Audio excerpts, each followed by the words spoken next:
the Xinshe Empire, Jiangning Province, Shihai City. On the playground of Shihai No. 1 High School, several professionals were setting up a magic formation.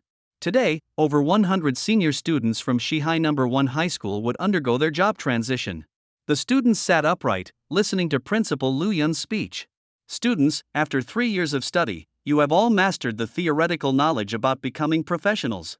Today is the day of your job transition, which will also determine your future life. I won't waste words here. I hope each of you can reach the heights of Su Qianqing, becoming the pillars of our human race. Su Qianqing, whom Lu Yun mentioned, was once a student at this school. He transitioned into a holy mage and is now a significant figure at level 80. Lu Yun often used his achievements to teach students. Lin Maoyu looked at the job transition formation being set up on the playground, his gaze steady, with a hint of anticipation. Having been in this world for several years, he understood what kind of world it was. This world was intertwined with the concept of a game, where people undergo a job transition in their senior year of high school. Clearing dungeons, exploring secret realms, joining battlefields, or hunting monsters in the wild all yield experience points. By gaining experience, leveling up, mastering skills, and enhancing strength, they fight against various demons and monsters to carve out a space for human survival. Countless predecessors of the human race shed blood and sacrificed their lives for the life they have now. The success rate of job transitions has long been 100%, but the quality of the profession varies.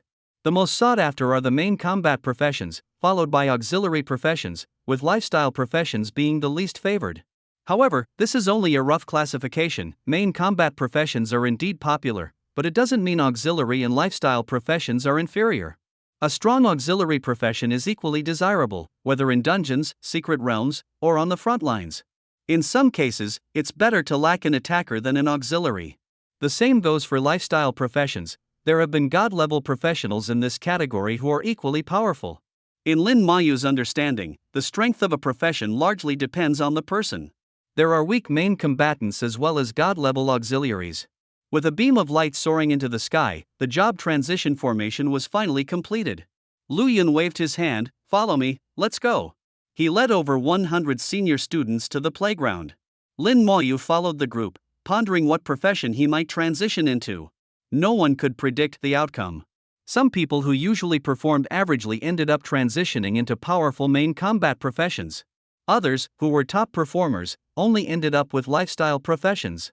Although Lin Maoyu, along with Xia Shui, was regarded as one of the two great talents of the school, what profession he would transition into could only be known once inside the formation. Suddenly, someone patted his shoulder. Gao Yang approached with a grin. "What profession do you most want to transition into?" Lin Maoyu looked at him, shook his head, and didn't respond. Gao Yang continued with a smile, "Come on, just say it, there's no harm. I'll tell you, I want to become a knight. Look at my tall and sturdy build. I'd be majestic as a knight, plus I could protect the ladies." His physique indeed seemed suitable for the knight profession.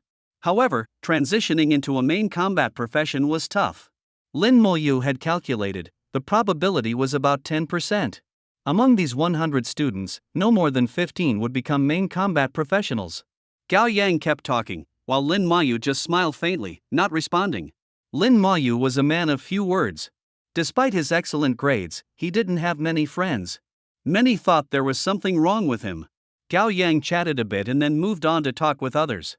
Someone pulled Gao Yang aside. "Why are you talking to the silent one? He won't answer you." "Exactly, just because he's got good grades, what's so special about that? Who knows what profession he'll transition into today, might just be a lifestyle profession." The group chatted among themselves. Lin Maoyu wasn't particularly popular among his classmates, and many thought he was too aloof and arrogant because of his good grades. Gao Yang said with a smile, "Actually, Maoyu just doesn't like to talk." Unfortunately, no one believed him. Lin Maoyu felt no need to explain further. The group arrived in front of the formation. Lu Yun respectfully approached an elder, "Master Zhang, we trouble you today." Master Zhang shook his head, "It's what I should do." Master Zhang didn't hide his information, everyone could see it. Zhang Qian, level 52, Formation Master. Lin Maoyu was slightly surprised, a Formation Master, and at such a high level of 52. Formation Master was considered a rare auxiliary profession and was not commonly seen. On the battlefield, a Formation Master was highly valuable. Once a formation was set, anyone entering that area would meet their demise. After exchanging a few pleasantries with Zhang Qian, Lu Yun returned. He took out a list and looked at the students. I'll call the names of the students who will enter the job transition formation. You've learned everything you need to know, so don't be nervous, just relax. First, Su De. Su De responded and, feeling slightly anxious, walked into the job transition formation. The formation roared to life, and amidst a brilliant glow, Su Da's job transition was complete. Lifestyle profession, farmer. Su Da's face turned pale. He hadn't expected to become a farmer. Su De became a farmer. A farmer is fine. If he can upgrade to a grand farmer or even a saint farmer in the future, it's a good profession. Yes, within lifestyle professions, a farmer isn't too bad. After Su De stepped down from the formation, his close friends comforted him. Zhang Li. Called by name, Zhang Li jogged into the formation. Again, a brilliant light. Lifestyle profession, chef. Zhang Li was pleased with his profession. My dad is a chef, too. I didn't expect to become a chef as well. It's like following in his footsteps. Hang 1. Nyo Da. One by one, students went up for their transitions, most ending up with lifestyle professions. Occasionally, a few auxiliary professions appeared, but main combat professions were even rarer. As more students completed their transitions, Lu Yun's expression grew grim.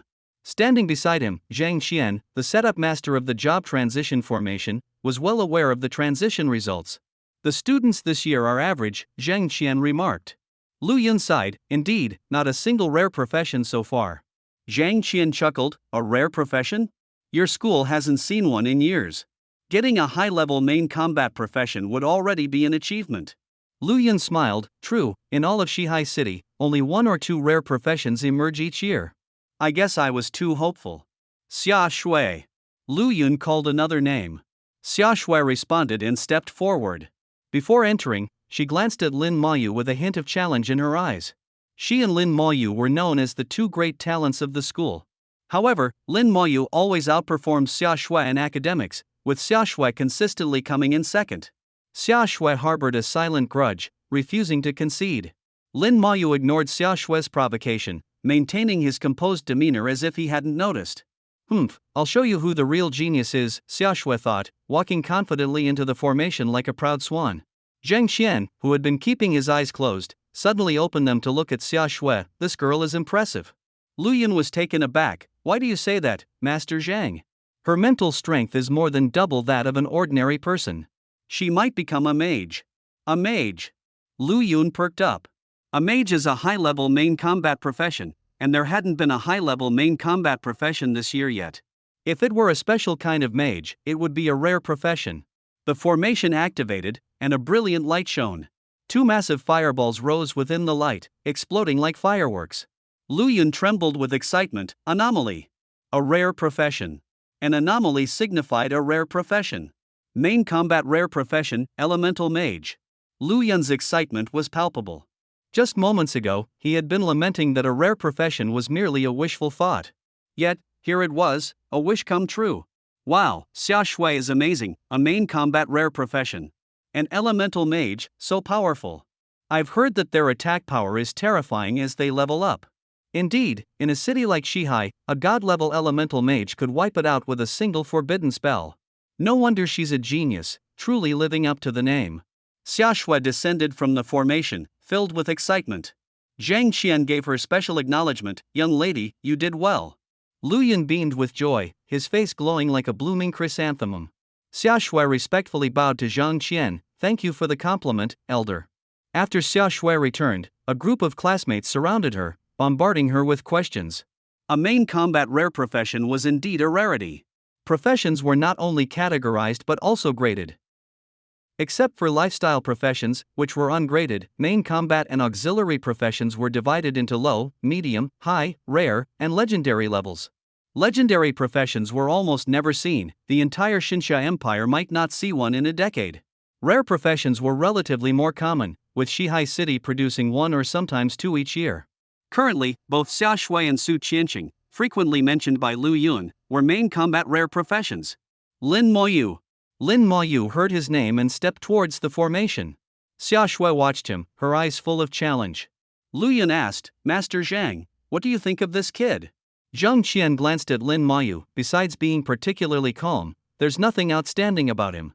Lu Yun said, our school has 2 geniuses. Xiaoshui just now was the second, he's the first. Zhang Qian replied casually, academic performance doesn't necessarily correlate with job transition, you know that. Lu Yun understood, but he still held on to hope. If another rare profession appeared, that would be extraordinary. The formation activated, emitting a brilliant light. The previously bright sky suddenly darkened, and dark clouds loomed overhead in an instant. Cold winds blew from all directions, and the temperature plummeted. Day turned to night, as if doomsday had arrived. Why is it so windy? There are so many dark clouds. They didn't say it would rain, and it's so cold. Lu Yun exclaimed, what's happening? Zhang Qian fixed his gaze on the formation and calmly said, anomaly. A transition anomaly. Lu Yun nearly shouted in surprise, such a significant transition anomaly was unheard of. He then became excited, with such a large anomaly, it had to be a rare profession. The question was whether it was an auxiliary or main combat profession. No way, I won't lose to you. Xiaoshui clenched her fists, the anomaly was much more intense than hers. Despite her competitive spirit, she had to admit the anomaly was impressive. Suddenly, a student shouted, look, there's something happening in the clouds. Everyone looked up. Within the dark clouds, small fires emerged. These fires floated in the air, rising and falling. Besides the fires, there seemed to be something else. A creaking noise, like bones rubbing against each other, emanated from the clouds, sending shivers down everyone's spine. Finally, a sharp-eyed student identified the shapes within the clouds and fell to the ground in fright. Skeletons, the clouds are full of skeletons. As he spoke, the scene within the clouds became fully visible. Thousands of skeletons densely packed together, and the fires were actually the soul flames in their skulls. Each skeleton emitted a ghastly white glow, appearing sinister and terrifying. Even knowing it was just an anomaly, many students backed away in fear. One particular soul flame descended from the sky, landing on Lin Moyu. Immediately, all anomalies vanished, and everything returned to normal. Unique hidden profession, Necromancer. It wasn't just a rare profession. It was a hidden profession. And a unique hidden profession at that. This meant that this profession was the only one of its kind in the world. Unless Lin Moyu died, there wouldn't be another professional like him. Hidden professions were even rarer than rare ones, and fewer than legendary ones. Whether it was powerful or not wasn't known, but it was certainly rare. Lin Moyu, as a necromancer, was the only one in the world. Lin Moyu is amazing, becoming a hidden profession, and it's unique. How could the Silent One be so lucky? Could it be a mistake with the formation? Hidden professions aren't necessarily powerful. History has shown many hidden professions that weren't that great. Right, hidden just means few in number, not necessarily strong. But that anomaly was terrifying, and his profession is called necromancer, so does that mean dealing with the dead? He doesn't talk much anyway, so dealing with the dead suits him, no need to talk. After fully awakening to his profession, Lin Moyu stepped down from the formation. Even though he felt a bit excited about having a unique hidden profession, nothing showed on his face. He kept his emotions inside, no need to wear them on his sleeve. Wait a moment, Zhang Qian suddenly called to him as he passed by. Lin Moyu turned and bowed to Zhang Qian. What can I do for you, elder? He wasn't mute, just spoke little. His manners were impeccable. Zhang Qian asked, your profession is a hidden one, which I've never seen. Could you demonstrate a skill? Faced with Zhang Qian's request, Lin Moyu didn't refuse. Please wait a moment, elder. Having just transitioned, he wasn't completely familiar with himself. He checked his attributes. Name, Lin Moyu. Profession, Necromancer, unique. Level 1, 0%. Strength, 10. Agility, 10. Mental, 20. Constitution, 10. Equipment, none. Summoning space, 0/10. Skills, Soul Flame, Level 1, Summon Skeleton Warrior, Level 1. Soul Flame, Level 1 burns the target's soul, causing burn damage. Power depends on mental strength and skill level. Summon Skeleton Warrior, Level 1 summons an iron-grade Skeleton Warrior. Skeletons can be iron, bronze, silver, gold, diamond, legendary, god level, In terms of attributes, mental strength surpassed the other attributes. This indicated that the Necromancer was a mage-type profession. The Soul Flame skill also suggested this. However, the Summon Skeleton Warrior skill bore resemblance to a summoner's profession. Soul Flame wasn't suitable for demonstration, so Lin Moyu chose to demonstrate Summon Skeleton Warrior. Activating the skill, a black vortex appeared beside Lin Moyu. A skeleton warrior, imbued with soul fire, emerged from the vortex. His mental strength dropped from 20 to 10, consuming half of it. The iron-grade skeleton warrior had bones that were gray and cracked all over, wielding a sword that looked battered and worn, as if picked from a junk heap. Not just the sword, the entire skeleton warrior seemed like it came from a pile of debris. This iron-grade skeleton warrior didn't look imposing at all, seemingly ready to fall apart. Lin Moyu checked the skeleton warrior's attributes. Iron-grade skeleton warrior. Strength, 15. Agility, 15. Mental, 15. Constitution, 15. Skills, none. The 4 attributes were quite balanced. No strengths nor weaknesses. No skills for now, capable only of basic attacks. Not particularly formidable. When the skeleton warrior appeared, students gasped and instinctively stepped back. People naturally feared terrifying things. Only a few brave ones remained unmoved. Someone like Gao Yang was, instead, a bit curious. Zhang Qian's fingertip glowed, a breeze-like touch landing on the skeleton warrior. The skeleton warrior's eyes flared red, looking at Zhang Qian, its soul fire flickering intensely. The skeleton warrior has been attacked. Will it retaliate? If no choice is made within 10 seconds, it will automatically retaliate. Information suddenly popped into Lin Moyu's mind, and he quickly commanded the skeleton warrior to stay still. Zhang Qian smiled, quite vigilant, isn't it? He was a level 52 professional, with a highly advanced detection skill. Lin Moyu was only level 1, yet his summoned creature showed hostility towards him. Through his detection skill, Zhang Qian assessed the skeleton warrior's attributes. The attributes were ordinary, nothing special. After all, Lin Moyu was just level 1, and you couldn't judge a profession's strength from such basic attributes. Perhaps as his level increased, this skeleton warrior would become formidable. Zhang Qian waved his hand. Thank you, work hard, and you might achieve great things in the future. Lin Moyu bowed again to Zhang Qian. The skeleton warrior followed Lin Moyu, its joints creaking with each step, accompanied by gusts of cold wind, adding to its eerie presence. As he returned, many classmates instinctively moved away from him. The skeleton was too frightening. Gao Yang came over. Can I touch it? Lin Moyu nodded, indicating that it was okay. Gao Yang gathered his courage and reached out to touch the skeleton warrior. It felt like touching a steel plate, cold to the touch. The flame on its skull had no heat. The closer you got, the colder it felt. Gao Yang asked, "Is this skeleton strong?" Lin Moyu shook his head. "It should be stronger than you." "Really? I don't quite believe it, it looks kind of shabby." Just then, Luyan called Gao Yang's name, and Gao Yang responded, "I'll go for my transition now, talk to you later." Lin Moyu glanced at the skeleton warrior and thought silently, "Retrieve." A vortex appeared in front of him, and the skeleton warrior disappeared into it. His summoning space attribute changed from summoning space 0/10 to summoning space 1/10, skeleton warrior, quantity 1. Lin Moyu carefully examined the description of the summoning space. The summoning space was a place to store summoned creatures, which could be summoned at any time when needed, without consuming mental energy. This meant he could summon the skeleton warrior and store it in the summoning space, calling it out whenever necessary.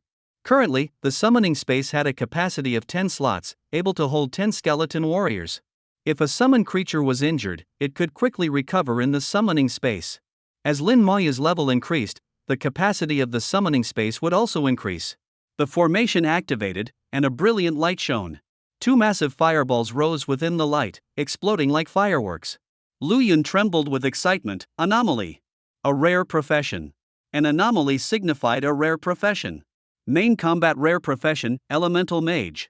Lu Yun's excitement was palpable.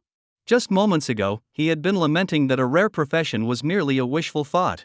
Yet, here it was, a wish come true.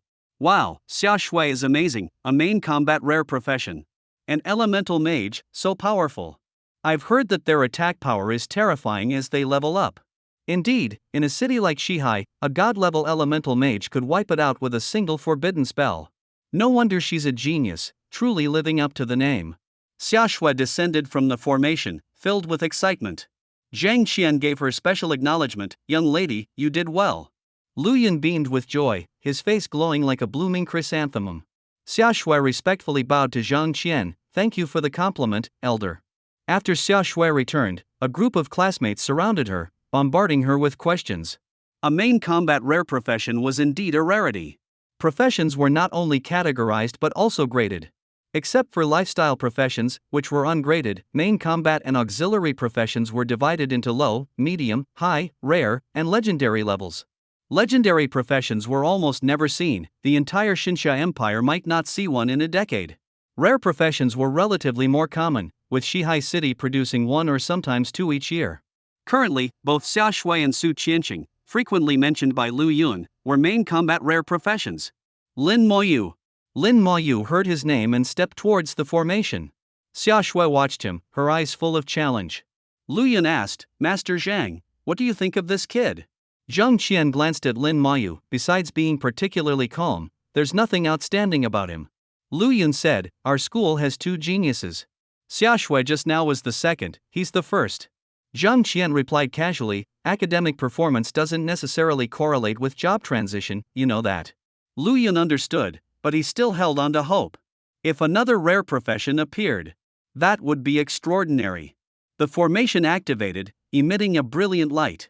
The previously bright sky suddenly darkened, and dark clouds loomed overhead in an instant. Cold winds blew from all directions, and the temperature plummeted. Day turned to night, as if doomsday had arrived. Why is it so windy? There are so many dark clouds. They didn't say it would rain, and it's so cold. Lu Yun exclaimed, what's happening? Zhang Qian fixed his gaze on the formation and calmly said, anomaly. A transition anomaly. Lu Yun nearly shouted in surprise, such a significant transition anomaly was unheard of.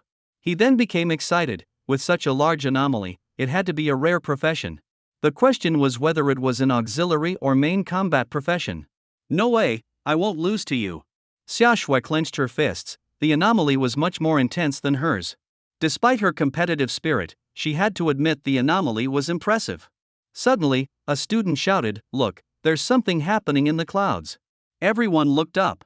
Within the dark clouds, small fires emerged. These fires floated in the air, rising and falling. Besides the fires, there seemed to be something else.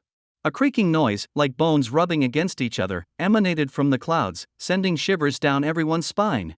Finally, a sharp-eyed student identified the shapes within the clouds and fell to the ground in fright. Skeletons, the clouds are full of skeletons. As he spoke, the scene within the clouds became fully visible. Thousands of skeletons densely packed together, and the fires were actually the soul flames in their skulls. Each skeleton emitted a ghastly white glow, appearing sinister and terrifying. Even knowing it was just an anomaly, many students backed away in fear. One particular soul flame descended from the sky, landing on Lin Moyu. Immediately, all anomalies vanished, and everything returned to normal. Unique hidden profession, Necromancer. It wasn't just a rare profession. It was a hidden profession. And a unique hidden profession at that. This meant that this profession was the only one of its kind in the world.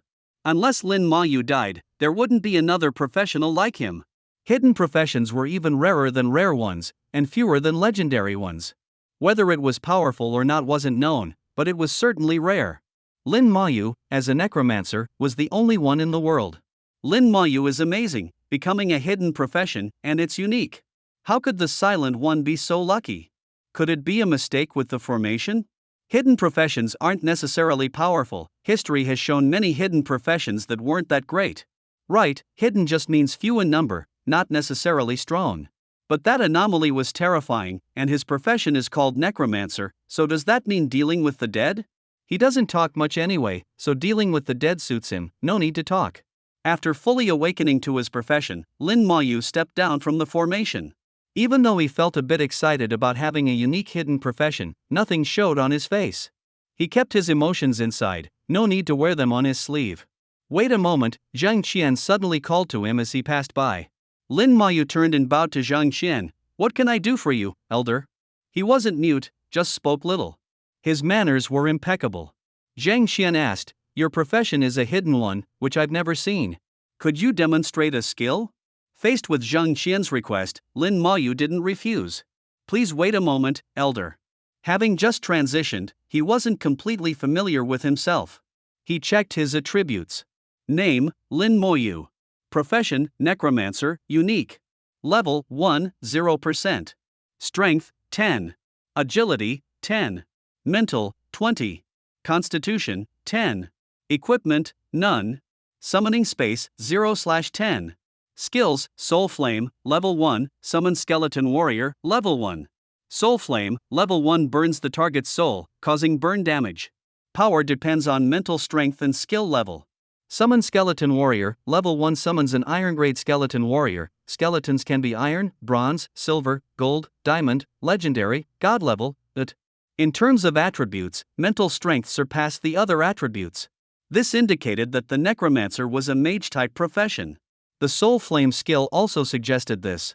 However, the Summon Skeleton Warrior skill bore resemblance to a summoner's profession. Soul Flame wasn't suitable for demonstration, so Lin Maoyu chose to demonstrate Summon Skeleton Warrior. Activating the skill, a black vortex appeared beside Lin Maoyu. A skeleton warrior, imbued with soul fire, emerged from the vortex. His mental strength dropped from 20 to 10, consuming half of it. The Iron Grade Skeleton Warrior had bones that were gray and cracked all over, wielding a sword that looked battered and worn, as if picked from a junk heap.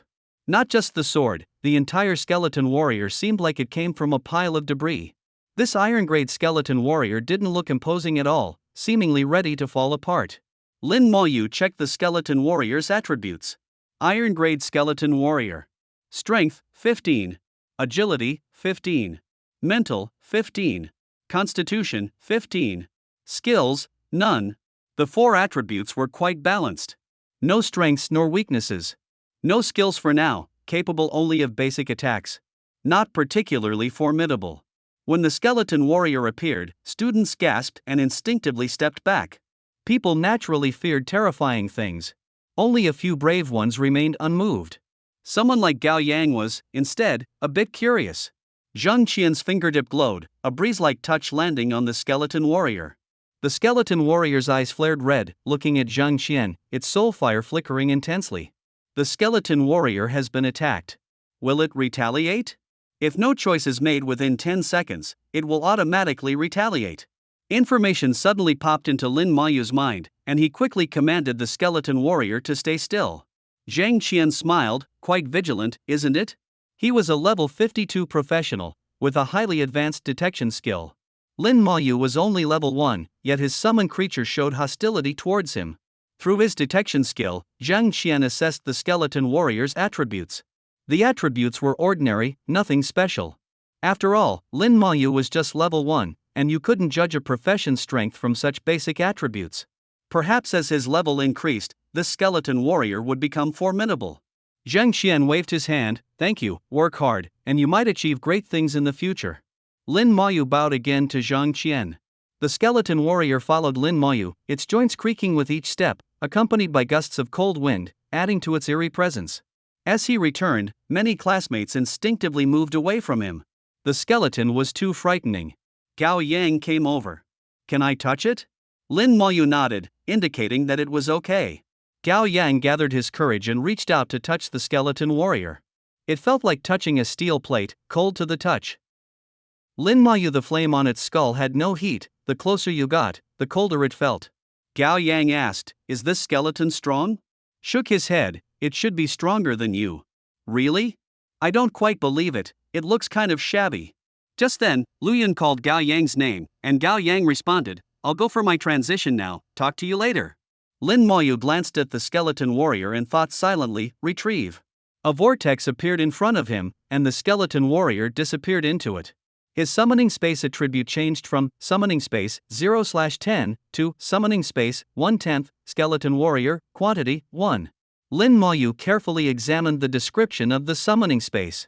The summoning space was a place to store summoned creatures, which could be summoned at any time when needed, without consuming mental energy. This meant he could summon the Skeleton Warrior and store it in the summoning space, calling it out whenever necessary. Currently, the summoning space had a capacity of 10 slots, able to hold 10 Skeleton Warriors. If a summoned creature was injured, it could quickly recover in the summoning space. As Lin Maoyu's level increased, the capacity of the summoning space would also increase. Lin Maoyu recalled the scene he witnessed during his transition. What he saw was completely different from what others saw. He saw a dragon, a gigantic dragon. The dragon soared in the sky, occasionally letting out cries of pain. In an instant, it fell to the ground, rolling frantically. Lin Maoyu saw the dragon covered in Skeleton Warriors, at least 1,000 of them. The skeleton warriors wielded sharp blades, striking the dragon repeatedly. Each blow inflicted horrific wounds. No matter how the dragon struggled, it was in vain. Beside its mournful cries, the dragon had no recourse. In less than a minute, the dragon fell with a wail. Its eyes lost all light. This scene showed Lin Mayu the true potential of the skeleton warriors. With enough numbers, even a dragon could be slaughtered like a mere beast. Lin Mayu believed that one day he could reach such a level, slaying dragons as easily as anything else. The transition formation burst into bright light. Gao Yang completed his transition. Main combat advanced profession, sword and shield knight. Just as Gao Yang wished, he became a knight. And not just any knight, but an advanced profession, a sword and shield knight. Though both were knights, there was a fundamental difference between the two, hence the distinction of being an advanced profession. Gao Yang excitedly ran back. "See, I told you I'd be a knight." Lin Mayu rarely smiled, but he did, giving Gao Yang a thumbs up. Gao Yang laughed heartily, patting Lin Mayu on the shoulder. "We'll tackle dungeons together in the future, I'll be in front of you. How does the saying go? Let me think." He tapped his head. "If you want to kill me, you'll have to step over your corpse." Lin Mayu was speechless. Finally speaking, "You got it wrong." Gao Yang exclaimed, "You finally spoke." "I said it wrong on purpose, didn't you notice?" "Notice my foot." Saying it wrong on purpose, more like just saying it wrong and not admitting it. What a goofball. Lin Mayu gave Gao Yang a disdainful look. Finally, everyone had completed their transitions. Lu Yun led them back to the main classroom. Out of the 106 students from First High School, Lin Mayu had transitioned into a hidden profession. 12 transitioned into main combat roles, 18 into auxiliary roles, and the rest into lifestyle professions. This ratio was quite good, and Lu Yun was very satisfied. Students, the transitions are complete. No matter what profession you've transitioned into, you must work hard to level up and improve your skill proficiency. Starting tomorrow, the novice leveling dungeons in Shihai City will be open to all of you. You can enter the dungeons for practical combat leveling. Students in lifestyle professions, don't worry. The school has arranged a lifestyle skills hall where teachers will guide you in mastering various skills. I hope that in the major exam a week from now, all of you will achieve good results and enter the higher education institutions you desire. The details of the novice leveling dungeons were well known to everyone. The monsters inside ranged from level 1 to 8. There weren't many of them, and the difficulty was low. It was much safer compared to the wilds outside Shihai City. Of course, you could choose to skip the novice dungeons and go directly into the wilds. As for life and death, it was your own responsibility. As school ended, Xia Shui stopped Lin Mayu. Gao Yang teased, "Miss Xia, what is it? Have you taken a liking to our Mayu?" Xia Shui frowned. "Get lost." "Understood." Gao Yang obediently retreated. Xia Shui stood at an impressive height of 1.7 meters, with a graceful figure and a delicately beautiful face, regarded by many as the school's goddess. However, Lin Mayu was even taller, standing at 1.85 meters, forcing Xia Shui to look up at him. "Lin Mayu, I want to compete with you." Lin Mayu looked at her, puzzled. Knowing Lin Mayu didn't like to talk much, Xia Shui directly stated, "I challenge you to see who scores better in the major exam. Do you dare?" "Oh," Lin Mayu replied nonchalantly and walked around her. Stomping her foot, Xia Shui declared, "It's settled then. I won't always lose to you." Xia Shui initially thought that her rare profession today would surely surpass Lin Mayu. Unexpectedly, Lin Mayu ended up with a hidden profession. Regardless of how strong or weak the necromancer might be, it was clear she had lost again. Xia Shui was not one to admit defeat. Lin Mayu returned home. The house was empty. He prepared a simple meal for himself. The interior was sparsely furnished, almost devoid of any furniture. A single photograph stood out prominently. In the photo was Lin Mayu, a young and beautiful woman, and an elderly woman with white hair. In the picture, Lin Mayu smiled under the sunlight, a stark contrast to his current demeanor. Both the young woman and the elderly lady in the photo were smiling as well. The photo was taken 3 years ago. He had traversed into this world, inheriting the original owner's memories and emotions, forming a deep attachment to the two in the photograph. In his past life on Earth, he was an orphan, with no family. Here, he had family, people who loved and cared for him. He cherished it all the more.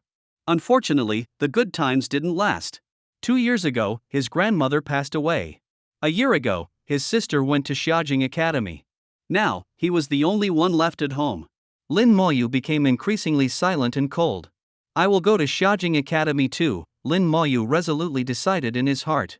Not for anything else, but because Lin Mohan was there. However, Xiaojing Academy was exceedingly difficult to get into. Last year, only Lin Mohan from the entire Shihai city managed to get in. A knock came at the door. Principal Lu. Lu Yun stood at the door holding a bag of food. Moyu, here's some food for you. Eat this first. I'll bring you fresh supplies in a few days. Lin Moyu took the food, thank you. Lu Yun nodded, you'll be entering the dungeon tomorrow, so get a good rest. For the past year, Lu Yun had been bringing food every few days. This was a promise he made to Lin Mohan. Last year, Lin Mohan was admitted to Xiaojing Academy as the top student from Shihai City. Lin Mohan didn't want to go initially, wanting to stay and take care of her younger brother, Lin Moyu. Once she went to Xiaojing Academy, she wouldn't be able to return for at least 3 years. Lu Yun worked tirelessly to persuade Lin Mohan, promising to take good care of Lin Moyu. Only then did Lin Mohan agree to go to Xiaojing Academy. For a city like Shihai, having a student admitted to Xiaojing Academy was a great honor. Especially for First High School and Lu Yun. Lu Yun kept his word and continued to look after Lin Moyu throughout the year. At night, Lin Moyu studied his skills. His mental energy had recovered, allowing him to summon another skeleton warrior at any time. In his left palm, he held a bright red gem. It was the only item he brought with him when he traversed to this world. As he prepared to summon, a voice suddenly echoed in his mind. Detected host awakening as Necromancer. Profession meets requirements, binding the ultimate talent system. Beginning extraction of world essence, optimizing skills. Skill optimization completed. Congratulations to the host for awakening the unique divine talent, comprehensive amplification, level 1, Congratulations to the host for acquiring the passive skill, damage transfer. Lin Moyu felt a surge of excitement and immediately checked his attributes. Name, Lin Moyu. Profession, Necromancer, unique. Level 1, 0%. Strength, 10. Agility, 10. Mental, 20. Equipment, none. Summoning space, 1/10, Skeleton Warrior, quantity, 1. Talent, Comprehensive Amplification, level 1, unique. Passive skill, damage transfer. Active skills, Soul Flame, level 1, Summon Skeleton Warrior, level 1. Comprehensive Amplification, level 1 enhances all skill effects by 10 times. Damage transfer, all damage received by the sorcerer is borne by summoned creatures. Soul Flame, level 1 burns the target's soul, causing burn damage. Power depends on mental strength and skill level. Summon Skeleton Warrior, level 1 summons an Iron Grade Skeleton Warrior. His basic attributes hadn't changed, but he had gained a talent and a passive skill. Both were truly divine abilities. The talent, being a unique divine talent, amplified all skills tenfold even at level 1. Lin Moyu couldn't find words to describe how powerful this talent was. Even he, who was usually calm, showed a hint of astonishment on his face. The passive skill was equally astonishing, deserving the title of divine. All damage was transferred to summoned creatures. As long as his summoned creatures weren't all killed, he wouldn't die. To kill him, one would have to eliminate all his summons first. The strength of this passive skill was self-evident. With thousands of summoned creatures, Lin Moyu would be nearly immortal. Such a passive skill was unheard of. After a long time, Lin Moyu finally recovered from his shock. He noticed the red gem in his left hand had disappeared. So it was you. Lin Moyu activated his skill to summon an iron-grade skeleton. A vortex appeared in front of him. Accompanied by the sound of grinding bones, an iron-grade skeleton emerged from the vortex. On the surface, this iron-grade skeleton looked no different from the one summoned earlier in the afternoon.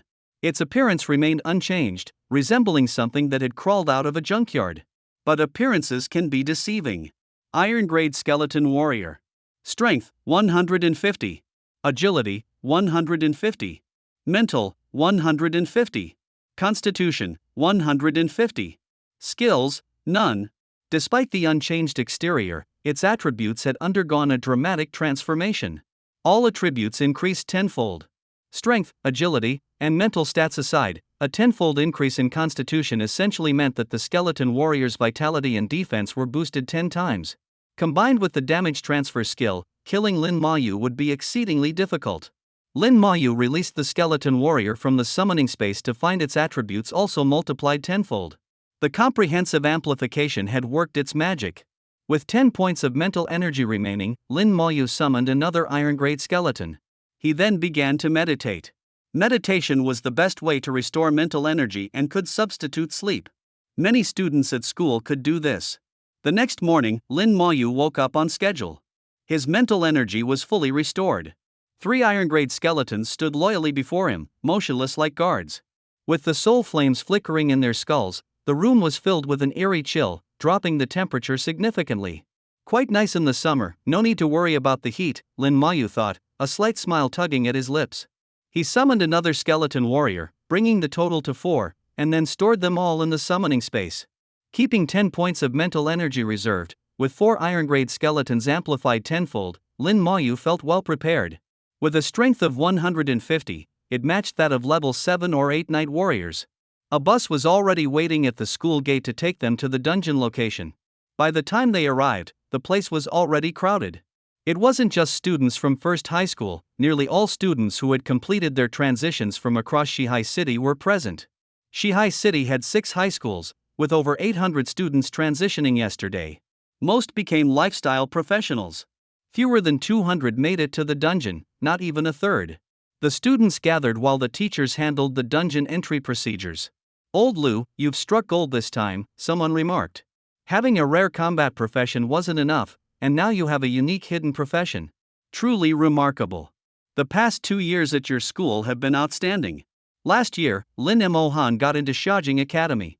Are you planning to knock on their doors again this year?" A group of principals chatted animatedly. Lu Yun, beaming with pride, said, "Xia Shui and Lin Maoyu are indeed exceptional. If given the chance, I truly hope they can get into Shaojing Academy." "Xia Shui? Is she the young miss of the Xia family?" "And Lin Maoyu, his name sounds a lot like Lin Mo Han's." Lu Yun explained, "Yes, Xia Shui is the young miss of the Xia family, and Lin Maoyu is Lin Mo Han's younger brother. No wonder, the Xia family has an excellent lineage. As for Lin Maoyu, this brother-sister duo is truly impressive." Gao Yang nudged Lin Maoyu. "Want to team up?"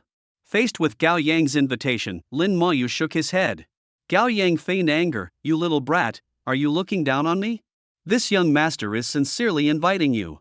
If you don't give me a reasonable explanation, I won't let it slide." Pretending to be upset, the glint of amusement in his eyes betrayed him.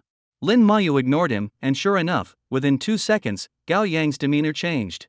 "Boss, why won't you team up with me?" Lin Maoyu calmly replied, "Teaming up levels slower, soloing levels faster." Gao Yang was puzzled. "How do you know?" "Read more books," Lin Maoyu replied, rare for him to say much. Gao Yang scratched his head, clearly unconvinced. Just then, Xia Shui chimed in, "Lin Maoyu's right. In a duo, while you can kill monsters faster, the experience is split between 2 people. The speed of killing increases by at most 50% to 60%, but the time spent finding monsters is constant, so overall efficiency decreases. Based on experience from predecessors, dungeons below level 10 are suitable for soloing. Dungeons above level 10 are better for teaming up." Xia Shui's explanation was clear, and Gao Yang, not being dim, understood after some thought. At that moment, Lu Yun approached. Except for Xia Shui and Lin Maoyu, all main combat professions should team up with some auxiliary professions for the dungeon. Don't think about solo leveling. Remember, in high difficulty dungeons, you can't do without support. If you don't work with support now, you can't expect them to help when you need them. Frankly speaking, it's better to team up with your classmates than strangers. At least you have some camaraderie, and they won't abandon you in danger." Lu Yun's words were clear, and indeed, it made sense. Those who had considered soloing calmed down. Without auxiliary support, auxiliaries would level very slowly. Someone asked, "Why don't Xia Shui and Lin Maoyu need support?" Clearing his throat, Lu Yun replied, "They're different. Xia Shui aims to enter Shaojing Academy and needs to level quickly. Moreover, Xia Shui wouldn't stay in the novice dungeon for long, she'd leave in a couple of days.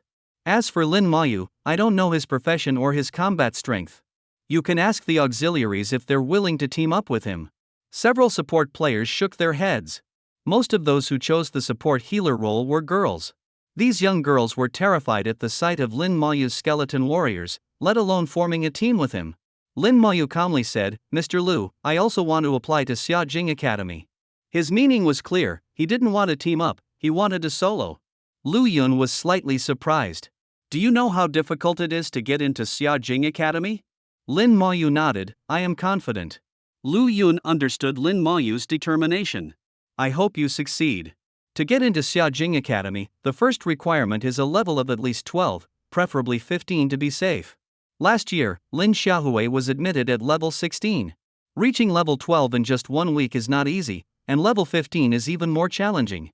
The highest level monster in the novice dungeon is only level 8, making it impossible to reach level 12. Meanwhile, the dangers outside far exceed those within the novice dungeon, making a venture there deadly for novice adventurers like them. Besides the level requirement, there are other conditions, but those details will only be revealed during the final exam. At Lu Yun's request, several main combat professions chose their support partners, forming teams of 2 or 3. Gao Yang chose a seer as his support. The seer could boost his stats and provide some healing, making her a decent healer. With the formalities completed, the school issued weapons and equipment to everyone. Warriors received different weapons according to their professions. Am I cool or what? Gao Yang exclaimed, wielding an iron sword and shield with a smug look. Lin Maoyu received a staff. Staff. Spirit +1. It was a low-tier weapon with negligible enhancements, practically useless except for show. Xia Shui had her own weapon and did not take one from the school. Her weapon was a spellbook, and Lin Maoyu could sense a significant energy flow within it, indicating it was a good weapon. Before entering the dungeon, Xia Shui said to Lin Maoyu, let's see who levels up faster. Lin Maoyu neither agreed nor refused. Xia Shui snorted, tilted her head, revealing her slender neck, and said, your silence means you agree. She then turned and entered the dungeon. Lin Maoyu's lips curved slightly, such a strong competitive spirit. He muttered to himself and followed her into the dungeon. The novice dungeon was set in a vast grassland, with lush grass standing over half a meter tall. Many small monsters were hidden in the grass, making them hard to spot. Here, the monster density was low, making it relatively safe, but it also meant that the time spent finding monsters was longer than the time spent fighting them. The purpose of the novice dungeon was to acclimate newcomers to combat. Lin Maoyu summoned 4 skeleton warriors. Go find monsters to kill. With a thought, the 4 skeleton warriors dashed off in different directions. Their movements were accompanied by gusts of chilling wind. Such speed! The skeleton warriors' high agility of 150 points made them incredibly fast. In no time, they had covered dozens of meters. A skeleton warrior raised its broken sword. Successfully killed big-eared rabbit, experience +10. The level 1 big-eared rabbit was instantly slain by the skeleton warrior. Lin Maoyu checked his experience points. His experience had increased by 1%. Each level 1 monster provided a 1% experience boost, meaning he could level up by killing 100 of them. Successfully killed big-eared rabbit, experience +10. Successfully killed big-eared rabbit, experience +10. Messages continued to appear as the skeleton warriors hunted down and killed the big-eared rabbits. Within minutes, Lin Maoyu's experience had increased by 10%. The efficiency was incredibly high. Lin Maoyu originally planned to stay in the novice dungeon for 2 days, leveling up to 8 before leaving. But now, it seemed he wouldn't need that much time.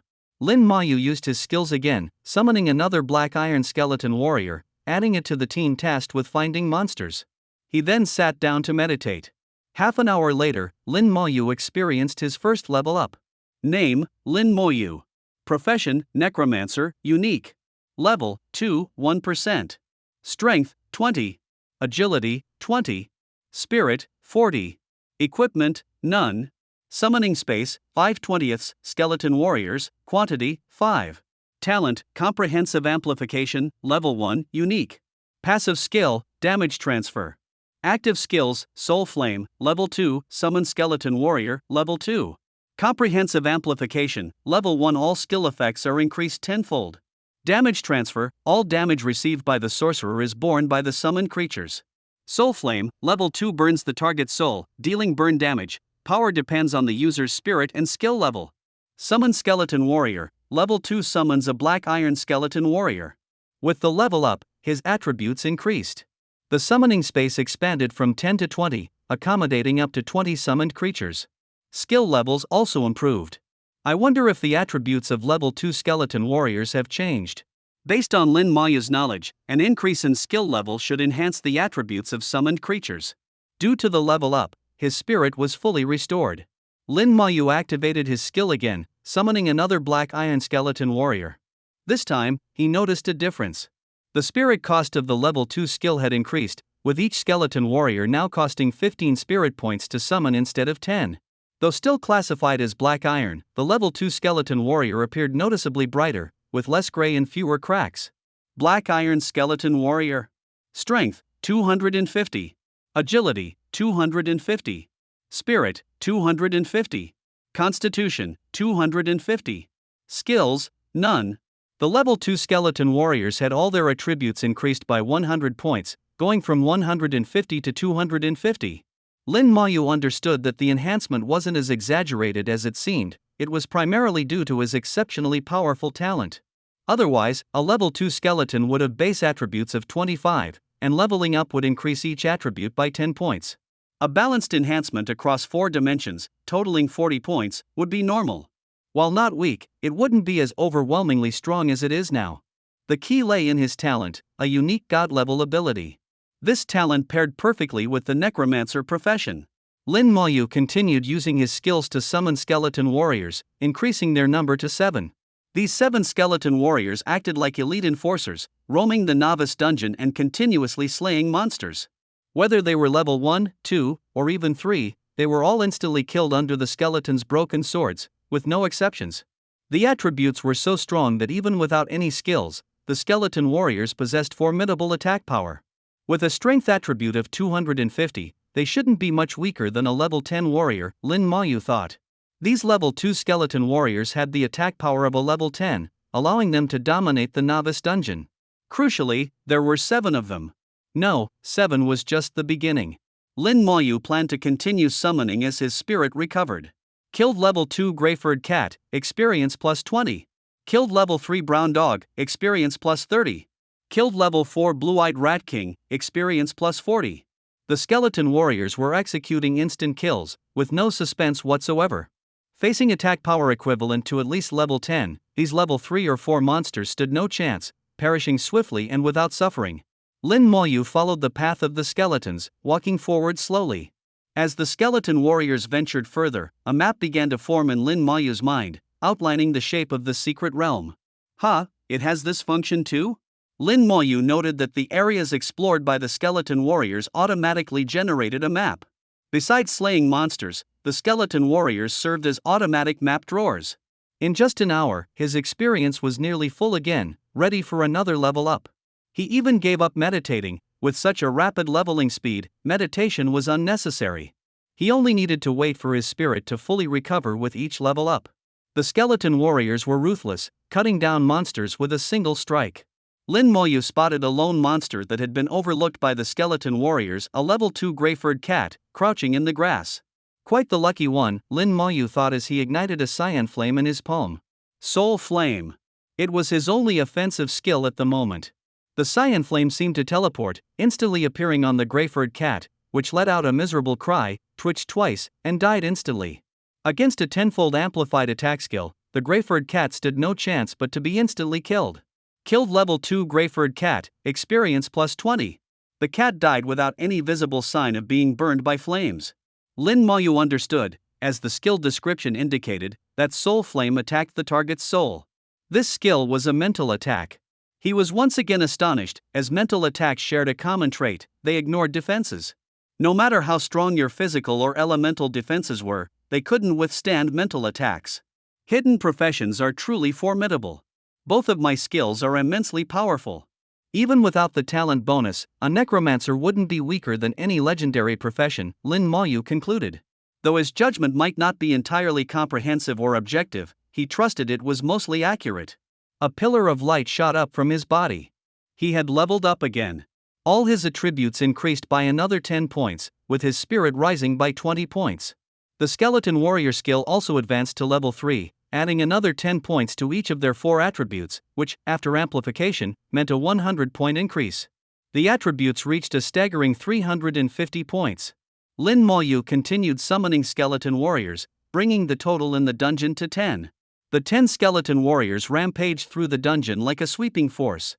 Killed level 4 Blue-Eyed Rat King, experience plus 40. Killed level 5 Green Wolf, experience plus 50. Even level 5 monsters were killed in a single strike by the skeleton warriors. Lin Mayu didn't need to lift a finger, he simply waited for the experience to roll in. At this rate, he would level up again in no more than 2 hours. Meanwhile, for others, reaching level 3 on the first day was considered good progress, and it would only slow down from there. Lu Yun's requirement was for them to reach level 8 within a week, which was enough to apply to higher education institutes. To get into the top 50 nationally ranked universities, however, levels 9 or even 10 were necessary. Outside the dungeon, some school administrators gathered to chat and compare notes. They sat around a table, enjoying tea and discussing various topics. Wonder how many levels the kids will reach on their first day this year. Anyone remember the record for the first day? I think it's level 5, right? Su Qianqing from before and Lin Xiaohui from last year both reached level 5. Su Qianqing and Lin Xiaohui were both rare professions. This year's Xia Shui is also a rare profession, so they should be similar. From their leveling speed on the first day, we can generally predict their speed over the next few days. If Xia Shui doesn't reach level 5 on the first day, it'll be tough for her to get into Xia Jing Academy.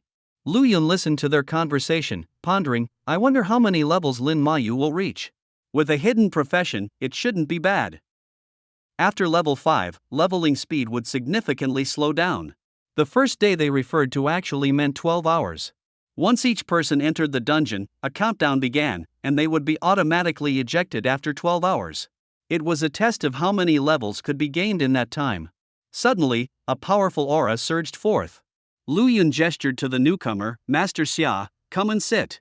Xia Dongyang, the head of the Xia family in Shihai City and Xia Shui's father, found an empty seat at the table and sat down without hesitation.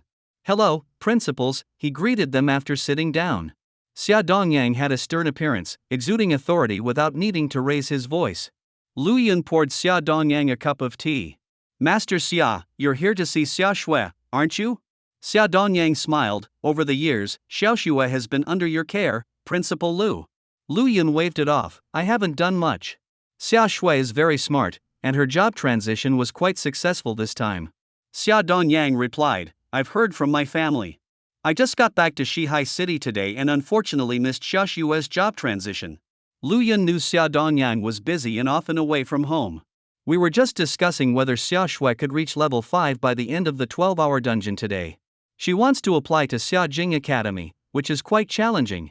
Xia Dongyang said, it shouldn't be a problem, but even if it is, I could pull some strings. Lu Yun shook his head. I advise against doing that.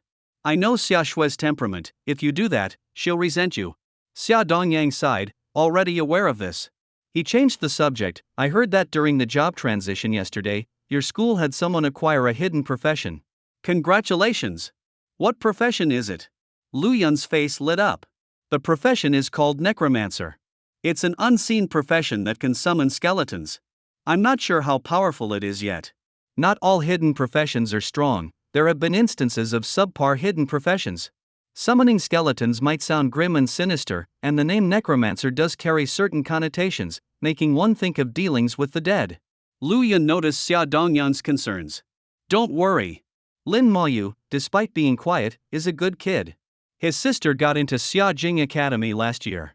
If Xiao Shui goes there, she might even ask Lin Mohan to keep an eye on her. With Lu Yun's reassurance, Xia Dongyang was at ease.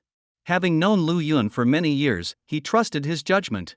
Inside the novice dungeon, Lin Mayu received feedback from his skeleton warriors. Maximum distance reached, unable to go further. The furthest skeleton warrior was now 500 meters away from Lin Mayu, standing at the limit and no longer advancing. Lin Mayu realized his skeleton warriors needed to stay within 500 meters of him. Seeing that the other skeletons were also reaching this distance, Lin Mayu ordered them to return. Unable to completely delegate, Lin Mayu chose a direction and began walking deeper into the dungeon. The 10 skeleton warriors formed a fan-shaped formation, clearing the path ahead while maintaining a distance of about 100 meters from Lin Mayu. Any monsters they encountered were instantly slain. In the 4th hour in the dungeon, Lin Mayu achieved his 3rd level up. Name, Lin Mayu. Profession, Necromancer, unique. Level, 4, 0%. Strength, 40. Agility, 40. Spirit, 80. Equipment, none. Summon space, 10 of 40. Skeleton warriors, quantity, 10. Talent, comprehensive amplification, level 1, unique. Passive skill, damage transfer. Active skills, Soul Flame, level 4, Summon Skeleton Warrior, level 4.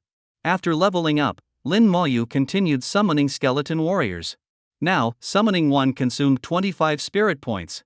He had gained 3 levels in 4 hours. As the number of skeleton warriors increased, his leveling speed didn't slow, it seemed to accelerate. With his skeleton army, Lin Moyu stepped into the latter half of the novice dungeon.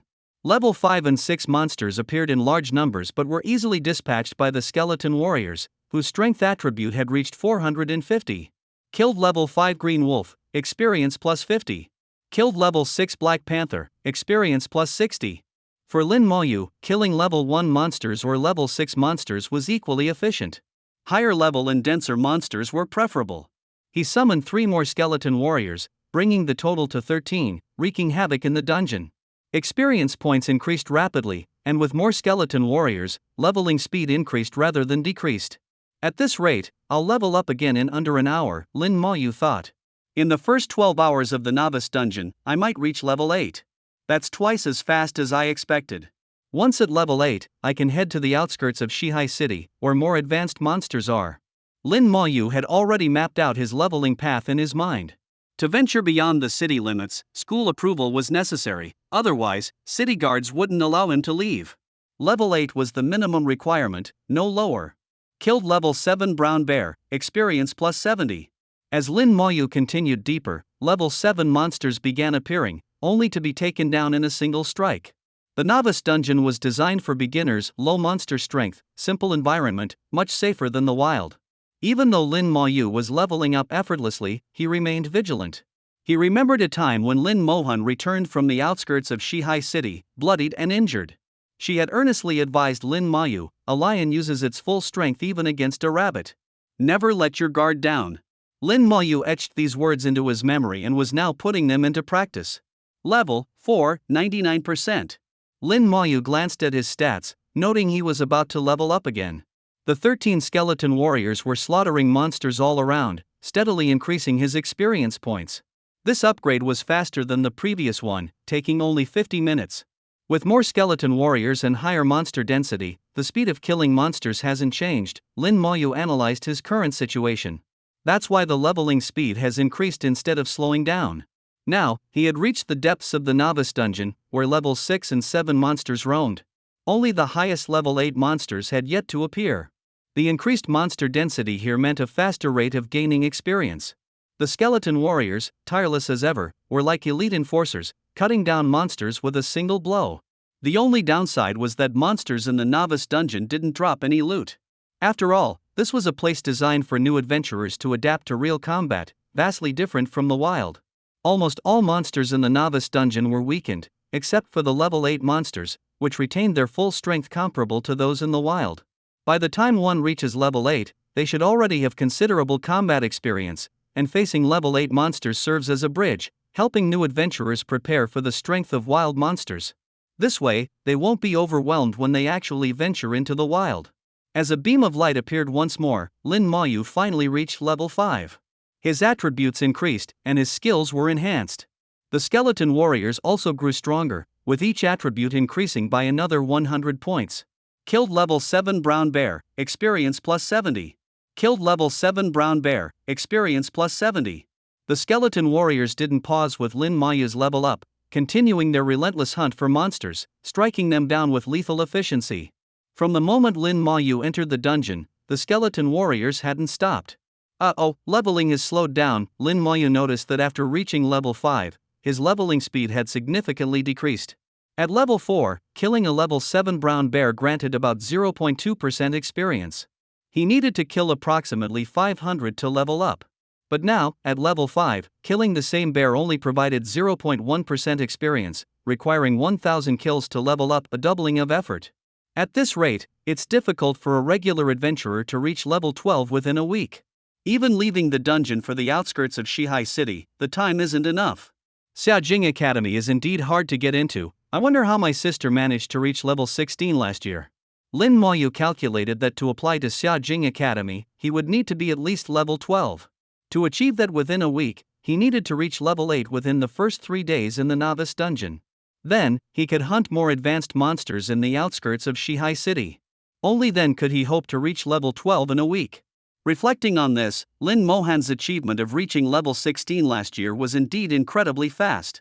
Lin Moyu cast his skills again, depleting his spirit to summon 3 more skeleton warriors. With 16 skeleton warriors in total, they relentlessly hunted monsters. For Lin Moyu, finding monsters took more time than killing them. Killing over 1,000 monsters shouldn't be much work, especially with 16 skeleton warriors. It would take just over an hour for him to reach level 6. With this many enforcers, Lin Moyu continued forward, his skeleton warriors clearing the path ahead, unearthing and dispatching any hidden monsters in the grass. After walking for a while, the dungeon's terrain finally changed. The grassland ended, and a forest appeared ahead. Lin Moyu knew this was the end of the novice dungeon. The level 8 monsters lurked within these woods. Entering the dungeon has taken 6 hours and 42 minutes. Less than 7 hours in, I must be the only one to reach the dungeon's end, Lin Moyu thought. With just over 7 hours since the dungeon opened, most people had probably only reached level 3. Even Xiaoshui might only be level 4, or not quite there yet. Lin Moyu was confident that his leveling speed surpassed anyone else's. He continued walking into the woods, eager to test the strength of the unweakened level 8 monsters, to see if his skeleton warriors could handle them. It would also prepare him for venturing into the wild tomorrow. His skeleton warriors, clearing the path ahead, entered the forest before him. The forest echoed with cracking sounds as they quickly searched for monsters. No monsters? The skeleton warriors hadn't found any. Lin Moyu was puzzled and followed them in. As he stepped into the forest, a branch suddenly swung toward him. The branch, like a long whip, struck Lin Moyu with lightning speed, catching him off guard. Despite the seemingly powerful strike, Lin Moyu felt no harm. It was as if an invisible shield protected him. His passive skill, Damage Transfer, activated, transferring any damage he received to his summoned creatures. Until all his summoned creatures were defeated, he wouldn't take any damage himself. Truly a divine skill, almost on par with a god-level talent. Lin Moyu observed the branch's owner, a towering tree about 3 meters high. With a slight glow at his fingertips, he activated the detection skill, a basic ability everyone possessed to gather fundamental information. Whip Tree. Level 8. Description *, generally dormant, it attacks passing living entities.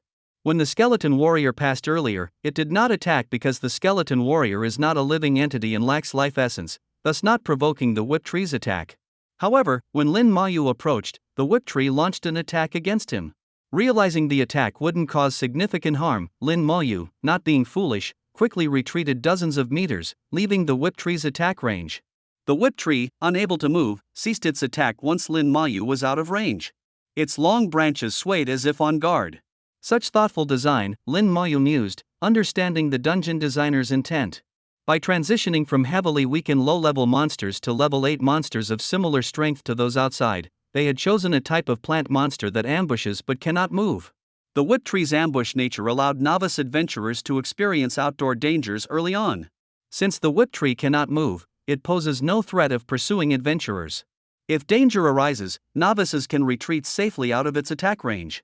Moreover, the Whip Tree's attack range matches several ranged professions, eliminating the possibility of exploiting its immobility.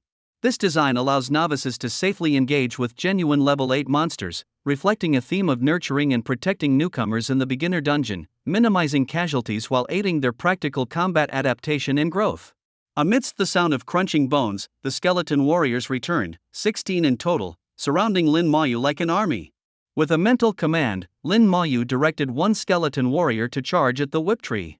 The Whip Tree showed no reaction to the non-living skeleton warrior until it attacked first, striking the tree with a large blade, prompting the Whip Tree to retaliate. Its massive branches whipped the skeleton warrior, producing metallic clashing sounds. Despite the Whip Tree's rapid attack speed, lashing 3 to 4 times per second, the skeleton warrior's high attributes, 550 constitution, thick health, and defense, meant only minor cracks appeared on its bones, which swiftly healed. Survived the first strike. Lin Moyu was slightly surprised. Previously, level 1 to 7 monsters were dispatched in a single strike, but the level 8 Whip Tree proved different, surviving the initial attack. Is this the strength of outdoor monsters? Let's see how many more strikes you can take. After 4 strikes, the Whip Tree ceased its movements.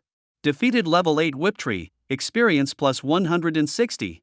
Seeing the notification, Lin Mayu noted the experience gain was much higher than the level 7 brown bear. Calculating the cost effectiveness, however, defeating level 7 monsters yielded more experience per strike, 1 strike for 70 experience points versus 4 strikes for 160 experience against the whip tree. Despite higher total experience, the efficiency per strike decreased. Considering the time spent finding monsters, pursuing higher level monsters without delay in this forest teeming with whip trees improved efficiency. The sheer number visible offered a leveling paradise tailored for him, igniting excitement in Lin Moyu. With a thought, the skeleton warriors dispersed throughout the forest, slashing at whip trees with precision, 4 strikes per tree, steadily increasing experience. While others faced slowed leveling beyond level 5, Lin Moyu's pace only quickened. Originally expecting over an hour for his next level, he achieved level 6 in just 50 minutes. As night fell outside the dungeon, the time reached 7 p.m. Having entered the dungeon at 9 a.m., 10 hours had passed. Lu Yun, along with several principals and Xia Dongyang, remained unwavering, having spent the day drinking tea and having meals delivered.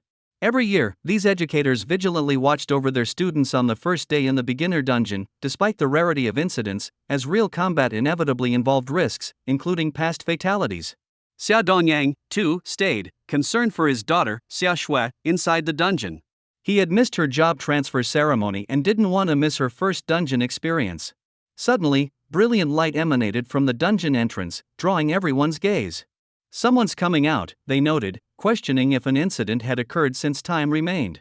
With 2 entrances to the dungeon, one at the deepest point guarded by level 8 monsters, and the other the entry point, Lin Moyu emerged from the light. Lu Yun quickly approached, asking, "Moyu, why are you out?" Lin Moyu replied softly, "Killed them all, so I came out." Killed them all, so I came out. The calmness and lack of expression in Lin Moyu's words left Lu Yun momentarily unable to comprehend. In the next moment, Lu Yun noticed Lin Moyu's level, Lin Moyu, Necromancer, level 7. Lu Yun was stunned, disbelief etched across his face.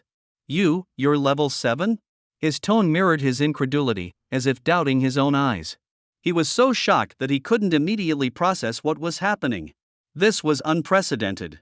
The previous record was level 5, but Lin Moyu had emerged from the dungeon at level 7 in just 10 hours. There weren't enough monsters inside, otherwise, I might have reached level 8, Lin Moyu said matter-of-factly, while also requesting permission to head to the outskirts of Shihai City. No one had anticipated that there would be a day when the dungeon's monsters could be completely cleared out. Usually, re-entering the dungeon resets the monsters, but no one had ever managed to clear the entire beginner dungeon within 12 hours. After all, it's meant for beginners, those with few skills, weak combat abilities, and little experience. Especially the level 8 monsters deep inside, whose strength was on par with those found in the wild. Yet Lin Moyu had accomplished this feat in less than 10 hours, breaking conventions and setting a new record. Lu Yun thought of many things but couldn't comprehend it, leaving him utterly astounded. "Mr. Lu?" Lin Moyu called out again, waving a hand in front of Lu Yun's face when he didn't respond. After a moment, Lu Yun snapped back to reality and quickly agreed, all right, I'll approve your request for a pass to leave the city. You can rest for now and wait until all the students are out, then we'll take you back." Having proven his strength through action, Lin Moyu secured the pass to leave the city, allowing him to proceed with his plan smoothly.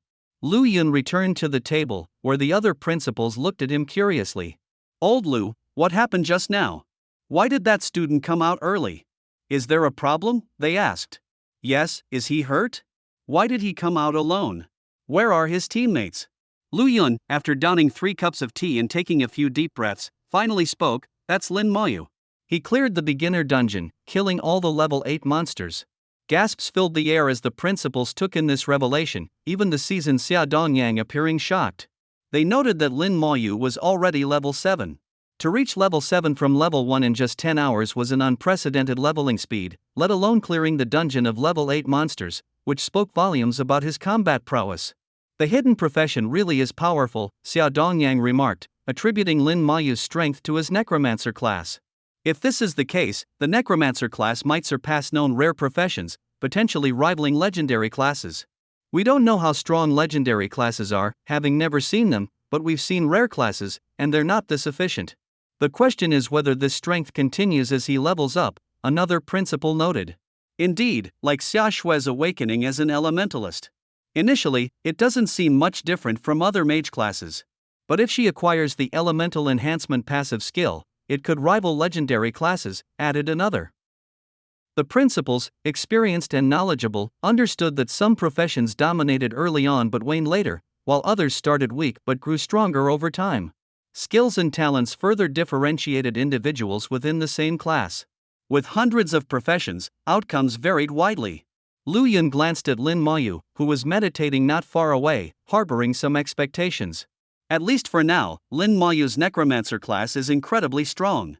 What happens next is beyond our responsibility. True enough. If he gets into Xia Capital Academy, it'll be their concern, Xia Dongyang said. Xia Shui, being competitive, might be disheartened this time. Lu Yun chuckled, not just this time. You're off and out, but for years now, Lin Mayu's grades have consistently surpassed Xia Shui's. She's been second for 3 years. Is that so?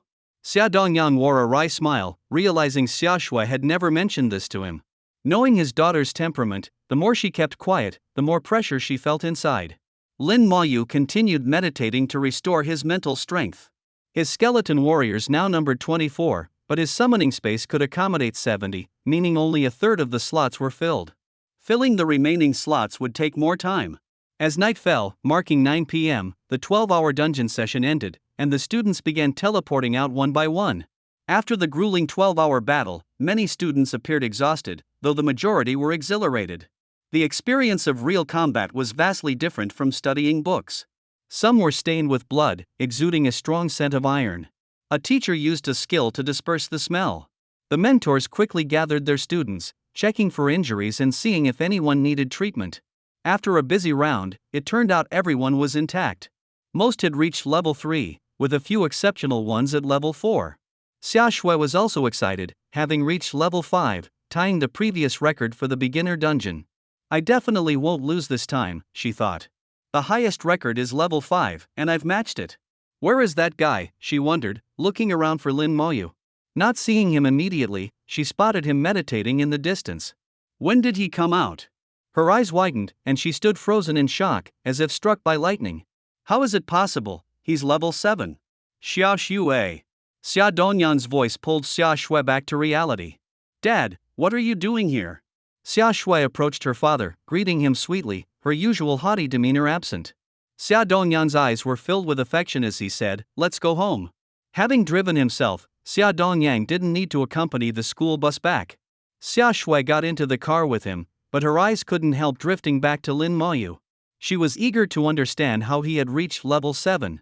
Noticing his daughter's gaze, Xia Dongyang asked, "Are you competing with Lin Mayu?" Xia Shui deflated, like a balloon losing air. "Yes, I lost again.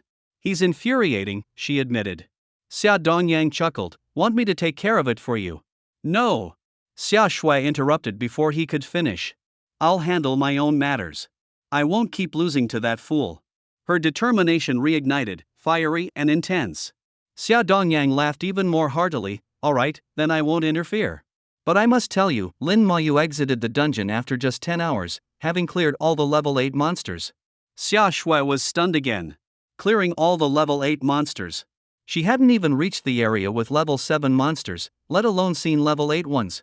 She thought being able to solo level 7 monsters at level 5 was impressive. But Lin Mayu had cleared level 8 monsters 2 hours early. If there had been more of them, he might have reached level 8 already. Is the gap between us really that big? Xia Shui felt a bit disheartened, despite her resolve. Xia Dongyang reassured her, every profession has its strengths. Some shine at lower levels, others later. A single victory or loss doesn't matter much. Compared to him, you have advantages. Xia Shui understood her father's implication. Her advantage lay in her family background, ample funds and resources. She wouldn't lack for items, equipment, or skills. In contrast, someone like Lin Mayu might struggle later with a lack of funds, equipment, or skills. Regardless, I won't give up. Even if you're ahead now, I'll surpass you in the future. Xia Shui's determination flared anew after a brief moment of discouragement. Xia Dongyang was pleased. This was the spirit his daughter should have. On the school bus, Gao Yang deliberately sat with Xia Dongyang. "I've reached level 4. Impressive, right? Grinding with girls is more fun than soloing," he boasted. Lin Mayu watched him, amused by Gao Yang's perpetual cheerfulness. "Whoa, I didn't notice you're level 7. How did you level up so fast? Gao Yang exclaimed, his voice loud enough for the whole bus to hear. Did you clear the entire dungeon? I fought hard to reach level 4, and you're at level 7? Are you a deity? His outburst drew attention, and everyone realized Lin Maoyu was indeed level 7. While most were around level 3, and level 4 was considered impressive, Lin Maoyu had reached level 7, stirring excitement on the bus. Although many still feared Lin Maoyu and his summoned skeleton warriors, the allure of associating with a strong individual was compelling. Some considered approaching him to strengthen their connections, but his silent demeanor and the intimidating presence of his skeleton warriors made them hesitate. Quiet! Lu Yun's stern voice restored order on the bus. Gao Yang, rubbing his head sheepishly, asked, I got too excited. Boss, could you help me level up? Lin Maoyu replied, if there's an opportunity, sure. Gao Yang was overjoyed. It's settled then. The next morning, Gao Yang couldn't find Lin Maoyu at the school gate. Mr. Lu, where's Lin Maoyu? Lu Yun answered, he's gone to the outskirts of Shihai City. What? Realizing he'd been tricked, Gao Yang lamented, Lin Maoyu, you tricked me. I was sincere, and you led me astray. I'll duel you. Meanwhile, Lin Maoyu had arrived at the southern outskirts of Shihai City. The towering walls separated the human living area from the monster zone. Beyond the walls lay the wilds, where even the weakest monsters were level 10. Compared to the beginner dungeon, these monsters were significantly stronger. However, defeating them offered more experience and various materials. With luck, some monsters might even drop weapons and equipment, which could be used or sold. The streets leading to the gate were lined with shops, blacksmiths, weapon stores, jewelry shops, armor shops, and most notably, the Xinshe Empire Trading Post. The trading post, officially established by the Xinshe Empire, spans cities nationwide. It facilitated the buying and selling of equipment, materials, and more, either through direct sale to the post or consignment. Additionally, the trading post offered various missions. Visiting the trading post for the first time, having only read about it in books, Lin Maoyu was greeted by numerous waist-high stone pillars inside, each topped with a magical crystal. All transactions were conducted through these crystals, a testament to the pinnacle of alchemical art. Finding an available spot, Lin Maoyu placed his hand on a magical crystal. Beginning identity verification. Verification successful, Xinshe Empire citizen, Lin Maoyu. Permission granted to use the Xinshe Empire Trading Post. Contribution, 0. Level, 1. The Xinshe Empire Trading Post is exclusively open to citizens of the Xinshe Empire. Lin Maoyu held the right to use the trading post, though his access level was quite low, only at level 1. To gain greater access, he would have to increase his contribution. However, that was a concern for the future and not something he needed to worry about at the moment. He quickly browsed through the items available for sale at the trading post. There were weapons, armor, jewelry, and materials of all sorts, but nothing came cheap. With only about 100 gold coins on him, he couldn't even afford the cheapest black iron grade weapon. As for the more expensive bronze and silver grades, those were simply out of his financial reach. After noting the value of some low-level materials, Lin Maoyu began to look at the available missions.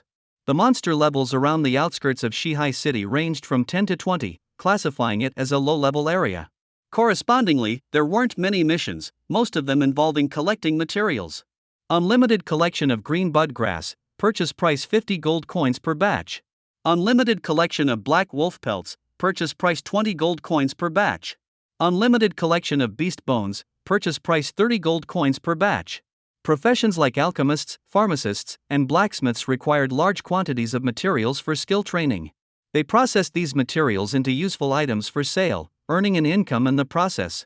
During skill training, these life-oriented professionals could also level up, creating a positive cycle that allowed even non-combat professions to develop well. This task is interesting, Lin Maoyu mused. Conquer the level 14 Shihai Mine dungeon and acquire the core of the dungeon boss, the Goblin King. Note, the core will only drop from nightmare level and above difficulty bosses. The task offered a reward of 100,000 gold coins, indicating its difficulty. The Shihai Mine was south of Shihai City, about 50 kilometers away. Lin Maoyu had no intention of tackling it yet. The level 14 dungeon required at least level 10 to enter, and he wasn't there yet. Dungeon difficulties were categorized into normal, nightmare, and hell. Lin Maoyu wasn't sure how challenging nightmare level was, but according to books, it was several times harder than normal. Without a strong team, it was nearly impossible to conquer. Hell level was out of reach for ordinary professionals altogether. After a while, Lin Moyu left the trading post and headed to the city gate. Lin Moyu, level 7, Necromancer? The gate guard confirmed Lin Moyu's details with the pass he provided. Though puzzled about how a level 7 individual received permission to leave the city, considering that monsters outside started at level 10, the pass was legitimate, and the guard quickly validated it. Your pass is now active. Unless there's a special situation, you can freely enter and exit our Shinsha Empire's cities, the guard informed him. There are many monsters outside, so stay safe and be cautious. If things get too dangerous, don't hesitate to run back. It's better to be embarrassed than dead. Especially at night, some monsters prefer to ambush. The guard's advice was sincere. Lin Moyu bowed slightly. Thank you, I'll be careful. Exiting the gate, a cold wind greeted him, and the sky darkened noticeably. The air felt heavy with tension. Inside and outside the city seemed like two different worlds. This city wall is impressive, Lin Moyu noted, observing how it divided two worlds. He stepped forward and quickly disappeared into the wilderness. The atmosphere grew more oppressive, as if the air carried a scent of bloodlust. Distant beastly roars occasionally reached his ears, and he occasionally saw others fighting monsters. Most were professionals above level 10. The city walls were long gone from view, obscured by a thin mist. With a thought, Lin Moyu summoned a skeleton warrior from his summoning space. He had a total of 28 skeleton warriors now, having summoned an additional 4 after restoring his mental energy through meditation the previous night. Spotting a monster about 20 meters away, Lin Moyu commanded, "Go, take down that monster." The skeleton warrior clattered forward, and Lin Moyu cast a detection spell. Goblin Patrol. Level 10. Strength 120. Agility 50. Spirit 50. Constitution 120. Skills none. The level 10 Goblin Patrol, grotesque in appearance, wielded a spiked club. It was primarily strength-based, with pitifully low agility and spirit, though its constitution indicated it was quite resilient. Yet, compared to Lin Moyu's skeleton warrior, with attributes totaling 750, it was vastly inferior. The goblin tribes dominated this area, extending their territory all the way to the Shihai mines, 50 kilometers away. The skeleton warrior closed the gap in an instant. The goblin noticed the skeleton and attacked first, its spiked club whistling through the air as it smashed down. The skeleton warrior took the hit directly, a loud bang echoing as it staggered slightly under the force. But that was all. The skeleton warrior raised its battered sword and swung it in retaliation. The goblin patrol was struck and yelped loudly, swinging its spiked club with even more vigor in retaliation. Thus began a back-and-forth exchange, with each hit met by a counterstrike, as they engaged in a fierce battle. Every time the spiked club hit the skeleton warrior, it merely made the skeleton stagger slightly, causing no real damage. In contrast, the blows from the skeleton warrior's sword were visibly damaging to the goblin patrol. After 5 strikes, the goblin let out a final scream and collapsed into a pool of blood. Killed a level 10 goblin patrol, experience plus 300. Obtained goblin bone. A new bone material appeared in Lin Moyu's storage space. After transitioning to a new profession, everyone gains a storage space that expands as they level up. It can hold various items, materials, equipment, and food, offering great convenience. Lin Moyu had tried storing a skeleton warrior, but it was not possible. After killing one goblin patrol, Lin Moyu understood the strength of level 10 monsters. Generally, there wasn't much difference among monsters of the same level. With a thought, he summoned all 28 skeleton warriors. Just like in the beginner's dungeon, these warriors quickly spread out to find enemies. The monster density in the wild far exceeded that of the beginner dungeon, and Lin Moyu's experience points started rising rapidly, faster than before. Killed a level 10 goblin patrol, experience plus 300. Obtained goblin bone. Killed a level 10 terrifying grey wolf, experience plus 280. Obtained wolf pelt. The notifications flooded the screen like a barrage, almost overwhelming for Lin Moyu to keep up with. At this pace, reaching level 8 would take less than an hour. This was the right move, he thought, clenching his fist with excitement. At this rate, reaching level 15 before the major exam seemed feasible, though further progress would depend on the experience curve past level 10. The scattered skeleton warriors drew some attention from other professionals. Initially mistaking them for monsters, they realized through detection spells that these were summoned entities. However, the strength of these summons, easily dispatching level 10 monsters, was astonishing.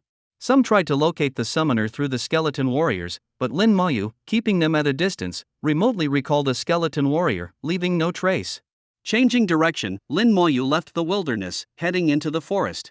The complex terrain and poor visibility made it prone to ambushes, increasing the danger, which is why most people avoided it. Yet, the skeleton warriors navigated effortlessly, unaffected by the terrain. In Lin Moyu's mind, a detailed map of the forest unfolded, each tree and bush clearly marked. An hour later, the glow of leveling up enveloped Lin Moyu. He had reached level 8. The skeleton warriors continued their relentless attack on monsters, providing Lin Moyu with a steady stream of experience and materials. No one else could level up with such ease. While mages would deplete their mental energy and knights would tire after prolonged battles, all professions required rest and recovery. The skeleton warriors did not. As long as they weren't destroyed, they could continue indefinitely. There are no more monsters. Lin Moyu observed the now empty grove. In just over an hour, he had cleared the area of monsters. He had to leave the grove, moving deeper into the wild. Unbeknownst to him, he was drifting farther from Shihai City. Along the way, he faced no limitations, easily defeating even level 11, 12, and 13 monsters. The skeleton warriors just needed a few more strikes. With their resilience, the skeleton warriors were unyielding. They couldn't be harmed, yet they could destroy their enemies. It was as simple as that. An 8-level character leading a formidable army of high-attribute skeleton warriors, Lin Moyu left no monster alive in his wake. By afternoon, Lin Moyu's experience had reached level 9, 99.0, just shy of level 10. The number of skeleton warriors had increased to 40, resembling a fearsome, tireless army, dominating the area. At level 10, I can learn new skills, but I don't have any skill scrolls, he mused. I'll have to rely on my innate skills for now, luckily they're strong enough. Even without new skills, it won't affect my leveling up. Professionals could learn new skills every 10 levels. There were 3 ways to acquire skills: through a mentor, skill books, or skill scrolls.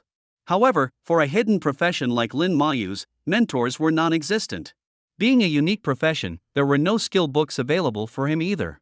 His only option was skill scrolls. Skill scrolls could be purchased at the trading post, with beginner-level scrolls for professionals under level 20 costing 100,000 gold coins each, a steep price. Using a scroll would randomly grant a skill from one's profession, but there was a risk of learning a skill already known, wasting 100,000 gold coins. Moreover, there were more expensive intermediate and advanced skill scrolls in the future. Despite these challenges, acquiring new skills for his profession through skill scrolls was Lin Moyu's only path. While contemplating this, the light of leveling up shone again. He had finally reached level 10. Name, Lin Moyu. Occupation, Necromancer, unique. Level, 10, 0%. Strength, 100. Agility, 100. Spirit, 300. Constitution, 100. Equipment, none. Summoning space, 40 out of 100, skeleton warriors, quantity, 40. Talent, comprehensive amplification, level 2, unique. Passive skill, damage transfer. Active skills, soul flame, level 10, summon skeleton warrior, level 10. Comprehensive amplification, level 2, all skill effects are increased by 20 times. Damage transfer, all damage received by the wizard is borne by the summoned creatures. Soul flame, level 10, burns the target's soul, causing burn damage, power determined by own spirit and skill level. Summon skeleton warrior, level 10, summons a bronze level skeleton warrior. Lin Moyu looked at his upgraded attributes.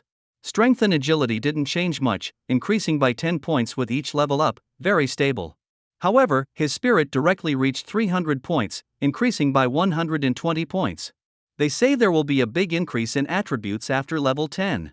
As a mage, the biggest change is in spirit. Then he noticed his skill changes and became excited. His talent grew stronger, from a 10 times increase to a 20 times increase. Even without any other changes, the combat power of the skeleton warriors would increase significantly. Moreover, the level of the skeleton warriors changed, from iron to bronze skeleton warriors. Lin Moyu eagerly summoned a skeleton warrior. The bronze-level skeleton warrior's gray color disappeared, replaced by a bluish-white hue.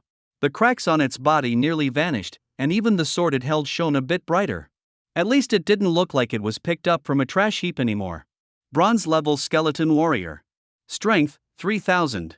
Agility, 3,000. Spirit, 3,000. Constitution, 3,000. Skill, Berserk Strike, Level 1. Berserk Strike, Level 1 deals 200% of own strength as damage to the target, with a 10-minute cooldown. With balanced attributes, the base attribute reached 150 points.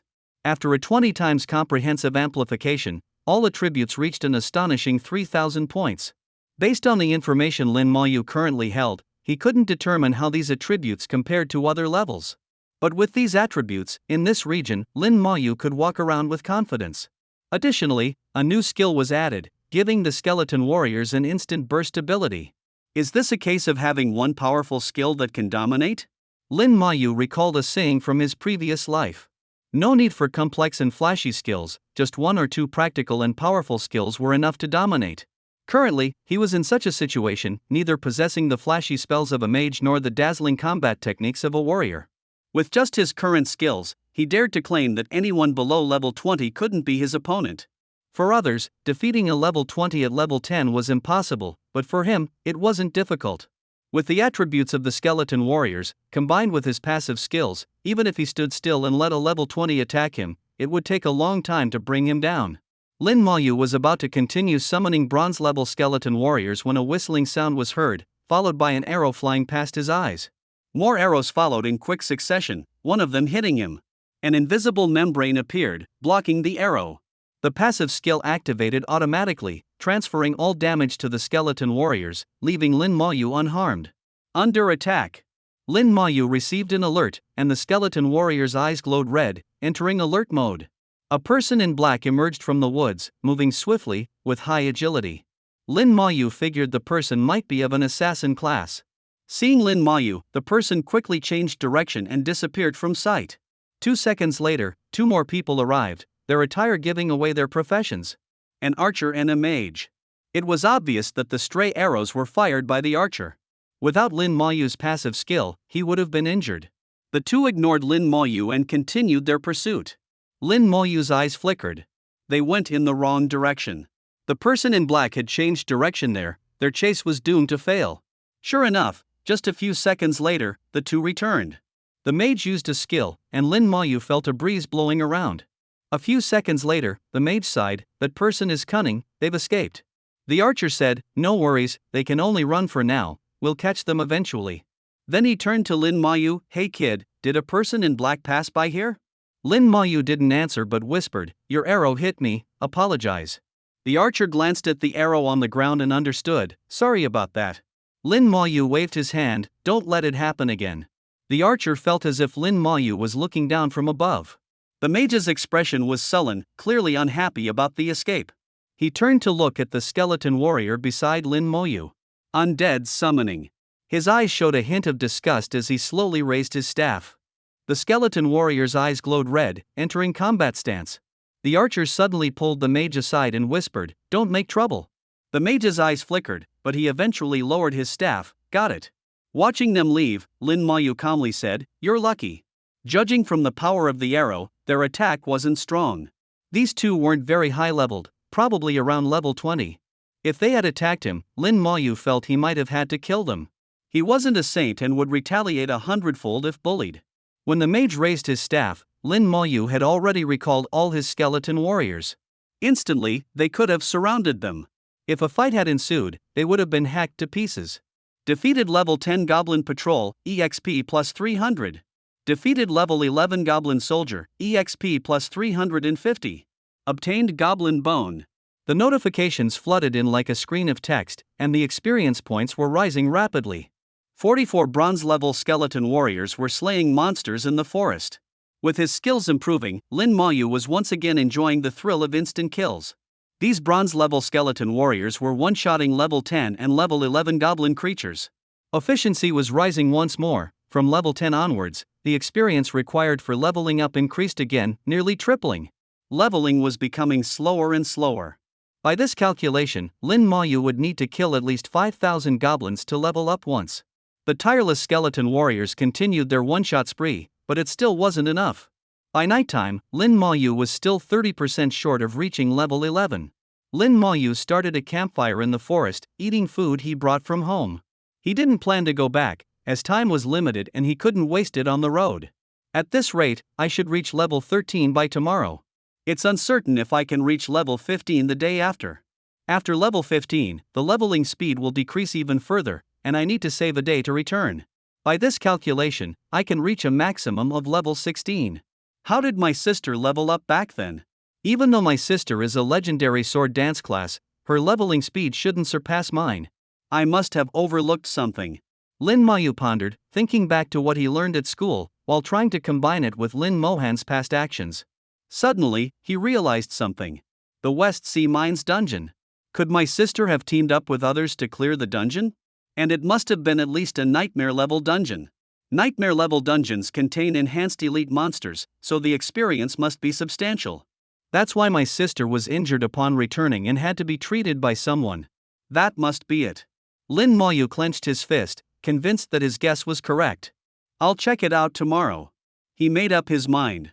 As the night deepened, the area within a 500-meter radius around him had been cleared of monsters. The skeleton warriors hid in the darkness while he began to meditate. With 44 skeleton warriors guarding him and passive skills in place, there was no need to worry about safety. The nighttime forest was not completely silent. Occasionally, distant wolf howls could be heard. The rustling of leaves in the wind added to the eerie atmosphere. The temperature where Lin Mayu was stationed was lower than in other places. The presence of the skeleton warriors turned the night breeze into a chilling wind. In the middle of the night, a skeleton warrior suddenly issued a warning, and Lin Mayu awakened from his meditation. The skeleton warriors had detected someone approaching his location. Is it another adventurer here to level up? Not many people come to level up in the forest at night. Could they be lost? Lin Mayu didn't move but remained on guard. In the wild, one must never let their guard down. The campfire was the best beacon in the night. Soon, the person appeared in Lin Mayu's line of sight. It's her. Lin Mayu had seen her in the afternoon, the black-clad figure on the run. Do you have any food? The black-clad person's voice was pleasant. Her big eyes were bright and clear in the firelight. Lin Mayu handed over a sweet potato. He had only prepared sweet potatoes and some water for sustenance. The black-clad person didn't mind, removing her mask and eating heartily, clearly starving. Behind the mask was a delicate and pretty young face, seemingly around 18 or 19 years old, exuding a youthful aura. Lin Mayu didn't use a detection skill. Using such abilities on strangers would be impolite and might even provoke hostility. Before she could finish a word, she started coughing violently, having choked while talking and eating. Lin Mayu handed her a bottle of water. The black-clad person took a few sips, finally catching her breath. Thank you. She finally managed to express her gratitude. Lin Mayu merely nodded slightly, indicating it was no problem. The black-clad person ate her sweet potato slowly and gracefully. Her beautiful eyes occasionally glanced at Lin Mayu, flickering with curiosity, though her thoughts were unclear. After finishing her meal, she finally spoke, "What's your name?" Seeing Lin Mayu remain silent, she continued, "Not much of a talker, huh? How about we use detection skills on each other?" Lin Mayu thought for a moment and nodded in agreement. Light glowed at their fingertips as they cast detection skills on each other. Lin Mayu was momentarily stunned when his detection skill failed, revealing no information. The black-clad person giggled, looking as if she had tricked him. Didn't get anything, did you? So your name is Lin Mayu, level 10, and your class is Necromancer? I've never heard of that class before, how strange. I saw you with a skeleton this afternoon. Is that your summon? Undead summons are quite rare.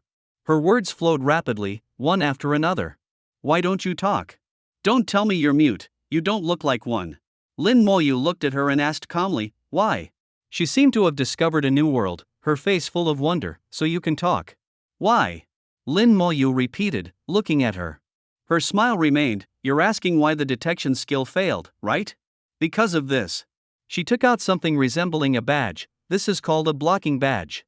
As long as you wear it, anyone not more than 10 levels higher than you will find their detection skills ineffective. She put the blocking badge away. Now try using the detection skill on me again. Lin Mayu nodded and cast a detection skill. This time, it worked. Lin Mayu had already detected the approaching figures through his skeleton warriors. Besides the archer and mage he had seen today, there was now an additional knight with a sword and shield. The three of them converged from different directions, surrounding them.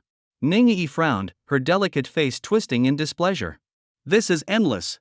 It's just a mid-level skill scroll. They've been chasing me for days and still haven't given up. Ningyi stomped her foot and said to Lin Mayu, "I'm off. I'll find you to play another time." Whoosh! An arrow shot out from the darkness.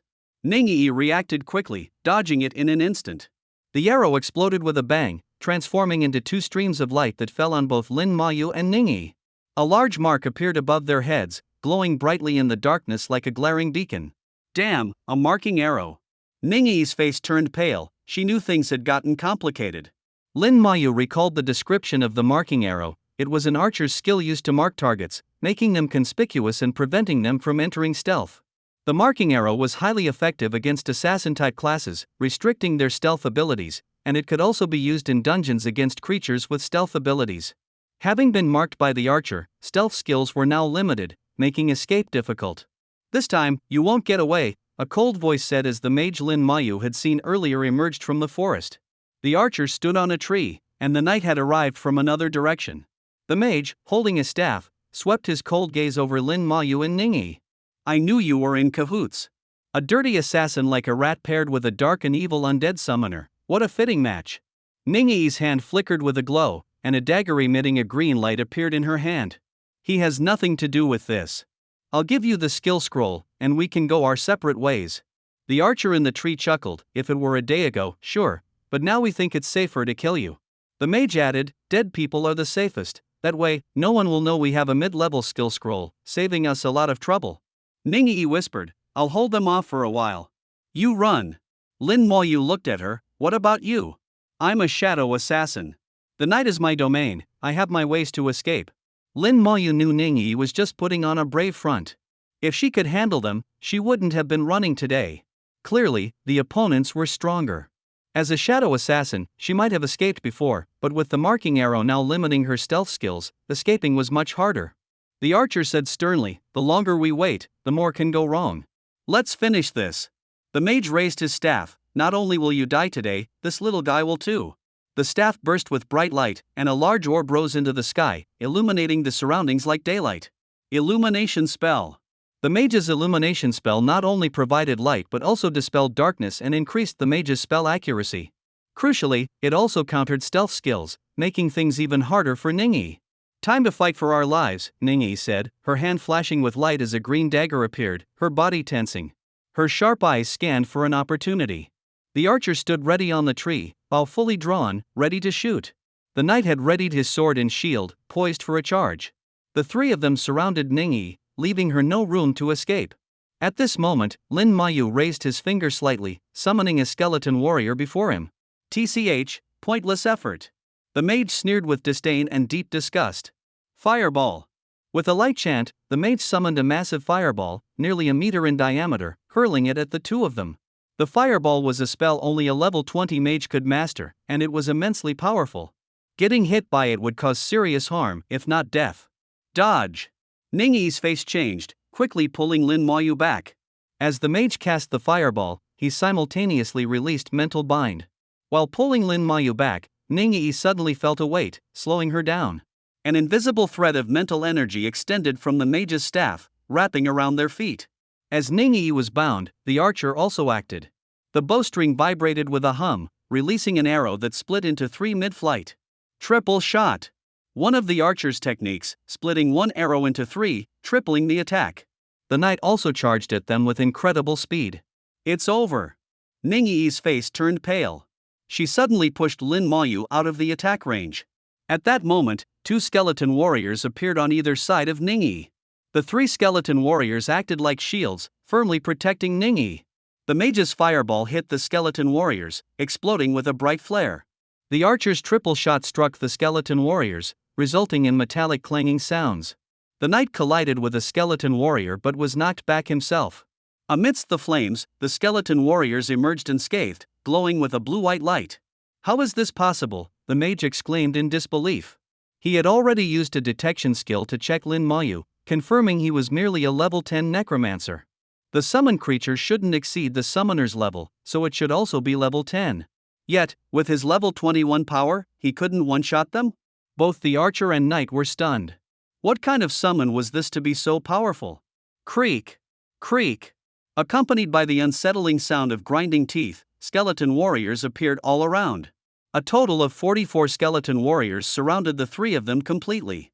Not only were the three adversaries stunned, but Ningyi was also in disbelief. Her big eyes were wide open, and her small mouth gaped in shock, giving her an unexpectedly cute look. She had seen Lin Maoyu's skeleton warriors earlier that day. They appeared to be mere level 10 skeleton warriors, covered in cracks, wielding worn-out weapons, and seemingly fragile. How could they be this powerful? The mage's level 20 skills couldn't harm them. The archer's triple shot and the knight's charge couldn't inflict any damage either. Were these really level 10 summons? Their strength seemed excessively high. And their numbers. As clusters of firelight illuminated the night, skeleton warriors appeared silently, surrounding the adversaries. Lin Maoyu, not one for many words, returned to Ningyi's side, a murderous intent in his eyes. Attack! With a single thought, the skeleton warriors sprang into action. The mage's face turned pale. With a shake of his staff, a protective shield enveloped him, an energy shield, a signature mage skill. The higher the mage's level, the stronger the skill, and the more solid the energy shield. It's said that god-level mages can stand unharmed under forbidden spell attacks with their shields. But with low agility, mages aren't as nimble as archers, and now, surrounded by skeleton warriors, he had no room to dodge. The skeleton warrior's blade rose and fell, causing the energy shield to distort violently. The mage's face turned ashen, just one strike, and his energy shield was nearly broken. What kind of attributes did these skeletons have to possess such terrifying attack power? There was no time to ponder as a second skeleton warrior's blade descended. The energy shield shattered, dispersing into 1,000 points of starlight. Repulsion Fire Ring. The mage cast another spell, and a massive ring of fire pushed back the nearby skeletons over 10 meters. Before he could even celebrate for a second, everything went dark as two skeletons leapt above him, giving him no chance to cast another spell. A flash of blades, and the mage's head was sent flying. In less than 2 seconds, the mage was dead. The archer, being pursued by the skeleton warriors, was in a dire state. Witnessing the mage's death filled his eyes with fear. Although more agile than the mage, he was no match for the skeleton warriors with agility exceeding 3,000 points. He kept using evasion skills, trying to escape the skeleton's encirclement, but his efforts were in vain. With the skeletons closing in, his maneuvering space dwindled. Compared to the deceased mage and the soon-to-be-dead archer, the knight's situation was slightly better. The knight, glowing like a light bulb, repeatedly activated his charge skill, running towards the distance. This glow was even sturdier than the mage's energy shield, protecting him firmly. Even when the skeleton warrior's blades struck him, they couldn't harm him. It's extreme defense. I didn't expect this knight to have mastered such a skill. Lin Maoyu recalled the knowledge about this ability.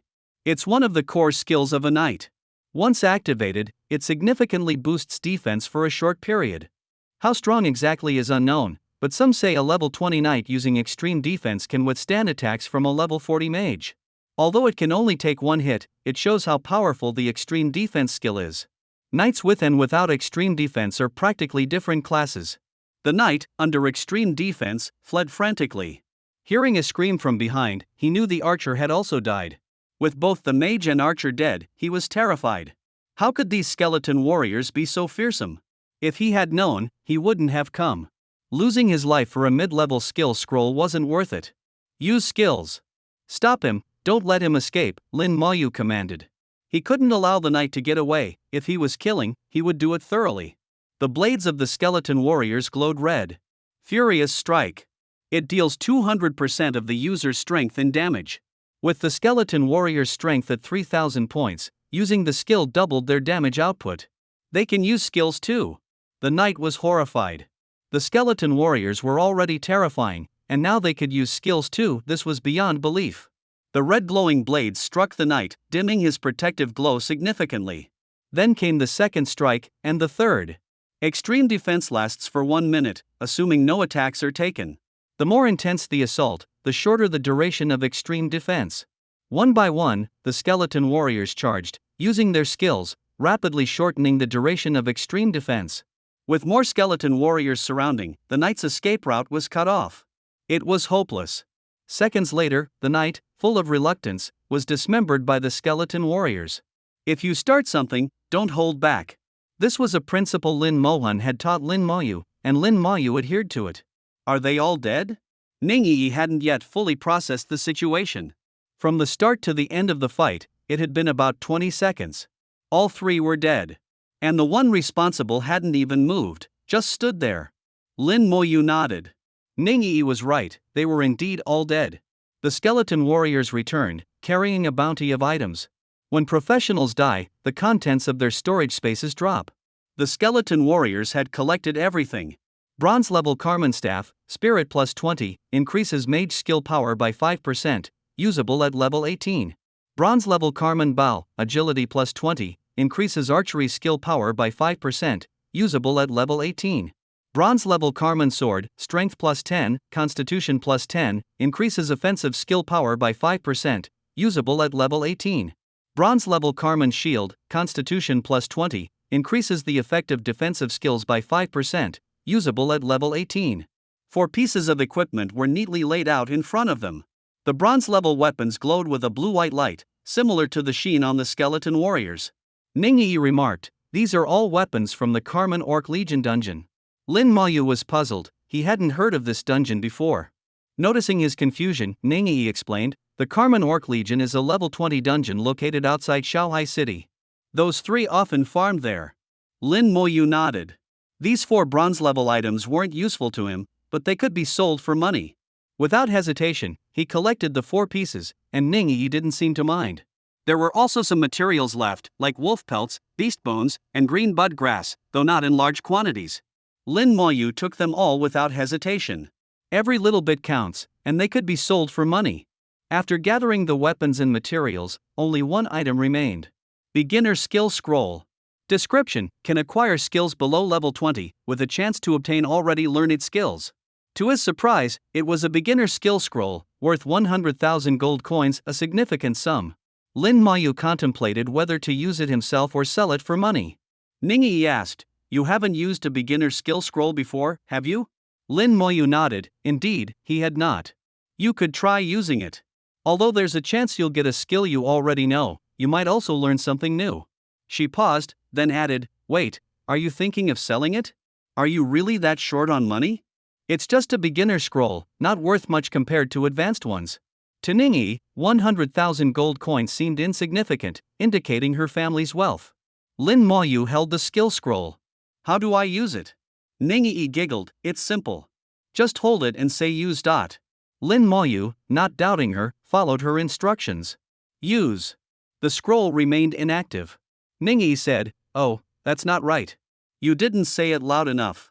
You need to say use more loudly." Lin Moyu looked at her, but didn't attempt a second time. He hadn't used one before, but he wasn't naive. The idea that his voice was too quiet seemed implausible. Instead, Lin Moyu used his mental energy to activate the skill scroll. Ningyi watched him expectantly, waiting for him to shout use. But Lin Moyu never did. Suddenly, the skill scroll erupted with brilliant light, enveloping Lin Moyu. Ningyi let out a disappointed sigh. "You figured it out." She had intended to tease Lin Moyu, but he had found the correct method to use the scroll. It was a bit of a failure on her part. The skill scroll transformed into a ball of light that enveloped Lin Moyu. Skill acquired, Corpse Explosion. Corpse Explosion, level 1 detonates a corpse, dealing 10% of the corpse's health as damage to enemies within a 1-meter radius. He acquired a new skill, and the scroll wasn't wasted. Corpse Explosion was currently at level 1, meaning it was a skill that could be learned at level 10. At first glance, the skill description didn't seem particularly impressive. The range was only 1 meter, what could that do? It seemed too small. Moreover, the damage was based on the corpse's health. Lin Moyu understood the concept of corpse health. To a necromancer, corpses possess life. Their life came from flesh, bones, and even the soul. Even in death, a corpse's health wouldn't be less than when it was alive. Some powerful beings' corpses, after death, wouldn't decay for millennia and would continually emit energy. However, Lin Moyu saw something different in this skill. It was a crowd control skill. If he faced thousands of enemies, he couldn't rely solely on the skeleton warriors to cut them down one by one, it would be too slow. Once an enemy was killed, he could detonate the corpse to damage enemies within the skill's range. If more enemies died, more corpses would form, allowing for consecutive explosions, as long as his mental energy held out. Given his talent, was a 1-meter range even an issue? It was already extended to 20 meters, with damage increased to 200%. Another powerful skill. With his innate talent, nearly all his skills could become powerful. The scroll's light faded. Ningyi blinked her big eyes, eagerly asking, "Well, did you learn a new skill?" "Yes, I did," Lin Mayu replied, not bothered by Ningyi's earlier teasing. She was just playful and mischievous. As a man, he wouldn't hold a grudge over something so trivial. Ningyi laughed happily. "Your voice is really nice. Why don't you like to talk more?" "It's such a pity." Lin Mayu looked at her. This girl seemed different from the ones at his school, lively and playful. "Your voice is nice too," he complimented, which was rare for him. He wasn't averse to speaking, just to wasting words. He spoke plenty with his sister Lin Mohan and grandmother. Ningyi was delighted, giggling, "Thank you for the compliment. I know my voice is nice too. Since you saved me and praised me, I'll give you this." She took out a box and handed it to Lin Mayu. Intermediate Skill Scroll. Description: can awaken skills between level 40 and 70, with a chance to obtain already learned skills. In the marketplace, an intermediate skill scroll could fetch up to 10 million gold coins, 100 times the price of a beginner scroll. It was extremely valuable and expensive, at least for Lin Mayu at this moment, a fortune. Ningyi had mentioned that those chasing her were after this scroll. How could she just give it away? "Why is it so cold?" Ningyi said as she sat by the fire, extending her small hands to warm them. With her pursuers dealt with, she finally felt at ease. Lin Mayu knew the drop in temperature was due to the presence of the skeleton warriors and promptly had them disperse. Ningyi, aware of Lin Mayu's reticence, began talking to herself. "I found a treasure chest in the Carmen Orc Legion camp outside Shanghai City," she said. "You know how these chests appear randomly, and I just happened to find one. I opened it and got this intermediate skill scroll. But those guys saw it. They wanted to take it from me. Even though it isn't worth much, how could I just hand over something I worked so hard to get? So they chased me, and I ran away. I fled for 2 days, from Shanghai City to Shihai City. They're like pests, so annoying." From Ningyi's words, it was clear that even a 10 million gold coin scroll didn't impress her. One could only wonder which wealthy family she came from. Lin Mayu waited until she finished speaking before softly saying, "You almost died just now." Ningyi replied, "Don't worry, I wouldn't have died. If I'm critically injured, I'll automatically be teleported away. But thank you anyway. If it weren't for you, I might not have died, but I definitely would have been hurt. And you know, getting hurt really hurts, and EE is afraid of pain." Well, Lin Mayu realized his concern was unnecessary. She had protective items and wasn't in real danger. Ningyi extended her hand. "I've given you the intermediate skill scroll. Do you have any food? I'm still hungry." Lin Mayu took out several steamed buns, the spoils from earlier, about a dozen in total. Ningyi shook her head. "I don't want buns, I want sweet potatoes." Lin Mayu chuckled and swapped the buns for sweet potatoes. "That's more like it." "I don't eat the food of the dead," Ningyi said, happily munching on the sweet potato. Could sweet potatoes really taste that good? Lin Mayu wondered, watching Ningyi eat with apparent delight. "Lin dummy, are you here to level up? You haven't gone to a higher education institution yet, right?" she asked between bites. Lin Mayu nodded. "No, I haven't." Ningyi was used to Lin Mayu's manner of speaking. "Which institution are you planning to apply to?" she inquired. "Xia Capital Academy," Lin Mayu replied softly. "Ah, Xia Capital Academy is great," Ningyi said, unsurprised. In her view, with Lin Mayu's capabilities, he could get into any academy. Who else could take down 3 level 20 professionals so easily at level 10? If Lin Mayu couldn't get into Xia Capital Academy, then probably no one could. Suddenly, Ningyi's eyes lit up with excitement. "If you go to Xia Capital Academy, remember to challenge their Xinxia Tower. The first time reward is doubled, so aim high and climb as many levels as you can. You'll earn more points, which are more valuable than coins at the academy. Also, there's the Genesis Academy within Xia Capital Academy. If possible, you should definitely try to get in." Ningyi seemed to know a lot about Xia Capital Academy and eagerly shared information with Lin Mayu. From her words, Lin Mayu gathered a rough idea of what the academy was like. 99% of the time, it was Ningyi talking, while Lin Mayu listened, occasionally responding. Eventually, Ningyi's chatter ceased. Lin Mayu handed her a piece of clothing to use as a blanket and began to meditate himself. The next day, as sunlight streamed down, Lin Mayu awoke from his meditation, his mental energy fully restored. Ningyi was watching him with wide eyes. "Do you have any more sweet potatoes?" she asked with a playful smile, extending her hand. Lin Mayu handed her another sweet potato. "Not enough, I want more," she insisted. Lin Mayu gave her another. Can't you be more generous? It's just sweet potatoes. Can't you give me more? She teased. Right, a man should be generous. Give them all to me. Lin Mayu ended up giving her nearly all the sweet potatoes he had, leaving none for himself. Are you sure there are none left? Ningyi was still skeptical, almost as if she wanted to dive into Lin Mayu's storage space. Lin Mayu nodded. Really, there are none left. Only then did Ningyi relent. Alright, I believe you. I'm off now. I need to level up too. Lin dummy, see you later, she said. Level up quickly so you can help me level up next time. Ningyi left decisively, taking the sweet potatoes and the clothing used as a blanket. After she was gone, Lin Mayu muttered to himself, help you level up next time. Even after an entire night, the goblins hadn't respawned. The respawn time exceeded his expectations, probably because he had killed them too quickly. The forest still carried a faint scent of blood, and 3 corpses lay on the ground.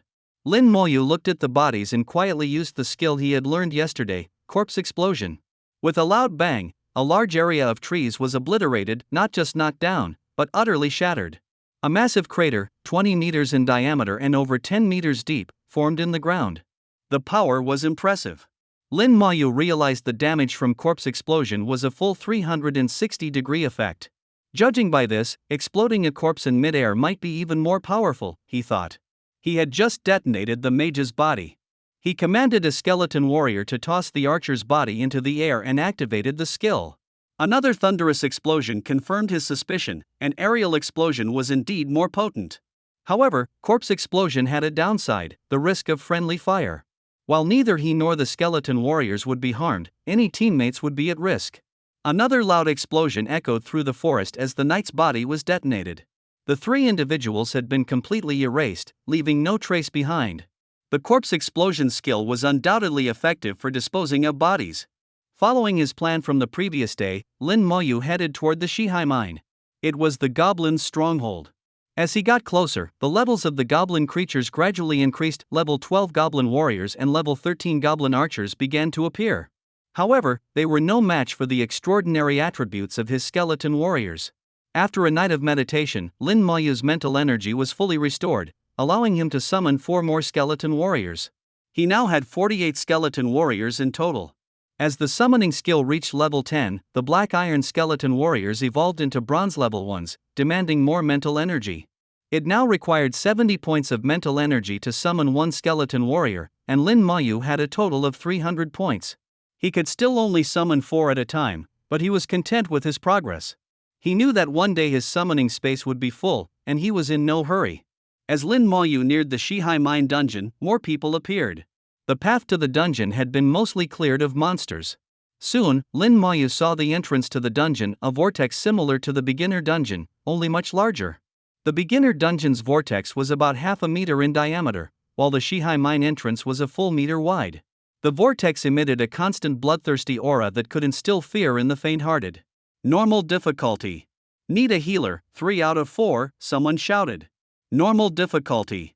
We have a mage and healer, need a knight, another called out. Elite team for the mine dungeon, nightmare difficulty. We have a knight, mage, and assassin, need a healer and control support. Guaranteed nightmare completion team, need a knight and a healer, 4 out of 5, another group advertised. Many people were at the dungeon entrance, trying to recruit team members. Others stood near the entrance, discussing strategies. Lin Mayu approached the entrance with a single skeleton warrior, having stored the rest. Even in the summoning space, their passive skills remained effective, so he wasn't concerned about his safety. The skeleton warrior's bones clattered with every step, a sound that set teeth on edge. Its soul fire flickered in its skull, causing a chilling wind that dropped the temperature by several degrees. The skeleton warrior's appearance was intimidating, and Lin Mayu's approach caused a stir, with many people stepping back to give him a wide berth. At the dungeon entrance, Lin Mayu examined the dungeon information. It wasn't a true dungeon like the beginner ones meant for leveling. The mine dungeon had only normal and nightmare difficulties, with no hell mode.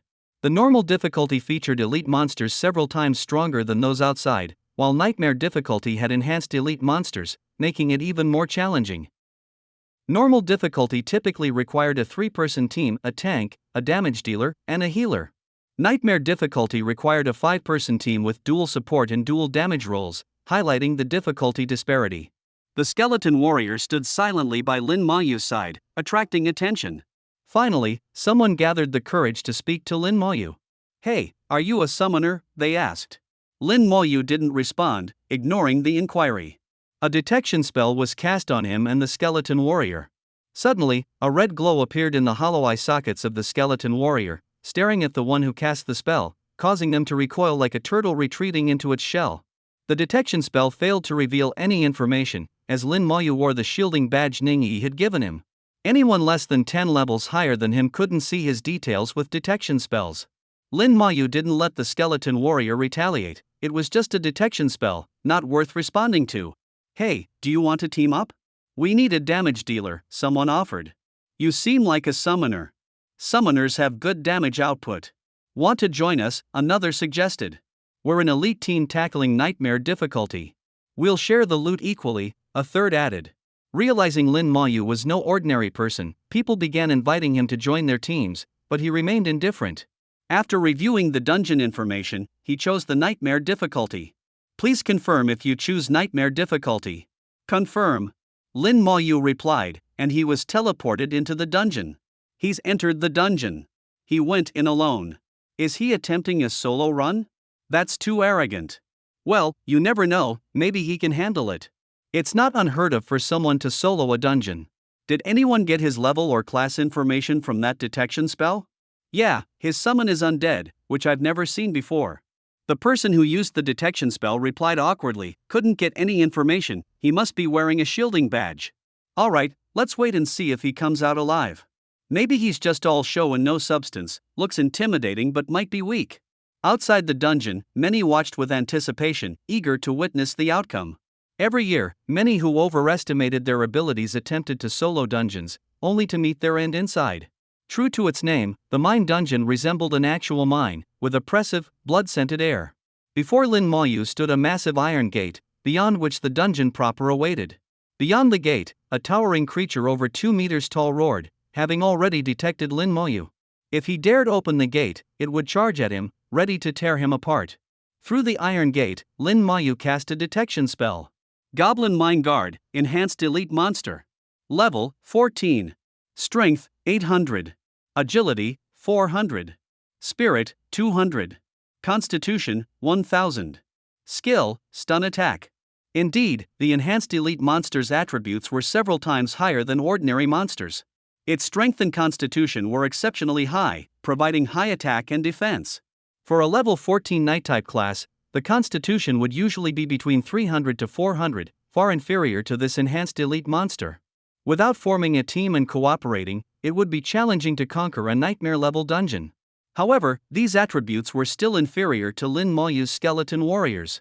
Lin Mayu released the skeleton warriors from the summoning space, instantly filling the room with them. He then opened the gate, officially beginning his dungeon journey.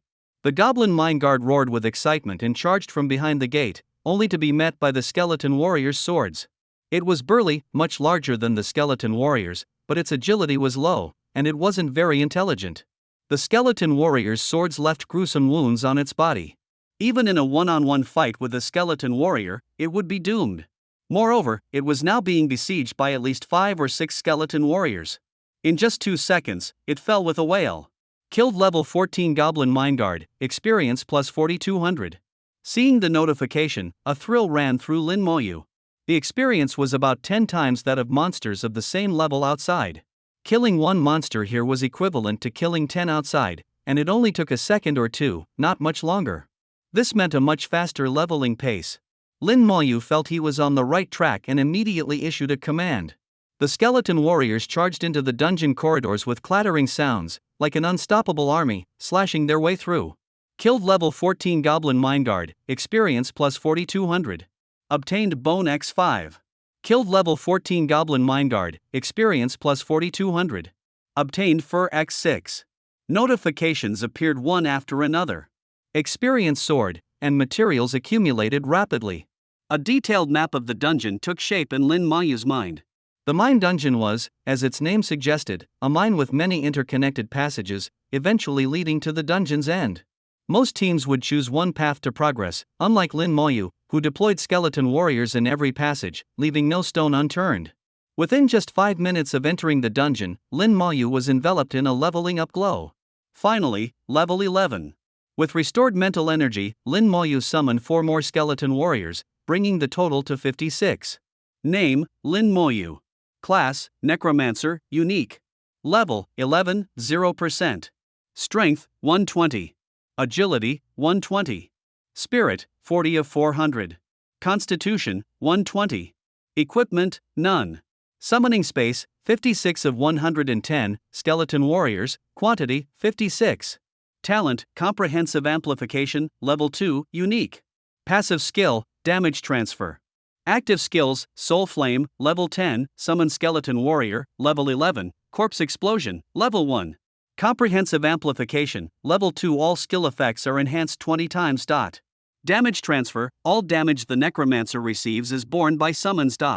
Soul Flame, Level 11 burns the target's soul, causing burn damage, power based on spirit and skill level. Summon Skeleton Warrior, Level 11 summons a bronze level Skeleton Warrior. Corpse Explosion, Level 1 detonates a corpse, dealing 10% of the corpse's health as damage to enemies within a 1 meter radius. Reviewing his attributes, Lin Maoyu noted, after level 10, the increase in base attributes has grown. Strength, Agility, and Constitution now increase by 20 points per level instead of 10. Spirit increased by 100 points. As levels rise, attribute gains will become even greater. Skills had improved once again, with the Skeleton Warrior's 4-dimensional attributes reaching 3400. Base attributes increased by 20 points, magnified 20 times, resulting in a 400-point increase. Everything was as expected, except for the Corpse Explosion skill, which remained unchanged at level 1. Why is that? Lin Maoyu wondered, puzzled as to why Soul Flame and Summon Skeleton Warrior had improved, but not Corpse Explosion. This was beyond his current knowledge, a gap in his understanding. If Ningyi were here, maybe she'd know. Lin Maoyu thought of Ningyi, the lively girl with extensive knowledge. If she were around, he could ask her. Setting aside his confusion, he continued deeper into the dungeon. The mine dungeon had 8 interconnected passages, resembling a labyrinth, but all eventually converged. Lin Maoyu distributed skeleton warriors evenly across all passages, leaving no monster alive. Experience accumulated rapidly, pushing his level up steadily, far more efficiently than outside. When he emerged from the passages, every monster had been cleared out. Level 11, 32.22%. He was nearly a third of the way through the level, having taken just over half an hour, a very efficient pace. After navigating through the labyrinth-like mine tunnels, Lin Maoyu entered the second half of the dungeon. Before him stretched a massive corridor, 1,000 meters long. On either side were rooms resembling prison cells, with large iron doors that gave the impression of a series of jails. The cries of wild beasts echoed from within, reverberating through the vast corridor. Alongside the bloodthirsty aura, the air carried a stench of decay. A massive creature blocked the path. It resembled a cross between a wolf and a dog, lying down yet still over a meter tall. If it stood, its height would exceed 3 meters, and it was over 5 meters long. Lin Maoyu cast a detection spell on the creature. Mine Wolf King, Elite Boss. Level, 15. Strength, 2000. Agility, 2000. Spirit, 1000. Constitution, 2500. Skill, Roar. This was the first boss-level monster Lin Maoyu had encountered, and an elite boss at that. Although its attributes weren't as high as those of the skeleton warriors, they were significantly stronger than the other monsters. If even the boss has attributes like these, the final dungeon boss will be even more powerful, Lin Maoyu mused. But it shouldn't surpass the skeleton warriors, or else no one would be able to clear this dungeon. In nightmare difficulty, such challenges were to be expected. Generally, those capable of tackling nightmare dungeons would have levels exceeding the dungeons. An elite 5-person team might average around level 17 or 18, with decent equipment and skills. Otherwise, it would be impossible to clear a nightmare dungeon. Lin Maoyu's solo attempt at level 10 was unprecedented. The detection spell roused the Mine Wolf King from its slumber. It rose slowly, its massive form over 5 meters long, towering above Lin Maoyu and his skeleton warriors. Its blood-red eyes locked onto Lin Maoyu, exuding a menacing aura that swept over him. Attack! Lin Maoyu commanded. 56 skeletons charged at the Mine Wolf King like lightning. The Wolf King let out a thunderous roar, activating its skill. A powerful shockwave erupted from its mouth, sending over 30 skeleton warriors flying. The walls shook, dislodging countless stones. Even from tens of meters away, Lin Mayu felt the impact, a hint of surprise crossing his face. It was a group skill with a knockback effect, the first time he'd seen skeleton warriors sent flying. Despite being knocked back and landing awkwardly, the skeleton warriors quickly recovered and charged once more at the Mine Wolf King. The cracks from the previous attack swiftly vanished, and their soul fire burned brightly. Use skills, Lin Mayu ordered. The skeleton warriors, unaffected by the initial shockwave, reached the Mine Wolf King and swung their glowing red swords. Blood splattered as deep wounds exposed bone, drawing anguished howls from the Wolf King. Many skeleton warriors leaped onto its body, their weapons glowing as they unleashed their skills. The scene mirrored what Lin Mayu had witnessed during his class change, the skeleton warriors hacking a dragon to pieces. The Mine Wolf King, unlike the colossal and powerful dragon, was outmatched by the skeleton warriors' superior attack power. Each strike inflicted significant damage, and the Wolf King thrashed wildly, crashing into the mine walls in a desperate attempt to dislodge the skeleton warriors clinging to its flesh. The ground warriors pursued relentlessly, targeting its legs, their blades clashing against bone with a metallic ring, eliciting more pained cries from the Wolf King. Its massive paws struck the skeleton warriors, sending them flying with great force, yet they sustained little damage and quickly returned to the fray. Even its attempts to bite back resulted in broken teeth against the skeleton's formidable constitution. What's the use of being so large if it's still going to die? Lin Mayu reflected. While its size brought greater intimidation and power, it also became a vulnerability. Without sufficient defense to withstand the skeleton warrior's assault, its fate was sealed. In mere seconds, the Wolf King was on the brink of death. It roared once more, unleashing its skill with full force. This time, the roar's knockback effect reached its peak, finally dislodging the skeleton warriors clinging to its body and scattering those nearby. The skill's attack power is average, but the knockback is quite impressive, Lin Mayu observed, his expression unchanged as he watched the skeletons fly through the air. The skill seemed powerful, yet the skeleton warriors remained largely unharmed. They rolled upon landing and sprang back to their feet, ready to continue the fight. Suddenly, the Mine Wolf King turned and limped toward the tunnel. Is it fleeing? Lin Mayu wondered, witnessing the unexpected retreat. Lin Mayu was momentarily stunned, he hadn't expected the dungeon boss to flee. The Mine Wolf King dashed into the corridor, howling as it went. In response, howls echoed from within the passage, signaling that something was amiss. Lin Mayu sensed trouble and refrained from sending his skeleton warriors in pursuit. Instead, he called them back to his side. Creak! Creak! The iron doors on either side of the corridor opened in response to the Wolf King's cries, releasing a pack of bloodthirsty wolves. Mine Dire Wolf. Level 14. Strength 600. Agility 600. Spirit 200. Constitution 1000. Skill Bite. Under the detection spell, the dire wolves' information was laid bare. Their attributes weren't particularly strong, weaker even than the goblin mine guards from earlier, but their numbers were overwhelming, at least 100 of them. The sight of so many dire wolves charging forward was enough to make one's scalp tingle. Lin Mayu remained unafraid. Despite their numbers, the mine dire wolves' attributes were weak, and his skeleton warriors were more than capable of handling them. Yet, he pondered how other teams dealt with such a situation. He doubted a mere 5-member team could contend with so many dire wolves.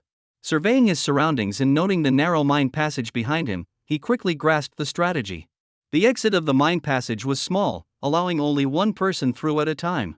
As long as a knight could hold the passage, healers could provide support, and mages could use area of effect skills to attack. It would only take some time to clear the mine dire wolves. Lin Mayu's reasoning was accurate, that's how other teams handled it. However, he was unaware that other teams typically faced far fewer wolves, usually just a dozen or so. This was because he had cleared all the monsters in the mine passage, triggering a larger spawn. Lin Mayu, unfamiliar with this mechanism, wasn't aware of this detail, and such knowledge wasn't in any books. Regardless, even if he knew, he would have cleared all the monsters for the experience. For him, was there truly any difficulty in this? Since entering the dungeon, he had merely given a few mental commands, not breaking a sweat. To him, the dire wolves were just a treasure trove of experience. The skeleton warriors formed a tight circle around Lin Mayu, protecting him. The mine dire wolves charged in, clashing with the skeletons. Ferocious and relentless, the dire wolves bit and clawed at the skeleton warriors, but their attacks lacked the power to inflict significant damage.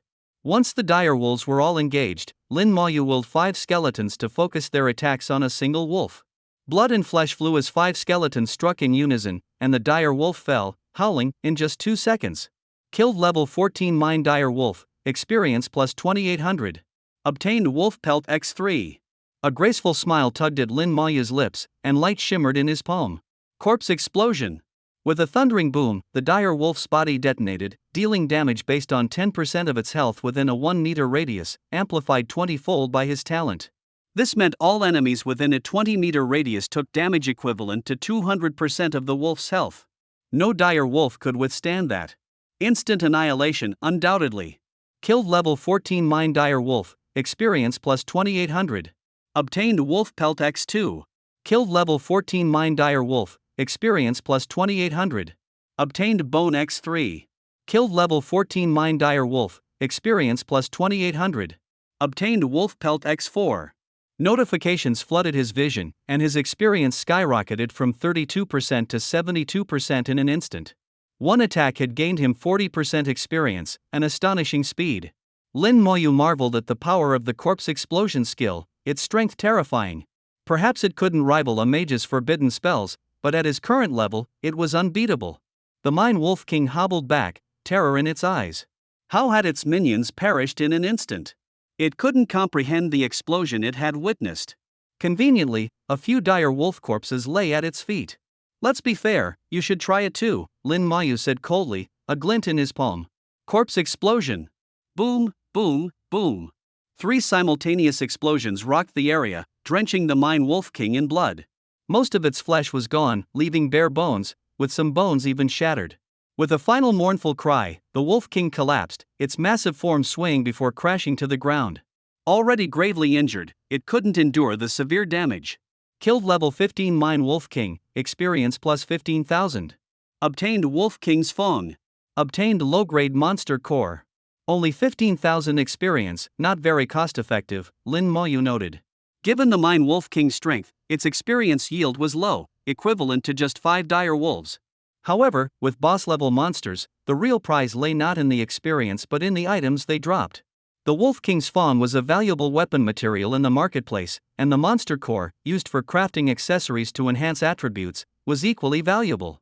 Only boss-level monsters and above dropped monster cores, and even then, it wasn't guaranteed, keeping their market price high.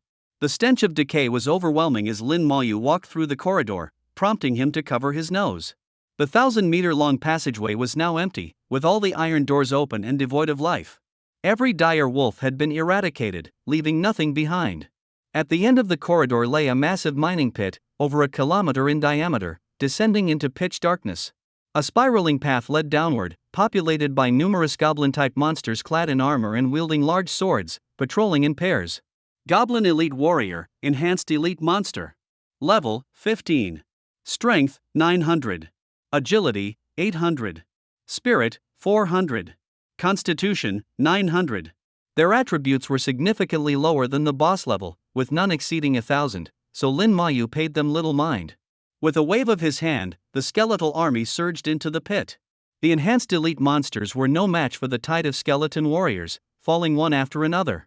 Killed level 15 Goblin Elite Warrior, experience plus 4,500. Obtained Beast Bone X6.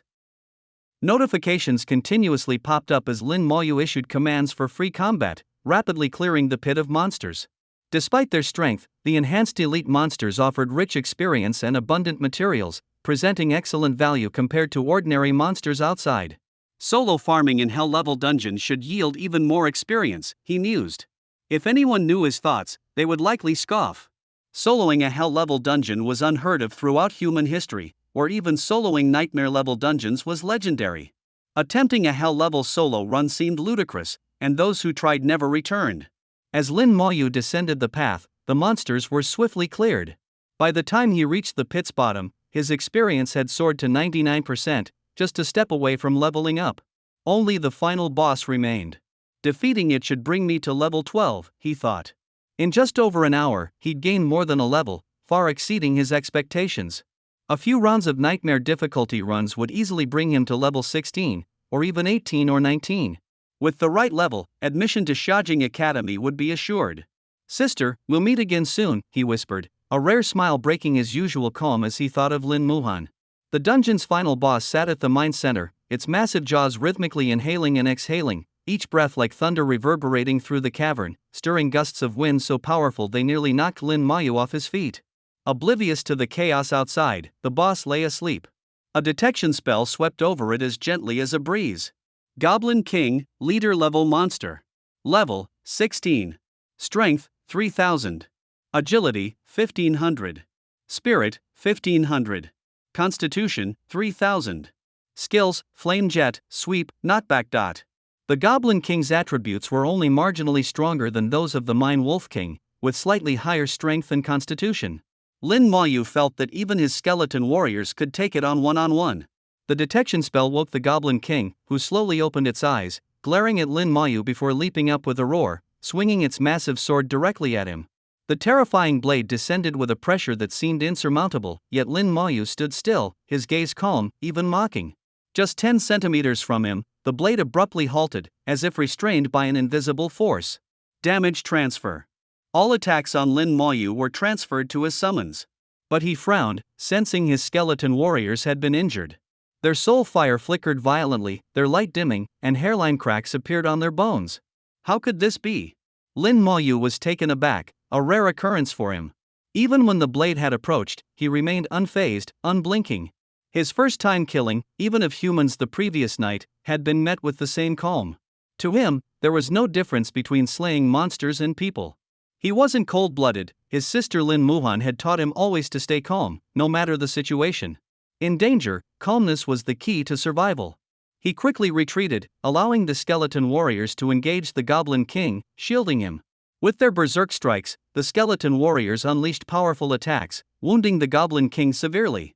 Naturally, it shifted its focus to them, retaliating against the skeletons. Lin Mayu, watching from the side, pondered the earlier event. Damage transfer was meant to relay his damage to his summons, evenly distributing it among them. He suddenly realized the issue. The substantial damage to his skeleton warriors stemmed from his own weak attributes, a mere 120 constitution and frail defenses. Against the Goblin King's 3000 strength, the damage he took was massive. Transferred damage, based on his own defenses, ignored the skeleton warriors' inherent durability, hence their significant injuries. If the blade had struck the skeleton warriors directly, their injuries would have been much less severe, he concluded. I'm the sole weakness. I need to focus on increasing my constitution, he determined. The stronger my defenses, the more powerful my summoned army will become. Lin Mayu fully grasped the situation. With himself as the core of his skeleton army, the greatest vulnerability lay within him. If a powerful enemy chose to bypass the skeleton warriors and focus attacks on him, he would be in danger. He realized that damage transfer wasn't infallible. Knowing this weakness, Lin Mayu naturally began to think of ways to mitigate it. The Goblin King's body was battered, blood raining down like droplets. Standing 6 or 7 meters tall, its shoulders, back, chest, and even its head were crawling with skeleton warriors. Suddenly, the Goblin King glowed brightly and leaped into the air, crashing back down with a thunderous impact. The skeleton warriors clinging to it were thrown off, even those on the ground were pushed back. Skill, knockback. The Goblin King's eyes shone, and it opened its massive mouth to unleash a torrent of flames, scorching the skeleton warriors. Lin Mayu sensed 4 skeleton warriors were rapidly losing life, teetering on the brink of destruction. With a thought, he recalled them into the summoning space. The Goblin King's flames kept the remaining skeleton warriors at bay. I must interrupt its skill, Lin Mayu resolved, summoning a flame in his palm. Soul Flame. The flame silently landed on the Goblin King's head, causing it to emit a tremendous scream, abruptly halting its fire breath. Soul Flame bypassed defenses, inflicting direct spiritual damage. The attack's power depended on skill level and spiritual strength. Though Lin Mayu's spirit was only 400 points and the skill level was 11, the 20-fold amplification made Soul Flame's attack formidable. The skeleton warriors quickly closed in, vigorously attacking once more. Lin Mayu continued using Soul Flame to disrupt the Goblin King's abilities. After a minute, the Goblin King, filled with unwillingness, collapsed to the ground. Killed Goblin King, experience plus 40,000. Obtained bronze weapon, Goblin King's dagger. Obtained bronze armor, knowledge robe. Obtained Goblin King's core. As the notifications appeared, Lin Mayu was enveloped in the glow of a level up. He had reached level 12. Soloing a nightmare-level dungeon in just over an hour had gained him more than a level, an exceptionally efficient feat. Lin Moyu inspected his rewards. Goblin King's Dagger, Bronze, Strength plus 10, Agility plus 10, increases Assassin skills power by 3%, usable at level 12. Knowledge Robe, Bronze Armor, Spirit plus 10, Constitution plus 10, reduces Mage skill cooldown by 5%, usable at level 12. The dagger was of no use to Lin Moyu, so he stored it away, planning to sell it later. As a necromancer, I suppose I belong to the mage class, he mused. However, my skills differ from other mages, with no cooldowns, so it's not particularly useful. Still, an additional 10 points to Spirit and Constitution isn't bad. Considering it was just level 12 equipment, he couldn't expect too much. Lin Moyu donned the Knowledge Robe, gaining 10 points each in Spirit and Constitution. Besides the equipment, there was also the Goblin King's Core. Larger and more beautiful than low-level monster cores, it was a deep red like a ruby, radiating warmth in his palm. Clearly, this core was extraordinary. Back at the trading post, it could fetch 100,000 gold coins, a pleasant surprise for Lin Moyu, as the core was more valuable than the two pieces of equipment combined. With his spiritual power fully restored after leveling up, Lin Moyu summoned 4 skeleton warriors. The summoning skill had reached level 12, requiring 110 points of spirit to summon. Despite having 510 spirit points now, he could still only summon 4. The bronze-level skeleton warriors, now at level 12, boasted attributes of 3,800 points across the board and numbered 60, allowing Lin Moyu to navigate the dungeon freely. In good spirits, he made his way out of the dungeon. Lin Moyu's sudden appearance at the dungeon entrance drew immediate attention, primarily due to the distinctive skeleton warriors accompanying him. Their eerie, sinister aura and terrifying appearance caused the timid to avert their eyes. He's out. Who would have thought he'd make it out alive? Did he really solo the dungeon? Few can solo a dungeon, this kid seems inexperienced. Wait, look at his clothes, doesn't that look like the Knowledge Robe? It really is the Knowledge Robe. Incredible! A solo dungeon master right before our eyes. Unfazed by the chatter, Lin Moyu knew the dungeon was now on cooldown for 12 hours before he could enter again. After one dungeon run, he had no interest in hunting wild monsters, as their experience yield was too low. Killing dozens of wild monsters was not as profitable as defeating a single dungeon monster, and finding them was too bothersome. With 12 hours to reflect and meditate, Lin Moyu sought a quiet place to sit, a skeleton warrior faithfully standing guard beside him. This dungeon run held significant meaning for him, chiefly revealing his weaknesses and the potential of his skills. Properly executed, Corpse Explosion could be an unrivaled area of effect skill. Soul Flame could interrupt enemy skills, delivering powerful defense ignoring spiritual attacks, even overwhelming nightmare-level bosses. Lin Moyu quietly reflected on his experiences, analyzing gains and losses. Lin Moyu sat in meditation, with his skeleton warrior standing guard. Over 100 people lingered at the dungeon entrance, yet none dared approach him, primarily due to the intimidating presence of his skeletal companion that instilled fear at a mere glance. This suited Lin Moyu just fine, as he preferred the solitude to await the cooldown for his next dungeon entry in 12 hours. His spiritual energy gradually recovered through meditation. As night fell, Lin Moyu concluded his meditation, his spiritual energy almost fully restored. Campfires sprang up around the dungeon entrance, with many gathered around, roasting meat. The aroma filled the air, intensified by spices. These adventurers, well prepared and experienced in the wild, contrasted with Lin Moyu, who had only brought sweet potatoes when setting out. His stomach growled in protest, prompting him to reach for his food, only to remember he had given all his sweet potatoes to Ningyi. Recalling her playful and adorable demeanor brought a slight smile to his face. He took out some steamed buns instead and began to eat. "Hey, want to join us for a bite?" someone called out, gesturing to Lin Moyu. They were roasting some unknown meat, and the scent was tantalizing. The speaker, a young man around 20, seemed to be a support class based on his attire. Lin Moyu politely declined with a slight shake of his head. The young man, undeterred, continued eating his roasted meat. Why bother inviting him, Wang Yi? Yeah, he's just a weirdo. Hasn't said a word since he got here. And that undead summon of his is a bit creepy. Wang Yi, however, had a different perspective. I think he's pretty normal, just not talkative, he reasoned. Besides, he's kept to himself and hasn't caused any trouble. I don't think he's as hard to get along with as you think. Wang Yi sliced off a generous portion of meat, placed it on a plate, and approached Lin Moyu. Here, have some meat. You can't just live on buns, he offered with a friendly smile, setting the plate before Lin Mayu before walking away. Under his detection spell, Lin Mayu found no issues with the meat. He slowly picked it up and took a bite, finding it quite flavorful. Not far off, Wang Yi raised his piece of meat in a friendly gesture, his expression bright and sunny. For a moment, Lin Mayu found Wang Yi's smile reminiscent of Gao Yang's. With his hunger sated, Lin Mayu returned to meditation, confident in his safety with the skeleton warrior by his side. After the 12-hour cooldown, his spiritual energy was fully replenished. This time, I should reach level 13, he thought, as he rose to find the dungeon entrance crowded. Two groups seemed to be at a standoff. One group, dressed in uniform and wielding fine weapons, blocked the dungeon entrance like a military force. Opposing them were the adventurers who had been outside the dungeon. Though their numbers were greater, they appeared disorganized and lacked the opposing group's imposing presence. Your dynasty guild is too domineering. Why won't you let us into the dungeon? Yeah, it's not like you own the dungeon. Our entering won't affect you. The gathered adventurers voiced their protests, but none dared to act, intimidated by the guild's strength. Wang Yi was among those protesting, his usual sunny smile replaced by anger. Lin Mayu approached him. What's going on? He asked. Surprised to hear Lin Mayu speak, Wang Yi quietly explained, the Dynasty Guild's young master is doing a task in the dungeon and won't let anyone else in until it's completed. Lin Mayu's eyes questioned the necessity of blocking the dungeon for a task.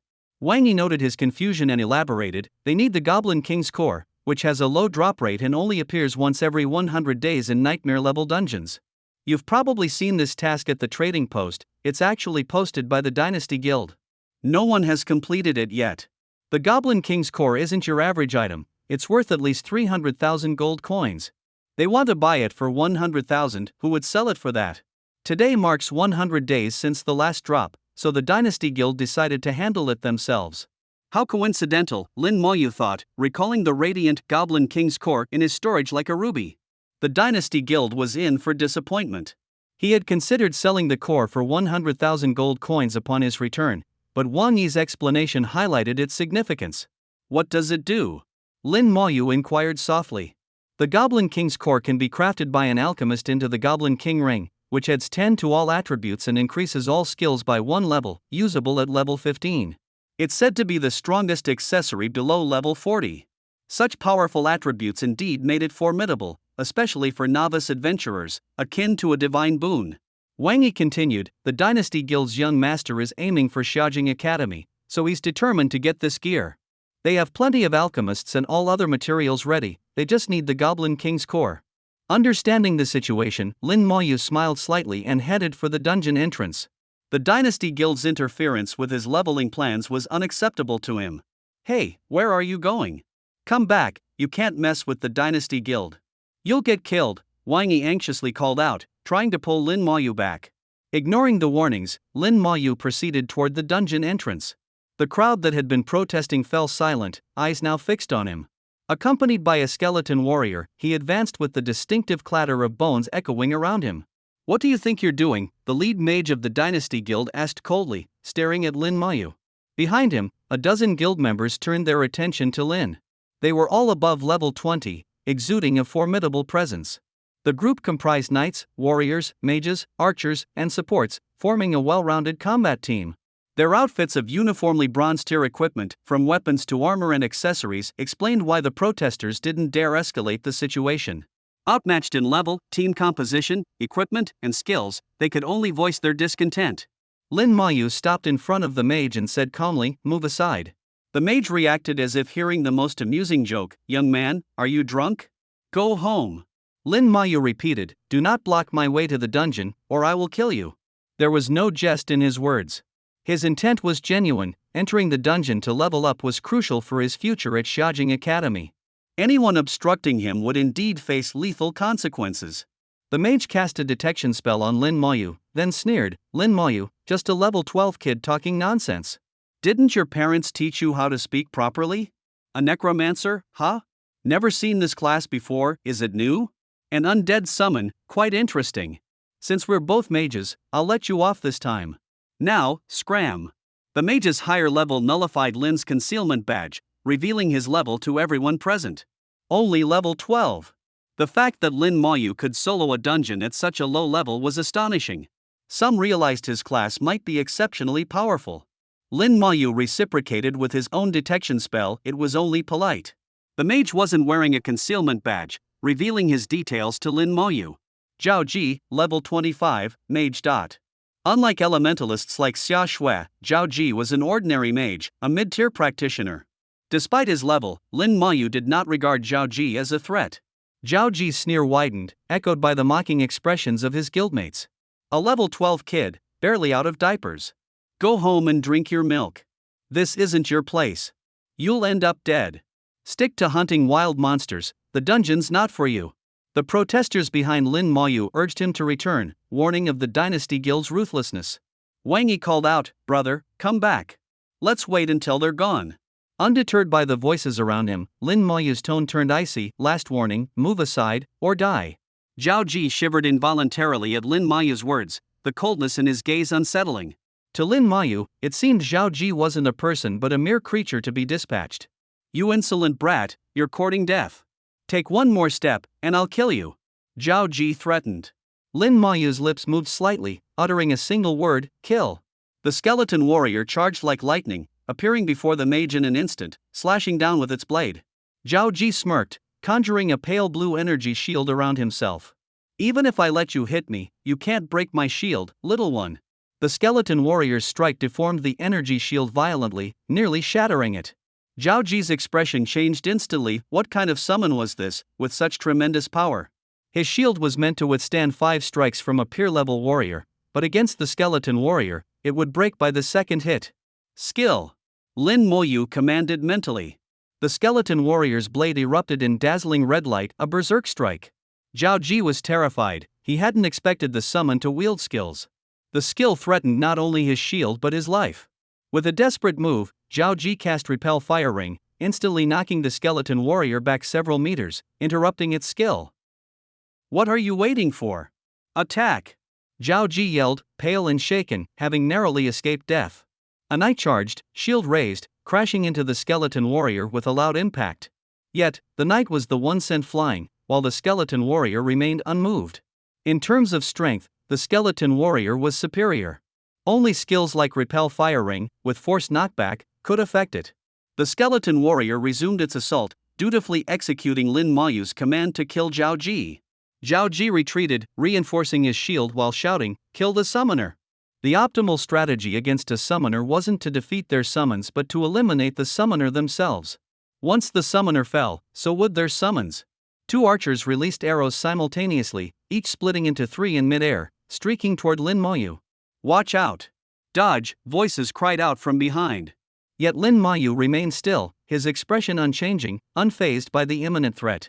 A black vortex appeared in front of Lin Maoyu, and 2 skeleton warriors emerged simultaneously, positioning themselves perfectly to intercept the incoming arrows. The arrows clanged against the skeletons, causing no harm. The 2 skeleton warriors then charged directly at the archers. "He has more than one summon." Zhao Ji's face turned even more grim. He hadn't anticipated that Lin Maoyu would have multiple summons. Although some summoners could indeed control multiple creatures, it was still unexpected. The guild had a summoner with 4 summons, but this was different. "Block them!" Zhao Ji shouted, prompting knights and warriors to step forward and shield him from the skeleton warriors. No longer in immediate danger, Zhao Ji raised his staff toward Lin Maoyu, chanting a spell. "Fire Serpent Dance," he cast, and within 2 seconds, a fiery serpent launched from his staff toward Lin Maoyu. This is trouble. It's a rare skill only level 20 mages can learn, someone behind Lin Maoyu fretted. It's said to be the most powerful attack skill before the mage's second-class transition. Despite the concern, Lin Maoyu remained unperturbed. Another vortex appeared, and this time, a total of 20 skeleton warriors emerged. The flames of their souls flickered in the night. The fire serpent dance exploded upon them, creating a dazzling display, but the skeletons emerged unscathed, charging toward the Dynasty Guild members. Zhao Ji was visibly shaken. How can there be so many? He had been surprised by 3 skeletons earlier, but now 20? The number exceeded their own group. "Form up. Prepare for battle," Zhao Ji commanded, maintaining composure despite the surprise. The Dynasty Guild's experience was evident as they quickly regrouped, forming a defensive line with knights at the front and other classes in strategic positions. Buffs were swiftly applied: strength, agility, spirit enhancements, speed boosts, energy shields, and berserker spirits. All statuses were accounted for within 30 seconds, showcasing their excellent coordination. Confidence returned to Zhao Ji's face. Surrounded by skeleton warriors, the guild had faced similar challenges before. He was certain they would prevail. Lin Mayu raised his hand, turning to Wang Yi and the others behind him. You all, step back. No one dared to disobey. His ability to confront the guild alone was enough to command respect. The crowd retreated several meters. Zhao Ji noticed this but didn't dwell on it. Suddenly, a flash of flame and a scream from an archer drew his attention. The archer's health plummeted, nearing death, before a quick healing spell restored him. Lin Mayu had used Soul Flame but failed to kill the archer outright, the healer's prompt response saving him. Zhao Ji broke into a cold sweat, realizing Lin Mayu's true class. Lin Mayu was not just a summoner but a necromancer, capable of spellcasting. Focus on healing, they have spell attacks, Zhao Ji instructed, heightening the group's vigilance. Being surrounded by one person was unimaginable. Focus fire on one target. Lin Mayu directed his attention to a knight on the periphery, straining under the assault of more than 10 skeleton warriors. The pressure exceeded that of a nightmare-level dungeon boss. Despite continuous healing spells, the knight was in agony, feeling on the brink of collapse. With Lin Mayu's command, more blades targeted the knight. A flame appeared above him. Instinctively, he activated extreme defense, reducing the pressure. However, the soul flame bypassed defenses, directly attacking the soul. Despite extreme defense, the knight cried out in pain. Quick healer responses kept him barely alive, but under relentless skeleton attacks, his extreme defense faded in 20 seconds. As it vanished, Lin Mayu gave a new command: use skills. He cast Soul Flame again, compelling the knight to scream continuously. The skeleton's berserk strikes landed, overwhelming the healer's efforts, and the knight was instantly killed. A gap in their formation opened. Zhao Ji's face turned pale. Retreat. Lin Mayu shook his head. Too late. A skeleton warrior hurled the knight's corpse into the air. The corpse exploded with a thunderous boom. The knight's body detonated, releasing the maximum explosive force. Within a 20-meter radius, all enemies endured damage equal to 200% of the knight's life force. Knights, known for high vitality, made this attack devastating. Zhao Ji's last thought was the sound of the explosion, then nothing. Total annihilation. The corpse explosion, like a thunderous storm, obliterated everything. The ground was littered with mangled bodies. Not a single Dynasty Guild member survived, leaving a heap of scattered items. Lin Mayu didn't spare a glance, collecting everything. Boom! Boom! Boom! Corpses were hurled into the air, each explosion echoing continuously. Lin Mayu had detonated all the bodies, leaving no trace behind. After finishing his task, he entered the dungeon. Only then did the scattered protesters dare to approach the scene. The energy from the corpse explosions had scraped their skin like knives, leaving them in awe. Wow, they're all dead. Not a single one left. Not even bodies remain. He really wiped them out, truly ruthless and silent. This has surely sparked a feud with the Dynasty Guild. The Dynasty Guild won't let this slide easily. What should we do? Wang Yi suddenly spoke up. Everyone, knowing the Dynasty Guild's nature, they won't let this go. If they catch us, the outcome is the same whether we talk or not: death. I have a suggestion. Let's all leave now. Leave Shihai City, leave Jiangning Province, get far away from the Dynasty Guild's influence. There are other places to level up. The Dynasty Guild isn't omniscient and might not find us. His suggestion was quickly accepted. As he said, the Dynasty Guild was notorious, and being caught meant a grim fate. Wang Yi clasped his hands in a fist salute. I'll head out first. Until we meet again. Until we meet again. With his words stirring them, everyone quickly dispersed, leaving the dungeon entrance deserted. The fires extinguished, and only a black vortex slowly rotated at the entrance of the Shihai mine dungeon, giving off a faint hum. Moonlight reclaimed the area. Half an hour later, several people were teleported out of the dungeon. Wang Zihao wore a slightly disappointed expression. This dungeon run still hadn't yielded the Goblin King's core. He would need to wait 12 hours before re-entering. Fortunately, there were still a few days before the major exam, allowing him at least 4 more attempts. Where did everyone go? Where's Zhao Ji? And all the wanderers? Something seems off.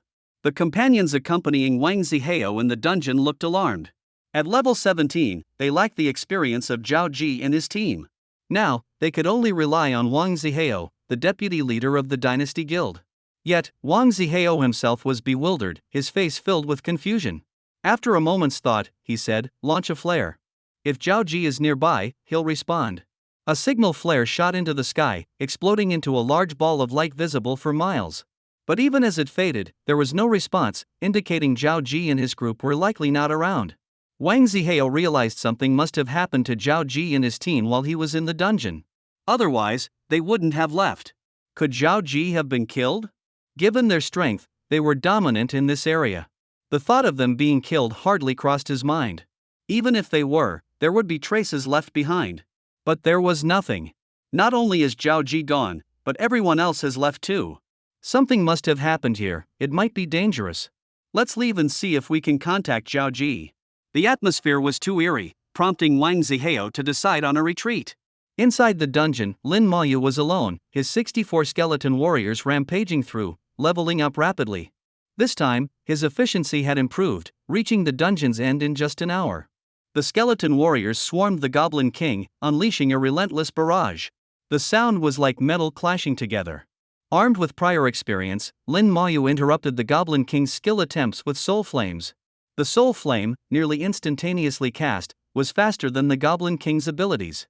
In just 30 seconds, the mighty nightmare-level boss fell, defeated in frustration. Killed Goblin King, experience plus 40,000. Acquired bronze tier weapon, Goblin King's magic book. Acquired low-level monster core. As expected, instead of the Goblin King's core, a low-level monster core dropped this time.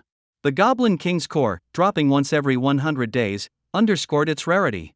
Lin Mayu considered that when he reached Xiaojing Academy, he might find an alchemist to craft the core into a Goblin King's ring. Such a boss accessory was invaluable regardless of class or level. He examined the Goblin King's magic book's attributes.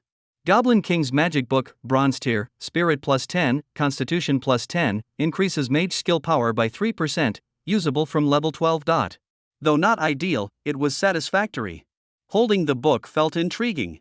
The 3% increase in mage skill power was somewhat useful for soul flame and corpse explosion but ineffective for skeleton warriors. The skeleton warriors didn't quite align with mage skills. As the glow of leveling up faded, Lin Mayu reached level 13. Experience requirements are increasing. I might not reach level 14 in the next dungeon run. Getting to level 15 will take 3 more runs. With time, I can enter the dungeon 5 more times, reaching level 16 at most. That's slightly below expectations, but level 16 should suffice for the Xiaojing Academy exam. Lin Mayu exited the dungeon. Outside, it was eerily quiet. Everyone's gone? He pondered for a moment, piecing together the likely scenario. Leaving was probably the best choice for the wanderers. With a glance around, he didn't linger, quickly vanishing into the darkness. The warm sun rose, ushering in a new day. Soon, another group arrived at the dungeon entrance. Why is there no one here today? It used to be bustling with people. Strange, where did everyone go? The team was puzzled but didn't dwell on it, choosing to enter the dungeon on normal difficulty. Gradually, more people arrived, and the entrance regained its usual liveliness. Once the cooldown period ended, Lin Mayu returned and entered the dungeon. What a strange guy. He seems so cold, doesn't say a word. His summoned creatures are so cool, though a bit scary, they're really striking. What's the use of being cool if he ignores us? I saw him go in alone, looks like he's soloing. That's Lin Mayu. Xia Shui spotted Lin Mayu entering the dungeon alone from a distance. The skeleton warriors by his side were unmistakable. She knew that only Lin Mayu in the world had such summons. The Necromancer was a unique class, one of a kind. Xia Shui's expression was complicated. He's attempting a solo run. She bit her lip. Having just reached level 10, she went straight to the dungeon. Despite her level, her rare class as an elemental mage made it easy to find a team. The Shihai Mine dungeon was only a level 14 dungeon, not particularly challenging, especially on normal difficulty. However, soloing it was still no easy feat. She hadn't expected Lin Mayu to manage it and felt a surge of determination. I won't lose to you, just watch. Soon, she found a team and entered the dungeon.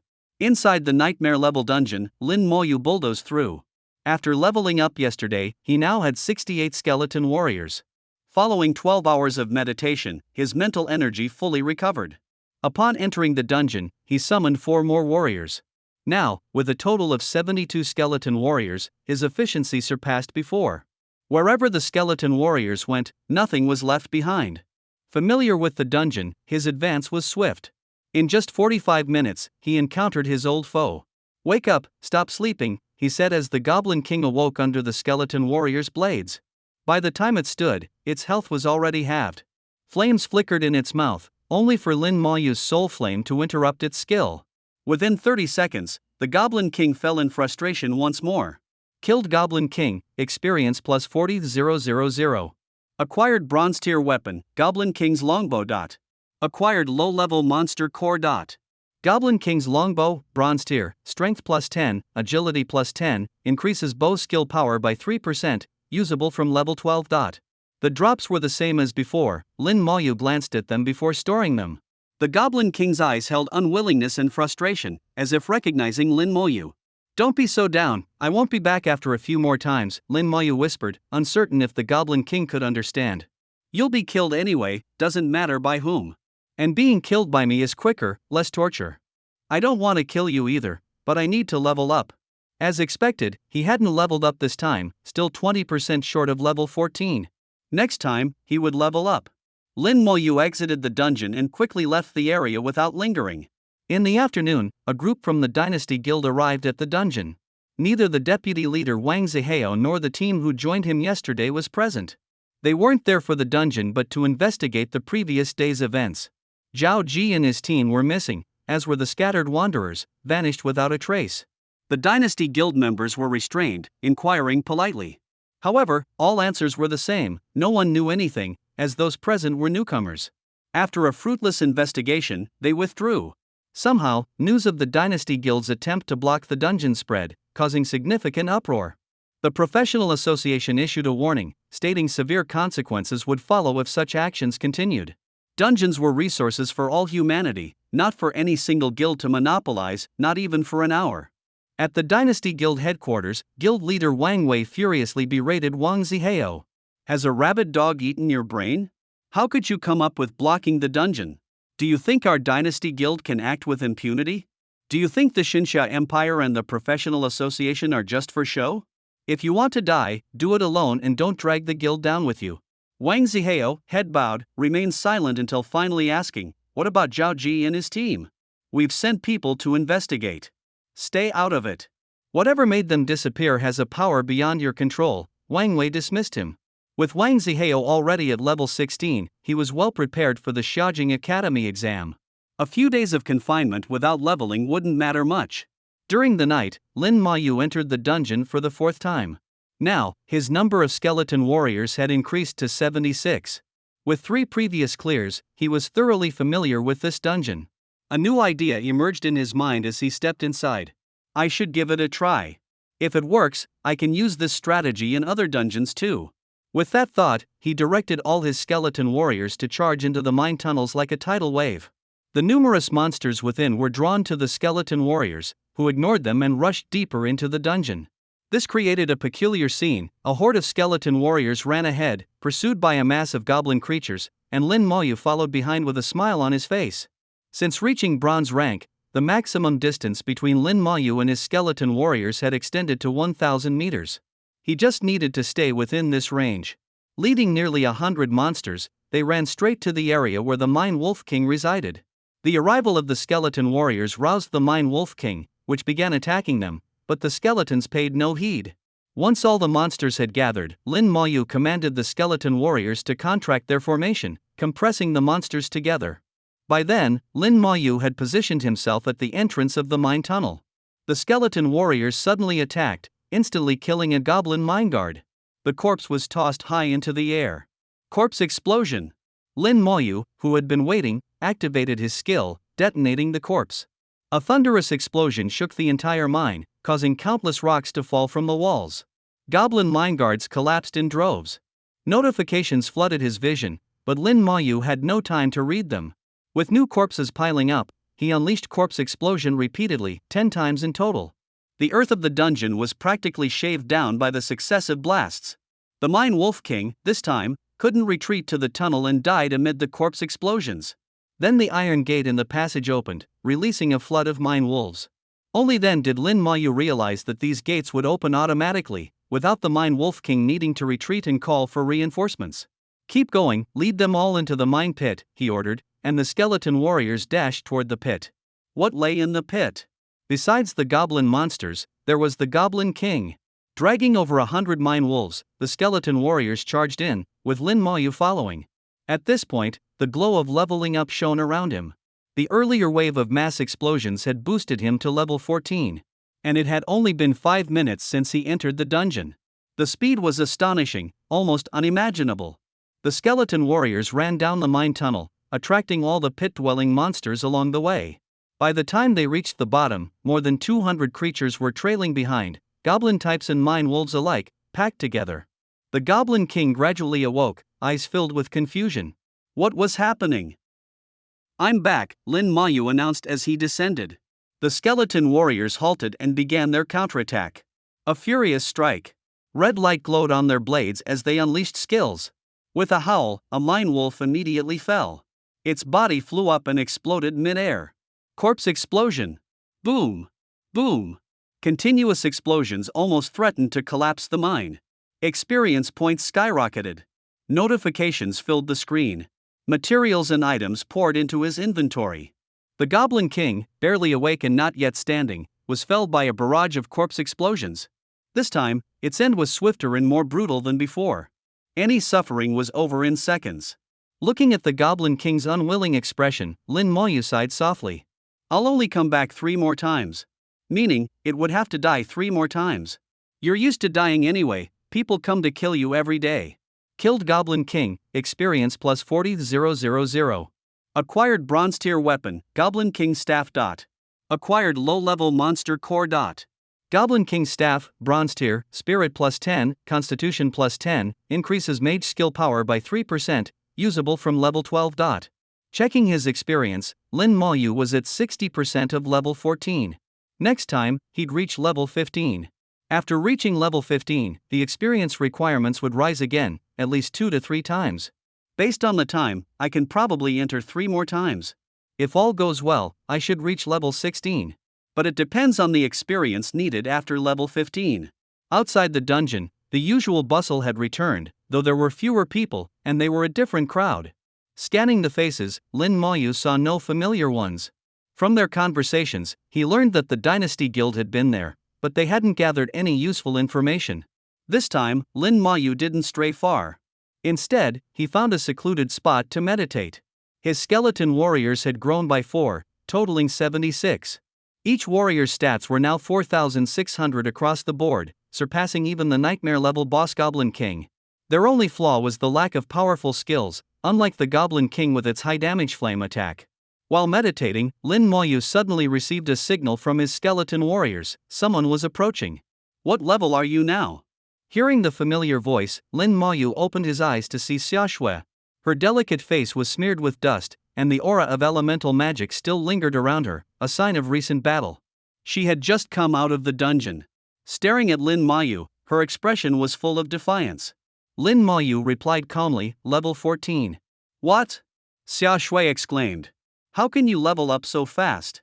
She had teamed up with others, running the normal level Shihai Mine dungeon twice, going from level 10 to level 11. 2 consecutive dungeon runs had left her exhausted.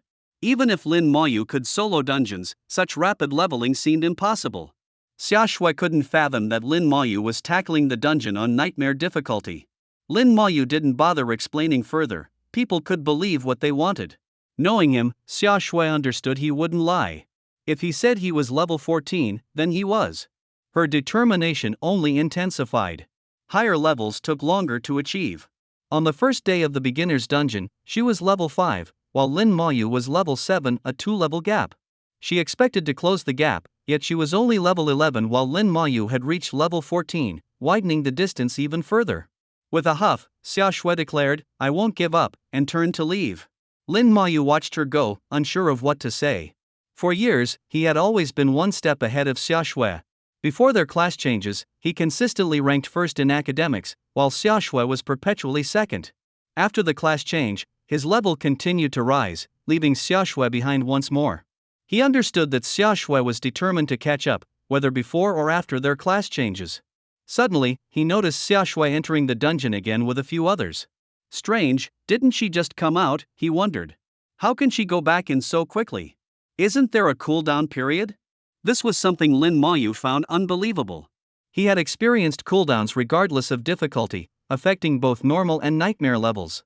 After completing nightmare difficulty, he couldn't enter even the normal difficulty within 12 hours. Yet Xiaoshui could re-enter so soon, and he was certain she had just exited the dungeon, as her battle aura and the Goblin King's presence still clung to her. While meditating, Lin Moyu had his skeleton warriors keep watch. 2 hours later, Xiaoshui reappeared at the dungeon entrance, having completed another run. As she exited, she glanced back at Lin Moyu, who saw the fatigue on her face, signs of exhaustion from continuous combat. Within minutes, she had joined another team and entered the dungeon again. Lin Moyu noticed she seemed to use an item before entering, with a faint glow surrounding her. He speculated it was this item that allowed her to bypass the cooldown. I'll have to ask her about it if I get the chance, he mused, returning to his meditation. His mental energy gradually replenished. As his level increased, so did the importance of his mental energy attribute. His base mental energy had reached 700, far surpassing his other attributes, a characteristic of mage-type classes, which boasted high mental energy at the expense of other attributes. Each class had its strengths, and Lin Moyu chose to embrace his. Hours later, he heard the sound of heavy footsteps. Xiaoshui, visibly exhausted, sat down beside him. Even without cooldown constraints, she couldn't continuously run dungeons without wearing herself out. I'm exhausted, she said, collapsing onto the ground without any pretense.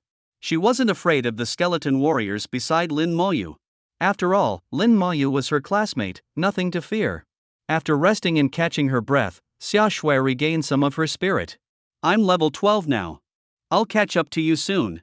At level 12, running normal dungeons in a team would require at least 3 to 4 runs to level up once. Catching up to him would be difficult. Lin Moyu looked at the fatigue on Xiaoshui's face. Aren't you tired? Of course I am, she replied irritably. I'm so tired I don't even want to lift a finger. Why? Why, she echoed, annoyed. How can you even ask? I've been behind you for so long, I have to surpass you. Just because of that? Lin Moyu hadn't realized how deep her resentment ran. In hindsight, he thought perhaps he should have let her take first place in an exam or two. Xiaoshui looked up at the sky. It's not just that. I want to get into Xiaojing Academy. You're aiming for it too, so you should understand. To get into Xiaojing Academy, one needed to be at least level 14, ideally level 15, and definitely level 16 to be safe. With just over 2 days left, Lin Moyu figured Xiaoshui might reach level 14 at most. Level 15 would be tough, unless. You should try the nightmare level dungeons, you'll level up faster that way, Lin Moyu suggested quietly. Are you kidding? Xiaoshui retorted. Do you know how hard it is to find an elite team? They want level 16 or 17 professionals. I'm only level 12, nobody wants me. She gave him a look as if to say, do you even get it? At the dungeon entrance, elite teams shouted for recruits, demanding high levels, specific classes, and even gear. Unless one was a support class, the requirements could be slightly relaxed. For DPS classes like Xiaoshui's, the demands were highest. Seeing Lin Moyu's silence, Xiaoshui continued, so I'll just run more normal dungeons. I should reach level 14, and if I push a bit, maybe even level 15. Finally, Lin Moyu asked, how can you ignore the cooldown time? Xiaoshui glanced at him, a hint of surprise in her eyes before responding, it's a special item I got. It lets me bypass the cooldown, but it's limited in use. Xiaoshui wore an expression of surprise, as if she had discovered something astonishing. You really didn't know, she exclaimed, followed by a burst of laughter. You really didn't know. I can't believe there's something you don't know. Lin Moyu didn't respond, simply watching her quietly. Was it really that funny? He wasn't a walking encyclopedia, there were plenty of things he didn't know. With a mischievous grin, Xiaoshui teased, say something nice, and I'll tell you. Lin Moyu turned his head and closed his eyes. If she didn't want to tell him, so be it. He wasn't going to flatter her for information. Seeing his reaction, Xiaoshui's interest waned. You're such a bore, you can't even take a joke, she remarked. People say mages are supposed to be the most agile thinkers, but you're so rigid. I suspect you're a fake mage. Fine, I'll tell you anyway. It's because I used a cooldown amulet, she conceded. Lin Moyu searched his memory for information on the cooldown amulet but found nothing. He didn't even know what an amulet was, it wasn't something taught in school. Xia Shui explained, a cooldown amulet cancels out dungeon cooldowns, allowing you to enter repeatedly. She then produced a palm-sized object and handed it to Lin Moyu. This is it. The amulet looked like a gemstone, with an enchanting glow and arcane runes carved into it. Under his probing spell, Lin Moyu gleaned some information. Basic cooldown amulet. Uses remaining 7/10. Description: cancels cooldown for dungeons, effective only for dungeons below level 20. To his surprise, such an item existed. Lin Moyu realized how little he knew. I used this amulet to keep entering dungeons, Xia Shui explained. Now you understand, right? With something like this, Lin Moyu could repeatedly run dungeons and level up quickly. He quietly asked, is it expensive? I'm not sure, Xia Shui replied. My dad gave it to me to use, but judging by his expression, it seemed a bit painful for him to part with it. Xia Shui's family was well off, prominent enough in Jiangning province that something costly would indeed be valuable. After considering this, Lin Moyu abandoned any thought of acquiring an amulet. I have 2 days left, so I'm going to use all 7 dungeon resets, Xia Shui planned. Plus, with my cooldown, I have to run at least 9 more dungeons to reach level 15. I'm going to be exhausted. She looked genuinely distressed, resembling a typical girl her age, no longer the lofty young lady she often portrayed. Lin Moyu thought for a moment. I can help you run dungeons. I guarantee you'll reach level 15, and you won't have to lift a finger. Xia Shui's eyes lit up. How could she forget she had someone capable of soloing dungeons right beside her? If she teamed up with Lin Moyu, she wouldn't have to do anything, and they'd earn more experience than if they were in a larger group. It was a win-win situation. The only setback was that she wouldn't catch up to him and level this way. But realistically, even if she didn't follow him, could she catch up? Xia Shui wasn't sure. After some thought, Xia Shui made her decision. It was okay if she couldn't catch up for now, the priority was getting into Xiaojing Academy. The journey of their professions had just begun, and there was plenty of time to catch up in the future. Okay, I agree. You help me with the dungeons, and I'll share the amulet with you, Xia Shui decided. Lin Moyu expected her to agree, it would be foolish not to. This way, he could run the dungeon more times, and while each run would yield less experience, the cumulative effect would be greater. Let's not waste time. Let's enter the dungeon together, Xia Shui suggested. Lin Moyu didn't move. In 2 hours, my cooldown will be over. Using an amulet reset for 2 hours wasn't worth it, and Xia Shui understood that. Alright, let's wait 2 hours. I'll take a nap, wake me up when it's time. With that, she lay down and soon fell asleep. Sleeping so openly in the wild was risky, but Xia Shui felt secure with Lin Moyu nearby. Despite her competitive feelings toward him, she trusted him completely. Cuddled up, she slept soundly, a smile on her face. Lin Moyu instructed his skeletons to guard them and resumed meditating to restore his mental energy. 2 hours later, Lin Moyu's cooldown ended. Wake up, he said, rousing Xia Shui. She rubbed her eyes, still groggy. Already? Stretching, she revealed her slender abdomen, unconsciously flaunting her graceful figure. Xia Shui was tall, about 1.7 meters, with a well-proportioned body. Standing next to Lin Moyu, who was 1.8 meters tall, she appeared only slightly shorter. Together, they looked like a perfect pair, except for the skeleton warriors that somewhat spoiled the picture. After 2 hours of sleep, Xia Shui's energy had returned, and her fatigue had mostly dissipated. They teamed up, with Lin Moyu as the leader, and headed to the dungeon entrance. Xia Shui used the basic cooldown amulet to eliminate her cooldown. A faint light shimmered over her as she nodded to Lin Moyu. Alright, let's go. Lin Moyu activated the dungeon and chose the nightmare difficulty. Xia Shui's face changed dramatically. Did you choose the wrong one? Before she could finish her sentence, they both disappeared from the dungeon entrance. The oppressive atmosphere made it hard for Xia Shui to breathe. Watching the terrifying monsters patrolling behind the massive iron gate, her long legs felt weak. Under her detection spell, the attributes of the enhanced elite monsters were clearly visible. Compared to the monsters in the normal level dungeon, these were worlds apart. Xia Shui looked at Lin Moyu in horror. This is nightmare difficulty. Did you choose the wrong one? Lin Moyu remained unfazed. I didn't choose wrong. Not wrong. Was he actually planning to tackle the nightmare level dungeon with just the 2 of them? Just looking at the monster's terrifying attributes made Xia Shui shiver. Are you crazy? We're going to die, Xia Shui exclaimed. Lin Moyu neither acknowledged her words nor seemed concerned about her current state of mind. In a moment, follow me and run. What? Run where? Xia Shui couldn't process it immediately. The terrifying enhanced elite monster had already locked its gaze on her, and she felt the fear of impending death. If she weren't worried about Lin Mayu mocking her, she'd want to flee the dungeon right then. A large number of skeleton warriors appeared in the room. As Lin Mayu summoned more skeleton warriors, the room quickly filled with 80 of them. Under Xia Shui's astonished gaze, Lin Mayu opened the dungeon door. Like an army going to battle, the skeleton warriors charged into the mine tunnel. Lin Mayu had done this countless times before. The enhanced elite monster behind the iron gate chased after the skeleton warriors and soon disappeared from sight. Follow me, Lin Mayu said as he began to run. Xia Shui was stunned. What was this? Was this how one played dungeons? Hurry up, are you scared?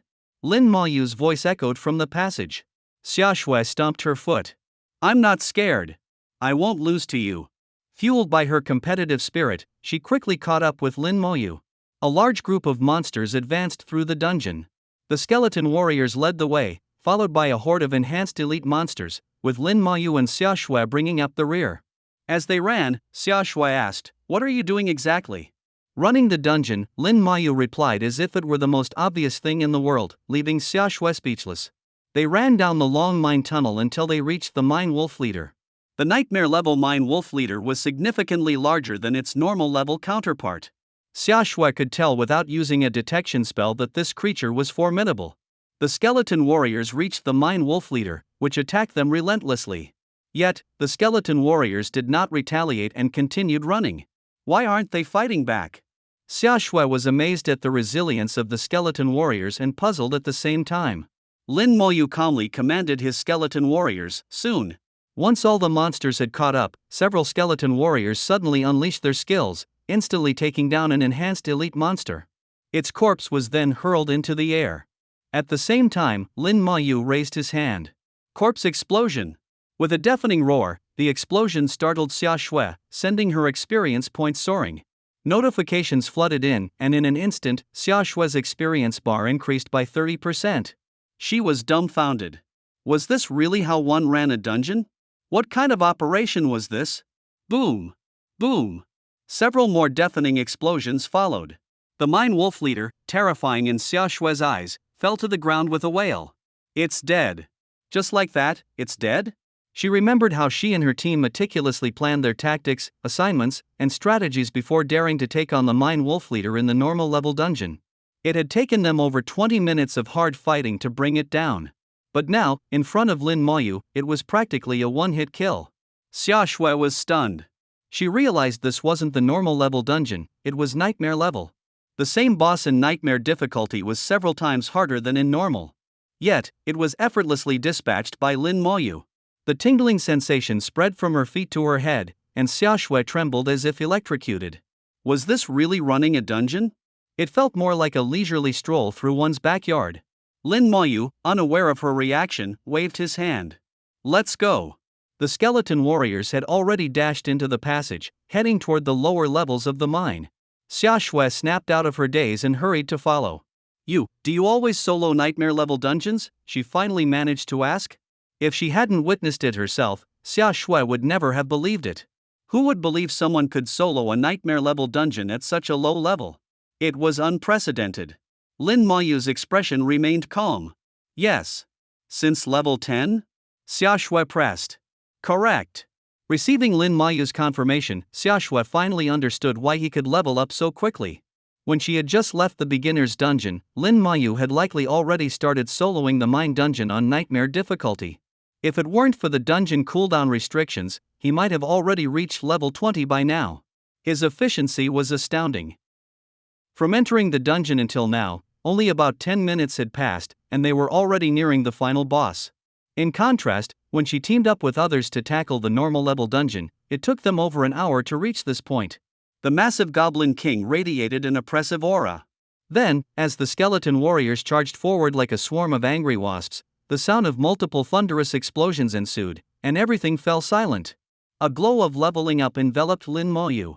Experiencing such a scene for the second time, with even the final boss being obliterated in an instant, Xia Shui was utterly numb. She almost suspected that the Goblin King was Lin Mayu's long-lost son. just there to hand out free experience. Seeing the glow of leveling up on Lin Mayu, she exclaimed, "Did you level up again? Are you level 15 now?" Lin Mayu acknowledged with a simple confirming he was indeed level 15.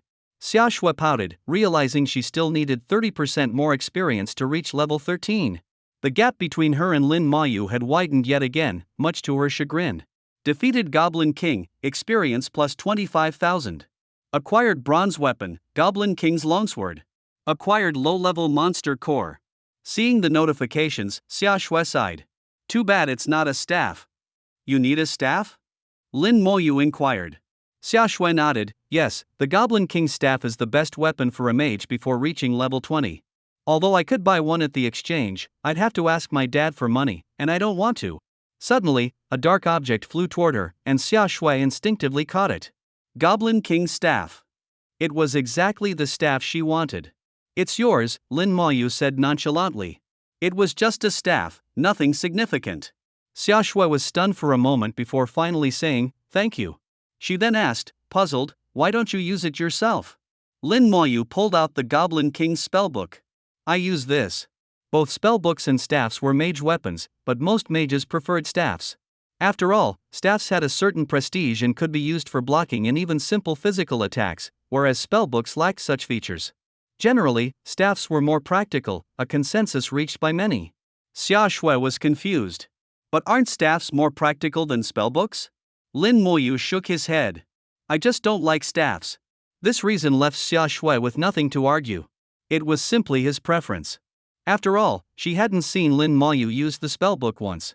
Maybe the slight boost from the spellbook doesn't even matter to him, Xia Shui thought. Unaware of Xia Shui's thoughts, Lin Mayu was busy reviewing his new attributes after leveling up. Name, Lin Mayu. Class, Necromancer, Unique. Level, 15, 8%.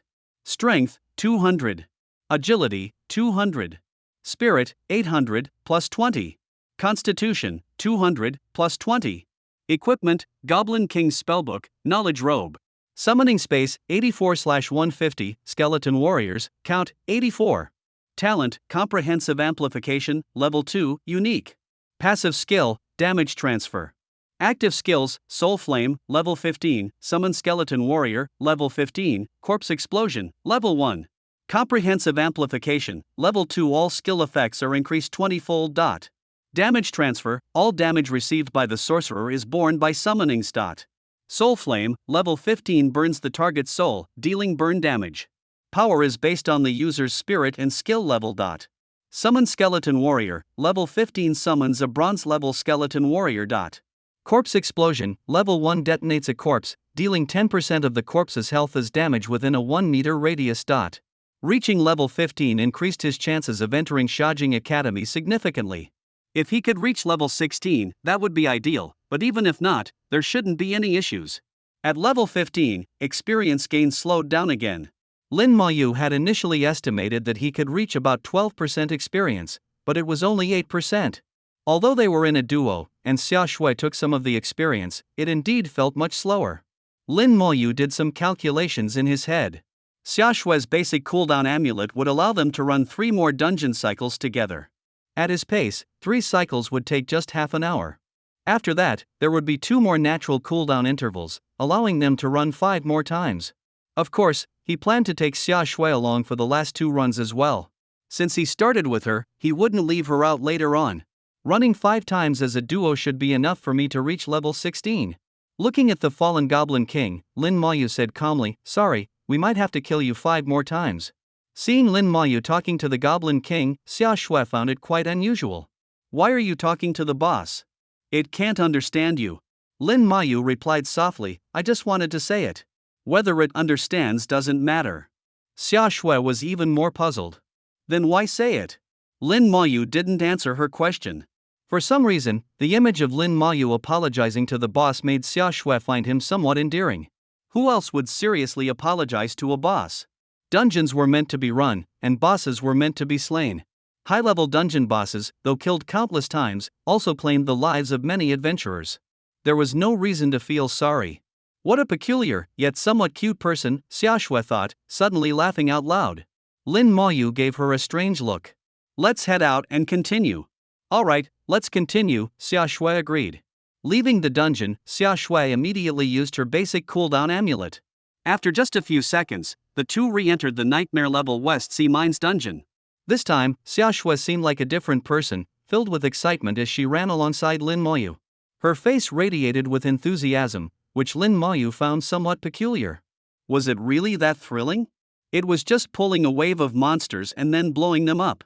It was just a basic dungeon, after all. Xia Shui caught Lin Moyu's odd look.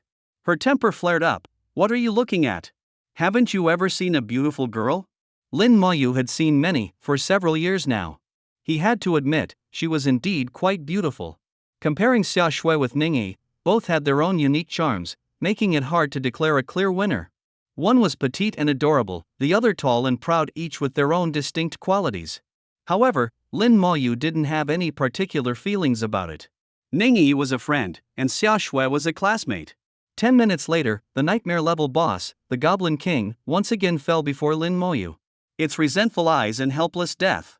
Lin Moyu murmured, 4 more times. They ran the dungeon 4 more times consecutively, taking less than an hour in total. Xia Shui used up all the charges of her amulet. The amulet became dull and no different from an ordinary stone. Only upon close inspection could one faintly see some runes inside. Xia Shui put away the cooldown amulet. The amulet needs to be recharged now. Cooldown amulets weren't single-use items. Once depleted, they needed to be recharged, a process Xia Shui described as complex, requiring a skilled alchemist. How skilled, she wasn't sure. After 4 consecutive dungeon runs, Xia Shui had reached level 14 with 20% experience. A couple more runs would surely get her to level 15. Lin Moyu, still at level 15, had reached 85% experience. After reaching level 15, a duo dungeon run increased experience by only 26%, significantly slower than before. With a day and a half left until the major exam, they had enough time for 2 more dungeon runs. Xia Shui was ecstatic. Reaching level 15 before the exam, I think I'll have a great shot at Xiaojing Academy. Lin Dum, are you almost leveling up too? She asked. Lin Moyu nodded. Almost. Xia Shui wasn't comparing herself to Lin Moyu anymore. By then, you'll be level 16 and I'll be level 15. Our city, West Sea, will have 2 students entering Xiaojing Academy. Principal Lu would probably laugh in his dreams. Having students enter Xiaojing Academy was a great honor for any high school principal. The difficulty of getting into Xiaojing Academy was well known. Only the most outstanding could gain admission. Those who entered Xiaojing Academy were considered top talents. Xiaojing Academy only admitted 1,000 students annually from the entire Shanxia Empire, with many spots taken by prominent families from large cities. Competing against those family prodigies was tough for people from smaller cities. Last year, Lin Mohan's admission to Xiaojing Academy was celebrated for days by Principal Lu. A few years ago, Su Qianqing also entered, earning the title of genius, a story Principal Lu still recounted. In short, entering Xiaojing Academy was a supreme honor. The two found a place to sit and wait for the dungeon cooldown to end. Xia Shui suggested, Lin Dum, maybe you should aim for the top scorer? Lin Moyu turned to look at her. Provincial top scorer? Yeah, Xia Shui nodded enthusiastically. If you become the provincial top scorer, you'll earn a lot of points. Points are very useful in Xiaojing Academy. Most importantly, you might get a chance to join the Creation Academy. Lin Moyu remembered Ningyi mentioning that in Xiaojing Academy, points were more valuable than gold coins. She also mentioned the Creation Academy. Do you know much about the Creation Academy? Lin Moyu asked, hoping Xia Shui might have more information. Ningyi had only briefly mentioned it, saying he'd learn more once he got to Xiaojing Academy. Xia Shui curled her legs. I don't know much, just what my dad mentioned. The Creation Academy is probably the most prestigious in our Shanxia Empire. Xiaojing Academy admits top talents, and the Creation Academy has the cream of the crop. My dad said it's really hard to get into the Creation Academy. He thinks I probably won't have a chance. But I think you might, so you should try. I heard Senior Su Qianqing got into the Creation Academy. He's the only one from our West Sea city. Xia Shui's eyes sparkled with admiration as she looked at Lin Moyu. She genuinely believed he had a shot. Lin Moyu had completely changed her understanding of how to run a nightmare dungeon. She could no longer compare her learned knowledge with Lin Moyu's abilities. If I get the chance, I'll definitely try, Lin Moyu said softly. He was determined to go to Xiaojing Academy, where his sister Lin Mohan was. If the opportunity arose, he would also try for the Creation Academy. Suddenly, Xia Shui's eyes lit up, pointing at the dungeon entrance. Isn't that Gao Yang? Indeed, it was Gao Yang, who seemed to be looking for a team at the dungeon entrance. Xia Shui cast a detection spell, giggling. Who knew this big guy is already level 11? Too bad he's a knight, hard to find a team. Dungeons required knights, and at certain levels. A level 11 knight couldn't withstand the monsters, even in a normal level dungeon, at least a level 13 knight was needed. As expected, Gao Yang couldn't find a team and looked quite disappointed. Let's take him with us, Lin Mayu suggested. Xia Shui giggled, I have no problem with that. Xia Shui called Gao Yang over. His eyes darted around quickly, and he wore a meaningful smile. You too. Xia Shui cut him off coldly, shut your mouth, or I'll tear you apart. Xia Shui's haughty demeanor was well known, and she only toned it down a bit when she was with Lin Mayu. After all, Lin Mayu was even more aloof. If she were to be as proud as usual, they'd never talk. Facing Gao Yang, her young lady temper was on full display. Startled, Gao Yang rubbed his head, just kidding, don't take it seriously. Xia Shui said, stop looking for a team. Once our cooldown ends, we'll take you through the dungeon. You should have no problem reaching level 12 before the exam. Gao Yang let out an excited shout, really? You two are lifesavers. You don't know how much I need to be level 12 to have a shot at the academy I want to attend. You're truly kind-hearted. Gao Yang's expression was exaggeratedly grateful. Xia Shui frowned, if you keep this up, we won't take you. Gao Yang immediately surrendered, turning serious in an instant. Miss Xia, rest assured, I will behave. If you tell me to go east, I won't go south. If you tell me to go north, I won't go west. What nonsense, shut up, Xia Shui huffed, conjuring a fireball in her palm. If Gao Yang dared to say another word, she'd definitely throw it at his face. Gao Yang wisely kept his mouth shut. At your service, just wondering how long until your cooldown ends. Xia Shui calculated the time, about 10 hours. 10 hours was a bit long, but Gao Yang knew he might not find a team in that time anyway. Alright, you two enjoy your rest and chat. I'll go hunt some wild monsters. Good luck, Moyu.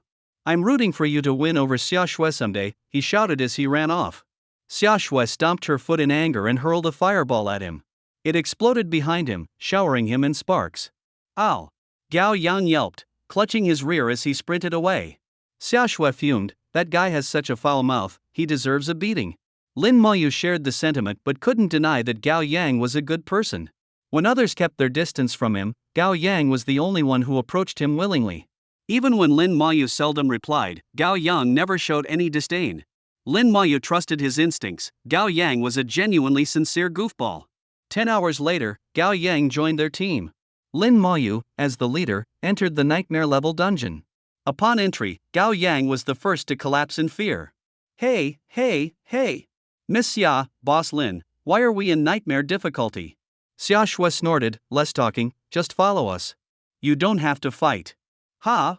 Gao Yang displayed a range of confused, panicked, and frightened expressions. Xia Shui wondered if she had been like that during her first run. She recalled being quite scared herself. For safety's sake, Gao Yang stuck close to Xia Shui, not daring to stray.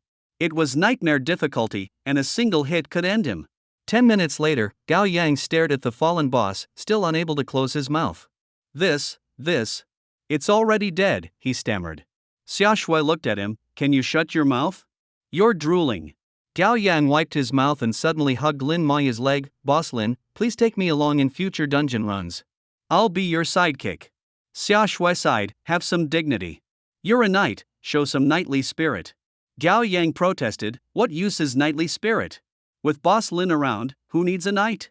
Xia Shui gave up trying to reason with him and decided to ignore him. A faint white glow shimmered around Lin Mayu, he had leveled up. Reaching level 16 gave him a solid chance at entering Xiaojing Academy.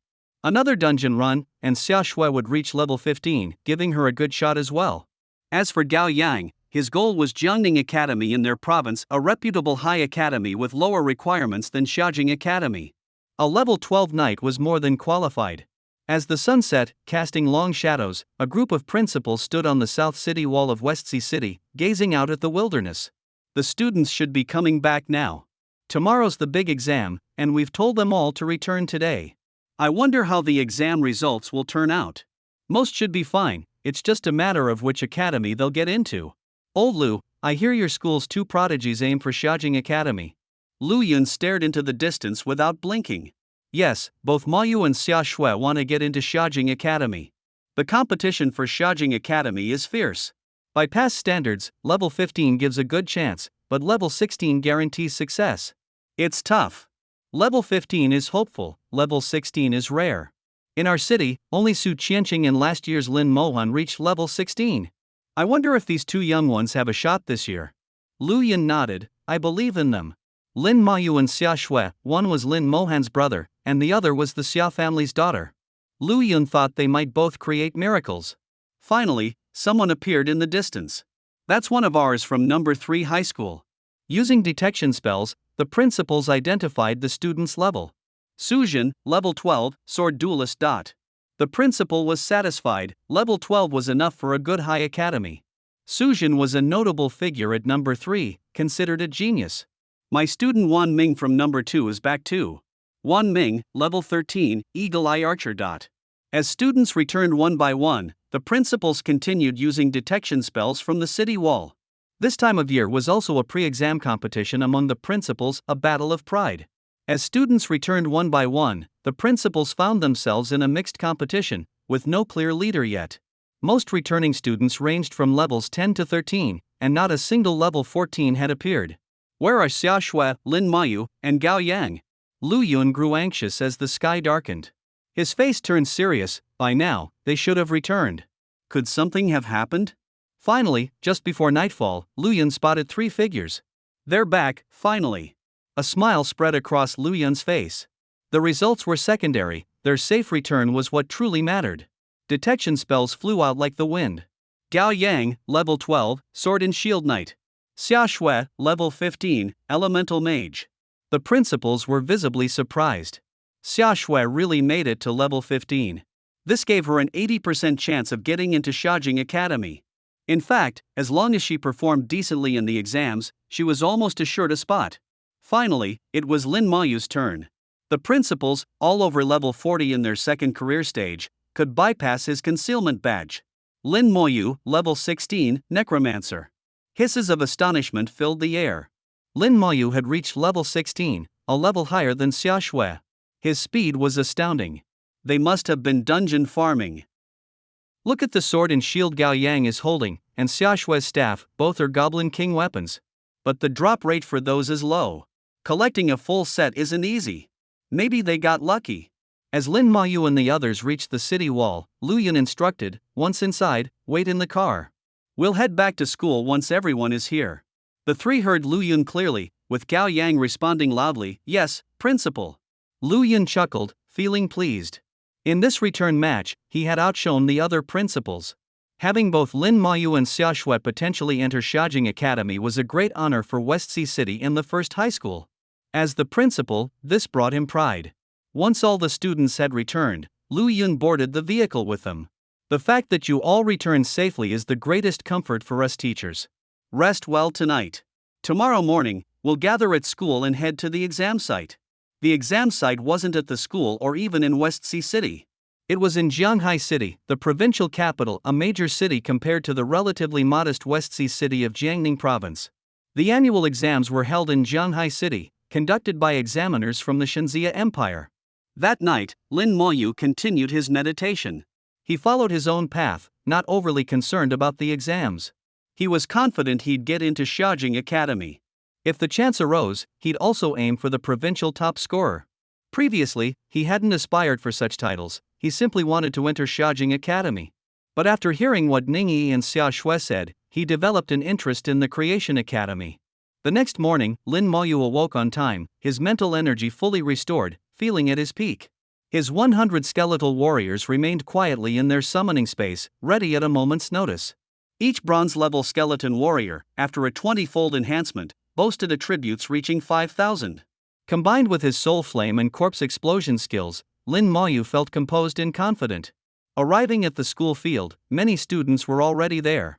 Gao Yang waved energetically at Lin Mayu, Boss Lin. Lin Mayu walked over, nodding slightly at Gao Yang as a greeting. Although Lin Moyu consistently ranked first, his aloof nature made him less popular among classmates. His necromancer profession also instilled some fear. After a while, Xia Shui arrived. Unlike Lin Moyu, she was quite popular, with many students gathering around her. Yet, uncharacteristically, she approached Lin Moyu. Confident? Lin Moyu nodded slightly in response. Xia Shui smiled brightly, then see you at Xiaojing Academy. Sure, Lin Moyu replied softly. Once everyone had gathered, Lu Yun approached. These are teleportation stones for the exam site. Each of you take one. You can crush it or activate it with mental energy to be transported to the exam location. Let me reiterate, your safety is the top priority during the exam. Safety first. Alright, start teleporting. One by one, students activated their stones, disappearing in a flash of light. Once everyone had gone, Lu Yun also activated his stone, heading to the exam site in Zhanghai City. The exam site was vast, resembling a giant plaza. Students from dozens of cities in Jiangning province teleported in continuously. The number of participants reached into the thousands, with the teleportation beams never ceasing. Westsea City's students were grouped in a single area. After about half an hour, the teleportation finally stopped. Under thousands of watchful eyes, a towering structure descended from the sky. The trial tower is open. A commanding voice echoed across the plaza. The first floor's door slowly opened with a rumble. All examinees, listen carefully to the exam rules. No speaking, no questions. Violators will be disqualified.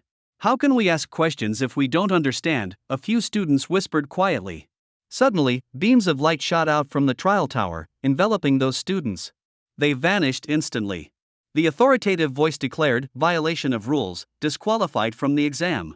A gasp rippled through the thousands of examinees, who immediately clamped their hands over their mouths. The rules were stricter than they expected, even the faintest whisper was forbidden. The entire plaza fell silent, as quiet as a pin drop, with even their breathing cautious. Years of preparation could be wasted with a single misstep at this critical juncture. Lin Moyu recalled Lu Yun's repeated warnings. During the exam, one must strictly adhere to the rules. The exam's regulations were stringent and unyielding. He was confident in his ability to comply and glanced at Gao Yang, hoping he'd manage the same. For someone like Gao Yang, keeping silent might be more torturous than anything else. Sure enough, Gao Yang was pressing his hands firmly over his mouth, clearly aware of his own tendencies. At least he knows himself, Lin Moyu mused, amused yet relieved. The authoritative voice spoke again. The trial tower arranges different exam scenarios based on your profession. Support roles will face non-combat scenarios, while primary combat professions will face combat scenarios. After passing the foundational exam, each profession can choose their difficulty level. Different difficulties yield different scores. These scores are not only your exam results but also points you can carry into higher academies. In higher academies, points are more valuable than gold. Lastly, regarding exam rules, you may use your carried equipment, but no other items are allowed. Violation results in immediate disqualification. Upon entering the trial tower, your storage space will be sealed. The voice delineated the rules clearly. As long as one had normal intelligence, there should be no confusion. The initial whisperers simply talked too much and brought it upon themselves. Now, all examinees, line up to enter the tower. Everyone queued orderly to enter the trial tower. The discipline was impeccable, even the privileged sons and daughters dared not misbehave. The grand exam was the Shanxia Empire's most significant annual test, conducted simultaneously across all major provinces, with over 100,000 participants. The empire's high officials monitored the exam, and any misconduct could spell disaster. Among the crowd was Wang Zihao. As the young club president of the Dynasty Guild, he was usually arrogant, but today, he dared not step out of line. Lin Moyu joined the queue, entering the tower. Before entering, he had already removed his concealment badge. Upon entering, a light enveloped him, transporting him to an isolated space, just as he suspected. The trial tower resembled a dungeon, sending entrants to separate spaces. At the top of the trial tower stood several stern, imposing middle-aged men, dressed in various professional attire, support, warrior, mage, all above level 70. They were the examiners for Jiangning Province's grand exam. Lin Moyu, level 16, Necromancer? A live feed of Lin Moyu appeared before them. This is the new profession reported by Westsea City's first high school. It's been a long time since a new profession emerged. The last one was over 30 years ago. Yes, over 30 years ago, a new profession called Elf Envoy appeared, classified as a rare control-type combat profession. From the first high school's report, Necromancer seems to be a summoning-type mage. Let's see the strength of this new profession. Hopefully, it won't disappoint. It shouldn't be weak. It must be at least on par with rare professions to reach level 16. Let's treat it as a rare level mage for now and record the results. The examiners discussed and decided on Lin Moyu's exam format. Before Lin Moyu stood a creature, a wolf-headed monster in mage robes, holding a staff. A mage monster, though its strength was unknown. A light barrier separated Lin Moyu from the mage monster, making detection spells ineffective. Lin Moyu couldn't ascertain the monster's details. Exam task: defeat the Wolfman Mage. No additional information was given. A countdown appeared on the light barrier. Lin Moyu prepared himself. A skeletal warrior materialized beside him. 3, 2, 1. As the barrier vanished, the skeletal warrior charged at the Wolfman Mage. Lin Moyu's soul flame was even faster, striking the mage's head just as the barrier disappeared. With a pained cry, the Wolfman Mage collapsed. Is it dead? Lin Moyu was speechless. The monster's strength seemed too low. At the top of the tower, the examiners were equally shocked. What kind of skill is that? A one-hit kill? How is that possible? Is there an error in the data? Was it set incorrectly? No error. It was set for a rare level profession, with the monster 2 levels higher. Different levels and combat professions faced varying monsters. Rare professions faced monsters 2 levels higher, advanced professions faced monsters 1 level higher, and others faced equal level monsters. Mages faced mage monsters, warriors faced warrior monsters, same type. While all could defeat their monsters, Lin Moyu's one-hit kill was unprecedented. The test was designed to evaluate combat skills, not just levels. Even higher-level monsters should pose no issue for qualified professionals. This system had been in place for years without problems. Typically, battles lasted from 10 seconds to half a minute, showcasing combat capabilities. Yet Lin Moyu's case posed a problem. His one-hit kill left no room to assess his skills. "What should we do now?" one examiner asked, turning to the middle-aged man in mage robes, as he was in charge of mage exams. But even he was at a loss. The intended outcomes hadn't been achieved. An elderly figure entered the room. "Lord Ning, what brings you here?" The examiners immediately greeted him with respect. Ning Xianfeng replied gravely, "I heard there's a new profession this year, so I came to see." He watched the screen displaying Lin Moyu, commenting, "Seems like a promising young man." The examiners quickly explained the situation. Ning Xianfeng listened and stated, "You're curious about the strength of this new necromancer profession." The rare level setup couldn't gauge its strength. "Let's set it to legendary level and conduct a second test," he suggested. An examiner voiced concern, but that wouldn't be fair to him, and how should we calculate the points? Ning Xianfeng smiled, "This isn't the first time someone has one-hit killed a monster. Let's make an exception. For now, rank him first and award him 100 points as the top scorer. If he passes the second test, grant him an additional 1,000 points. I'll personally provide these points." The examiners protested, "Lord Ning, you must be joking. We can't accept points from you." "Indeed, we have the points. Let's proceed with your suggestion and conduct a second test." Lin Moyu waited briefly as another light screen appeared before him. A new monster emerged, identical in appearance but radiating greater power. "Please proceed with the second test. Defeat the monster in front of you. Having another test didn't surprise Lin Moyu. He assumed it was part of the rules, unaware of the special treatment. As the screen vanished, his soul flame struck again. The mage monster let out a cry and fell, just like before, another one-hit kill. The examiners were astonished once more. Despite the legendary level setup, the monster 4 levels higher than Lin Moyu was defeated instantly. The previous monster had been set at level 20 attributes. This skill, it's exceptionally powerful. Could he have powerful equipment? He's only level 16, it's purely the skill's strength. What now? Should we continue testing? All eyes turned to Ning Xianfeng, who now took charge. He shook his head, "No need. Proceed to the second round." By this time, everyone had completed the first round. The authoritative voice announced, "Main combat class examinees, the first round is over." Out of 632 participants, 522 passed. Now announcing the results. A leaderboard appeared before everyone. Lin Moyu, 0.1 seconds, points, 100. Zuomei, 3.2 seconds, points, 70. Xiaoshui, 5.2 seconds, points, 40. Lin Maoyu stood at the top with just 0.1 seconds. In second was Zuomei at 3.2 seconds, followed by Xiaoshui at 5.2 seconds. The young guild leader, Wang Zihao, was fourth at 5.5 seconds. The top three received 100, 70, and 40 points, respectively, while those from fourth onward received 10 points. Wang Zihao was furious at the results. How could I not be in the top three? I should be first. 0.1 seconds? That's absurd. He wasn't alone in his disbelief. Many were stunned by Lin Maoyu's score. Xiaoshui looked at the rankings and thought, Lin, you're amazing, but I won't give up. Gao Yang wore an exaggerated expression, boss is truly boss, no doubt about it. Lin Maoyu scratched his nose, pondering, was I too excessive? Little did he realize, this seemingly straightforward test had eliminated over 100 participants. The authoritative voice continued, main combat class examinees, the second round is about to begin. You may choose your difficulty.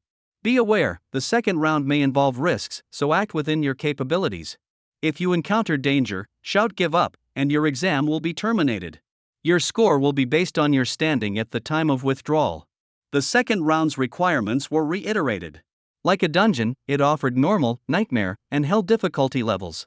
Points varied by difficulty, 1 point per monster in normal, 3 in nightmare, and 5 in hell. The time limit was 30 minutes, and the goal was to defeat as many monsters as possible within that period. Wang Zihao, without hesitation, chose the hell difficulty. To him, defeating one monster in hell difficulty was equivalent to defeating 5 in normal difficulty. Confident in his combat prowess, he thought, even if you won the first round, you won't beat me in the second, kid. He gripped his massive battle blade, his weapon of choice. Wow, someone picked hell difficulty, a voice noted. Wang Zihao, level 16, Berserker. Not bad, Berserkers are considered strong among rare professions. Berserkers have excellent sustained combat capabilities, so he should perform well in this round. Xiaoshui pondered for a moment and opted for normal difficulty. As an elemental mage, she wasn't adept at close combat or soloing high-intensity monsters without a tank, so she planned to win through quantity. Ranked third in the first round, Xiaoshui also attracted the attention of the examiners, who watched her real-time feed. Her choice of normal difficulty brought smiles of approval. Xiaoshui, level 15, Elemental Mage. A wise choice. Elemental mages have decent burst potential, but if they can't kill the monster before it closes in, it's problematic. Especially at lower levels when skills are incomplete. Zuomei, who placed second in the first round, also chose hell difficulty. Zuomei, level 16, Rogue. The examiners observed her decision, offering their thoughts. As an assassin-type rare profession, rogues excel in close combat. Choosing either nightmare or hell difficulty suits her. Indeed, she's a promising candidate. Now, let's see what difficulty Lin Maoyu, the Necromancer, will choose. With all eyes on him, Lin Maoyu made his decision after assessing the exam rules. This round tests everyone's sustained combat ability, he reasoned. A 30-minute battle poses significant pressure on any profession. Except for me, he thought with a slight smile. I choose hell difficulty. For him, the greater the challenge, the better. His skills were exceptional, so higher difficulty meant more points per monster, offering greater benefits. An examiner chuckled. As expected, he chose hell difficulty. He's both a mage and a summoner. With summons, there's no fear of monsters getting close. His powerful skills, combined with summons, should secure a strong performance in hell difficulty. In the past, most summoners also chose hell difficulty. Let's see how he does. Outside the exam venue, principals from various schools in Jiangning province gathered. Old Lu, you're going to make a name for yourself this time. Wow, 0.1 seconds, haven't seen such a score in years. 2 out of the top 3 are from your school, Old Lu. You're bound to make waves. If Lin Maoyu becomes the provincial top scorer, you'll be on cloud 9. Lu Yun's face was flushed with excitement, trembling with joy at Lin Maoyu's impressive performance. When all examinees had made their choices, the countdown ended, and the second round began. A glowing orb appeared before Lin Maoyu, rotating in the air like a dungeon portal. From it emerged an armored monster, roaring loudly. With a thought, Lin Maoyu sent his skeletal warrior forward, delivering a powerful blow. Simultaneously, he used his detection skill on the monster. Wolf-Orc Warrior, Elite. Level, 13. Strength, 500. Agility, 300. Spirit, 150. Constitution, 400. These stats, very weak. Weaker than the nightmare-level monsters in the West Sea Mine Dungeon. Lin Moyu quickly understood that the exam needed to accommodate most participants. If the monsters were too strong, it would lead to massive failures, defeating the exam's purpose of identifying talent, not eliminating examinees. The skeletal warrior's blade slashed the wolfork, cutting deep. With just one strike, the wolfork was near death. As it attempted to retaliate, a second strike fell, killing it. 2 strikes. Lin Moyu noted, summoning another skeletal warrior. Guarding the orb, the 2 warriors awaited the next monster. 5 seconds later, another wolfork appeared, swiftly dispatched by the skeletal warriors. This is too easy. After several rounds, he realized that killing a monster would spawn another after 5 seconds. This round tested each profession's sustained combat capability. The examiners were astounded. How are Lin Moyu's summons so strong? Stronger than any summoner's summons we've seen. And he has 2 of them. This profession, it's remarkable. With formidable skills and powerful summons, this profession was bound for greatness. Lin Moyu found the process dull. The skeletal warriors eliminated the monsters as soon as they appeared, each lasting less than 0.5 seconds. The examiners, losing interest in his predictable performance, turned to observe other candidates. Xia Shui, wielding her staff, cast her spells. In normal difficulty, the monsters weren't formidable. She could kill one with 2 spells, continually adjusting her skill strength to minimize spirit consumption. Although somewhat monotonous, her situation was far more engaging than Lin Moyu's. Xia Shui's performance garnered unanimous approval from the examiners. Meanwhile, Wang Zihao swung his massive blade, decapitating the wolfork in front of him with a bloodthirsty grin and an air of arrogance. As a berserker, his combat style was as wild as his name suggested. In battle, he became less rational and more ferocious, and this was without even entering a berserk state. When berserk, he might completely lose rationality. Going all out from the start will likely reduce efficiency later on. He needs to work on stamina management. Compared to Xia Shui, he's at a disadvantage. The examiners valued adaptability in combat more than the sheer number of kills. They looked for how well candidates could maintain performance over the full 30 minutes and how their strength varied from beginning to end. In real battles, sustained effort is required. Going all out at the start can lead to rapid exhaustion. Comparing Wang Zihao and Xia Shui, the examiners had already formed an opinion. Xia Shui clearly had the upper hand. Like Wang Zihao, Suomei also chose hell difficulty. However, her approach was starkly different. She exemplified the rogue's agility to the fullest. She moved like a ghost, elusively dodging and toying with the wolfork, every movement precise and economical, conserving energy. Her daggers struck with speed and precision, each hit dealing significant damage. She skillfully used her abilities to control and interrupt the wolfork's attacks, maximizing her available skills. The examiners were impressed by Zuomei's performance as well. After observing the candidates, the examiners had a clear understanding and criteria for evaluation. Returning to Lin Moyu, the examiners were speechless. This kid, is he for real? I agree, this is a bit much. He actually brought food in his pocket. What was he thinking? Sweet potatoes, of all things. Watching him eat makes me hungry. Lin Moyu leisurely ate a sweet potato, which he had taken out before the exam began. Knowing he couldn't access his storage space during the exam, he had prepared in case he got hungry. With his skeletal warriors effortlessly dispatching the monsters, he had nothing else to do but eat. Eating during a major exam, he's the first. Make a note of this, he'll go down in history. I feel this exam is too easy for him. Should we increase the difficulty? The examiners were both amused and frustrated. While others struggled, Lin Moyu seemed to breeze through, yet his results were outstanding. No need, the exam must remain fair. Ning Xianfeng finally spoke, his interest in Lin Moyu evident. This young man is quite intriguing. Throughout the 30 minutes, many gave up or withdrew due to injury. Sustained combat tested each candidate's endurance severely. Unlike a dungeon, there was no respite. Lin Moyu, however, could even afford a nap if he wished. As time elapsed, the 30 minutes concluded, and all monsters vanished. Finally, it's over. I couldn't have lasted much longer. It was grueling, more than any dungeon run. Most participants collapsed to the ground, gasping for air. The brief 30 minutes had drained their stamina completely. Xia Shui was also pale, having carefully managed her skills to conserve spirit energy, which was nearly depleted. With storage spaces sealed, she couldn't use potions to restore her spirit, making it a tough challenge. Finally over. I must have killed over 200, so that's 200 points. Wang Zihao sat heavily on the ground. As the test wore on, his efficiency dropped, stamina depletion and skill cooldown significantly reduced his combat effectiveness. I killed about 50. This hell difficulty is no joke. Among all, Lin Mayu was in the best condition, having calmly watched the show for 30 minutes. The round is over. Out of 522 participants, 278 were disqualified due to injury or retreat.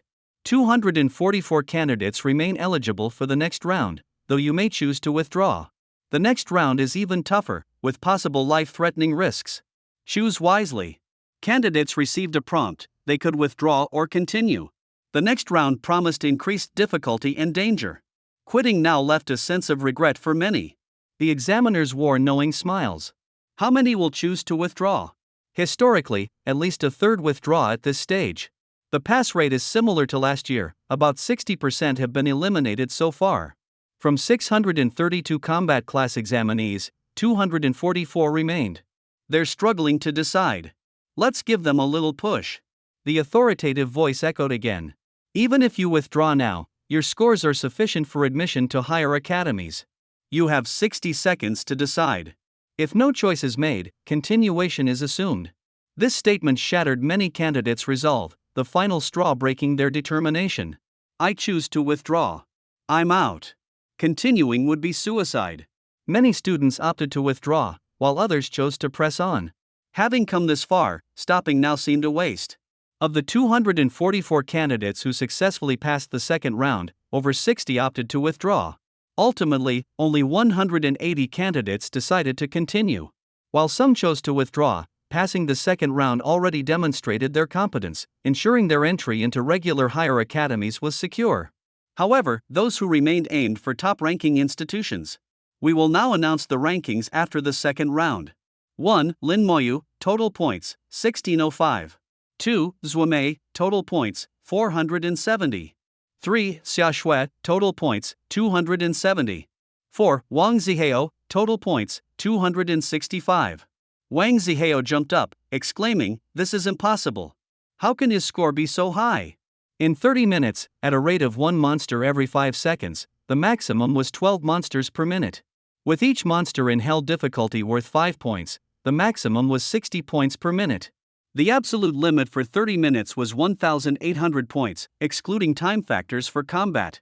Typically, candidates scored between 200 to 400 points. Zhuamei, for instance, scored 400 points by defeating 80 monsters, which was already outstanding. Yet Lin Mayu's score of 1605 points indicated he had killed 301 monsters, averaging 10 per minute, close to the theoretical maximum of 12. Everyone wondered if Lin Mayu was some kind of prodigy. Wang Zihao suspected foul play but dared not voice it. Accusing someone of cheating in the grand exam would mean crossing the entire high command of the God Xia Empire. Cheating was unheard of, the entire exam was under strict surveillance. Outside the exam hall, Lu Yun leapt up, his face even more flushed. His excitement and trembling hands caused his cup to spill water. "Old Lu, your student is something else. Indeed, quite extraordinary." Lu Yun wanted to retort, "You're the extraordinary ones, your whole family is." He was eager to know how Lin Mayu achieved such a feat in his memory, no one had ever reached such heights. Even the prodigy Su Qianqing only scored 700 in the second round, and last year's Lin Mohan scored 650. Lin Mayu's score surpassed their combined total. Light beams from the trial tower enveloped the candidates who chose to continue, restoring their energy and spirit. In a blink, they were fully revitalized. We will now proceed to the third round. This round also has 3 difficulty levels. You will face a boss-level monster. Normal difficulty, 100 points. Nightmare difficulty, 300 points. Hell difficulty, 500 points. The rules were similar to the previous round. Last time tested sustained combat ability, this time tested individual peak combat ability. Facing a boss-level monster alone, without assistance, posed a significant challenge for each profession. Lin Mayu was the first to choose. "I choose hell difficulty." The examiners saw his choice and began to discuss. Not surprising, he chose hell difficulty again. With his skill and summoned strength, he's likely to come out on top again. It seems Jiangning Province's champion will be him. Not necessarily, there are still 2 more rounds, especially the 5th one. Having overseen many exams, they had seen unexpected comebacks. Though Lin Mayu's performance was dominant, it wasn't a guarantee he'd be the provincial champion. Wang Zihao faced a gap of over 1,300 points with Lin Mayu. Initially aiming for the top spot, he found himself outside the top 3. The top spot is mine. There are 2 more rounds, I won't lose.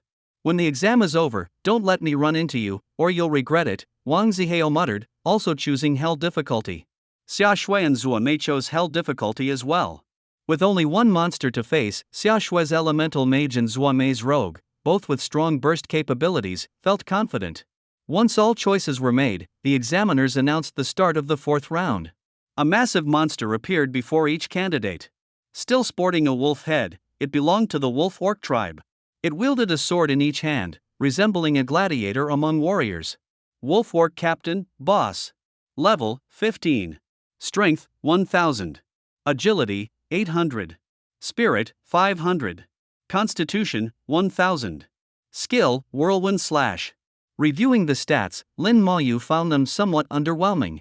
Despite being labeled Hell difficulty, the challenge was significantly reduced, likely for exam purposes, far from the true difficulty of a Hell-level dungeon. It was only slightly stronger than the enhanced elite guarding the Nightmare-level West Sea Mine dungeon. Lin Mayu understood the Empire's approach. Releasing a true Hell-level monster, even a small one, would be insurmountable for most. This exam aimed to select living talents, not casualties. As the battle began, Lin Mayu, feeling bored, issued a command. His 2 skeletal warriors charged quickly, unleashing their skills. Ferocious strike. With 2 swift hits, the wolf orc captain fell without a sound. Defeated in seconds. Once again, the examiners were stunned. Another instant kill. His summons can use skills too. And those skills pack a punch. Lin Mayu, time and again, it's almost unfair. He's making it hard for anyone else to compete. Even the boss-level monster was instantly defeated by Lin Mayu, earning him the recognition of the examiners present. Although the monsters they arranged were weakened, they weren't meant to be defeated instantly.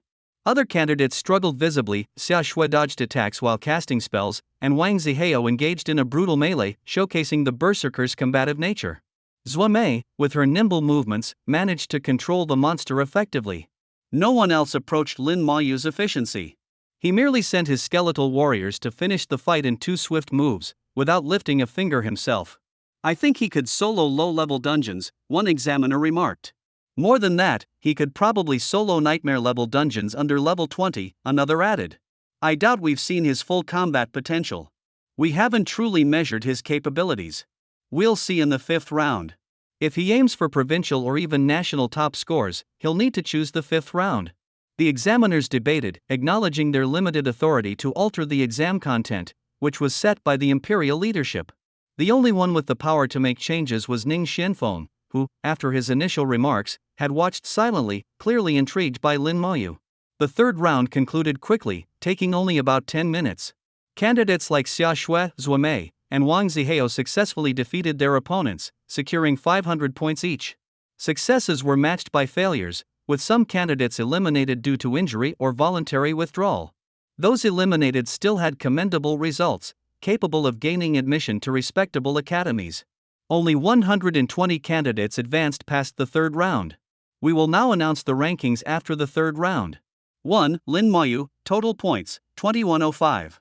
2. Zhuo Mei, total points, 970. 3. Xia Shui, total points, 770. 4. Wang Zihao, total points, 765. 67. Yao Yang, total points, 302. Lin Mayu noticed Gao Yang's name, ranked 67th, a respectable position. Having made it this far, Gao Yang was assured entry into Jiangning Academy. Lin Mayu understood Gao Yang's pride. Reaching this stage, he wouldn't back down easily. Undoubtedly, he'd participate in the 4th round. Wang Zihao remained in 4th place, knowing he couldn't close the gap in the 3rd round. The 4th round is my chance, he thought, gripping his warblade with renewed determination. The examiners' voices echoed again. We will now proceed to the 4th round. The difficulty will increase, along with the danger. You may choose to continue or withdraw. With your current scores, admission to one of the top 100 academies in the Empire is assured. This time, no one chose to withdraw. Those who had come this far were not faint-hearted.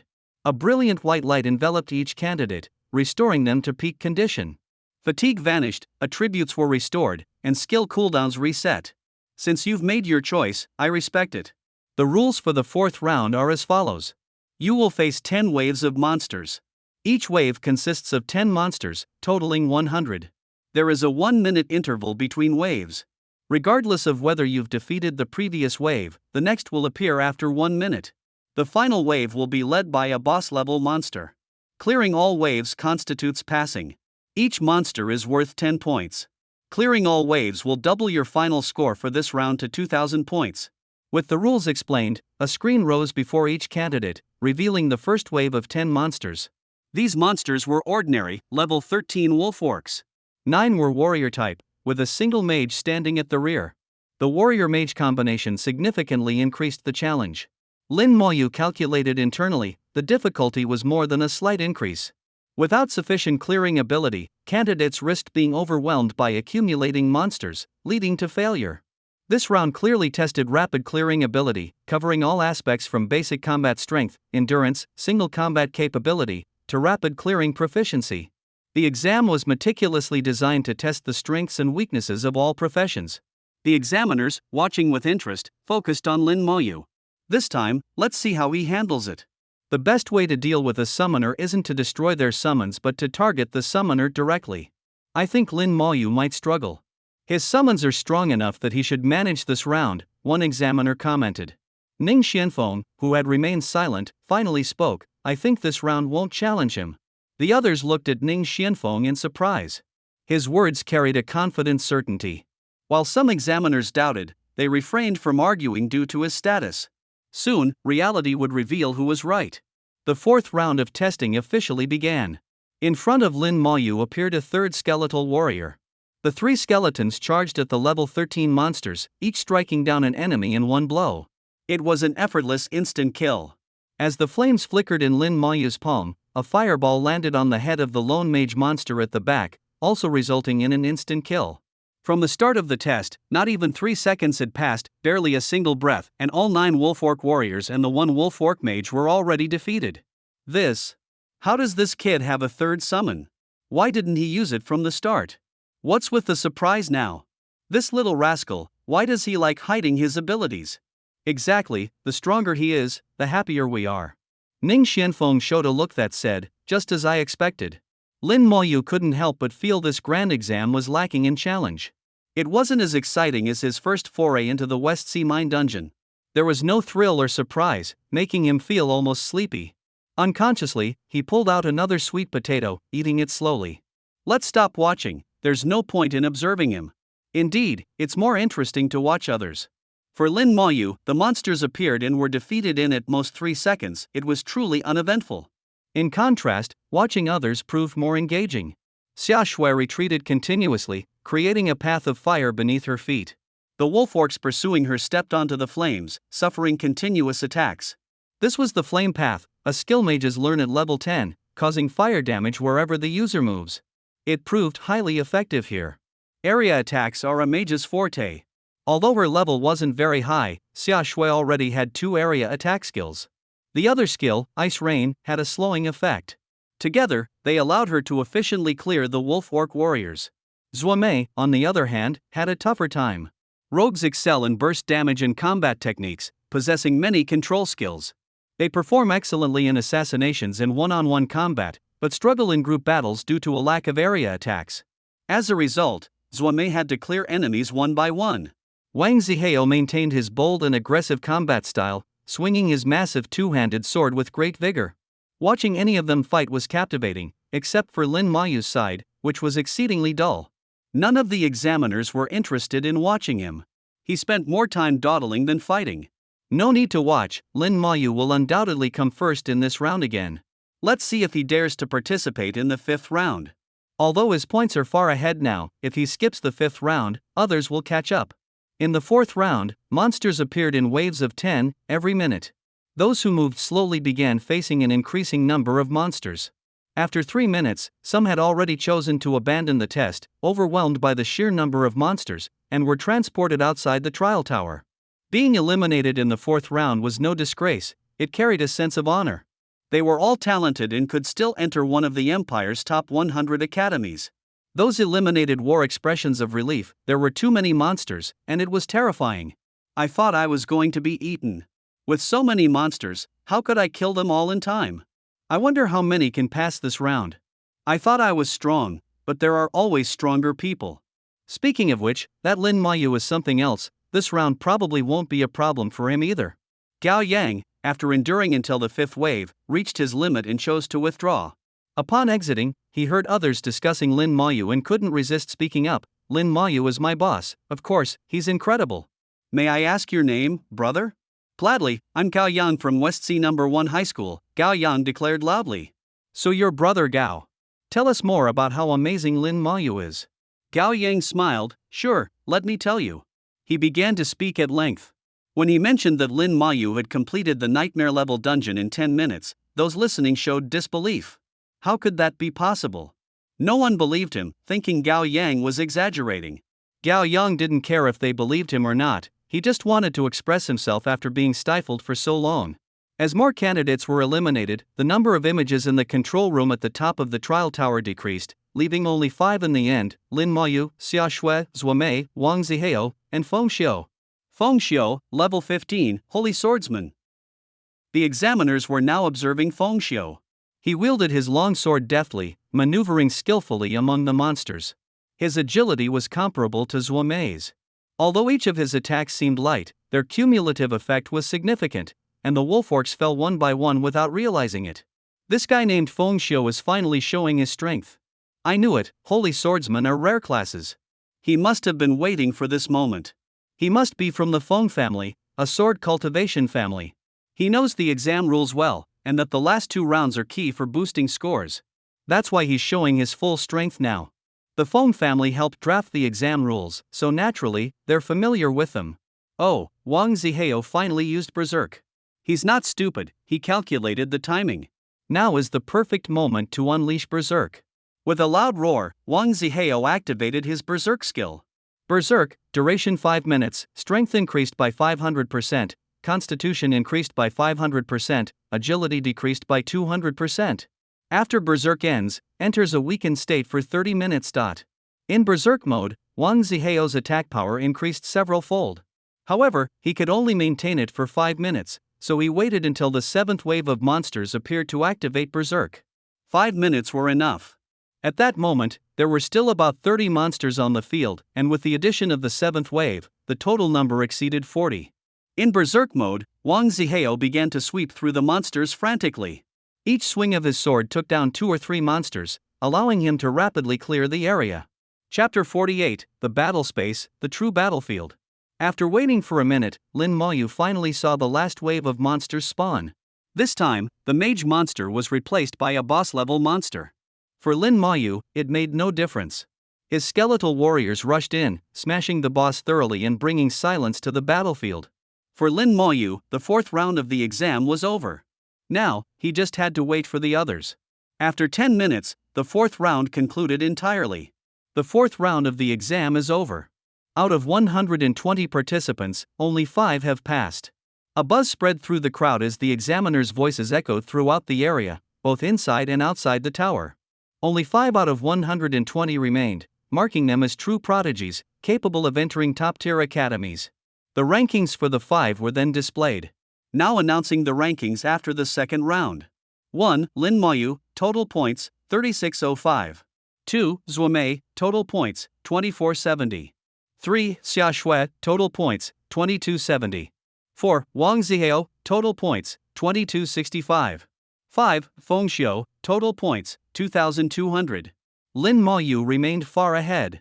Light enveloped the 5, restoring them to full health. Wang Zihao, initially weakened after Berserk, found his condition restored, and his Berserk ability ready for use again. Everything is as expected. The 5th round is when the real showdown begins. Wang Zihao said, gripping his broadsword with a smile. Xia Shui exhaled deeply. I'm in the top 5, getting into Xia Capital Academy should be no problem now. Zuomei's eyes were solemn. Xia Capital Academy, here I come. Unsurprisingly, all 5 aimed for Xia Capital Academy. The examiners' voices rang out again. I know you all want to enter Xia Capital Academy. But it's not that easy. Don't think that being in the top 5 makes you safe. There's still the final round, and if your performance isn't excellent, you could still be eliminated.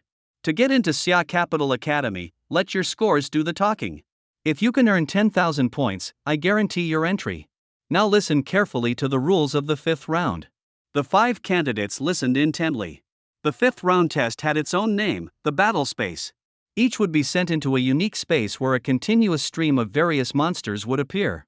There would be warrior types, mage types, archer types, knight types, and more. Any type imaginable would show up. The quantity was immense, with the initial wave numbering over 100. As time passed, enhanced, elite, elite enhanced, boss, and even boss monsters would appear. The faster you killed, the more quickly and frequently monsters spawned, requiring each person to adjust their attack rhythm. Killing faster wasn't always better. The key lay in the score changes.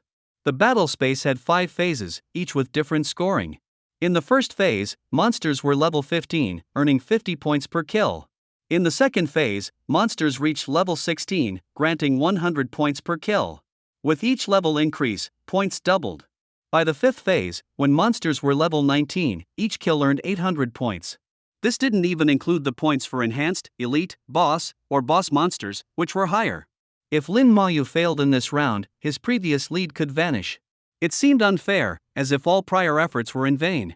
But Lin Mayu understood that for true powerhouses, the 5th round was their stage to shine. The exam aimed to select geniuses who could carry the human race forward. With the countdown ending, the 5th round began. The remaining 5 were simultaneously transported into the battle space. In the tower's control room, the images of the 5 disappeared, leaving the examiners disappointed. Ah, this rule is frustrating, even we can't watch. Exactly, the 5th round is the most exciting, yet we can't see it. Our permissions only allow us to observe score changes to make judgments. Lord Ning, can you see it? The examiners looked at Ning Xianfeng expectantly, eager to witness Lin Mayu's performance in the 5th round. Ning Xianfeng glanced around, speaking calmly, I can't see it. The examiners were taken aback, even you can't? Who can view it then? Ning Xianfeng nodded. In the Empire, fewer than 10 people have the authority to view the 5th round videos. The examiners were even more astonished. Fewer than 10 people, what kind of figures were they? They couldn't even imagine. Ning Xianfeng continued, just remember, this isn't something you should inquire about. I'm in a good mood today, so I spoke more than usual. Understood, understood. Rest assured, we won't pry. The examiners weren't foolish and realized the complexity of the situation. Even if they had the courage, they dared not pry further. Knowing that fewer than 10 people in the entire empire had this power was daunting enough. The battle space was vast, a sprawling plain. The ground was black, emanating a bloody scent. Countless boulders dotted the landscape, some several meters high, providing room for maneuvering. Lin Mayu sniffed slightly. The bloody scent is strong, and the air is filled with death energy. This place has witnessed unimaginable battles. As a necromancer, Lin Mayu was particularly sensitive to death energy. Neither the West Sea Mine Dungeon nor the previous exam rounds had such energy. This place was different, truly shrouded in death energy. A real battle had occurred here, on a grand scale. Blood had soaked the ground, staining it dark brown, and the scent of blood lingered for years. Is this meant to let us experience the battlefield in advance? Footsteps echoed, and a group of monsters appeared in view. At a distance of at least 50 or 60 meters, the group of monsters had already spotted Lin Mayu. They let out simultaneous roars and charged towards him. There were only 10 of them, not a significant number. Lin Mayu observed them and cast detection. Feline Orc Warrior. Level 15. There was no more information, no attributes, no skills. It was the first time detection returned so little. Lin Mayu noticed that each feline orc warrior had a long tail trailing behind them. They were tall and resembled giant lizards that could walk upright.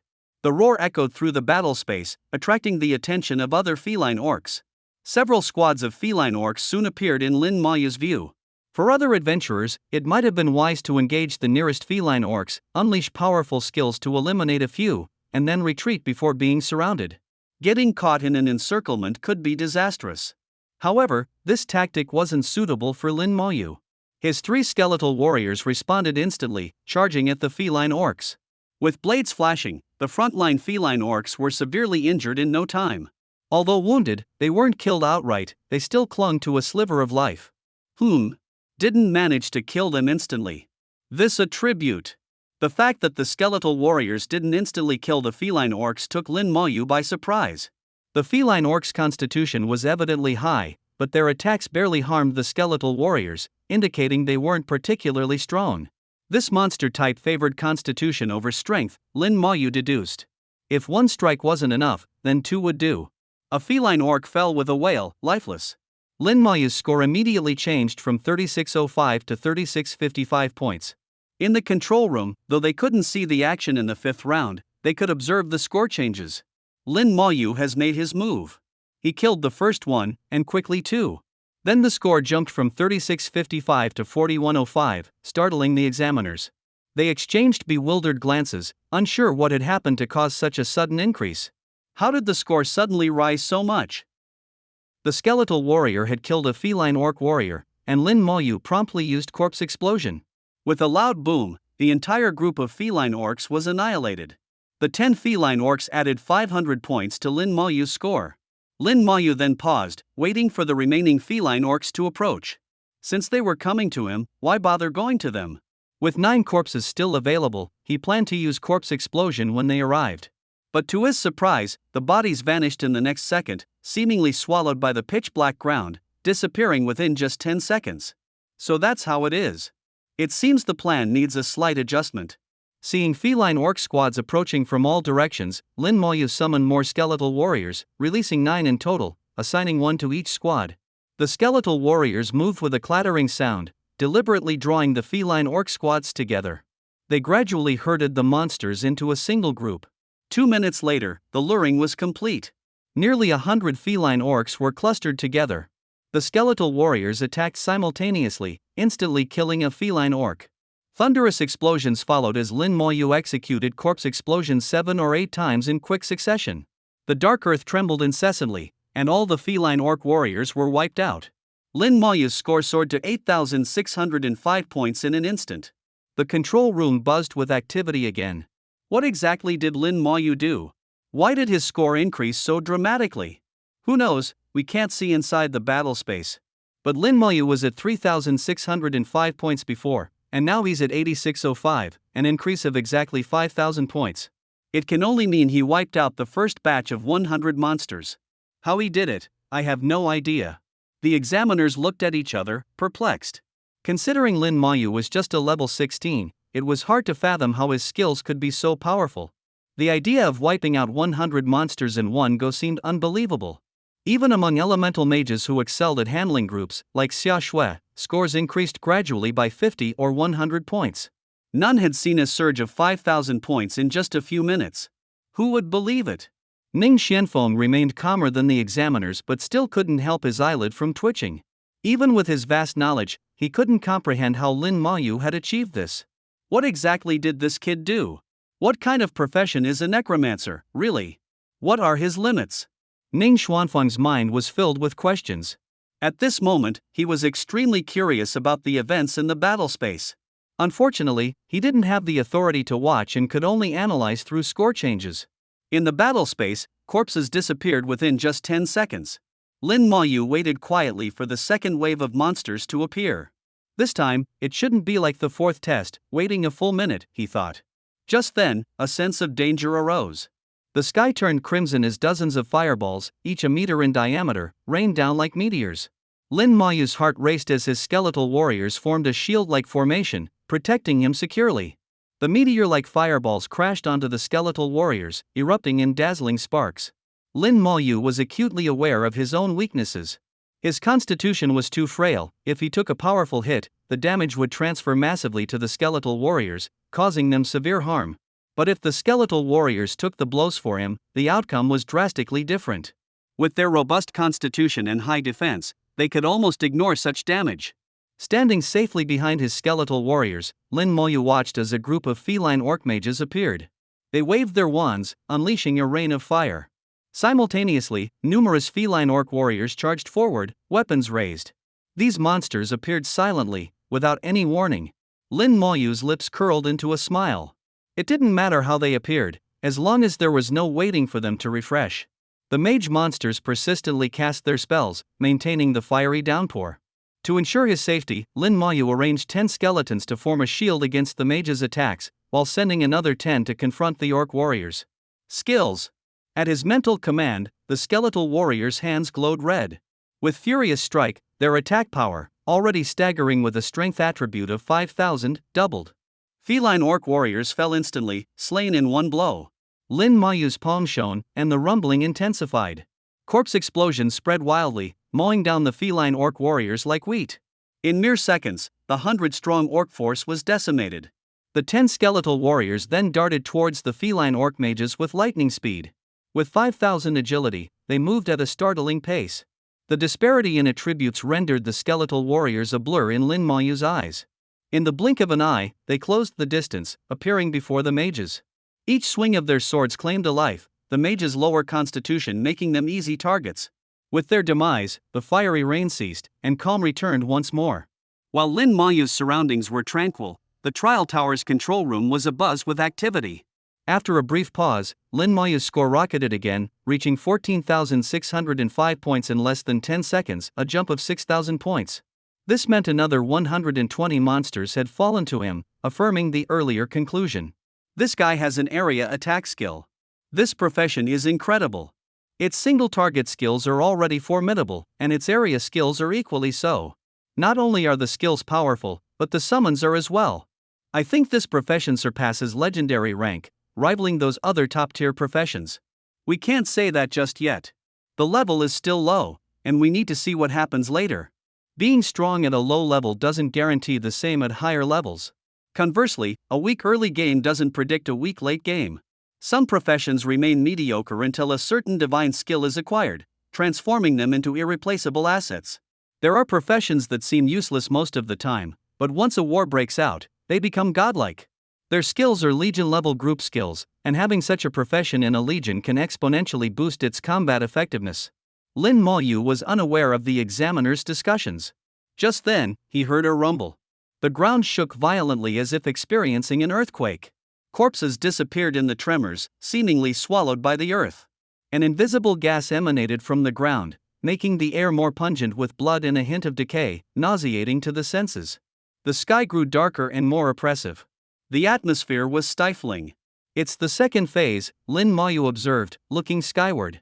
He seemed unaffected by the air, possibly due to his profession. The aura of death didn't discomfort him, though the increasing stench was unpleasant. As the tremors subsided, he had his skeletal warriors surround him, remaining vigilant. Seconds later, footsteps echoed. They're coming, Lin Mayu thought. Suddenly, a multitude of monsters appeared from all directions. They formed small squads of 5, with each consisting of 3 fighters and 2 archers. Feline Orc Fighter. Level, 16. Feline Orc Archer. Level, 16. At least 40 squads were scattered around, making it seem as if Lin Mayu was surrounded. In the second phase, not only had the monsters' levels increased by 1, but their numbers had also doubled. Lin Mayu wasn't worried. To him, they were just level 16 monsters. Even without corpse explosion, his 20 skeletal warriors could eventually cut them down. He pondered another issue.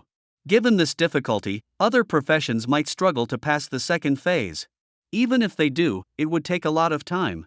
The first phase didn't seem particularly challenging to Lin Mayu. With some effort, most adventurers could clear it.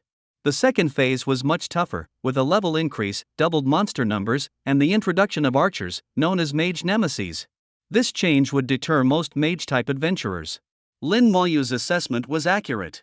Throughout the history of the Great Examination in the Xianxia Empire, only a handful of candidates have managed to pass the second phase. The 5th round of the Battle Space exam was also the final round, with 5 phases in total. The highest record was completing the 3rd phase, a feat achieved over 100 years ago and never surpassed since. The examiners in Jiangning province speculated whether Lin Mayu could break this record. I think he has a chance. Even though I don't know the specifics of his skills, his previous performances show that his skills are extraordinary. The examiners had stopped using powerful to describe it, opting for extraordinary instead. I suspect he has awakened a talent. No matter how strong a profession is, there are limits. It can't be this strong. If he truly has awakened a talent, that's incredibly promising. Indeed, if he can awaken a talent upon initial job change, he might awaken a new talent upon a second job change. You're overthinking it. Talent professions are already rare, and dual talent individuals are even rarer. Who knows? The conversation among the examiners veered off course, yet they continued to watch the score changes closely. Lin Moyu's score changes were dramatic, either staying the same or skyrocketing. Lin Moyu deployed his tried-and-true strategy, sending skeletal warriors to draw the attention of the feline orcs. The strategy wasn't about novelty but practicality. The skeletal warriors attracted attention, grouped the monsters together, created corpses, and then he used corpse explosion for mass damage. Lin Moyu executed this method with remarkable efficiency. Soon, the skeletal warriors had drawn all the visible feline orcs to them, then began circling the feline orc archers. Once the monsters were sufficiently gathered, Lin Moyu commanded the skeletal warriors to attack. The skills were unleashed, and the level 16 feline orc fighters were instantly slain. What followed was a series of corpse explosions, and in the blink of an eye, calm returned. Lin Moyu's score instantly jumped by 20,000, reaching 34,605 points. In the second phase, each monster netted him 100 points, 200 monsters equaled 20,000 points. The examiners were no longer surprised. This guy has entered the second phase. The monsters in the second phase only increased by one level, not enough to affect him. They're practically giving him points. If only I had the authority, I'd raise the difficulty. Exactly, throw in dozens of bosses for him to kill, that would be interesting. Looking at Lin Moyu's score of over 30,000 and comparing it to the others, the gap was stark. So far, the second place was held by Xia Shui. As an elemental mage, she had decent area attack skills and was the second fastest at clearing monsters after Lin Moyu. Her score had reached over 7,000. Following Xia Shui was Feng Xiu, a holy swordsman who had risen to 6,000 points. This showed that the holy swordsman was also competent in dealing with group attacks. Zuomei and Wang Zihao lagged slightly behind. Zuomei focused on one-on-one assassinations, which, while steady, weren't particularly efficient. Wang Zihao took a more direct approach, confronting monsters head-on, but hadn't yet used his berserk skills as the time wasn't right. Both had scores just above 5,000. However, they were confident. Completing the first phase and breaking 10,000 points wouldn't be an issue. As long as they surpassed 10,000 points, they would meet the requirements for rank, profession, and scores, securing their place in Xiaojing Academy. The Xinxia Empire's Great Examination was national, conducted by province. It took place on the same day at the same time, with similar progress across provinces. Most provinces were now in the fifth round of exams. Trial towers were opening battle spaces across the country. Only the most talented could enter. This year's candidates were considered the brightest in the Xinxia Empire. To the empire's leadership, these candidates represented the future, with new strong individuals emerging each year to infuse fresh blood into the empire. In the capital of Xinxia's neighboring country, the illustrious city of Xiaojing, a massive tower appeared in the sky. Countless people looked up, for the tower was visible from every corner of the city. The tower was usually hidden, only appearing during the nation's Great Examination. This was the trial tower's main body, with the towers conducting exams in the provinces being its avatars. The Xinxia Empire housed three divine towers: the Trial Tower, the Shenxia Tower in Xiaojing Academy, and the Demon Extermination Tower, which was stationed on the front lines and rarely seen by the public.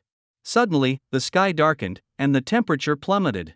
Night fell abruptly as a black, sinister light shot towards the trial tower at incredible speed. "How dare you!" a deafening voice echoed throughout the city. In the sky, a colossal virtual hand appeared, attempting to block the black light. TSK, you can't stop me," a sinister laugh emanated from the black light as it intensified. A massive demonic head emerged in the darkness, with horns and fangs matching the descriptions in books. The horns emitted a screeching sound, releasing black light that collided with the giant hand. The collision was silent, with both forces obliterating each other. Then, a giant eye appeared in the sky, shooting golden light towards the black light. The black light split in two, with one half colliding with the golden light. The other half accelerated by tens of times, instantly diving into the trial tower. "You seek death." Another giant hand appeared in the sky, grasping the demonic head tightly. The head let out a sinister laugh. "This is just an avatar, kill it as you please." "But the little fellows inside your trial tower, TSK. With a bang, the demonic head was crushed. Three figures appeared beside the main body of the trial tower, standing tall and firm in the void, like pillars reaching the heavens and the earth. Who would have thought those wretches from the abyss would launch a sneak attack? They're just creatures that can't face the light. What do we do now? One of them interacted with the trial tower to assess the situation inside. The wretches from the abyss have infiltrated. Their target is the candidates in the battle space. The space inside the tower has been disrupted, and the abyss's power has contaminated the rules. The very ground within the tower is made from the finest soil of the abyss, which benefits them. I need time to restore order. How long? 1 hour. Inside the tower's battle space, students were fervently battling monsters. Suddenly, all the monsters vanished, and the environment shifted dramatically. The atmosphere grew more oppressive as tendrils of black mist emerged from the ground. What just happened? What's going on? Why did the monsters suddenly disappear? Lin Mayu was quick to regroup his skeletal warriors, creating a protective barrier around himself. In uncertain situations, self-protection was the top priority. Lin dummy. A familiar voice called out, and Lin Mayu saw Xia Shui. Seeing others in the battle space surprised him, as it did Xia Shui. The skeletal warriors opened a path to let Xia Shui in. Do you know what's happening? Xia Shui asked. Lin Mayu shook his head, indicating he didn't know. Xia Shui continued, I was fighting monsters, and they suddenly disappeared. I have no idea what's going on. Initially startled, Xia Shui felt less afraid with Lin Mayu around. His calm demeanor was contagious, putting her at ease. Then, lights began to appear in the dark battle space. One by one, more than 100 candidates materialized. Besides the 5 from Jiangning province, candidates from other provinces had also arrived. Children! An unexpected voice resonated. I am Bai Yuan. A collective gasp erupted in the battle space, everyone was astounded. White God, it's the White God. I can't believe I'm hearing the voice of the White God. Bai Yuan was a top-tier powerhouse in the Xinxia Empire, revered as the White God. His voice immediately stirred a massive reaction within the battle space and echoed across every exam venue. Ning Xuanfeng's expression shifted slightly. Why is the White God appearing? Has something happened? Bai Yuan's voice rang out again, demons from the abyss have invaded the battle space. We are working to restore the battle space's rules, which will take about an hour. The demon's target is you. So, within the next hour, you must protect yourselves. We don't know what methods the demons from the abyss will use against you. I believe that as long as we stand united, the invading forces of the abyss will be powerless against you. We of Xinxia fear no battle and are unafraid of death. His words were powerful, resonating deeply with everyone. Fear no battle, unafraid of death. Fear no battle, unafraid of death. Fear no battle, unafraid of death. The candidates, full of youthful vigor, were roused and shouted loudly. Xia Shui couldn't help but want to join in, but seeing Lin Mayu's silence, she refrained. Though Lin Mayu didn't join the chant, he was only 18 and a Xinxia native, so he couldn't help but feel stirred. He wouldn't shout, but when it came to fighting the abyssal demons, he wouldn't hold back. The candidates began to gather. From a young age, they were taught that the abyss was a terrifying place, teeming with countless monsters, demons, and dungeons, with innumerable pieces of equipment. I heard the abyss is terrifying, with the weakest monsters being level 70 elite monsters, Xia Shui whispered. She had heard about the abyss's horrors from Xia Dongyang, and fear lingered in her heart. Lin Mayu had only read about the abyss in books, which offered only brief mentions. In essence, he knew nothing about it. I trust the White God, Lin Mayu said calmly. Since Bai Yuan had said that unity would allow them to resist the invading forces, Lin Mayu grasped the key point. They weren't fighting the abyss itself, but the invading forces from it. Presumably, this force wouldn't be too strong, and they could resist it. Otherwise, a single level 70 elite monster from the abyss could obliterate everyone here. Outside, Ning Xuanfeng's expression darkened. How could this happen? He was much calmer than the other examiners, who were visibly anxious. How could it be? No one expected this. The abyss is deliberately targeting the great examination. No, they're after the geniuses in the 5th round. If this isn't handled properly, they might do this every year. They're trying to cut off the roots of the Xinxia Empire. Those who entered the battle space were all geniuses, the future of the Xinxia Empire. The abyss's move was indeed insidious. Silence, Ning Xuanfeng commanded, and the examiners fell silent. Ning Xuanfeng's gaze was sharp as a sword. Tell the people outside not to panic and to trust the White God. You too, trust the White God. The examiners responded with respect. Trust the White God. The White God's status was esteemed, his words were trusted by all in Shinsha. Soon, calm was restored outside. Everyone chose to trust the white god and prayed for the candidates in the battle space. Inside, the atmosphere grew increasingly heavy. At some point, a crimson blood moon appeared in the sky. It's the abyssal blood moon, someone exclaimed. The power of the abyss is beginning to act. Everyone, get ready. Moonlight like snow illuminated the ground, and the scent of blood in the air grew more intense. Within minutes of the white god's announcement, all the candidates were ready for battle. Here, there were no support-type professions, only main combat roles. The candidates formed a combat formation, with the knights at the front, followed by the mages and archers. The knights adhered to their creed: if anyone wished to harm their comrades, they would have to step over their dead bodies first. TSK TSK TSK, quite impressive, a chilling voice echoed. Too bad you're all going to die. An hour is more than enough to kill all of you. It's a pity I can't take your corpses back. Young human flesh is the most delicious. The sinister voice, accompanied by the blood-red moonlight, sent chills down everyone's spine. Lin Mayu's expression flickered with disdain. He despised these underhanded tactics more than anything.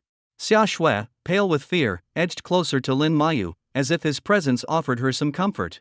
Not only Xia Shui, but many others were visibly shaken, their faces betraying their unease. They're coming, someone shouted. A massive figure appeared under the moonlight. The detecting spell flew out immediately, stirring a breeze. Feline Orc Warrior, Abyssal Corruption. Level, 19.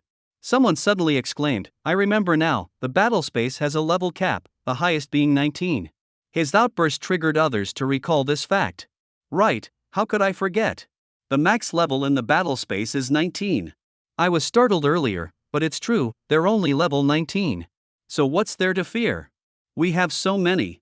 Before he could finish, he stopped abruptly, unable to continue. Behind the gigantic figure, more silhouettes emerged, seemingly endless, at least 100 of them all level 19 and corrupted by the abyss. Each monster stood 3 meters tall, exuding an aura of terror.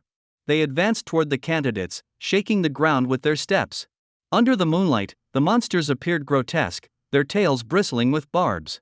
The abyss's corruption had transformed the feline orc warriors into something far more terrifying. The overwhelming pressure bore down on the candidates. Being only 18, they had never faced such a terrifying sight. Many were paralyzed with fear, their courage nearly vanished. Xia Shui, pale as a sheet, clung to Lin Mayu's sleeve. What do we do? Lin Mayu's gaze was solemn. Judging by their size, they aren't ordinary monsters.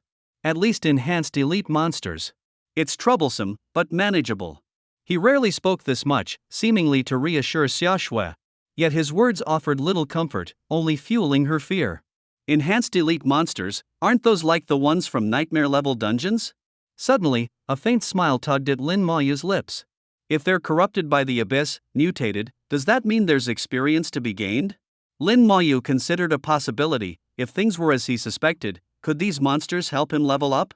The massive creatures approached, not rushing but closing in slowly, as if toying with the candidates, in no hurry to slaughter them all. The sinister voice of the abyssal demon returned. Afraid yet? Terrified? These monsters have been empowered by my strength. Each one is akin to an enhanced elite monster. And there are only 100 of them. The white god says you can defeat them by standing together. Let's see if that's true. You have over 100 people, just about one per monster. Shall we duel or brawl? Perhaps you want a tournament like your contests? How about 100 matches, winner lives, loser dies? Ha ha ha ha. The demon's voice once again struck a blow to their morale. The monsters advanced, while the candidates retreated, splitting into 2 groups. Wang Ziheo's face was deathly pale, legs trembling as he retreated. Holy swordsman Feng Xiu held his ground, though his expression was grim, he didn't take a step back. Zuomei, too, stood ready, gripping her dagger with resolve to fight to the death. Among them were others like Feng Xiu and Zuomei, poised for battle. Lin Mayu glanced at them, then moved. Crack! The skeletal warriors charged to the front, with Lin Mayu following closely behind. Xia Shui was anxious. What are you doing? Come back. What are you going to do? You always do this, never saying a word. Xia Shui stomped her foot, deciding to follow. Lin Mayu suddenly spoke softly, go back. Xia Shui paused, I won't. As you wish. Lin Mayu said nothing more. If she wanted to follow, it didn't matter. Lin Mayu's sudden action caught the attention of many. What's he doing? He's charging in. So many skeletons, are these his summons? Is he a summoner? Does anyone know him? Detecting spells fell on Lin Moyu. Lin Moyu, level 16, Necromancer. Necromancer? What kind of profession is that? Never heard of it. I don't know, never heard of it. Is it a new profession? What do we do? Do we follow? Only a dozen or so followed Lin Moyu, including Feng Xiu and Zuomei, embracing a resolve to die if necessary. If they must fall, they would do so as warriors. The people of Xinxia fear no battle and are unafraid of death. The abyssal demon sneered, "Ah, someone finally comes to die. Bold, aren't you? Worthy of praise. Such courage, I'm almost reluctant to kill you. How about becoming my slave in the abyss instead?" Lin Moyu ignored the abyssal demon's words. When he reached 50 meters from the monsters, he suddenly stopped. "Have you reconsidered?" The abyssal demon's voice taunted again. "The gates of the abyss are always open for you." Lin Moyu's eyes held a faint smile. The maximum range for corpse explosion was 100 meters, and 50 meters was the optimal distance, safe yet effective. Xia Shui, now beside him, trusted that Lin Moyu had his own plan and didn't question him further. "Why aren't you advancing?" Feng Xiu and Zuomei arrived, puzzled. "This spot is perfect," Lin Moyu whispered, pointing forward. With a whoosh, all 100 skeletal warriors appeared, forming an army-like presence. So many. He has that many summons? This profession looks incredible. The skeleton warriors dashed toward the feline orc warriors with lightning speed. Their speed is impressive. Zuomei, a rogue known for her agility, was startled to find the skeleton warriors faster than herself. Wow, so many summons. And they're undead. These bones could be good for guard dogs. In the blink of an eye, the skeleton warriors were upon the feline orcs. Skill. Lin Moyu commanded mentally. The swords of the skeleton warriors glowed bright red as they unleashed their skills on the feline orcs. Red beams struck, severely injuring the feline orcs. The skeleton warriors' attack power was unexpectedly strong. Despite their corruption and enhanced strength from the abyss, the feline orcs weren't dead yet. Their massive swords struck the skeleton warriors, but the damage was minimal. Based on the damage received, Lin Moyu estimated the feline orc stats. Strength around 3,000. Constitution over 3,500.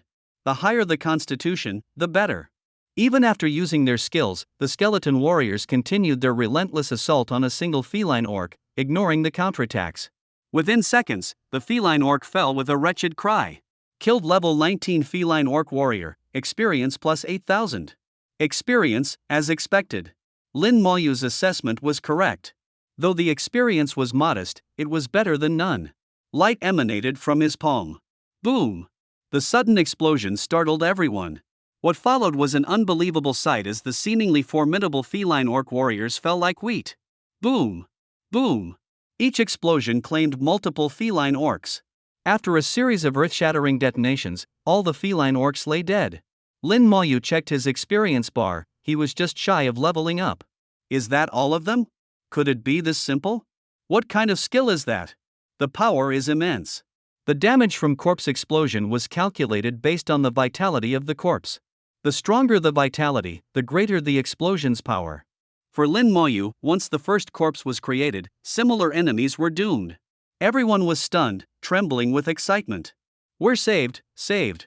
This brother is incredible. A necromancer, what a powerful profession. I'm sure this brother will become a god-tier powerhouse. Wang Zihao mumbled, how can he be this strong? How is it possible? His profession is too powerful. Why didn't I awaken this profession? It's unfair. No one paid him any mind, everyone was still in shock, struggling to process what had happened. The events defied their understanding. Not only the candidates were in disbelief, but even the abyssal demon couldn't fathom it. Impossible, this is impossible, the demon's voice rang out. You've angered the demon king. I'll kill you and devour your flesh. With a scream, the crimson moonlight flared brilliantly, and another wave of monsters emerged from all directions, spreading out and charging at the candidates. Their targets were the professionals. The professionals, panicked, began to flee. Fortunately, the battle space was vast, providing ample room for maneuvering. Let's see what you do now. You'll all die, every one of you. The abyssal demon's voice was much weaker. The abyssal power within the battle space was limited, dwindling with each use. Lin Moyu looked up at the red moon. There was a shadow on it. So, that's where you are. Calculating the distance, about 200 meters, Lin Moyu issued a command. Several skeletons lifted a feline orc's corpse and hurled it toward the red moon with force. A skeleton warrior then threw Lin Moyu after it. The feline orc's corpse shot like an arrow toward the red moon, with Lin Moyu close behind. "What are you doing?" the abyssal demon panicked, its voice trembling. Lin Moyu said nothing, his gaze cold and filled with intent to kill. As the feline orc's corpse neared the shadow on the red moon, Lin Moyu detonated it. With a thunderous boom, the abyssal demon screamed in agony. The shadow was struck by the explosion, but it wasn't killed. "I'll kill you," its voice now extremely weak, raving madly. Still alive. Lin Moyu's palm glowed again. Soul flame. Ignoring defenses, it directly harmed the soul. A flame appeared on the shadow, eliciting another scream. "What is this skill? Why can it burn the soul? What kind of profession are you? This can't be real, it can't exist." Lin Moyu remained silent, unleashing another soul flame as he fell. The shadow continued to scream, now extremely feeble. Outside the trial tower in Xiaojing City, Meng Anwen, the master of the trial tower, was diligently working to restore the rules of the battle space.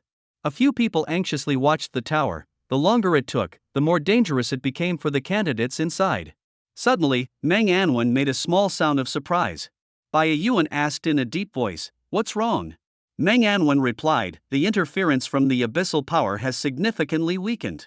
Bai Yuan's face turned grim instantly. Could it be that all the candidates inside have perished? Meng Anwen focused again. "No, I can sense many life forces inside, they belong to our people. The abyssal demon's presence has weakened, it's been injured." The abyssal demon had entered the battle space, using its powers to disrupt its rules and effectively sealing it off. Under such circumstances, who could have harmed it? Surely not the 15 or 16 level candidates? Bai Yuan couldn't believe it. In his mind, the battle space was vast enough that if the candidates could use it wisely, they might survive for an hour until rescue arrived. But to turn the tables and harm the demon? Impossible. Even if it was merely a consciousness, it seemed unthinkable. Inside the battle space, numerous feline orcs abandoned their targets and charged toward Lin Moyu. The shadow on the blood moon roared, "I will kill you. I will drink your blood and eat your flesh." It now saw Lin Moyu as a thorn in its side, losing all reason and focusing solely on killing him. The feline orcs, corrupted by abyssal power, rushed at Lin Moyu. But the skeleton warriors quickly formed a line of defense. With attributes as high as 5,000 in all four aspects, the skeleton warriors far surpassed their level. Even with their corruption and enhanced status, the feline orcs were no match. Lin Moyu commanded the skeleton warriors to focus their attacks. Several skeletons ganged up on a single feline orc, killing it in seconds. Then another explosion rang out.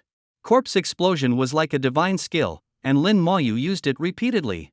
Suddenly, Lin Moyu noticed a change in the skill. Corpse explosion, level 2, detonates a corpse, dealing 15% of its health as damage to enemies within a 2-meter radius. The skill, which hadn't changed since he acquired it, had leveled up. The range increased from 1 meter to 2, and damage from 10% to 15%. Although the change seemed small, combined with his talent for comprehensive amplification. A 40-meter range, dealing 300% of the corpse's health as damage. A mere upgrade had revolutionized the skill. It seems repeatedly using and mastering skills can level them up, Lin Moyu thought. Perhaps all skills acquired through scrolls, except for the initial talents, can be leveled this way. This is quite similar to life and support skills. The constant roaring explosions became even more effective with the increased range of corpse explosion. In no time, no feline orcs were left standing around Lin Moyu, and even the shadow on the blood moon had fallen silent. Lin Moyu smiled faintly. A gentle white glow enveloped him, he had leveled up. His level up drew attention from many, who realized that killing these abyssal corrupted creatures yielded experience. He's leveling up with these monsters. Does that mean he could solo nightmare level dungeons? This guy is incredible. Which province is Lin Moyu from? Thank goodness for him, or we'd all be dead. Many whispered among themselves, some gazing at Lin Moyu with admiration. Lin Moyu looked up, the blood moon and its shadow remained. Seems like it can't escape, he mused. With a thought, 5 feline orc corpses were hurled upward. A skeleton warrior then lifted Lin Moyu, launching him again. The shadow on the blood moon seemed to realize its impending doom. Surprisingly, it didn't scream but instead let out a chilling laugh. Your name is Lin Moyu. The king remembers you. When you come to the abyss, I will give you a proper welcome. Lin Moyu smiled lightly, saying nothing. As the corpses neared the blood moon, he triggered corpse explosion. Amidst the deafening blast, the shadow let out a final scream before being obliterated. The blood moon shattered like glass, dissipating into the air, and the battle space returned to normal. Outside the trial tower, Mang Anwen was astonished again. The abyssal presence has been eliminated. The battle space is back to normal. The kids are safe, no casualties. Bai Yuan was equally incredulous, things had not unfolded as he expected. At his level, few things could surprise him. Can we review what happened? Bai Yuan inquired. Mang Anwen nodded, yes. There's no rush, Bai Yuan replied solemnly. First, let's bring the kids back, just in case. All right. Inside the battle space, as the blood moon faded and the land normalized, Xia Shui asked quietly, Lin Dummy, is it over? Still pale and shaken, she was grateful to Lin Moyu. Without him, she might not have survived. Lin Moyu nodded, it's over. Though he offered no comforting words, his response was enough to put Xia Shui at ease. The candidates were still recovering from the ordeal. The feline orcs had chased them relentlessly, and without the ability to fight back, they had fled in panic. Fortunately, Lin Moyu had been there. The white god's voice rang out again. Candidates, the abyssal power has vanished, and the battle space is restored. You will be returned to your original examination sites, and your results will be announced subsequently. Lin Moyu appeared at the entrance of the trial tower, followed by Xia Shui, Zuomei, Wang Zihao, and Feng Xiu. The entrance to the tower had already closed. The main combat examination has concluded. Candidates, please rest in place and await the final score evaluations, the examiner's voice echoed across the area. No one left, as the final scores were traditionally announced soon after the examination ended. The candidates eagerly awaited the results. For combat-focused professions, scores were composed of two parts, points and evaluations. Some of the top-tier universities required not only specific professions, levels, and points but also high evaluations. The higher a university's ranking, the stricter its requirements. For example, Xia Capital University required combat professionals to be at least level 15 with over 10,000 points and an evaluation of at least excellent. Other universities in the top 20 might have slightly more lenient level and point requirements, but an excellent evaluation was still necessary. For those aiming for top universities, the evaluation was particularly crucial. However, if one's goal was merely an ordinary university, the evaluation wasn't as critical, meeting the points requirement would suffice. Candidates who did not enter the battle space received evaluations from provincial examiners. Those who did enter received evaluations from the higher-ups of the Shenxia Empire, as they considered candidates who could enter the battle space to be geniuses worthy of further attention. In Xiaojing City, Mang Anwen, Bai Yuan, and several other top experts of Shenxia Empire were reviewing the events within the battle space. They had observed everything from the moment Lin Moyu and the other candidates entered. This year was particularly special due to the Abyssal Power's invasion, which caused a significant upheaval within the battle space, drawing even more attention. During their review, Lin Moyu caught their attention. So it was him who turned the tide, remarkable. I've heard about the necromancer profession before. It first appeared in Jiangning Province, Shihai City, at first high school. Indeed, I intended to pay special attention to him in this exam, but I didn't expect him to be so strong. Not only is his profession powerful, but he must have awakened a strong talent as well. His profession has completely surpassed others at the same level, and this child's mindset is exceptional. Calm, decisive, and with a strong profession. This child already has the makings of a top-tier powerhouse. Praises flowed from their mouths, all directed at Lin Moyu. His performance was too outstanding. When they worried about casualties, it was Lin Moyu who single-handedly turned the tide, completely thwarting the Abyss's plans. Compared to Lin Moyu, others seemed lackluster, with only a few showing commendable courage. Evaluating this year's candidates is challenging. It's not difficult, those who fled are cowards. Such people would be deserters on the battlefield, unreliable. You can't say that, they're just teenagers, after all. Lin Moyu is definitely excellent, let's discuss the others. The top experts were deciding the candidates' futures. In previous years, these candidates would have been considered prodigies, the top of their respective provinces, rare talents. But this year, Lin Moyu's presence made their performances seem lacking. Comparisons can be cruel. Lin Moyu was like a dazzling star, overshadowing everyone else. Finally, the eagerly awaited results were announced, displayed on a large screen in the sky. 1. Lin Moyu, points, 34,605, evaluation, excellent. Lin Moyu's name stood proudly at the top. The crowd erupted in amazement. Lu Yun nearly jumped for joy, his old face flushed with excitement. First place, the top scorer, the top scorer. Lu Yun's fingers trembled with excitement. His student had become the provincial top scorer of Jiangning province, a tremendous honor for him. Congratulations, old Lu. Old Lu really hit the jackpot this time. A provincial top scorer is something to boast about for 10 years. More like 20 years. In the past, there was Su Qianqing, last year Lin Mohan, and now a provincial top scorer. Shihai First High School is now truly famous. Xia Shui congratulated Lin Moyu with a smile. Lin Dummy, you really became the provincial top scorer. For the first time, Xia Shui's eyes lacked competitiveness, and she didn't try to challenge Lin Moyu. Lin Moyu smiled slightly, thank you. When the fifth round of testing began, Lin Moyu already knew he would be the top scorer. The result was as expected, yet he still felt a small thrill when it was officially announced. Xia Shui looked at Lin Moyu curiously. You can actually smile. Your smile is pretty nice, why don't you smile more often? She seemed as if she'd discovered a new continent. The second place results were also announced. 2. Xia Shui, points, 7,600, evaluation, excellent. With Lin Moyu leading, Xia Shui's results didn't cause much of a stir. She was also rated as excellent. Lu Yun was once again thrilled, drawing envious glances from nearby principals. Not only was the top scorer his student, but so was the second-place candidate. It was enough to make others green with envy. 3. Feng Xiu, points, 6,700, evaluation, excellent. 4. Zuomei, points, 6,325, evaluation, excellent. 5. Wang Zihao, points, 6,300, evaluation, poor. Wang Zihao's face changed drastically, his evaluation was poor. With this evaluation, he had no chance of entering Xia Capital University. In fact, not even the top 20 universities in the Shenxia Empire would accept him. Why? Why give me a poor? This is unfair, you're unfair. Wang Zihao finally couldn't hold back, shouting angrily. Suddenly, a beam of light enveloped Wang Zihao, and he vanished instantly. Wang Zihao violated examination rules and is expelled. A poor evaluation effectively ended Wang Zihao's chances of attending a top-tier university. Now, having been expelled, not even the top 100 universities would consider him.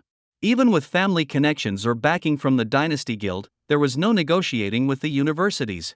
Wang Zihao's future prospects were now bleak, with the best-case scenario being an ordinary university. As the rankings were announced, it became clear that besides Lin Moyu and Xia Shui, Shihai City's first high school performed reasonably well overall. Gao Yang ranked 61st, which was average, and others were slightly lower but still managed to qualify for universities. Once the results were fully revealed, the examiner's voice rang out again. For the combat profession category, this year's Jiangning province top scorer is Lin Moyu. The examiner solemnly announced Lin Moyu as the provincial top scorer, causing another uproar, followed by thunderous applause. Everyone congratulated Lin Moyu. Becoming a provincial top scorer was no easy feat, and Lin Moyu's points were overwhelmingly higher than others. Among the 5 who entered the battle space, the combined points of the other 4 didn't surpass his. In the midst of the applause, the examiner spoke again. An order from the Empire, Lin Moyu is the top scorer nationwide for this year's examination. The announcement caused even more commotion. Lu Yun leapt up again, his head practically steaming with excitement. National top scorer. Moyu is the national top scorer. He stammered, finding it hard to believe his own ears. Old Lu, are you okay? Don't get too excited, take care of yourself. It's true, Lin Moyu is really the national top scorer. You didn't mishear. Now, you have something to boast about for a lifetime. You might as well rename your school to Top Scorer High School. You've truly hit the jackpot with a national top scorer. Their expressions were a mix of envy and admiration. The flame above Lu Yun's head was like his mood, burning with excitement. Outside the trial tower, applause sounded like thunder. A national top scorer. Our Jiangning province has produced a national top scorer. My God, how many years has it been since Jiangning province had a national top scorer? Lin Moyu is incredible, becoming the national top scorer. Lin Moyu remained calm and composed. Upon becoming the provincial top scorer, he had anticipated that the national title might also fall to him. As it turned out, he was right. Xia Shui was surprised. You're the national top scorer, aren't you happy? I'm happy, Lin Moyu replied calmly. Xia Shui pouted, happy, but you don't even smile. Lin Moyu remained serene. I smiled, in my heart. Dummy is still a dummy, Xia Shui huffed. But congratulations, top scorer Lin. Zuomei and Feng Xiu approached together. Congratulations, Lin Moyu, Zuomei said, her voice cool and matching her profession's demeanor. Feng Xiu extended his hand, thanks to you, we avoided a lot of trouble. Zuomei also expressed her gratitude. Lin Moyu shook his hand. It was nothing. Feng Xiu asked, you plan to apply to Xia Capital University, right? Lin Moyu nodded. Great, see you at Xia Capital University. I'll treat you to a meal then. Okay, Lin Moyu replied calmly. His reserved nature made the atmosphere a bit awkward. Xia Shui quickly laughed, this guy doesn't talk much. We've been classmates for 3 years, and I haven't heard more than 10 sentences from him. Lin Moyu shook his head, 16 sentences. This made Feng Xiu and Zuomei laugh. Lin Moyu, despite his quiet demeanor, seemed intriguing. After the examination concluded, they were transported back to school. Lu Yun didn't return with them, he stayed behind to oversee the ongoing exams for support professions. Lin Moyu returned home for a well-deserved rest. The next day, he'd apply to Xia Capital University. As the national top scorer, entry was assured. If he couldn't get in, no one else could. Quietly, he summoned 4 skeleton warriors and then recalled them into the summoning space. The space now held 104 skeleton warriors. During the battle with the feline orc warriors in the battle space, the skeleton warriors had sustained various injuries. In the summoning space, their wounds quickly healed. A knock on the door pulled Lin Moyu from his meditative state. Lu Yun's fiery excitement had finally subsided, but his face still showed traces of elation. This elderly man, in his 60s, had never been as thrilled as he was today. Why are you here? Lin Moyu asked, noting it was already late at night. Lu Yun had come unexpectedly, and with him was someone Lin Moyu didn't recognize. The presence of this person made Lin Moyu's hair stand on end with the oppressive aura they carried, making it hard to breathe, as if he might suffocate in the next second. Instinctively, Lin Moyu summoned his skeleton warriors to protect himself. Very good reaction. Though he couldn't see the person's face, Lin Moyu recognized the voice immediately, and his tension dissipated. Bowing respectfully, Lin Moyu greeted, "Greetings, Lord White God." Bai Yuan retracted his aura, stepping out from the shadows. How did you know it was me? Lin Moyu dismissed his skeleton warriors. I recognized your voice. Ha ha. Bai Yuan chuckled, pleased with Lin Moyu's response. Having observed him in the battle space, Bai Yuan was even more impressed seeing him face to face. Lin Moyu was calm and composed, and his instinctual reactions were commendable. Excellent, excellent, Bai Yuan praised. I came to discuss your future at Xia Capital University. Unexpectedly, Bai Shen, White God, himself had come to visit. Lin Moyu poured water for the 2 guests, plain water. Lu Yun explained, please don't mind, sir. Moyu's sister went to Xia Capital University last year, and he's been living alone since. Bai Yuan glanced around the room, noting its simple and somewhat worn furnishings. It was evident that the family's living conditions were not affluent, perhaps even bordering on poverty. For such a household to produce a talent like Lin Moyu was indeed rare. Bai Shen smiled, Lin Moyu's sister is also at Xia Capital University? Lu Yun chimed in, Lin Mohan, she got in last year. Bai Yuan, given his high status, did not know Lin Mohan. However, he made a mental note to learn more about her if the opportunity arose. Having siblings both enter Xia Capital University is truly commendable, Bai Yuan praised, turning his gaze to Lin Moyu. On the way there, Lu Yun had already briefed him about Lin Moyu's taciturn demeanor. Observing Lin Moyu now, Bai Yuan could see it was true. He thought to himself that perhaps this reserved nature was what allowed Lin Moyu to maintain a calmness beyond his years. Could you show me your summoned creatures? Bai Yuan requested. Naturally, Lin Moyu would not refuse, nor did he dare to. The skeleton warriors appeared silently in the room. Bai Yuan observed them and remarked curiously, the 4-dimensional attributes are 250, which seems unremarkable. Yet in the battle space, you performed extraordinarily. How did you manage that? At Bai Yuan's level, there was no need for deliberate detection skills. Many abilities were second nature. Hearing Bai Yuan's words, Lin Moyu suddenly realized something important. his talent's amplification effect was not visible to others. What others saw were merely the base attributes of the skeleton warriors, but the actual effectiveness came from the attributes boosted by his talent. Bai Yuan continued, "What talent have you awakened?" Lu Yun was surprised. "Mayu, have you really awakened a talent?" Lin Mayu replied softly, "My talent is amplification, it enhances all skills." Bai Yuan nodded knowingly. "Indeed, your performance in the battle space made that clear." Without pressing further, Bai Yuan shifted the topic. "I came here for two reasons. First, to give you a reward. Originally, this was to be given after you joined the university, but since I'm here, I brought it with me. Second, to invite you to a trial happening the day after tomorrow at Xia Capital University. I hope you can participate." Bai Yuan was direct about his intentions. Lin Mayu asked, "What kind of trial is it?" Bai Yuan explained, "It's an internal trial at Xia Capital University. The participants are internal students. Specific details will be shared once you agree to participate." Lin Mayu sensed something unusual. Bai Yuan first expressed hope for his participation, implying the trial was not mandatory and the decision was his. Moreover, the trial participants were internal members of Xia Capital University, a concept he knew little about. The confidentiality surrounding the trial content indicated it was no ordinary event. Reflecting on Baishan's words, Lin Mayu maintained his cautious approach, essential in all matters, for calm analysis was key. Bai Yuan smiled approvingly, "Your caution is commendable. I can't reveal too much about the trial, but I can tell you it's a rare opportunity. Originally, you weren't eligible. This chance is a personal favor from me." Hearing this, Lin Mayu made up his mind immediately. "I'll participate." Given Bai Yuan's invitation, declining would be rude, and Lin Mayu wasn't foolish enough to offend someone of his stature. "Very well, let me give you your rewards first. As the national top scorer, you have substantial rewards." With a flash of light from Bai Yuan's hand, several items appeared. Lin Mayu's eyes focused on one familiar item, a skill scroll. The first reward is 100,000 points. This is the national top scorer's bonus, separate from your exam points.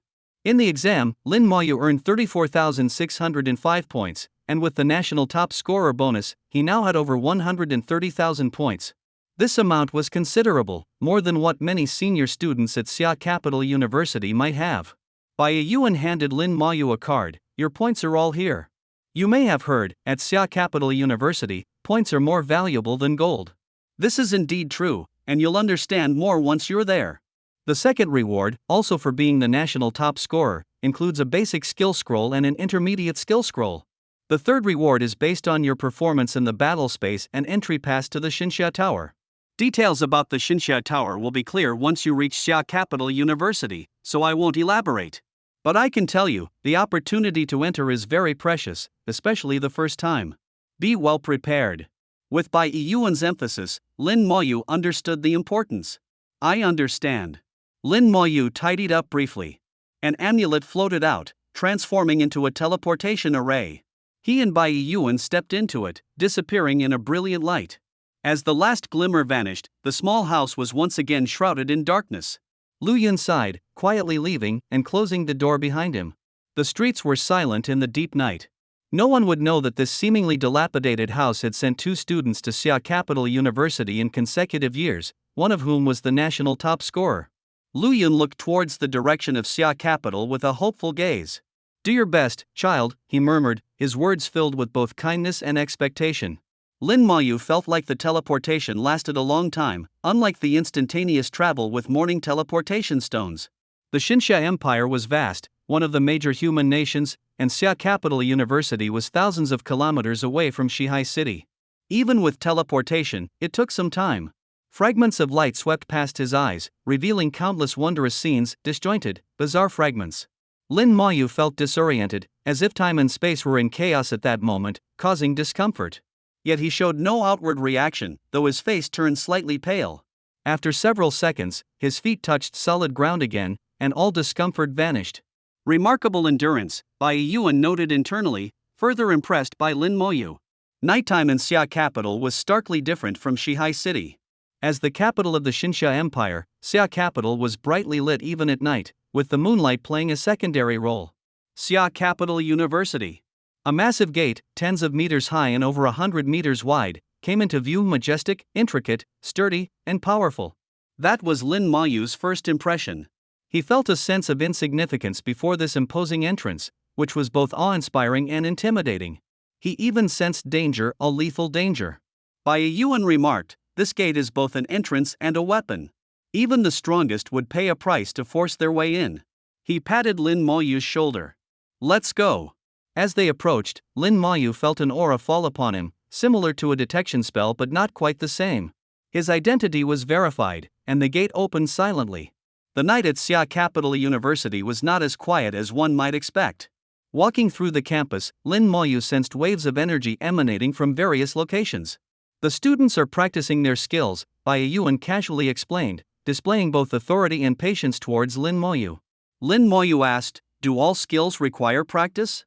Bai Yuan explained, except for innate skills specific to professions and some unique skills, most skills need practice to improve. This answer aligned with Lin Moyu's own assumptions. Skills needed repeated use and practice to become powerful. He followed up with another question, "Is frequent use enough?" Bai Yuan chuckled, "It's not that simple. Each skill is different, and some can't be improved just by practice. You'll learn more about this once you're officially enrolled. The teachers will cover it in detail." Skill knowledge was a comprehensive subject, not easily explained in a few words. Lin Moyu understood this and didn't press further. The energy fluctuations continued unabated, wave after wave, with occasional lights illuminating the night sky. They're all working hard, Lin Moyu thought to himself. Just from this initial glimpse, Xia Capital University left a deep impression on him.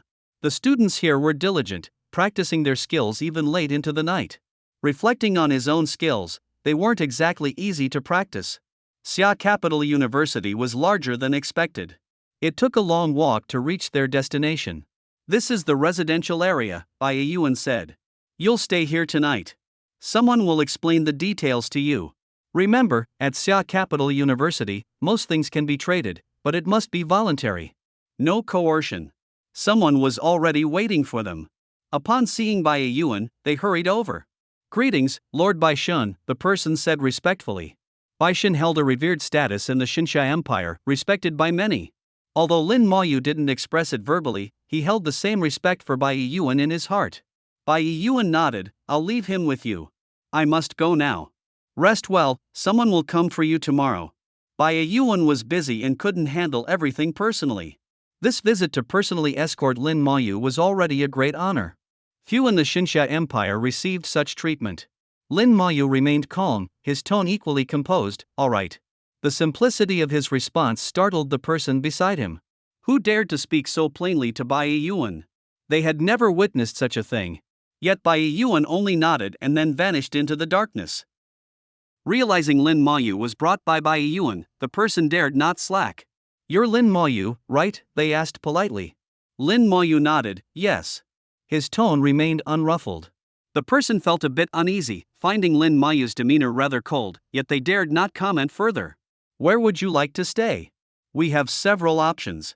Xia Capital University was not only vast, but its residential area also offered a wide range of options: 4-person, double, single dormitories, standalone villas, and villas with training grounds, each with varying prices.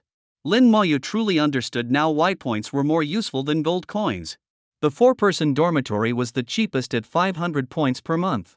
A 2-person dormitory cost 1,000 points monthly, while a single dormitory required 2,000 points. As for the standalone houses, they demanded tens of thousands of points per month. If you didn't have points, you could pay with gold coins, but that meant adding 2 zeros to the amount. A 4-person dormitory would cost 50,000 gold coins monthly, and a single dorm would be 200,000. It certainly wasn't cheap. Lin Moyu only had a few hundred gold coins at the moment.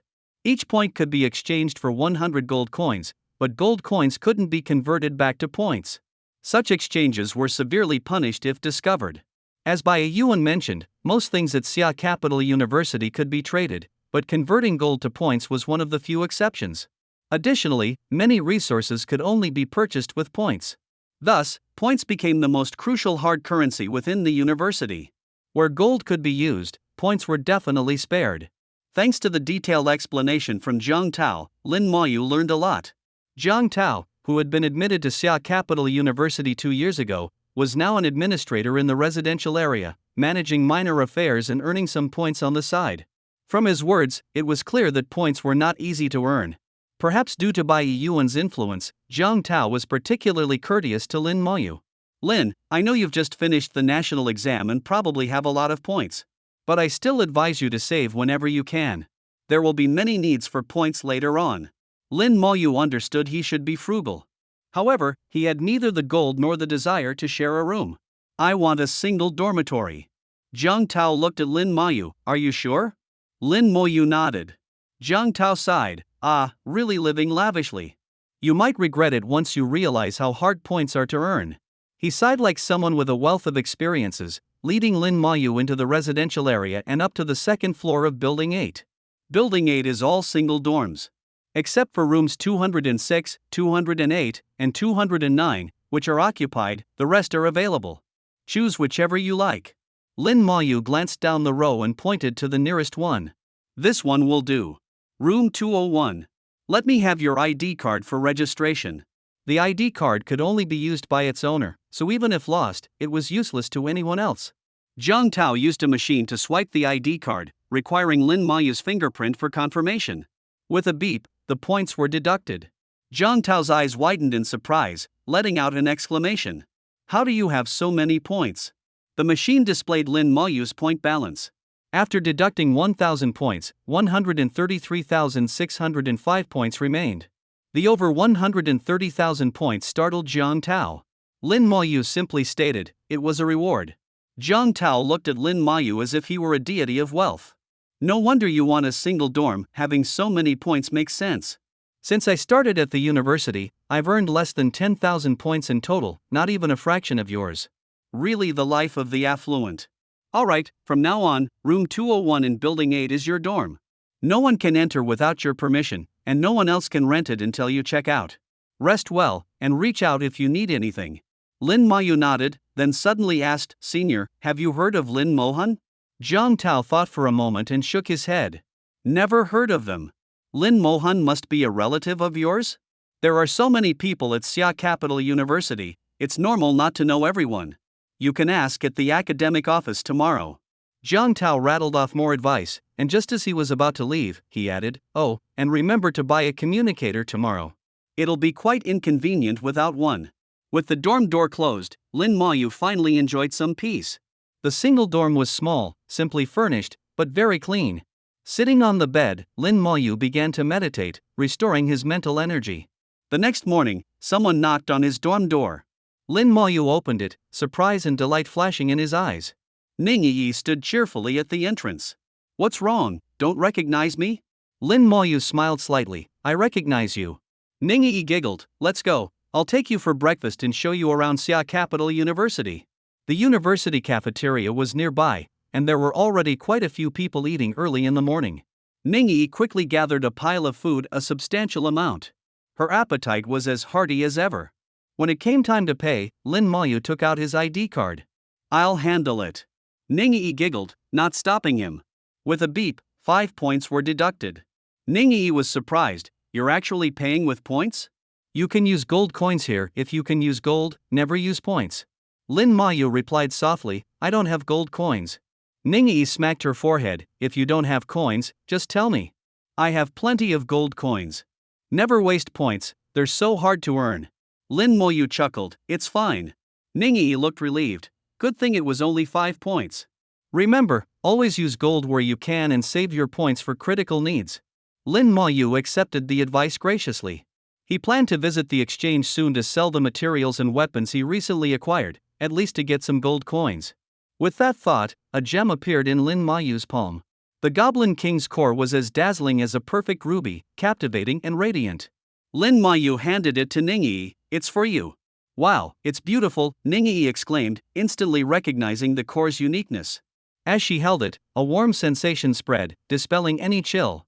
A detection spell brought a gentle breeze. Is this the Goblin King's core? Her eyes sparkled with delight. Lin Moyu nodded. Cradling the ruby-like core, Ning Yi admired it from every angle, clearly enamored. Do you know its value? Lin Moyu shook his head, uncertain. Initially, he learned about it at the exchange, where it was valued at 100,000 gold coins for the mission. Later, Wang Yi mentioned it was worth at least 500,000 gold coins. However, Lin Mayu suspected it might be worth even more, otherwise, the young master of the Wang Dynasty Guild wouldn't have gone to such lengths. Despite originating from a low-level dungeon, the nightmare difficulty wasn't something just anyone could clear. In high spirits, Ningyi cautiously said, "This is the core item for the Goblin King's ring, a boss-level accessory worth millions. If you were to trade it, the price would be around 10 million. 10 million. Lin Mayu was slightly taken aback, not expecting it to be so valuable. Clearly, Wang Yi underestimated it, saying it was worth at least 500,000, missing 2 zeros. The Wang Dynasty Guild was even more unscrupulous, trying to acquire it for 100,000, basically deceiving those who didn't know better.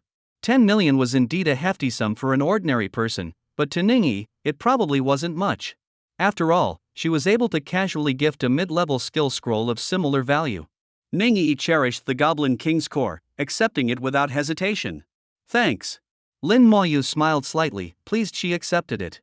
After breakfast, Ningyi guided Lin Mayu around Xia Capital University. The university housed both the Imperial Exchange and the University Exchange. The Imperial Exchange facilitated transactions using gold coins, while the University Exchange, unique to Xia Capital University, conducted transactions using points. Certain items could not be bought at the Imperial Exchange. Besides the exchanges, Xia Capital University also boasted dozens of skill training grounds scattered throughout the campus. Using these training grounds required points. The Xia Capital Library, reputed to rival the Imperial Library, housed a vast collection of books and materials. While some books were free to peruse, accessing advanced materials also required points. In short, without points, one could barely survive at the university. Thanks to Ningyi's introduction, Lin Mayu began familiarizing himself with the campus. At the academic office, Lin Mayu completed his final enrollment procedures. Most of the paperwork had already been handled by Bai Yuan, and due to Bai's influence, the staff treated Lin Mayu with great courtesy. While there, Lin Mayu inquired about Lin Mohan. Though there was a record of her enrollment, all other information was blank. Upon leaving the academic office, Lin Mayu looked visibly worried. Ningyi comforted him. "Lin Mohan is your family member, right?" "My sister," Lin Mayu replied softly. He couldn't understand why all records of Lin Mohan were blank. An enrollment record indicated she had indeed entered Xia Capital University. Ningyi said, "Actually, having blank records isn't unusual." Lin Mayu looked at her, hoping for an explanation. "It's possible she's on a special mission assigned by the university, which requires confidentiality, so her information can't be accessed during that period. Or she might have left the university, not dropped out, but joined one of the university-affiliated academies. These academies, while part of the university, operate independently. For instance, there's the renowned Genesis Academy, and others like Shenlong Academy, Feitian Academy, and more. There are over a dozen such academies, and joining one would result in blank records as well. So you don't need to worry. Your sister might have joined one of these academies." Listening to Ningyi's explanation, Lin Mayu felt somewhat relieved. Though he hadn't found Lin Mohan upon arriving at Xia Capital University, he was confident he would eventually. He remembered the last time Lin Mohan contacted him was 3 months ago, and there had been no news since. Perhaps she was indeed on a mission. "All right, don't worry. Everything will be fine," Ningyi reassured him with a warm smile, as comforting as sunlight, uplifting Lin Mayu's spirits. "Thank you." Ningyi giggled, "No need for thanks. Let's move on to more serious matters. I'm here not just to show you around the university but also on a mission." In just half a day, they had only covered the public areas of the university, which comprised less than a tenth of the campus. Many academies within the university were off-limits to outsiders. They arrived at Shenlong Academy, where several people seemed to be in discussion. Ningyi led Lin Mayu inside. "You're back," a tall woman greeted her immediately. Ningyi laughed. "Sister Taozi, I brought him." The woman turned to Lin Mayu. "Is this the one Lord Bai mentioned?"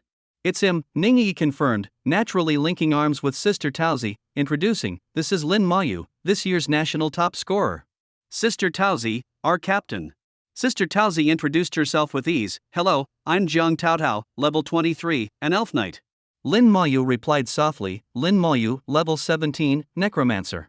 Jiang Taotao's expression remained unchanged, but a hint of surprise appeared on the faces of the others. "Level 17? Are you kidding me?" one of them exclaimed. "Even if we're bringing someone along, we can't just pick any random person off the street. The voice carried a tone of arrogance and disdain as a man holding a staff walked into the courtyard. Ningyi showed displeasure. Lingjin, watch your words. Moyu is the national top scorer. Lingjin sneered, national top scorer? That means nothing to us. We've seen those so-called top scorers before, and they were all worthless. He was utterly arrogant, not giving Lin Moyu or the title of national top scorer any respect. The others in the courtyard also displayed a sense of pride, as if Lingjin's words were the undeniable truth. The national top scorer really didn't mean much to them. Lingjin, your words are as foul as your breath, Ningyi shot back directly. Lingjin snorted, ignoring Ningyi, but lifted his chin haughtily. You're Lin Moyu, right? I know you were brought in by Lord Bai. Don't think that just because you have a connection with him, you can do whatever you want. In our Qianlong team, we value strength. It's fine to have you join this trial, but keep your mouth shut and don't make a sound. Most importantly, don't be a burden, or I'll be the first to show you no mercy. Lin Moyu felt a bit speechless, finding this guy's arrogance over the top. He had encountered proud people before. Xia Shui was quite proud, being the eldest daughter of the Xia family, but even she wasn't like this guy. Brain dead? Lin Moyu suddenly asked. Lingjin's face changed. What did you say? Red flames erupted from his staff, and a powerful surge of energy swept out. Ningyi stepped forward to shield Lin Moyu. Lingjin, how dare you make a move? Zhang Taodao also moved to stand in front of Lingjin. Lingjin, stop. Looking at Zhang Taodao, Lingjin gradually withdrew his aura, the flames on his staff extinguishing. I'll give you face, Sister Taozi, he muttered, casting a fierce glare at Lin Moyu before stepping aside, though his resentment was palpable. Zhang Taodao turned to Lin Moyu. We leave tomorrow at 9 a.m., gathering here. The details of the trial will be revealed then. Lin Moyu nodded, understood. Let's go get some supplies and prepare, Ningyi said, pulling Lin Moyu away. Zhang Taodao sighed softly as they left. Lingjin, I know you're upset. But personal grievances shouldn't affect the trial, and remember, he was introduced by Lord Bai. Be mindful. Lingjin replied irritably, I know what I'm doing. It just rubs me the wrong way. If we're bringing someone, they should at least be useful. What kind of profession is a necromancer, anyway? Ever heard of it? Zhang Taodao shook her head. He's the national top scorer. While that might not mean much to us, becoming the top scorer requires exceptional talent. Someone nearby chimed in, necromancer seems to be a new profession that appeared this year, rumored to be unique. Lingjin remained disdainful. Every few years a new profession pops up, and most of them turn out to be garbage. Ningyi led Lin Moyu to the Imperial Exchange, chatting as they walked. Don't let that guy get to you. He's just a lunatic, not worth it. Lin Moyu replied softly, when a dog bites a man, the man doesn't bite back. Ningyi burst into laughter, surprised to see this side of Lin Moyu. At the Imperial Exchange, Lin Moyu quickly sold the items he had obtained from the West Sea Mines dungeon. He chose not to consign them but handed the materials over for recycling tasks at the exchange and sold the weapons directly. Weapons were graded from black iron, bronze, silver, gold, platinum, to diamond, with legendary and mythical above them. Bronze was nearly entry-level, suitable for those between levels 10 and 20, and thus not very valuable. Most weapons fetched around 10,000 gold coins each. After clearing out his storage space, Lin Moyu gained 230,000 gold coins. Though not a huge amount, it was enough for a while. Ningyi advised, since we're going to the trial tomorrow, you should buy some red and blue potions. She referred to healing and mana potions. Healing potions, called red potions by the professionists due to their color, healed wounds. Mana potions, blue in color, restored mental energy. These were the most frequently used consumables by professionists. Basic life potion, suitable for treating wounds, for those below level 20, with a 1-hour cooldown. Basic mana potion, suitable for restoring mental energy, for those below level 20, with a 1-hour cooldown. Each potion cost 1,000 gold coins. Following Ningyi's suggestion, Lin Moyu bought 10 of each, spending 20,000 gold coins. He also spent 200,000 gold coins on 2 basic skill scrolls, leaving him with just 10,000 gold coins. Money indeed flowed like water. They then went to the University Exchange, where Lin Moyu used 100 points to buy a communicator. Shaped like a wristwatch, it was convenient to wear and essential for every student. The two added each other as friends, allowing them to communicate anytime. Ningyi waved her hand, showing her fair, snow-like skin. Now I can pester you anytime, anywhere. Looking at the lively Ningyi, Lin Moyu couldn't help but smile. According to Ningyi, initially, there was supposed to be another participant in the trial, Lingjin's younger brother. However, due to Lord Bai's intervention, his spot was taken by Lin Mayu, which was why Ling Jin harbored such animosity towards him. Ning Yi didn't know the specifics of the trial, but she was aware of its importance and that it had specific level requirements, neither too high nor too low. Everything would be revealed the following day. Lin Mayu didn't pay much attention to Ling Jin, whom he considered nothing more than a minor nuisance, not worthy of concern. He was neither arrogant nor overconfident, but he had faith in his abilities. He was confident that he wouldn't be weaker than any professional below level 30. In the small dormitory, bright as day, Lin Mayu activated a basic skill scroll. A globe of light enveloped him, and several minutes later, it dissipated. He sighed, having not acquired a new skill. Using skill scrolls didn't guarantee a skill awakening. Even if a skill was awakened, it might not be new, it could be one he already knew. This was a common occurrence. As he mastered more skills, the chance of learning a new one decreased, requiring a greater number of scrolls. Basic skill scrolls cost 100,000 gold coins each, not particularly expensive. Even using 100 would only amount to 10 million coins. However, intermediate skill scrolls were priced at 10 million each, and extensive use could become quite costly. With 2 basic skill scrolls, and having failed with the first, Lin Mayu used the second one. The globe of light reappeared, enveloping him once more. Gradually, he felt a warmth spread through his body, and an unusual sensation emerged from within. He had experienced this feeling before, and his heart lifted with joy. A new skill. The scroll hadn't been wasted. Skill acquired, Slow Curse. Slow Curse, level 1 curse enemies within a 5-meter radius, reducing their speed by 5% for 1 minute. Thanks to his innate talent, the curse's range expanded from 5 meters to 100 meters, a 20-fold increase. The slow effect also increased by 20 times, slowing target speed by half, affecting both attack and movement speed. This effectively halved the enemy's attack power for 20 minutes. A divine skill, indeed. Lin Mayu studied the slow curse. My skills can be categorized into summoning, attack, and curse types. I wonder if other types will join them. Curse skills significantly weaken enemies, increasing safety and indirectly boosting my attack power. Each type is incredibly powerful. After reviewing his skills, he summoned 4 skeletal warriors, consuming some mental energy, then drank a basic mana potion. His mental energy began to recover swiftly. The potion restored 100 points of mental energy in 10 minutes before its effects wore off. Understanding the potion's effects, Lin Mayu entered a meditative state. With a maximum of 1,000 mental energy points, the potion's restoration accounted for only 1/10. Relying solely on potions would take 10 hours for full recovery.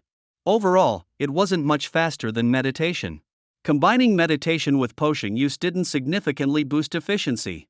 Interrupting meditation for potions frequently would greatly affect its efficacy, a hassle not worth the trouble. The communicator's cheerful music pulled Lin Mayu out of his meditation. The ringtone was set by Ningyi, and she was the only contact in his communicator. "Wake up, the sun's shining on your butt." Ningyi's mischievous voice came through as soon as he answered. "I'm downstairs, come down for breakfast. We'll head out after eating." "All right." Ningyi had bought a large amount of food. Who knows how long this trial will take? Better prepare plenty of food. Don't want a repeat of last time, nearly starving to death. Good thing you had those sweet potatoes. Lin Mayu chuckled silently. Despite having buns, she insisted on eating sweet potatoes. Lin Mayu quietly followed, paying for the food. He spent 10,000 gold coins on food, enough for them to eat for a month. Fortunately, his storage space was ample. The cost of living at Xia Capital University was indeed high, spending money like water. In Westsea City, 10,000 gold coins would feed Lin Mayu for years. At Qianlong Academy, Zhang Taodao and the others were waiting. They weren't the only ones, many others had formed their teams. Ningyi pulled Lin Mayu over to them. Zhang Taodao checked the time, speaking seriously, "Once we're transported, don't wander off." This wasn't her first trial, and she clearly had experience. Ling Jin glared at Lin Mayu with disdain. "Kid, don't hold us back." Ningyi retorted with a cold snort, "Just make sure you don't hold us back." Zhang Taodao felt a headache coming on. "Whatever issues or thoughts you have, save them for after the trial. You all understand the importance of this trial. Everyone, introduce your professions."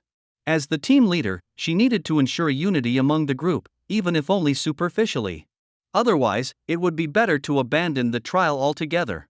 Duan Gao, level 20, Seer. Miao Yu, level 20, Elf Elder. Both the seer and elf elder were support classes, rare and valuable. A high-level seer could double a team's combat power with comprehensive skills. The elf elder was a healer, responsible for healing and basic crowd control. Under Jiang Taodao's gaze, Lingjun reluctantly introduced himself. Lingjun, level 21, warlock. Like elemental mages, warlocks were part of the mage class, also a rare profession, with overlapping and unique skills. Ningyi, level 19, shadow assassin. Lin Moyu, level 17, necromancer. Zhang Taotao, level 23, elf knight. Jiang Taodao's eyes scanned the group. I'll say it again, we must be united for this trial. If anyone dares to drag us down, don't blame me for being harsh. Zhang Taodao's stern demeanor made even Lingjun perk up.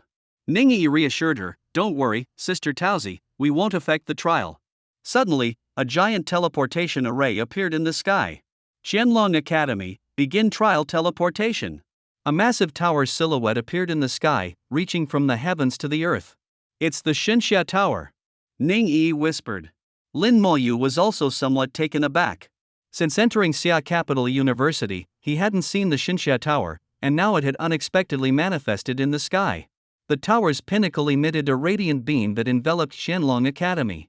The students of Qianlong Academy were simultaneously transported to the trial site. The teleportation lasted over 10 seconds, indicating that the trial location was far from Xia Capital University. The sound of waves reached Lin Moyu's ears. Being from Westsea City, he was familiar with the sound of the ocean waves and couldn't mistake it. The trial site was by the sea. Once his feet touched the ground again, his vision quickly returned, and the glaring sunlight poured down. Lin Moyu felt an illusion as if he was back at the seaside of Westsea City. Ningyi's face was a bit pale, her small hand clutching Lin Moyu's arm tightly. Her lips pouted in displeasure. Long-distance teleportation is so uncomfortable, it makes me dizzy. Zhang Taodao said, you'll get used to it after a few more teleportations, it's like this at first. She looked at Lin Moyu with some surprise, as he showed no signs of discomfort. Could it be that he frequently uses teleportation arrays? A thought crossed her mind, and her underestimation of Lin Moyu diminished considerably. Lin Moyu observed the surroundings. They were on an island, with the coastline not far behind them. Beneath their feet was a sandy beach, with waves rolling in one after another. Not far ahead, there was a light screen that almost covered the entire island. They were outside this screen. Through the light screen, it seemed there were many monsters within the island. In front of each person floated a glowing stone. It's a task stone. Zhang Taodao, experienced as she was, immediately reached out to take her task stone. Lin Moyu also reached out to grasp his task stone. Upon receiving it, he immediately understood the trial mission. The island they were on was called Mermaid Island, teeming with sea creature monsters. At the center of the island, there was a dungeon called the Mermaid's Tier. Their trial mission was to enter Mermaid Island, fight to its center, enter the Mermaid Dungeon, and defeat the final boss to obtain the Mermaid's Tier. The trial mission had 3 key points. First, the team's average level must be no higher than level 20. This meant the team couldn't exceed 6 members, and balancing levels was necessary, especially since a knight's level would naturally be higher to face the boss. This was why Lin Moyu had replaced Lingjun's brother, causing Lingjun's resentment. The second point was that the Mermaid's Tier only dropped in the nightmare difficulty of the dungeon, requiring the team to have significant combat strength. Otherwise, they wouldn't stand a chance. Lastly, the Mermaid's Tier would only drop 3 times, meaning only the first 3 teams to clear the dungeon would obtain it. Lin Moyu didn't understand the secrecy, thinking, it's just a dungeon raid, after all. Could the Mermaid's Tier have special properties? Zhang Taotao, having completed many trial missions and being knowledgeable, explained, the Mermaid Dungeon only drops 3 Mermaid's Tiers each year. These can be crafted into extremely special equipment with significant utility. Mermaid Island isn't within the territory of our Xinxia Empire. Every year, apart from us, professionals from other countries come to Mermaid Island. She continued, our entire Qianlong Academy is participating, with a total of 10 teams. We are Team 2. We need to compete not only with our fellow students but also with professionals from other countries. Ningyi asked, what if we encounter them? Should we kill them? She glanced at Lin Moyu, who had indeed taken lives before. The mention of killing made everyone tense, except Lin Moyu, who remained indifferent. Zhang Taotao shook her head, it usually doesn't come to that. In past instances, people would guard the dungeon entrance, preventing entry, but rarely would it escalate to killing. Hearing this, everyone breathed a sigh of relief. But don't let your guard down. Deaths have occurred before. Alright, let's get ready to enter Mermaid Island. Duan Gao, apply the buffs. Duan Gao responded, immediately casting his skills. A series of auras appeared over everyone. Strength enhancement. Agility enhancement. Defense enhancement. Magic amplification. Under the seer's buffs, everyone's attributes received a significant boost. Lin Mayu felt the effects, with his strength, agility, constitution, and mental attributes all increased by 30%, and mage skill power by 20%. The effects lasted for an hour. Under the seer's influence, the team's combat power surged. The seer was indeed a powerful support class, indispensable in high-difficulty dungeons. With a seer, a team's combat capability could increase several-fold. However, compared to Lin Mayu's divine-level talent, the seer's buffs seemed weak. What would happen if the seer's buffs were applied to the skeletal warriors? Lin Mayu thought, summoning a skeletal warrior beside him. A chilling wind arose, and the temperature dropped several degrees. The sudden appearance of the skeletal warrior startled several people. The warrior, engulfed in a cold aura, held a gleaming blade, emitting a chilling screech. Duan Gao, who was casting buffs, was so startled that he faltered, interrupting his skill. Miao Yu let out a scream, retreating behind Zhang Taotao. Wow, someone exclaimed, an undead summoning. Zhang Taotao was somewhat composed. Lin Mayu, is this your summon? Lin Mayu nodded at Duan Gao, please apply the buffs to it as well. Alright, okay, Duan Gao stammered, taking a moment to regain his composure before continuing with the buffs. On the beach, auras lit up as each team received their buffs. Everywhere he looked, there were rare professions. In other cities, such professions were hard to come by, but here they were commonplace. Lin Mayu understood what Lord Bai meant by Xia Capital University's internal personnel. These individuals had shown talent early on, studying and growing at Xia Capital University and transferring professions there. They were essentially groomed by the university, each a rare professional, receiving top education and resources, far surpassing other city professionals. Like Ningyi, who was the same age as Lin Mayu and already level 19, she also knew more than he did. Zhang Taotao was just a year older than them, yet already level 23. Duan Gao was surprised, I can't apply my skills to it. The aura dissipated upon reaching the skeletal warrior. He tried several times to no avail. Lin Mayu wasn't disappointed. Perhaps his talent was too strong, and Duan Gao's lower-tier skills were simply overridden by it. Can't even apply buffs, what a waste, Lingjin sneered disdainfully. Lin Mayu looked at him, his gaze icy. Lingjin had provoked him multiple times, and Lin Mayu wasn't without temper.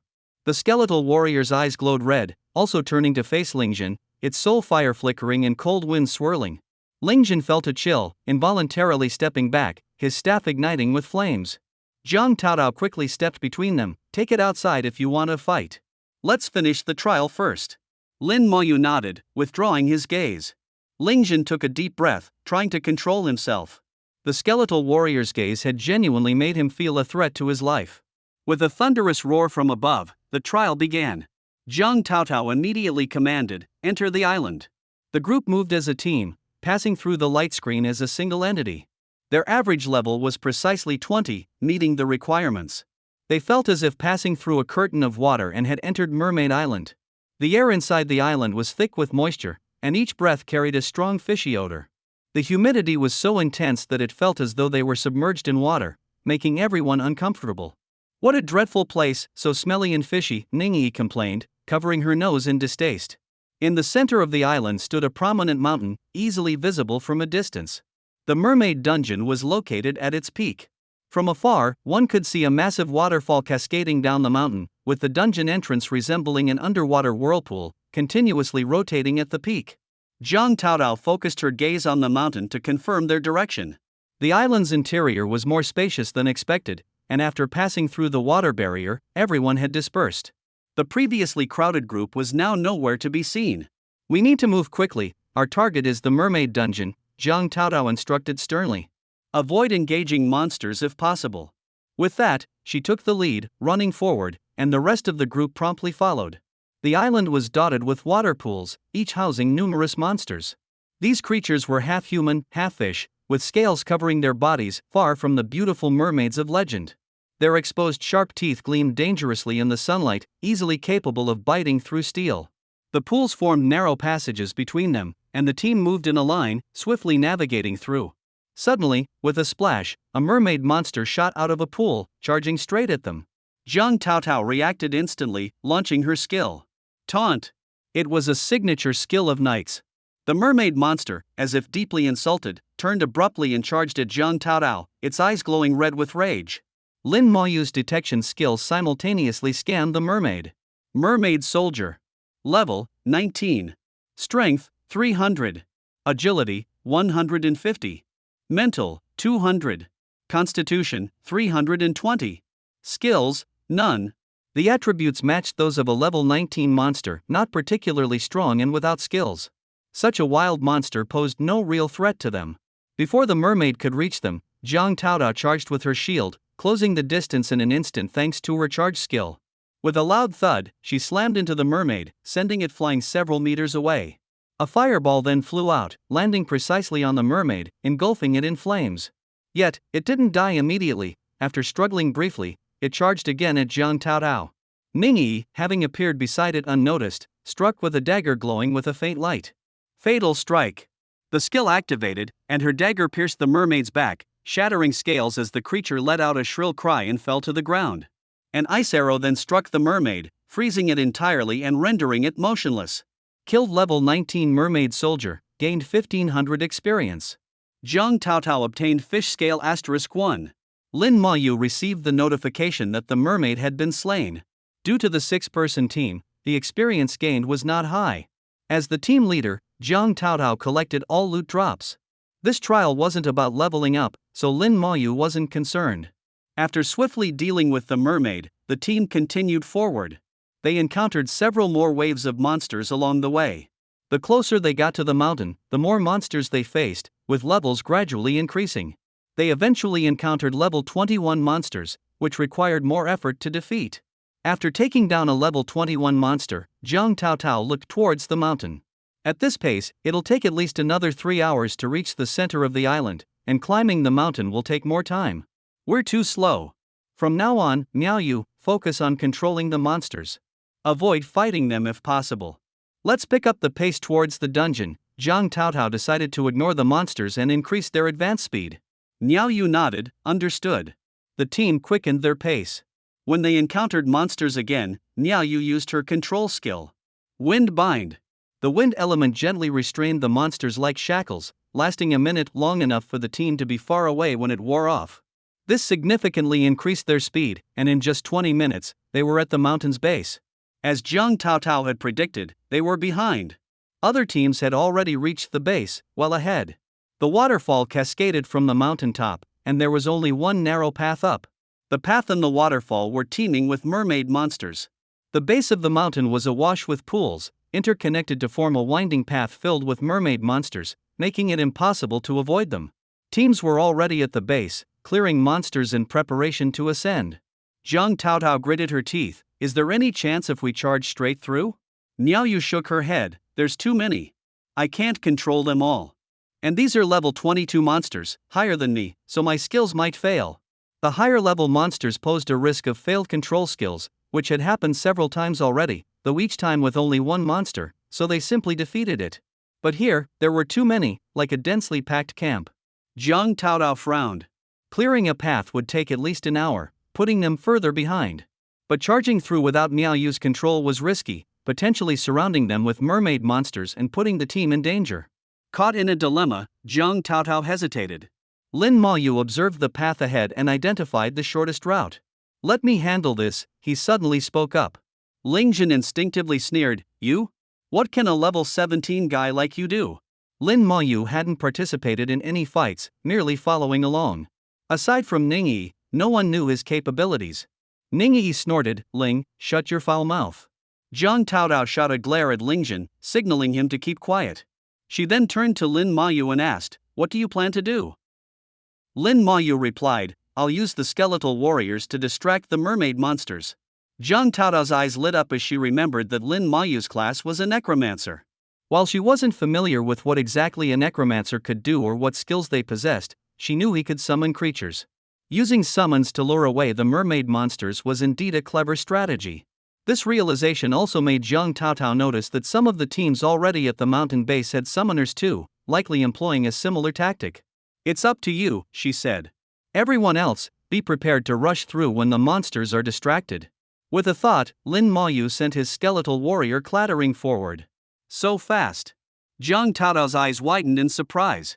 The skeletal warrior's speed exceeded her expectations, covering dozens of meters in the blink of an eye, appearing before a group of mermaid monsters.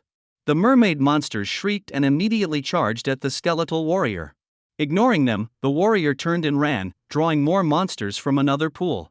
Soon, it had a dozen or so mermaid monsters trailing behind it. The skeletal warrior continued to lure a growing horde of monsters, clearing a path ahead. Jiang Taotao gave a low shout, "Go," and the team swiftly advanced. With the skeletal warrior leading the way and dragging the monsters along, their progress was smooth. Within minutes, they reached the mountain base. By then, the number of monsters following the skeletal warrior had grown to over 100. Under Lin Maoyu's control, the warrior led them further away. Suddenly, the skeletal warrior vanished. Lin Maoyu had unsummoned it, returning it to the summon space. The mermaid monsters, left without a target, looked around in confusion. Jiang Taotao let out a long breath. Well done. Ning Yi giggled, that was amazing. Duan Gao and Miao Yu also looked at Lin Maoyu with admiration, grateful for his help. Ling Jin, however, muttered coldly, why didn't you do this from the start? We could have been up the mountain ages ago. Lin Maoyu turned his head, looking at Ling Jin as if he were an idiot. Wasn't this guy supposed to be a mage? Mages were supposed to be smart, yet this one seemed a bit dense. Ning Yi snorted, Ling Jin, shut your foul mouth, and if you're so capable, go ahead yourself. Lin Maoyu's gaze grew colder, this is your last warning. Ling Jin sneered, all you did was rely on your summons. Jiang Taotao interrupted, enough, shut up. Ling Jin had repeatedly targeted Lin Maoyu, who rarely spoke, with Ling Jin always instigating trouble. It was clear to everyone who the problem was. Suddenly, screams erupted from the mountaintop. The group looked up to see a large number of mermaid monsters charging down the mountain, while the teams that had climbed ahead were now rapidly retreating. Jiang Taotao's expression changed drastically, retreat. The team immediately pulled back, distancing themselves from the base of the mountain. Over 100 mermaid monsters rushed down from the summit, completely blocking the path up the mountain. Someone deliberately lured the mermaid monsters over here, Lin Maoyu observed, noticing a person running ahead of the monster horde, attracting them. This individual was dressed differently, not from Xiaojing Academy or the Shanxia Empire. Jiang Taotao also noticed, it's someone from Sakura country. This person must be an Onmyoji, a class unique to them. The person's clothing was embroidered with cherry blossoms. Lin Maoyu hadn't heard of the Onmyoji class before. Ning Yi said in a low voice, I've heard that class is quite devious. Jiang Taotao added, indeed, they have many sneaky tricks. The Onmyoji pulled out 2 talismans and threw them left and right. The talismans exploded in the air, creating 2 massive apparitions that descended the mountain, attracting monsters from the pools just like the skeletal warriors. The students from Shenlong Academy, who were retreating, quickly found themselves surrounded by monsters. They continuously unleashed skills, trying to break free. However, the sheer number of monsters made it impossible for most of them to escape. Realizing they couldn't break through, they activated their emergency teleportation, glowing white and disappearing from the trial. Before entering the island, everyone was given a mission stone, which also served as a teleportation stone to escape in dangerous situations. However, using it meant failing the trial. Ning Yi commented, that's the Onmyoji's Shikigami skill, said to summon ancient spirits. Miao Yu quietly asked, why is he doing this? Jiang Taotao replied, he's trying to stop us from climbing the mountain. Now, the base was crowded with monsters, over 200 of them, with over 100 more on the mountain path. More than 300 monsters completely blocked the way up, and clearing them would take hours. The Onmyoji, sitting on his Shikigami and floating in the air, laughed loudly, you all stay here, the dungeon belongs to the great Sakura country. With that, the Shikigami took him away, disappearing quickly. Despicable, someone muttered. Onmyoji is a legendary class, it seems Sakura country is pulling out all the stops. By the time we clear these monsters, it'll be too late. Our team is already in chaos, many have left the trial. We can regroup at the dungeon entrance. But how do we get up there? Someone needs to sacrifice and lure the monsters away. Come on, we're not second-tier level 40 classes, pulling monsters is dangerous. It's not just a dozen or 2, it's hundreds of monsters. Have the summoner do it. Do you think summoners can do everything? They can handle a few monsters, but hundreds? You're joking. Jiang Taotao looked at Lin Maoyu. Can you do it? Lin Maoyu nodded, and his skeletal warrior ran forward.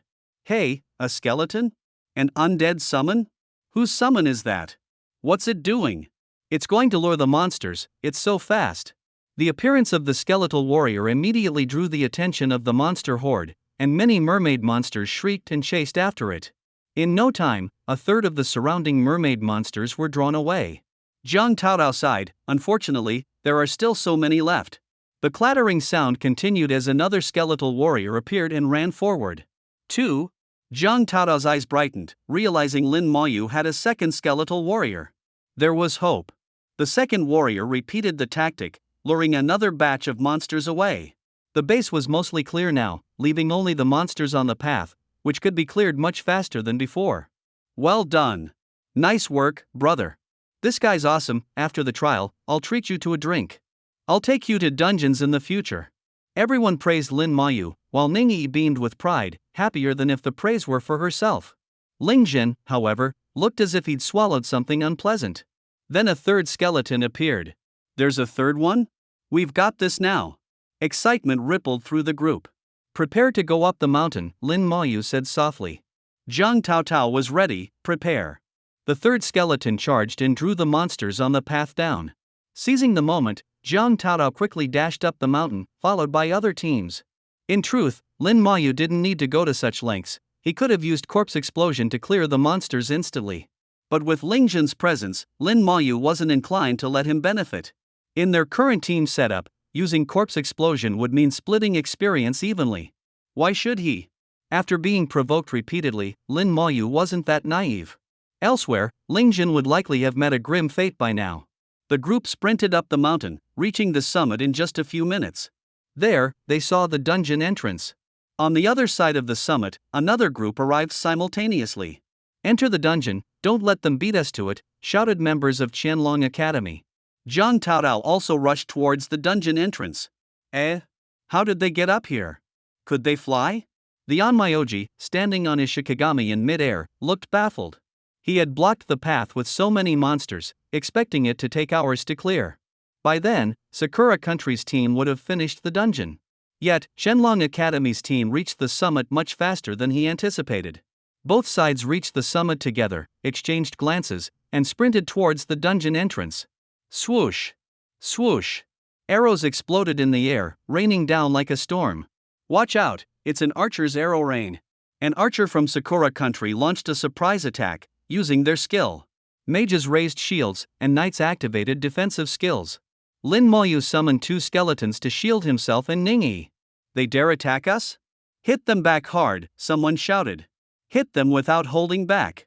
Shenlong Academy's archers and mages unleashed their skills in response.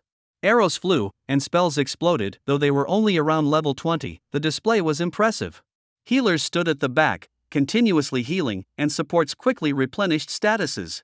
Healing beams shot skyward as knights clashed in battle. The skirmish had no prior preparation or formation, descending into chaos.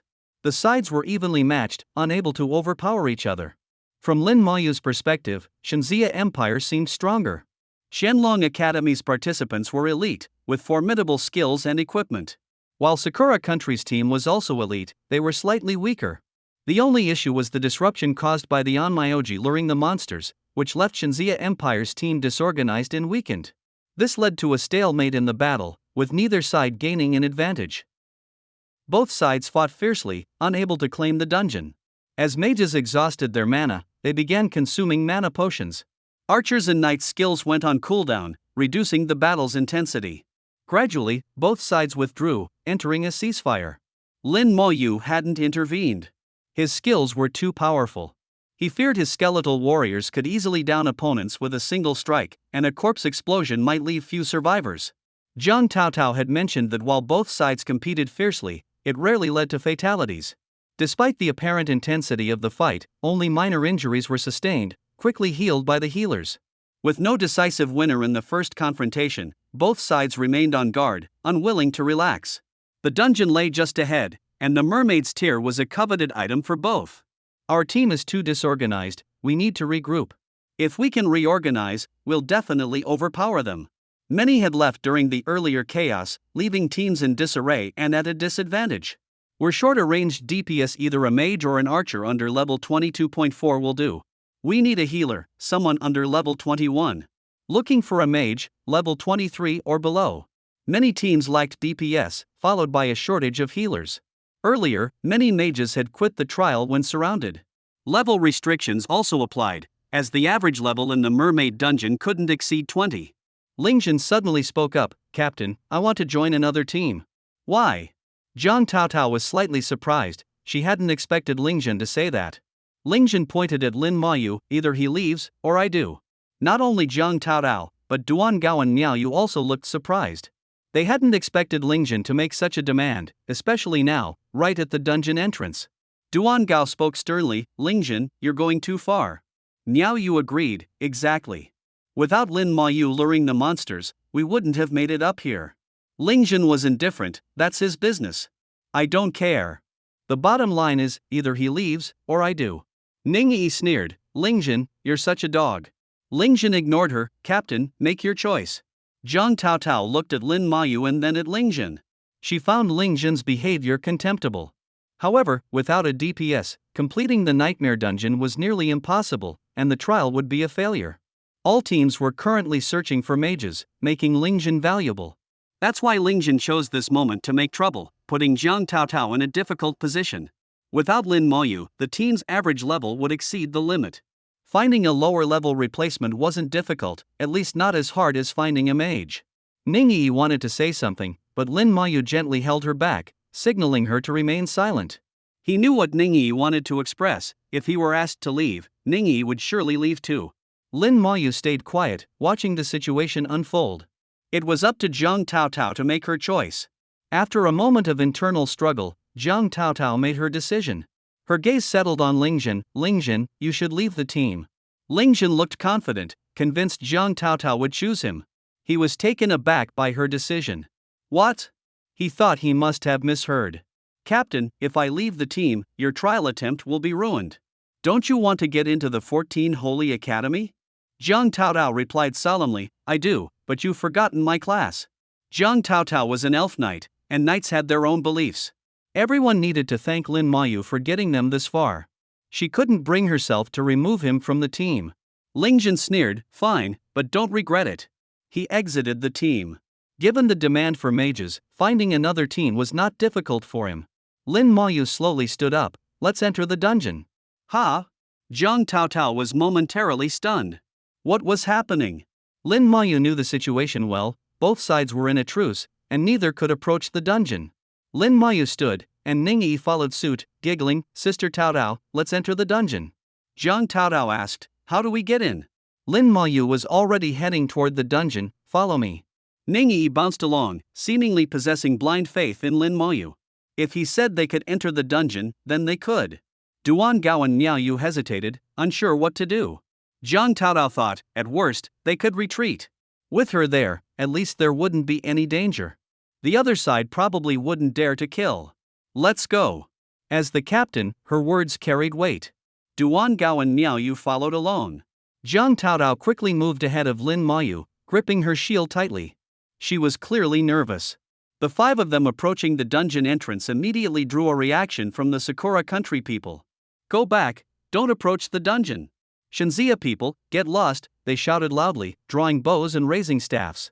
If they dared to approach the dungeon, they would certainly face heavy attacks. Lin Mayu ignored the warnings and continued toward the dungeon.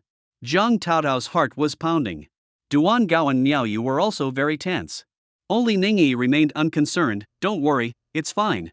"What are you trying to do?" someone asked Lin Mayu. "Come back, you'll get in trouble." "Let's go protect him." Many knew Lin Mayu. Without his skeletons earlier, they wouldn't have made it this far. Although they didn't know what he was planning, most chose to protect him. Lingjun sneered, "Fool, are you looking to die?" The Sakura country people saw Lin Mayu ignoring their warnings and began launching skills. Arrows and spells rained down. Zhang Taotao raised her shield immediately. Lin Mayu pointed forward, and whoosh! 20 skeletal warriors appeared, forming a shield that firmly protected the five of them, blocking all attacks. Zhang Taotao was stunned. Everyone was shocked. Wow, so many. How can there be so many? What class is this? These skeletons are tough, they don't even flinch under attack. They look fragile, yet they're so sturdy. Despite the barrage of attacks from the Sakura country people, the skeletons remained unmoved. Enter the dungeon, nightmare difficulty, Lin Moyu said calmly, ignoring the attacks. Zhang Taodao, affected by Lin Moyu's composure, instinctively chose to trust him. Following his words, they selected the dungeon difficulty. The 5 of them disappeared at the dungeon entrance, along with the skeletal warriors. They went in. 5 people entered the dungeon. It's probably nightmare difficulty. Of course, what's the point of normal difficulty? It must be nightmare difficulty. I wonder if they'll succeed. Whether they succeed or not, we can't let the Sakura country trash enter the dungeon. Right, we can't let them in. With Lin Moyu inside, the standoff outside resumed. No one else could enter the dungeon. Inside the mermaid dungeon, Zhang Taodao finally breathed a sigh of relief. We really got in. Ningyi laughed. I told you, just trust Lin Moyu, no need to worry. Zhang Taodao said, but even though we're in, we don't have DPS. How do we clear the dungeon? Ningyi, although an assassin class, was only level 19 and lacked sufficient DPS. As a knight, Zhang Taodao could provide some DPS, but only under safe conditions. They could manage normal difficulty, but nightmare difficulty was extremely challenging. Ningyi reassured, don't worry, we have Moyu. Him? But he's only level 17, Zhang Taodao said. Ningyi smiled, his skeletons are really strong. They were indeed formidable, at least very sturdy and fast. At this point, they could only trust Ningyi's words. Zhang Taodao said, alright, I hope the skeleton's DPS is enough. I'll try to block the monsters as best as I can. Niaoyu, heal me and control the field when necessary. Niaoyu patted her small chest, don't worry, Sister Taodao. Duan Gao began buffing, while Lin Moyu moved forward. The skeletal warriors couldn't receive buffs, so there was no point wasting time. Soon, a monster appeared ahead, a 2-meter-tall mermaid warrior blocking their path. A detection spell flew out. Elite Mermaid Warrior, Enhanced Elite Monster 523, Level 21, Strength 2000, Agility 1200, Spirit 800, Constitution 2200, Skill, Scream. With a thought, the skeletal warriors swarmed forward. The leading few skeletons simultaneously unleashed a powerful strike. With several thuds, the Elite Mermaid Warrior fell with a scream. Defeated Level 21 Elite Mermaid Warrior, Experience plus 10,000, obtained Fish Skin *10. Duan Gao, in the middle of buffing, was startled by the sudden notification. What just happened? How did they gain experience so suddenly? Zhang Taodao widened her eyes in disbelief at Lin Moyu. These were nightmare dungeon monsters, enhanced elite ones at that. Even with a perfect setup, it would take a minute or two to defeat them. But what just happened? Several skeletons charged in, and a few strikes later, the monster was nearly one-shot. Lin Moyu's skeletons weren't just tough and fast, their attack power was terrifyingly high. Was that it? Zhang Taodao murmured, still processing what had happened. Ningyi, with a matter-of-fact expression, said, I told you, Moyu's skeletons are really strong. With that, she quickly followed Lin Moyu. Duan Gao called out, wait, I haven't finished buffing. Forget the buffs, keep up, Zhang Taodao urged, and quickly chased after them. Ahead of them, the 20 skeletal warriors pushed forward relentlessly, indifferent to the so-called enhanced elite monsters. They charged in and slaughtered the enemies indiscriminately. Not a single monster could withstand them for more than 5 seconds. There aren't many monsters in this dungeon, someone noted. The monsters were sparse and scattered, causing the experience points to accumulate slowly. It would be more satisfying to gather them and unleash a corpse explosion. Lin Moyu didn't summon additional skeletal warriors, as it wouldn't improve efficiency. Zhang Taodao had never imagined that clearing a dungeon could be this effortless. Usually, she was the one who worked the hardest, taking the brunt of the monsters' attacks, holding their aggro, and protecting her teammates. Now, all she needed to do was follow behind and do nothing. Necromancer, this class is quite powerful, she thought silently. Duan Gao and Niaoyu shared the same sentiment. The dungeon path twisted and turned like a cave, with humidity heavier than outside, accompanied by the smell of rotting fish. Ningyi had her nose covered since they entered the dungeon. After walking for a while, they reached the end of the passage, opening into a vast cavern. They stood 50 meters above the floor, where a giant serpent coiled in the center. The serpent, at least 30 meters long with a diameter of over a meter, had black scales reflecting a metallic sheen. Its massive eyes fixed on Lin Mayu and his team, ready to strike if they dared to jump down. Lin Mayu used his detection spell. Mermaid Queen's Pet Snake, Elite Boss. Level, 23. Strength, 3,600. Agility, 5,500. Spirit, 3,000. Constitution, 5,000. Skills, Whip, Death Coil, Venom. This enormous serpent was humorously named the Mermaid Queen's Pet Snake. It was the highest stat monster Lin Mayu had encountered, surpassing even the Goblin King and closely matching his skeletal warriors, even exceeding them in agility. Without hesitation, Jiang Taotao volunteered, "I'll tank it." Lin Mayu shook his head, "No need." None of the team members moved. The skeletal warriors had already leaped down. Lin Mayu didn't summon more warriors, believing 20 were more than enough. The skeletal warriors lunged at the serpent, which shot up, crashing into several skeletons and sending them flying. With a whipping motion, it knocked away several more. Half of the skeletal warriors were sent tumbling in the first clash. The serpent was surprisingly agile, preventing the skeletons from landing blows. Despite appearing passive, the skeletal warriors, with their 5,400 constitution, hardly took any damage. Jiang Taotao looked anxious. "It's too agile, what do we do?" Lin Mayu calmly replied, "It's fine." With a faint glow from his palm, he pointed at the serpent. Skill, Slow Curse. A red light flashed in the cavern, accompanied by a low hum, signaling the onset of something ominous. A red shackle symbol appeared above the serpent's head, having its speed. Now, the skeletal warriors easily caught the serpent, striking it fiercely with their swords. Unleashing their skills, they inflicted heavy damage. Blood splattered, scales shattered, and the serpent screamed in agony. "Is this a curse?" Jiang Taotao noticed the red symbol above the serpent's head. Lin Mayu nodded, "Yes." A necromancer wasn't just a summoner but also a caster. With its speed advantage gone, the serpent was forced into melee combat with the skeletons. Skill, Death Coil. The serpent wrapped around several skeletal warriors, exerting immense pressure. The cracking sounds were unsettling, but the skeletons were too tough. Despite the noise, they remained unharmed. Even entangled, they continued hacking at the serpent. Unable to withstand the attack, the serpent released the skeletons and spat venom, filling the cavern with a nauseating stench. Although the skeletons were affected, the damage was minimal. With balanced stats and no sense of pain or fear, the skeletal warriors were nearly perfect. Despite all its efforts, the serpent couldn't overcome the skeletal warriors. Cursed and stripped of its speed, the creature eventually fell after 2 minutes of struggle, its eyes filled with unwillingness. Killed level 23 Mermaid Queen's Pet Snake, experience plus 50,000. Obtained silver grade armor, snake skin armor. Obtained intermediate monster core. Jiang Taotao's mouth twitched in disbelief. "Is it really over?" "Yes, it's over," Lin Mayu replied, leaping down and landing gracefully after using the cave wall for support. Jiang Taotao and the others were still stunned, taking a moment to react.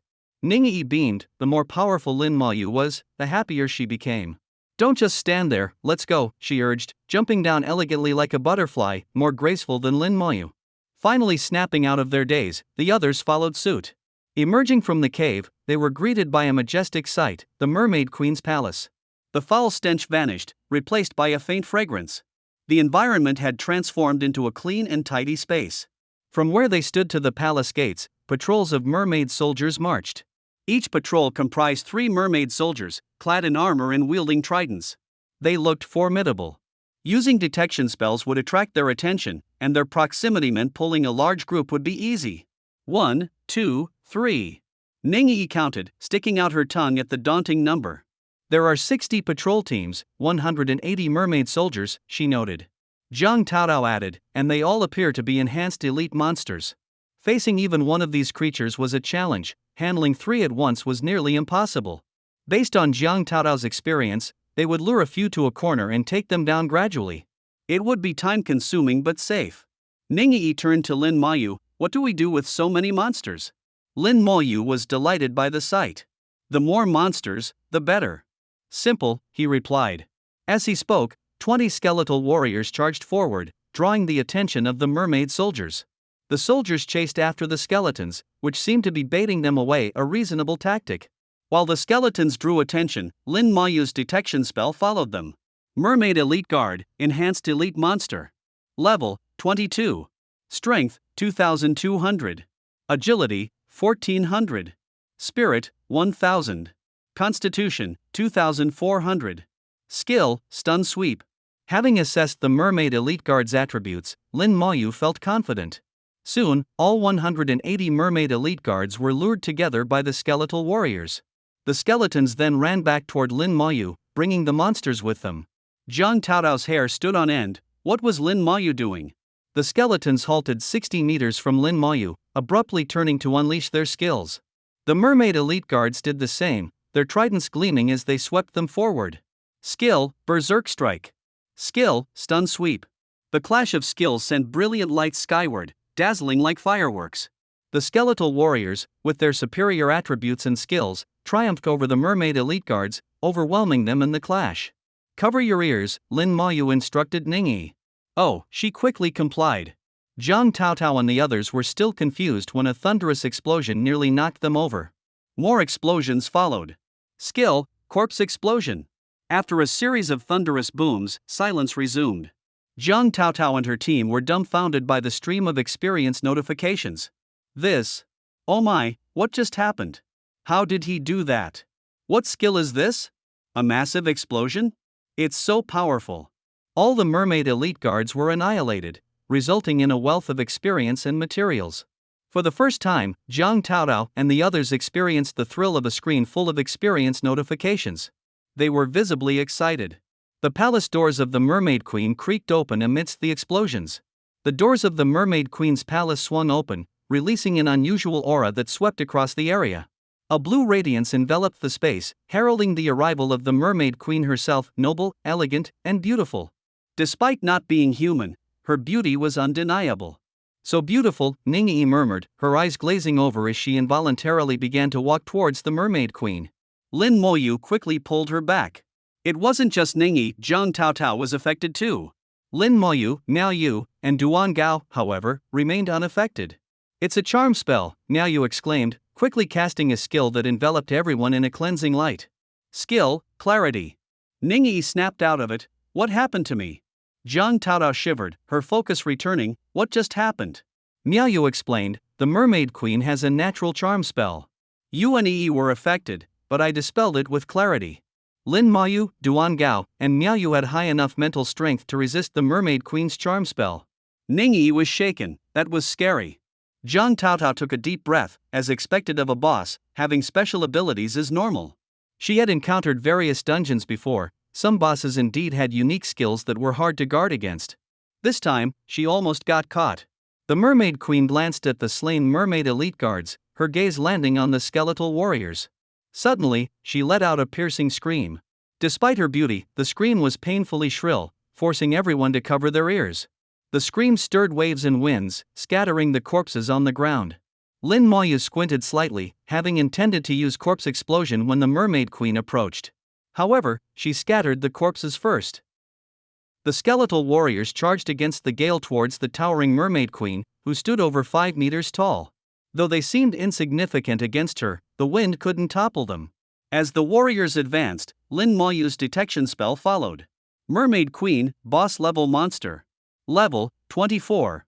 Strength, 5000. Agility, 6000. Spirit, 5000. Constitution, 6000. Skills, Terrifying Screech, Tidal Wave, Queen's Cry. The Mermaid Queen's attributes were incredibly high, surpassing the skeletal warriors in agility and constitution and nearly matching them in strength and spirit. Being the dungeon's level 24 boss, a leader-class monster, it was no surprise. The skeletal warriors, at level 17, were 7 levels below her. Zhang Taotao was shocked by the Mermaid Queen's attributes, swallowing nervously. Compared to other dungeons, the Mermaid Queen's stats are much higher. Normally, defeating her could take at least an hour. She referred to the standard strategy with a full team of 6 a knight, 2 supports, and 3 damage dealers slowly wearing down the boss. But now, she couldn't predict what would happen next. Lin Maoyu's presence shattered her understanding. Could the gap between classes really be this vast? It was incomprehensible. The 20 skeletal warriors launched a fierce assault on the Mermaid Queen, who wielded a massive trident to strike them back. Each hit sent the warriors flying, only for them to rise and continue the attack. Lin Maoyu sensed the skeletal warriors taking damage from the Queen's 5000 strength attribute. Her 6000 constitution significantly reduced the damage they dealt. The scene resembled a pack of wolves besieging a lion. Whether 20 skeletal warriors could defeat the Mermaid Queen was uncertain. Some warriors' bones began to crack, their movements slowing. Zhang Taodao noticed, Duan Gao, buff us up, be ready to fight. She planned to step in if the warriors couldn't hold. Lin Moyu softly said, no need. A soft glow emanated from his palm as a red net descended from above. Skill, slow curse. The red shackle appeared above the Mermaid Queen's head, having her speed and drastically weakening her combat ability. Realizing she was cursed, she glowed and screamed again. Skill, tidal wave. A blue light illuminated the space as a massive wave surged, scattering the skeletal warriors. The wave lifted them skyward, twisting them with immense force. Some warriors were severely damaged, their bones shattering. Lin Moyu quickly retrieved them. Zhang Taotao tightened her grip on her sword and shield, ready to step in. The wave subsided, and the skeletal warriors fell. Lin Moyu pointed again, unleashing a dark whirlwind, summoning 88 more skeletal warriors. The warriors charged at the Mermaid Queen like lightning. So many. How can there be so many summons? It's terrifying. The others realized Lin Moyu hadn't unleashed his full force, only a portion of his summons.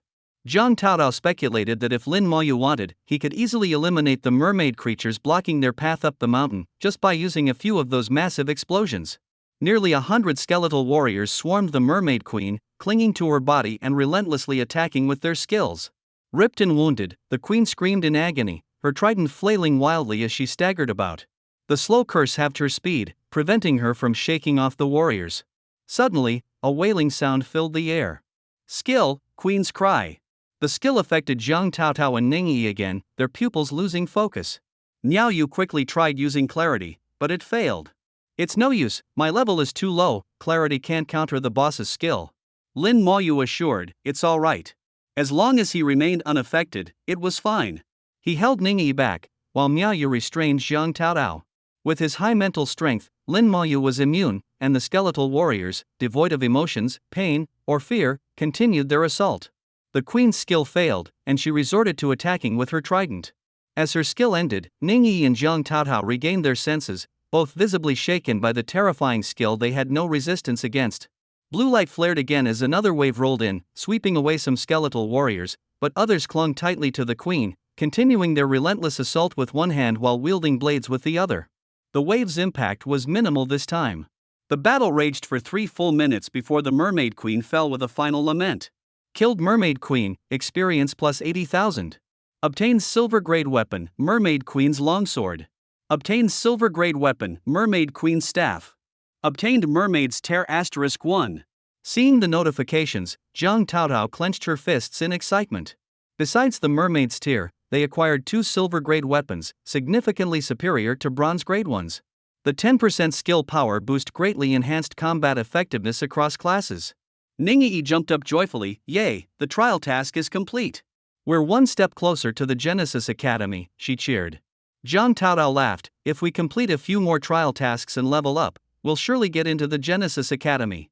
This is all thanks to Lin Moyu. Without him, we might not have completed the trial, Miao Yu added quietly. Yeah, unlike that lousy Lingjin, Zhang Taodao gritted her teeth, let's never team up with someone like him again. Lin Moyu checked the time. Half an hour had passed since they entered the dungeon. There might still be a standoff outside. Even if other teams entered, they likely wouldn't progress as quickly. Do you have a cooldown amulet? Lin Moyu asked. Ningyi's eyes sparkled, instantly understanding his plan, and she giggled, of course I do. Outside the dungeon, both sides were still in a standoff.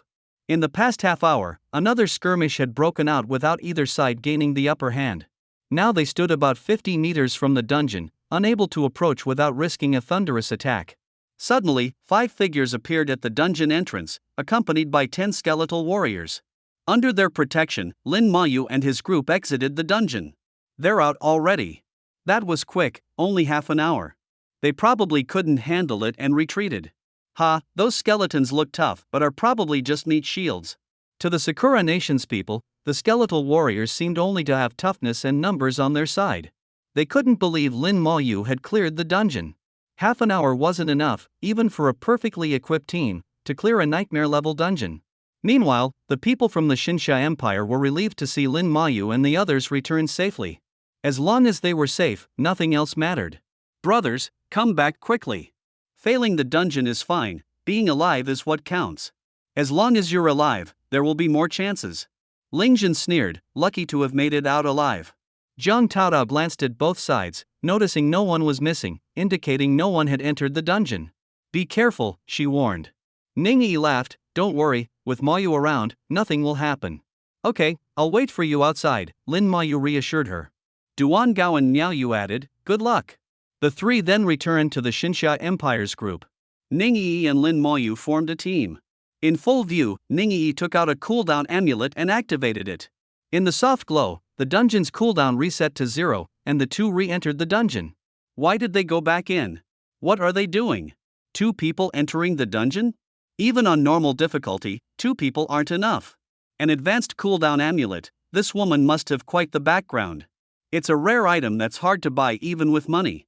Advanced cooldown amulets weren't easy to come by. Lin Ma Yu had searched the Imperial and Academy marketplaces to no avail. These items were evidently precious. He'd only seen one with Xia Shui. He had asked Ning Yi on a whim, not expecting her to actually have one. Like Xia Shui's, it was an advanced cooldown amulet, usable 10 times before needing a recharge. Ning Yi's amulet still had 5 uses left. If they brought Jiang Taotao and the others, they could clear the dungeon only one more time. But with just Ning Yi and Lin Ma Yu, they could clear it twice.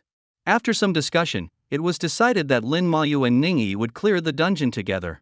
Jiang Taodao, Duan Gao, and Miao Yu's presence or absence made no difference. As long as Lin Ma Yu was there, it was enough. Inside the dungeon, Ning Yi smiled brightly, even the dungeon's foul smell seemed less bothersome. You promised to help me level up, I didn't expect it to happen so soon.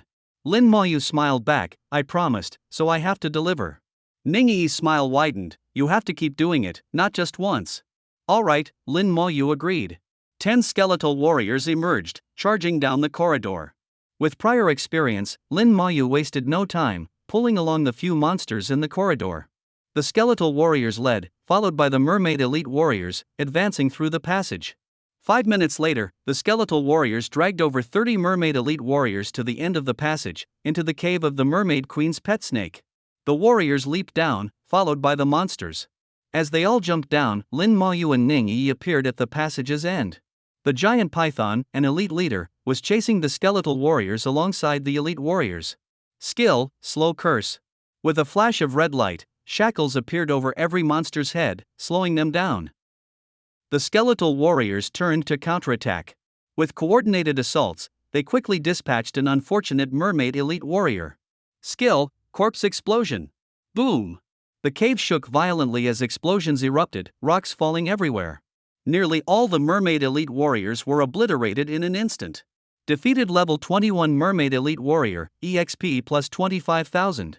Obtained fish skin *6. Defeated level 21 mermaid elite warrior, EXP plus 25,000. Obtained fish skin *10. A stream of notifications appeared, with the 30-plus mermaid elite warriors granting over 700,000 experience points to the duo. Their experience bars climbed significantly. The python hadn't even processed what happened. Injured by the explosions, it was quickly finished off as Lin Ma Yu triggered 10 consecutive corpse explosions in 3 seconds. Defeated level 23 mermaid queen's pet snake, EXP plus 125,000. Obtained silver grade armor, snakeskin light armor. Obtained intermediate monster core. The previous time they reached this point, clearing each monster took over half an hour. This time, it only took 5 minutes, several times faster. That's amazing. Ning Yi's eyes turned into crescents, looking beautiful. Lin Ma Yu was momentarily stunned before softly saying, let's go. They jumped into the cave and continued forward, soon reaching the outside of the Mermaid Queen's palace. Numerous mermaid elite soldiers patrolled outside. The skeletal warriors quickly rushed over, and after a few intense explosions, the duo reaped a wealth of experience and materials. Ning Yi was enveloped in white light. Yay, I leveled up. Finally reached level 20, she exclaimed, stretching contentedly. When Lin Ma Yu first met Ning Yi, she was already level 19, while he was only level 10. Over the days, Ning Yi remained at level 19, showing her laid-back approach to leveling. She was likely the type to avoid doing anything herself if she could help it. Blue light cascaded as the Mermaid Queen's palace reopened, and the beautiful, noble queen emerged. With previous experience, Ningyi quickly hid behind Lin Moyu. If I don't look at her, I won't be charmed, right? With Lin Moyu as a shield, she wasn't charmed. Seeing her soldiers dead, the Mermaid Queen let out an angry scream. This time, Lin Moyu was prepared. The skeletal warriors carried the corpses of the mermaid elite soldiers away, preventing them from being swept away by the sonic blast. Once the scream subsided, the skeletal warriors returned with the bodies. Lin Moyu took action. Skill, slow curse. Under the crimson shackles, the Mermaid Queen's speed slowed. The skeletal warriors brought the corpses to her side. Skill, corpse explosion. It was an old, uninspired, yet highly effective strategy. The dungeon's design, with so many enhanced elite monsters in front of the palace, played into Lin Moyu's hands. The corpses in the dungeon only lasted about 2 minutes. The Mermaid Queen emerged within this short window, otherwise, Lin Moyu couldn't have utilized them. Corpse Explosion's damage was based on the corpse's life force, tripled by his innate talent. The Mermaid Queen, as a dungeon boss, had about 20 to 30 times the life force of an elite monster. Amidst a series of explosions, the Mermaid Queen fell with a lament, unable to use any skills, practically a one-hit kill. Defeated Mermaid Queen, EXP plus 200,000. Obtains Silver Grade Weapon, Mermaid Queen's Dagger. Obtains Silver Grade Weapon, Mermaid Queen's Spellbook. Obtained Mermaid's Tear *1.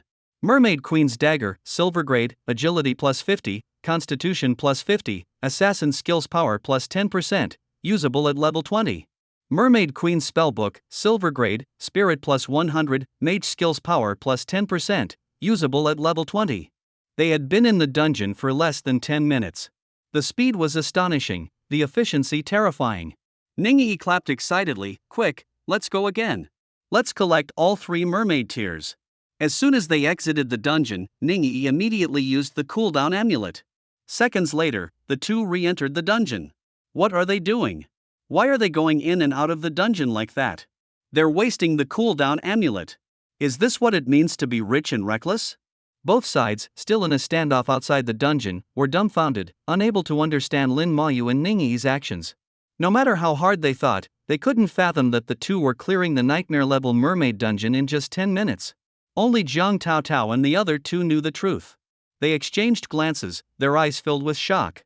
They were well aware of Lin Moyu's capability to solo the mermaid dungeon, but completing it in 10 minutes was beyond their imagination. Even just wandering around the dungeon would take about that time. Lin Moyu used the same method again, leading Ningyi to clear the dungeon once more. Yay! This time it took 8 minutes and 58 seconds, over 30 seconds faster than last time, Ningyi said, looking at the countdown on her communicator. Lin Moyu chuckled softly. This girl found amusement in what others considered a trial. After exiting the dungeon this time, they didn't enter again but returned to the Xinsha Empire's group. "Did you run out of uses for the cooldown amulet?" someone sneered. "Such waste of a precious item. Why don't you go back in?" "I dare you," others from the Sakura Nation taunted, their voices dripping with disdain and jealousy, wishing they could snatch the amulet from Ningyi. Upon Lin Moyu and Ningyi's return, they regrouped with Zhang Taotao and the others. Zhang Taotao asked, "Did you get it?" Lin Moyu handed the mermaid tears to Zhang Taotao. As the team leader, she would be the one to submit the task.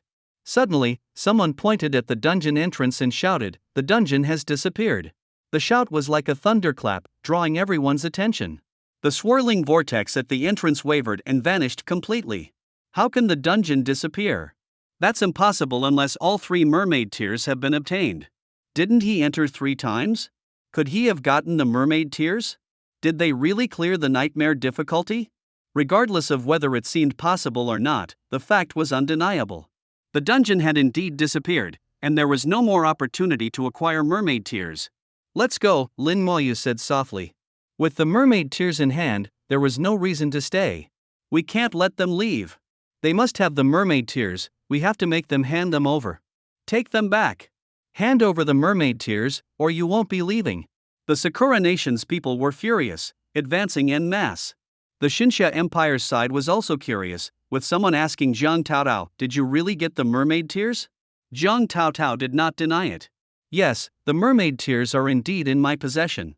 Gasps echoed through the crowd. This confirmed that they had truly cleared the dungeon, and the latter 2 runs were accomplished with just 2 people. How was that possible?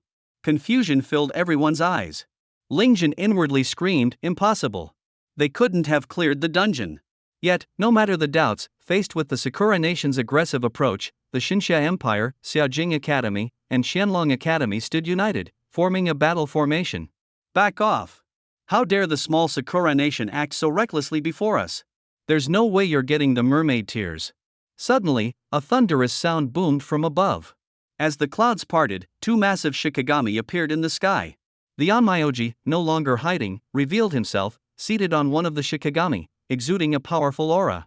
Judging by his aura, he was likely over level 30, a legendary Onmyoji from the Sakura Nation with formidable Shikigami. He would not be easy to deal with. Zhang Taotao was slightly nervous, raising an eyebrow. He's at least level 30. But she quickly recalled that even the formidable Mermaid Queen couldn't last more than 2 or 3 minutes against Lin Moyu. As strong as this Onmyoji was, he couldn't solo the nightmare-level mermaid dungeon. Lin Moyu's skeletons were each so powerful. With this thought, Zhang Taotao relaxed again. The Onmyoji stared at Zhang Taotao, hand over the mermaid tears, or you won't leave here. The 2 Shikigami turned their cold gazes towards Zhang Taotao. Before she could respond, Lin Moyu was already in action, a flicker of flame in his hand. Skill, Soul Flame. A flame burst atop one Shikigami's head, quickly burrowing into its body. It let out an ear-piercing scream, twisting in agony. The Onmyoji's face changed as he attempted to stabilize the Shikigami with a skill, glaring coldly at Lin Moyu, "You're courting death." A terrifying Shikigami appeared in the sky, over 3 meters tall, armored, with a snake head and human body, wielding a giant axe, bearing down on Lin Moyu. Attack! A chaotic battle ensued. The Qianlong Academy unleashed a barrage of attacks on the axe-wielding Shikigami, but they were ineffective, like stones dropped into the sea. The realization dawned that this Shikigami was formidable. The Onmyoji sneered, "Your attacks are nothing but a tickle to my giant axe god." 5 skeletal warriors appeared beside Lin Moyu, leaping high to meet the descending Shikigami. Skill, Berserk Strike. The skeletal warriors' blades glowed red, their power attribute reaching 5,400, already terrifyingly strong. The skill doubled their attack again. With several loud clashes, the seemingly formidable Shikigami was instantly obliterated, dissipating into blue smoke in the air. 2 skeletal warriors silently appeared beside it, cutting it down. The Onmyoji screamed again, hastily commanding his Shikigami to fly away from Lin Moyu. His gaze at Lin Moyu was filled with hatred and fear. Everyone was stunned by the scene. Both sides in the chaotic battle paused, looking at Lin Moyu with a mix of awe and fear. How can his skeletons be so powerful? Those were Shikigami, and they were cut down so easily. What kind of skeletons are these? What class is he? What level is he? Questions arose one after another. The Sakura Nation's people doubted Lin Moyu's class and level. Lin Moyu wore a concealing badge, hiding his class and level. However, the Onmyoji in the sky knew Lin Moyu was only level 17, a necromancer. For a level 17 to be so formidable, his class must be incredibly strong, and he must have awakened a powerful talent, a talent class professional. The Onmyoji felt the need to report this back, that a powerful professional had emerged from the Xinxia Empire. With this in mind, he left without looking back, heart-aching from the loss of 2 Shikigami. 10 skeletal warriors stood in a row in the clearing, emanating a bluish-white glow, their blades gleaming coldly, soul flames flickering, and the wind howling. Just their presence could scare off the faint-hearted. Faced with the skeletal warriors, no one from the Sakura Nation dared to make a move. Even the Onmyoji had been easily driven off. How could they hold their ground? Retreat or fight? It was a difficult choice. The skeletal warriors suddenly moved, their blades swaying menacingly as they advanced towards the Sakura Nation's people. The pressure they brought was immense. As the first person screamed and fled, the Sakura Nation's formation completely collapsed. The team from the Xinxia Empire returned with laughter and chatter. Those Sakura Nation guys were hilarious, getting scared off like that. The way they ran with their tails between their legs was just too funny. All those professionals, scared off by a few skeletons, what a bunch of wimps. Well, if someone can clear a nightmare-level dungeon, going all out against the Sakura Nation guys would just be a walk in the park. Of course they ran, staying would mean losing their lives. As they spoke, many cast glances at Lin Moyu, who remained silent and mysterious in their eyes. Whispers circulated as people speculated about his background. Where did he come from? Could he be from one of the top academies? Doesn't seem like it. What would someone from a top academy be doing here? Besides, those top academy folks are busy leveling up and tackling high-level dungeons. They wouldn't have time for trials. Who is this mysterious expert? He doesn't talk much. Strong and silent, the way he took down those Shikigami was impressive. On the way back, everyone was at ease. Although they hadn't completed the trial task, today's experience left them satisfied. Driving off the Sakura Nation people was gratifying enough. The trial task seemed secondary. Only Lingjun looked displeased, occasionally glancing at Lin Mayu with resentment and regret. If he hadn't pressured Zhang Taotao, he would have shared in the trial's success. But now, we're not done, Lingjun thought, his heart filled with hatred. The group left the barrier and returned to the starting point. Zhang Taotao took out the task stone and the mermaid tears. Submit the task. The task stone and mermaid tears floated up, and an ethereal image of the Shinsha Tower appeared in the sky. A beam of light shot from the tower, enveloping the task stone and mermaid tears. Moments later, a majestic voice echoed from above. The trial task is complete. Returning now. The image of the Shinsha Tower grew bright, illuminating everyone, who were swiftly teleported back. Within seconds, they returned to Qianlong Academy. We're back. The trial is over. Phew, glad we all made it back alive. Of course. It's not easy to have accidents. Schools hold dozens of trials each year, and hardly anyone dies. Low-level trials are safe, but those top academies, with professionals over level 30, see casualties every year. Well, that's expected. To them, our trial is just child's play. Qianlong Academy buzzed with excitement as everyone discussed the trial. Lin Mayu was the main topic. Without him, they might still be in a standoff with the Sakura Nation, uncertain if they could secure the dungeon. Ningyi looked pale, the long-distance teleportation having made her uncomfortable. Next time, we need a closer trial location. I'm not going far again. She lay listlessly on the table like a dead fish. Zhang Taotao, relaxed now that they were back, smiled. Thank you, she said sincerely to Lin Mayu. This trial was really important to me. Lin Mayu shook his head, indicating there was no need to thank him. Ningyi finally perked up. Taotao, you don't have to be so formal with Mayu. He might not talk much, but he's really nice. Though Ningyi hadn't known Lin Mayu long, she trusted him completely. Silence. A low voice boomed from above. Everyone looked up to see a figure standing in mid-air, stepping on air, a level 70, third transition professional. Lin Mayu regarded him with respect. A professional who reached level 70 and completed the third transition could walk on air, possessing flight abilities. This applied to all professions, even those in life skills.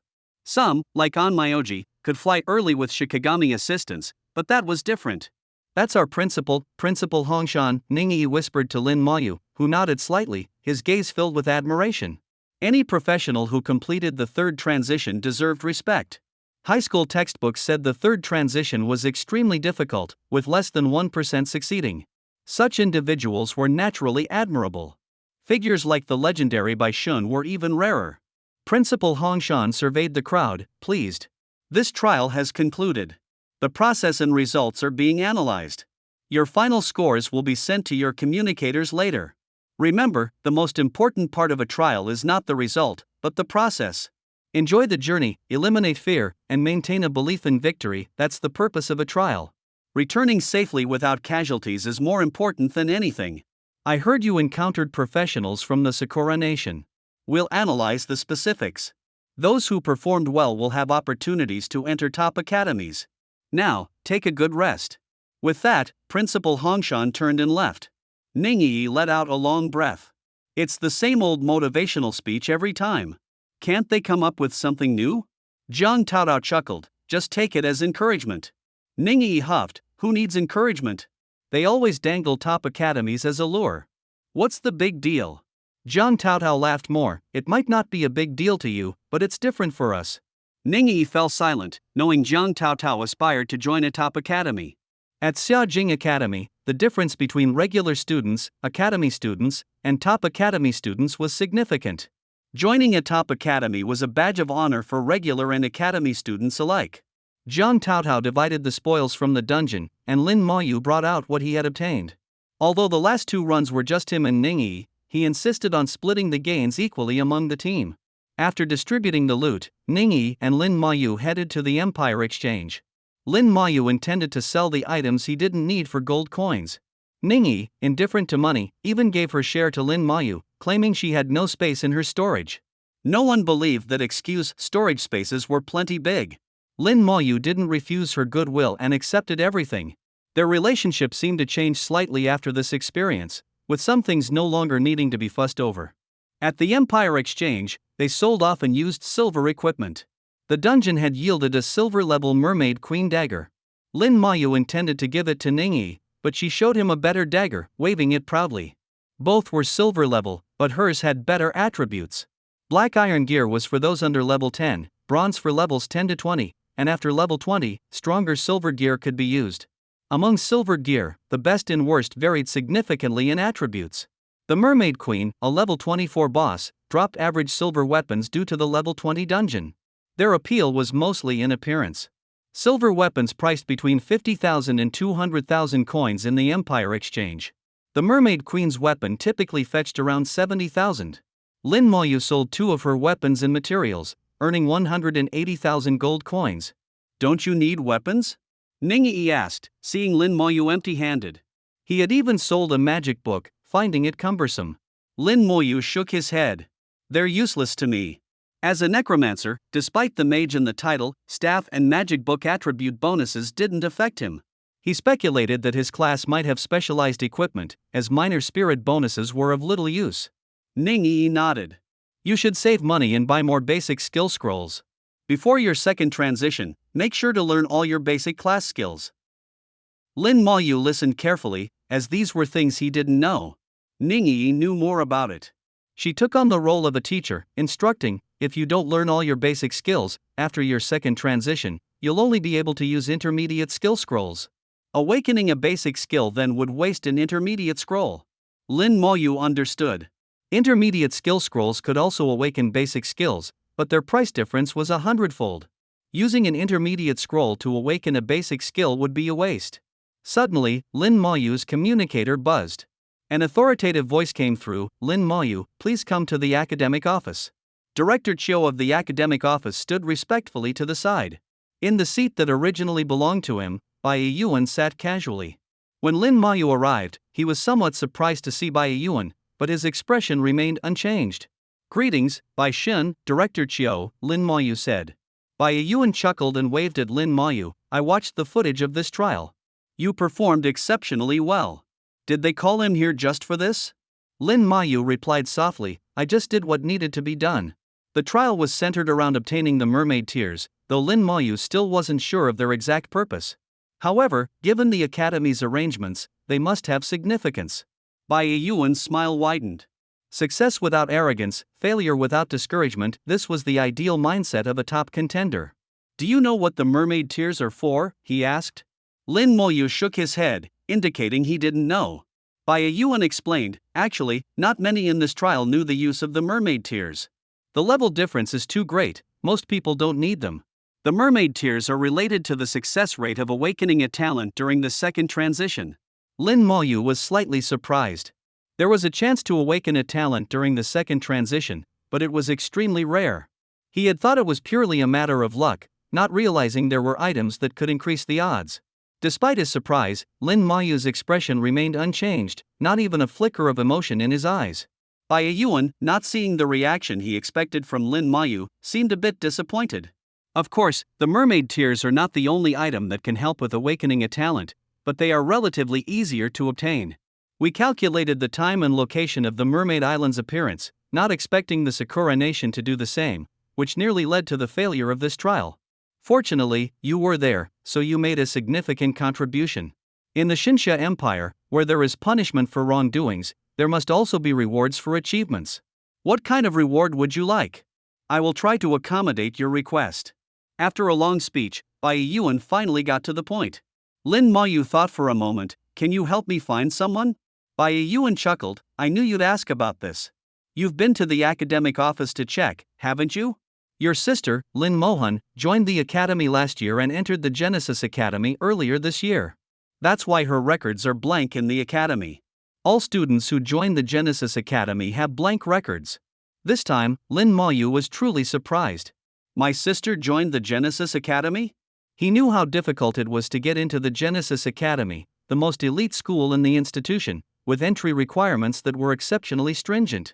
Jiang Taodao's ultimate dream was to join the Genesis Academy, and Ning Yi had also mentioned the possibility of having to join it.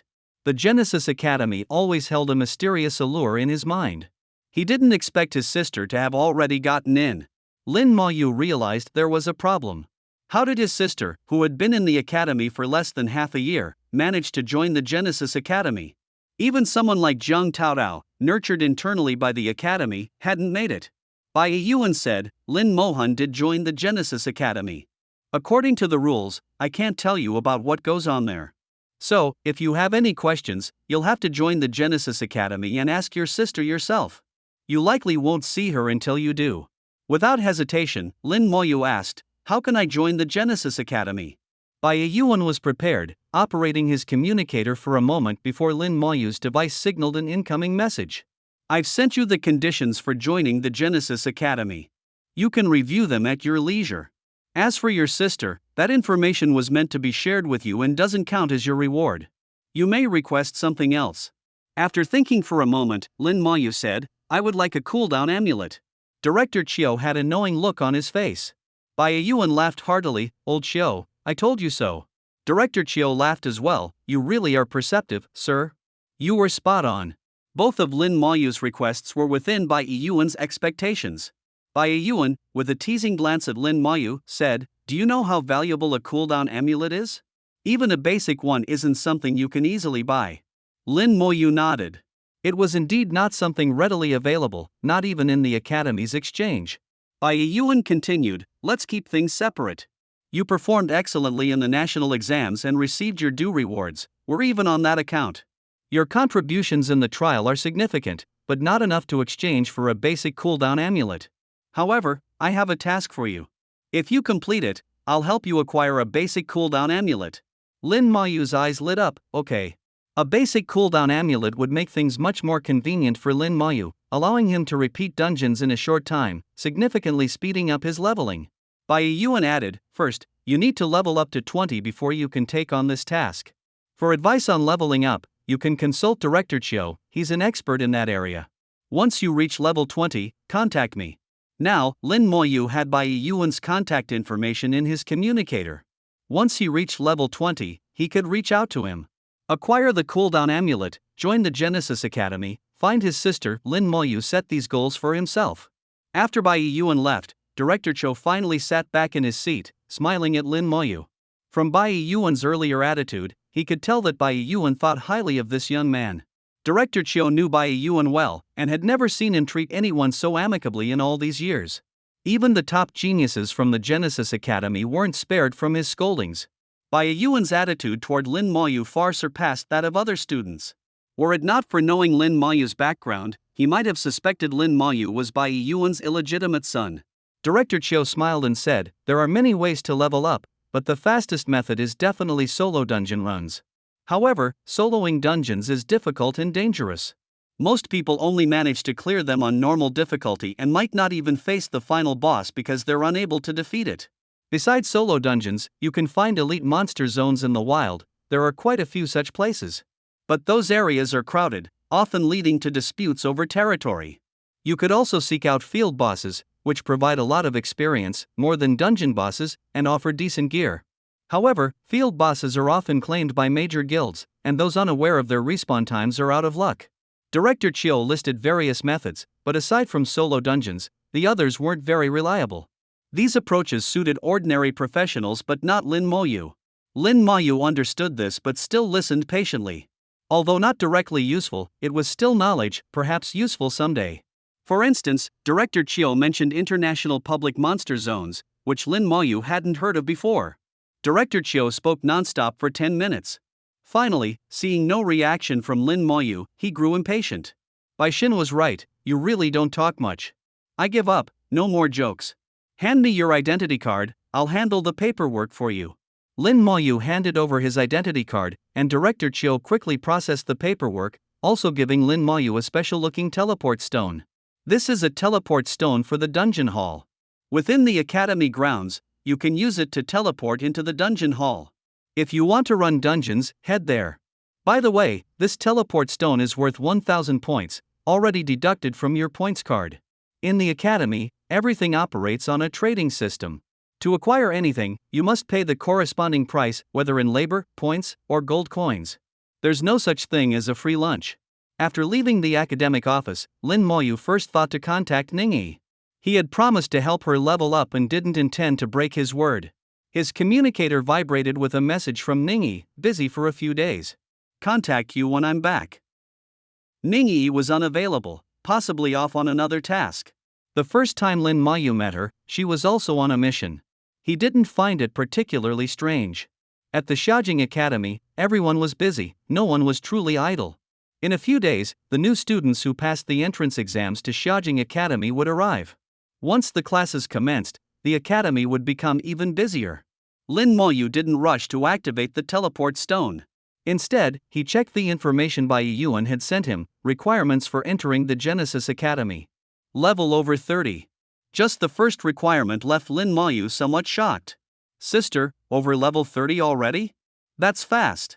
From the information Bai Yuan shared, Lin Mohan had joined the Genesis Academy just 3 to 4 months after entering the academy. This meant that in just 3 to 4 months, Lin Mohan had leveled up from 16 to 30. This speed was astonishing.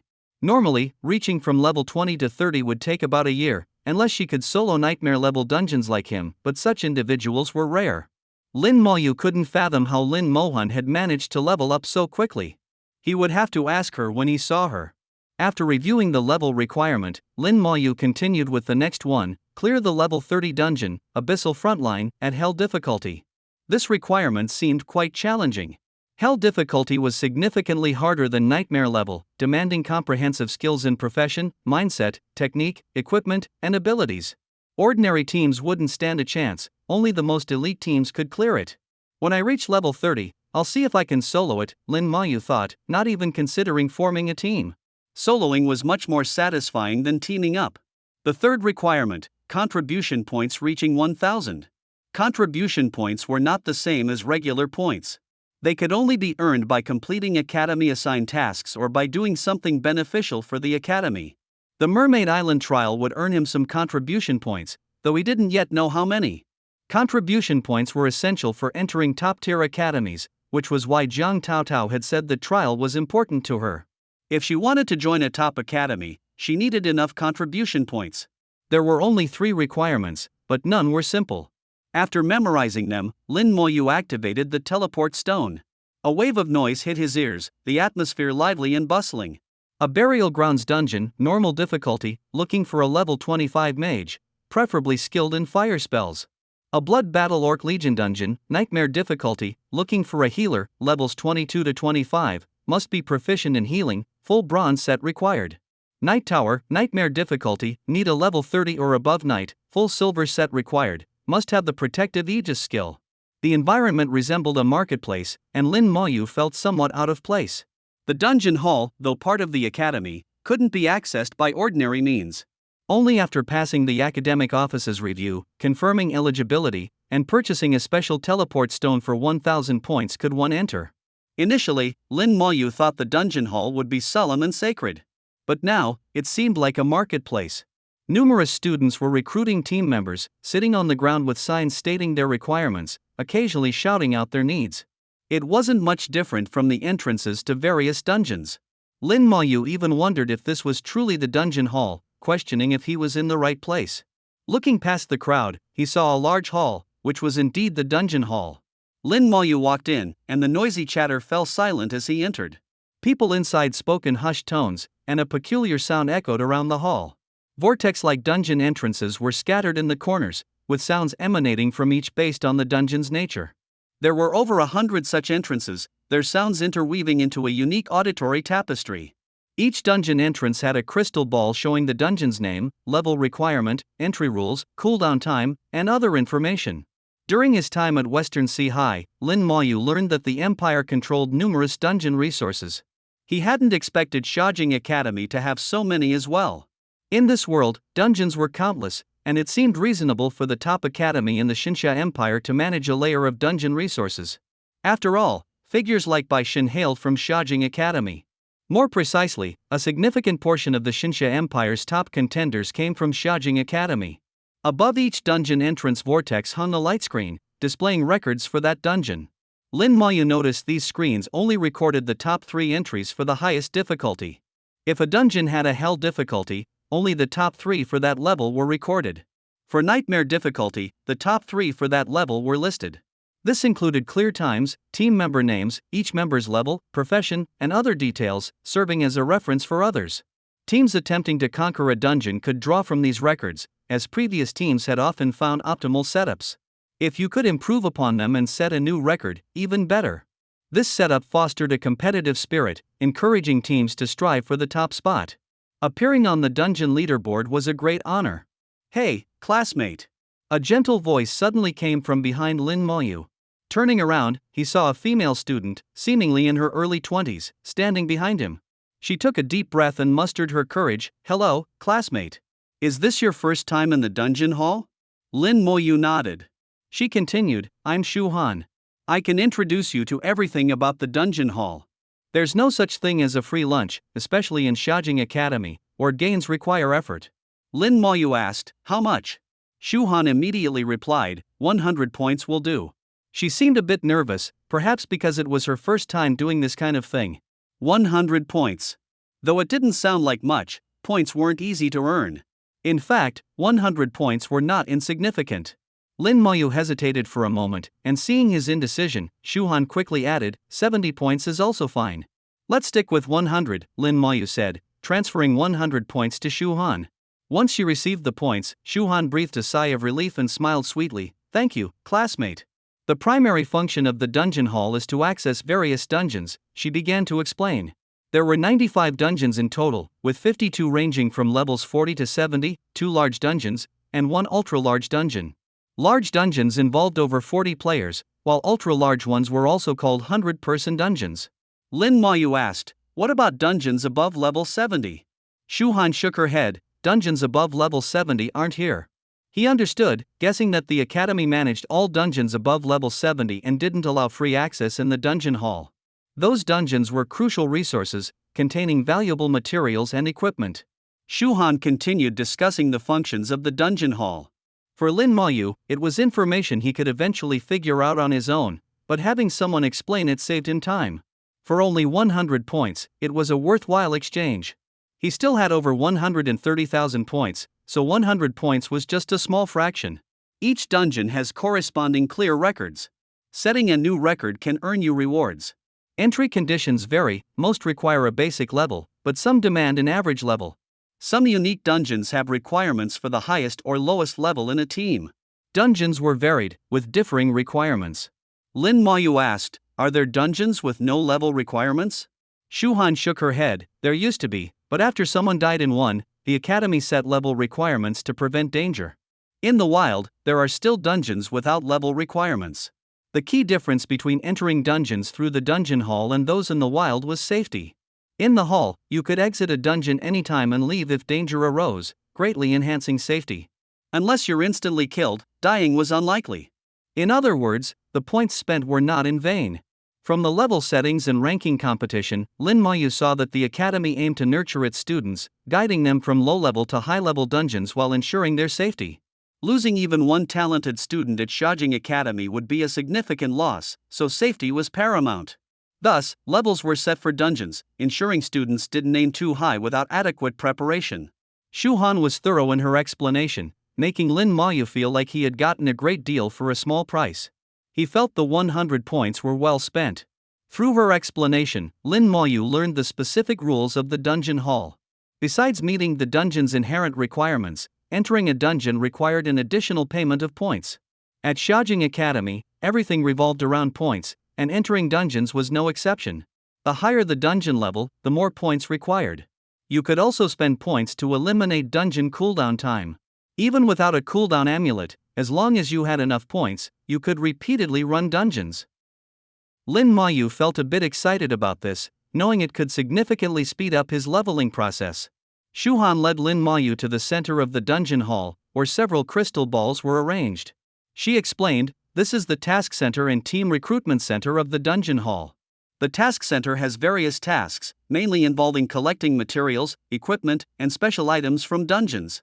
You can complete tasks to earn points, or you can post tasks to acquire certain materials or items. The Team Recruitment Center is for forming teams. You can either post a recruitment or join other teams. These functions were quite practical, though they were contingent on having points. Whether it was the Task Center or the Team Recruitment Center, points were essential. Posting a task required points, and the points earned from completing a task were also subject to a cut. Posting a team recruitment required points, though joining a team did not. In Xiaojing Academy, points were the currency of choice, indispensable everywhere. After spending over half an hour, Shu Han had thoroughly explained the ins and outs of the dungeon hall to Lin Moyu. Classmate, is there anything else you don't understand? Just then, Lin Moyu's communicator vibrated. He received 50 contribution points from the Mermaid Island trial, which wasn't much but still far from the 1,000 needed to join the Genesis Academy. Lin Moyu asked, "How do you earn contribution points?" Shu Han asked, "Are you asking about the Academy's contribution points?" Lin Moyu nodded. Shu Han explained, "There aren't many ways to earn contribution points. Participating in Academy-organized trials is one way. Completing tasks assigned by the Academy can also earn you contribution points. In the Task Center, some tasks are published by the Academy. If you complete them, you can earn a certain number of contribution points. But these tasks are in high demand and are usually completed shortly after being posted. Everyone wants contribution points because they're essential for joining an academy." Lin Moyu checked the Task Center. Indeed, there were a few tasks assigned by the Academy, though the contribution points earned from them were minimal, usually 2 or 3 points, with the largest task offering 10 points. Earning contribution points is tough, Lin Moyu thought, realizing that getting 50 contribution points was quite a lot, and likely more than what Zheng Taotao and the others received. His communicator rang, and he answered to hear Duan Gao's excited voice. "Moyu, how many contribution points did you get?" "I got 20. It's a big haul this time." Sister Peach got 30 points, and she's thrilled.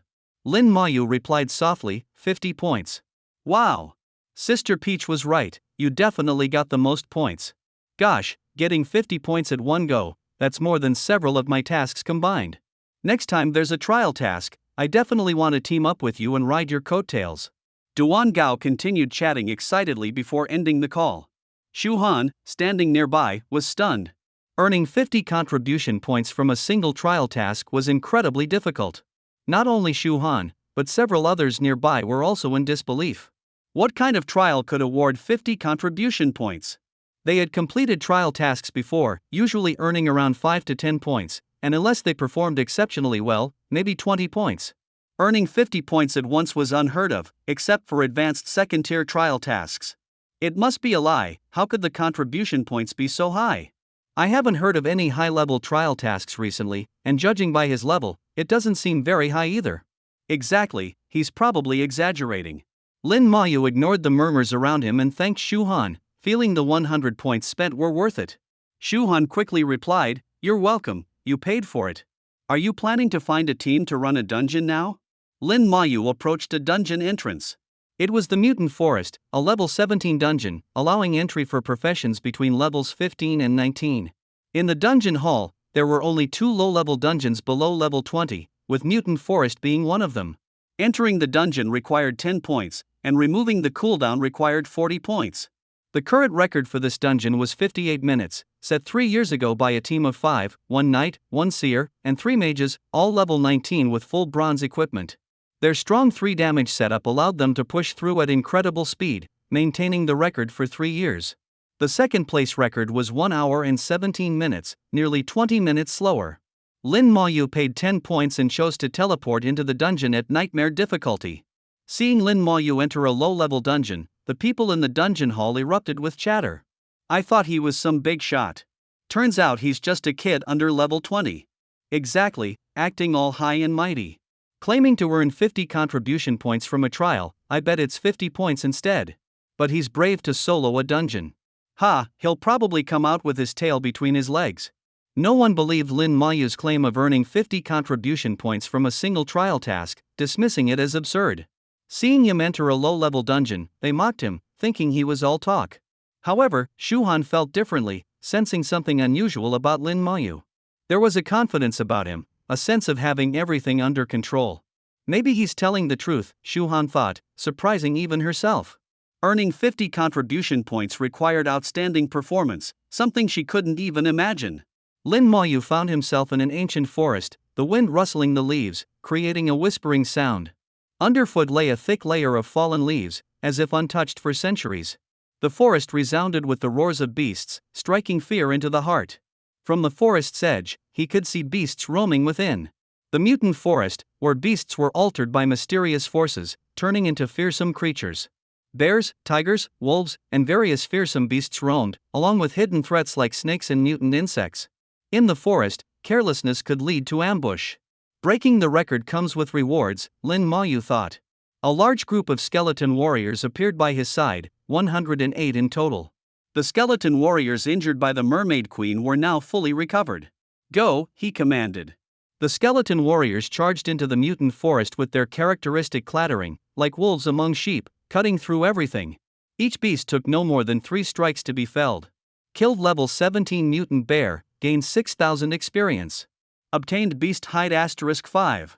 Killed level 18 mutant white tiger, gained 7,000 experience. Obtained beast hide *4. Notifications flooded in, with experience points steadily rising. Entered the dungeon with experience at level 17, 32.57%. Let's see how much my experience increases after clearing the dungeon. Following the skeleton army, Lin Maoyu moved effortlessly through the dangerous mutant forest. Although there were quite a few monsters in the forest, they were too scattered. Lin Maoyu didn't even bother luring them. It was more efficient to just cut through them directly. After all, it took only 3 strikes without skills, and 2 with skills. The efficiency was quite high, allowing him to push through easily. Lin Maoyu had to jog to keep up with the pace of the skeleton warriors. Strange, there's no boss-level monster in this dungeon? Lin Maoyu wondered, as he hadn't encountered any boss-level creatures, just a few packs of wolves. The skeleton warriors swarmed them, quickly eliminating the threat before he even had a chance to use corpse explosion. By the time he arrived, the battle was over. Compared to the West Sea Mine dungeon, this one seemed even simpler, although the map was vast and lacking any sense of direction. Lin Maoyu nearly got lost several times. After wandering for 30 minutes, he finally reached the end of the dungeon, a sizable pond with a few massive beasts napping at the edge. Having seen wolf packs, dog packs, and even snake nests, it was his first time seeing a group consisting of tigers and bears. This really defies logic, Lin Maoyu thought. Mutant beasts gathering together? Could they have developed intelligence? Before him were 2 bears and 2 tigers, unusually large in size. The bears, especially, stood over 5 meters tall. Though surprised, Lin Maoyu saw them merely as sources of experience. The skeleton warriors charged in without hesitation, enacting a straightforward and brutal encirclement. Suddenly, with a loud splash, a massive turtle-like beast emerged from the pond. It bore a thick shell-like armor, with a diameter over 5 meters, and opened its mouth to reveal sharp teeth. A long, whip-like tail adorned with spikes extended from its back. The turtle crawled out, emitting a sharp roar. Mutant dragon turtle, boss-level monster. Level, 19. Strength, 4,000.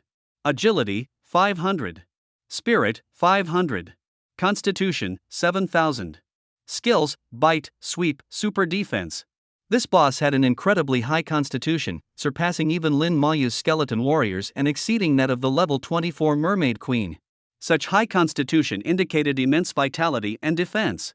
Although its strength was somewhat lower, it was still formidable enough to harm the skeleton warriors. As Lin Maoyu assessed the mutant dragon turtle's attributes, the skeleton warriors had already surrounded it. Their blades clanged against its shell like hammers on an anvil. The turtle bit fiercely and lashed its long tail at the skeleton warriors like a whip. Despite the size disparity, the tail's force sent skeleton warriors flying, though they remained unharmed.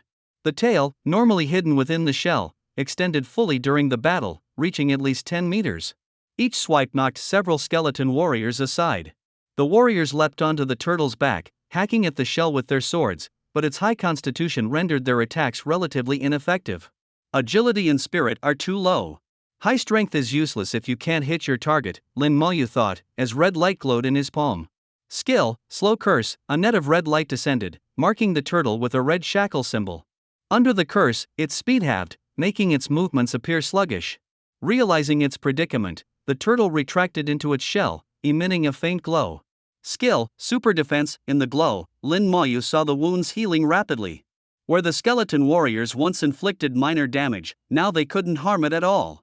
Even previous injuries were mending. There's something I'm missing, Lin Mayu pondered. If even his skeleton warriors couldn't defeat it, other professions would stand no chance.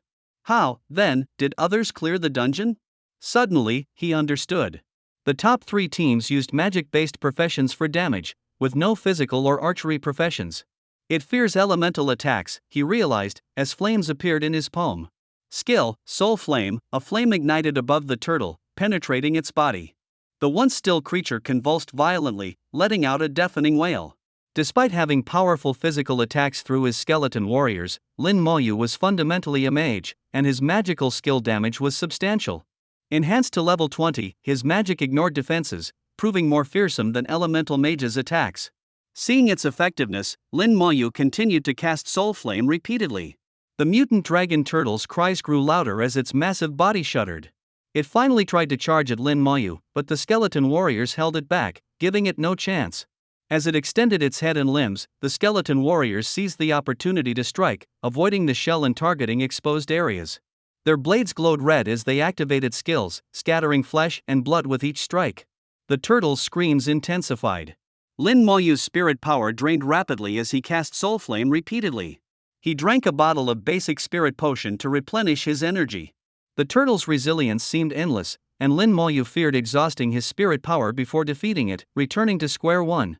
Suddenly, he conceived a plan. "Flip it over," he commanded. The skeleton warriors combined their strength, and with a loud crash, the turtle was overturned, exposing its soft underbelly. Without its shell's protection, the skeleton warriors could inflict significant damage. The mutant dragon turtle thrashed violently, but no matter how it struggled, it couldn't right itself. Blood pooled, staining the pond red. Its struggles weakened, and after 3 minutes of relentless assault, the mutant dragon turtle was finally defeated. Killed mutant dragon turtle, experience plus 150,000. Obtained bronze weapon, dragon turtle gauntlets. Obtained bronze armor, dragon turtle heavy armor. Obtained low-level monster core. Dragon turtle gauntlets, bronze, strength plus 20, constitution plus 20, increases power of fist skills by 6%, usable at level 12. Dragon turtle heavy armor, bronze, constitution plus 30, increases power of defense skills by 6%, usable at level 12. Lin Mayu glanced at the bronze equipment and stored it away. Checking his experience, he noted it had risen from 32.57% to 67% during the dungeon run, nearly a 35% increase. Running the dungeon once more would likely advance him to level 18.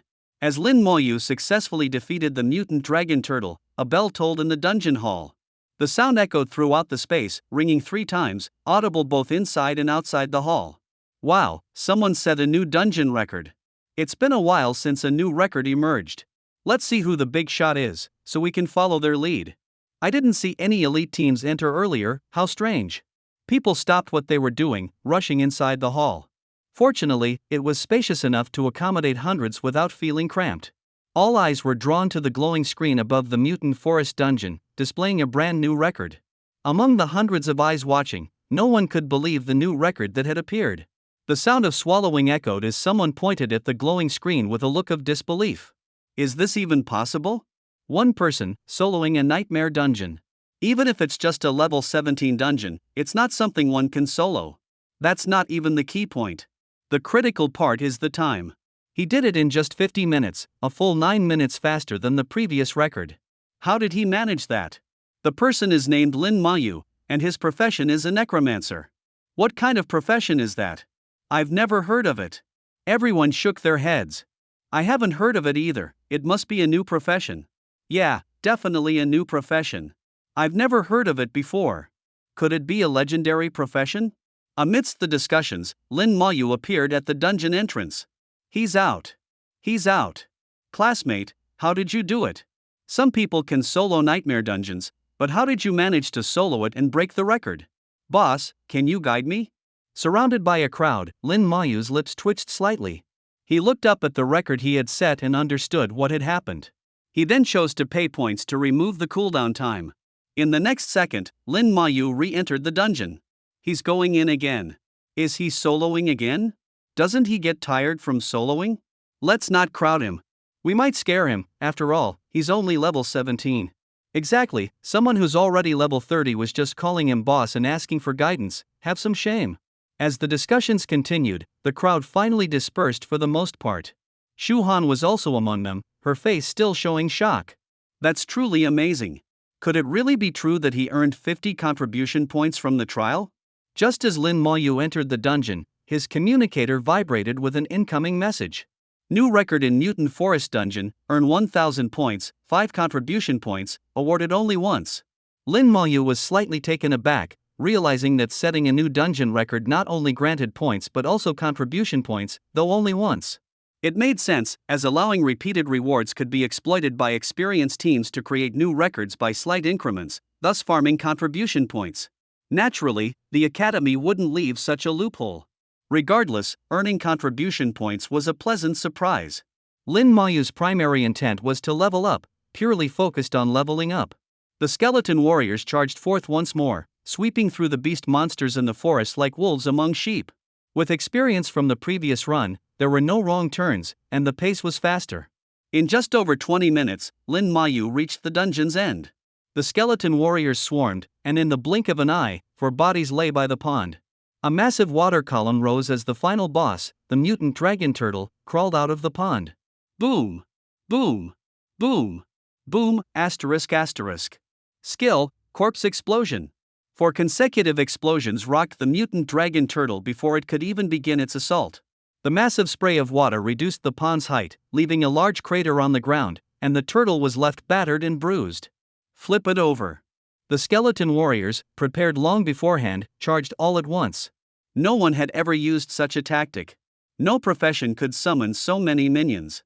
Given the mutant dragon turtle's size and weight, flipping it seemed impossible. With a pitiful cry, the turtle ended up on its back, exposing its weakest defensive area. From that moment, its fate was sealed. In truth, its fate was sealed the moment it crawled out of the pond. The skeleton warriors swarmed, unleashing their skills. Skill, frenzied strike. Blades glowing with red light fell upon its belly, and blood gushed forth like a fountain.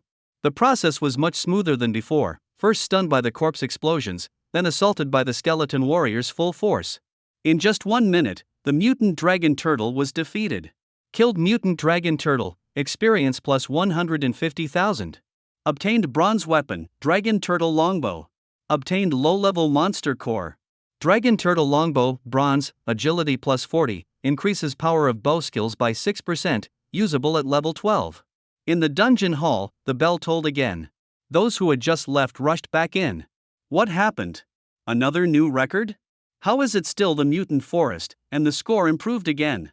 My goodness, this score is unbelievable. I'm going to faint. Can someone tell me this isn't real, that such a score is impossible?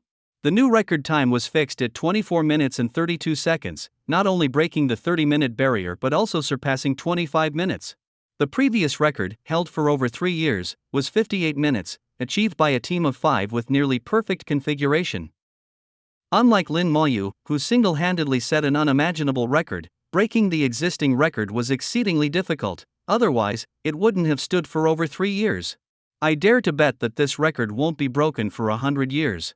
100 years? I say it won't be broken for 500 years. Completely leaving no room for others.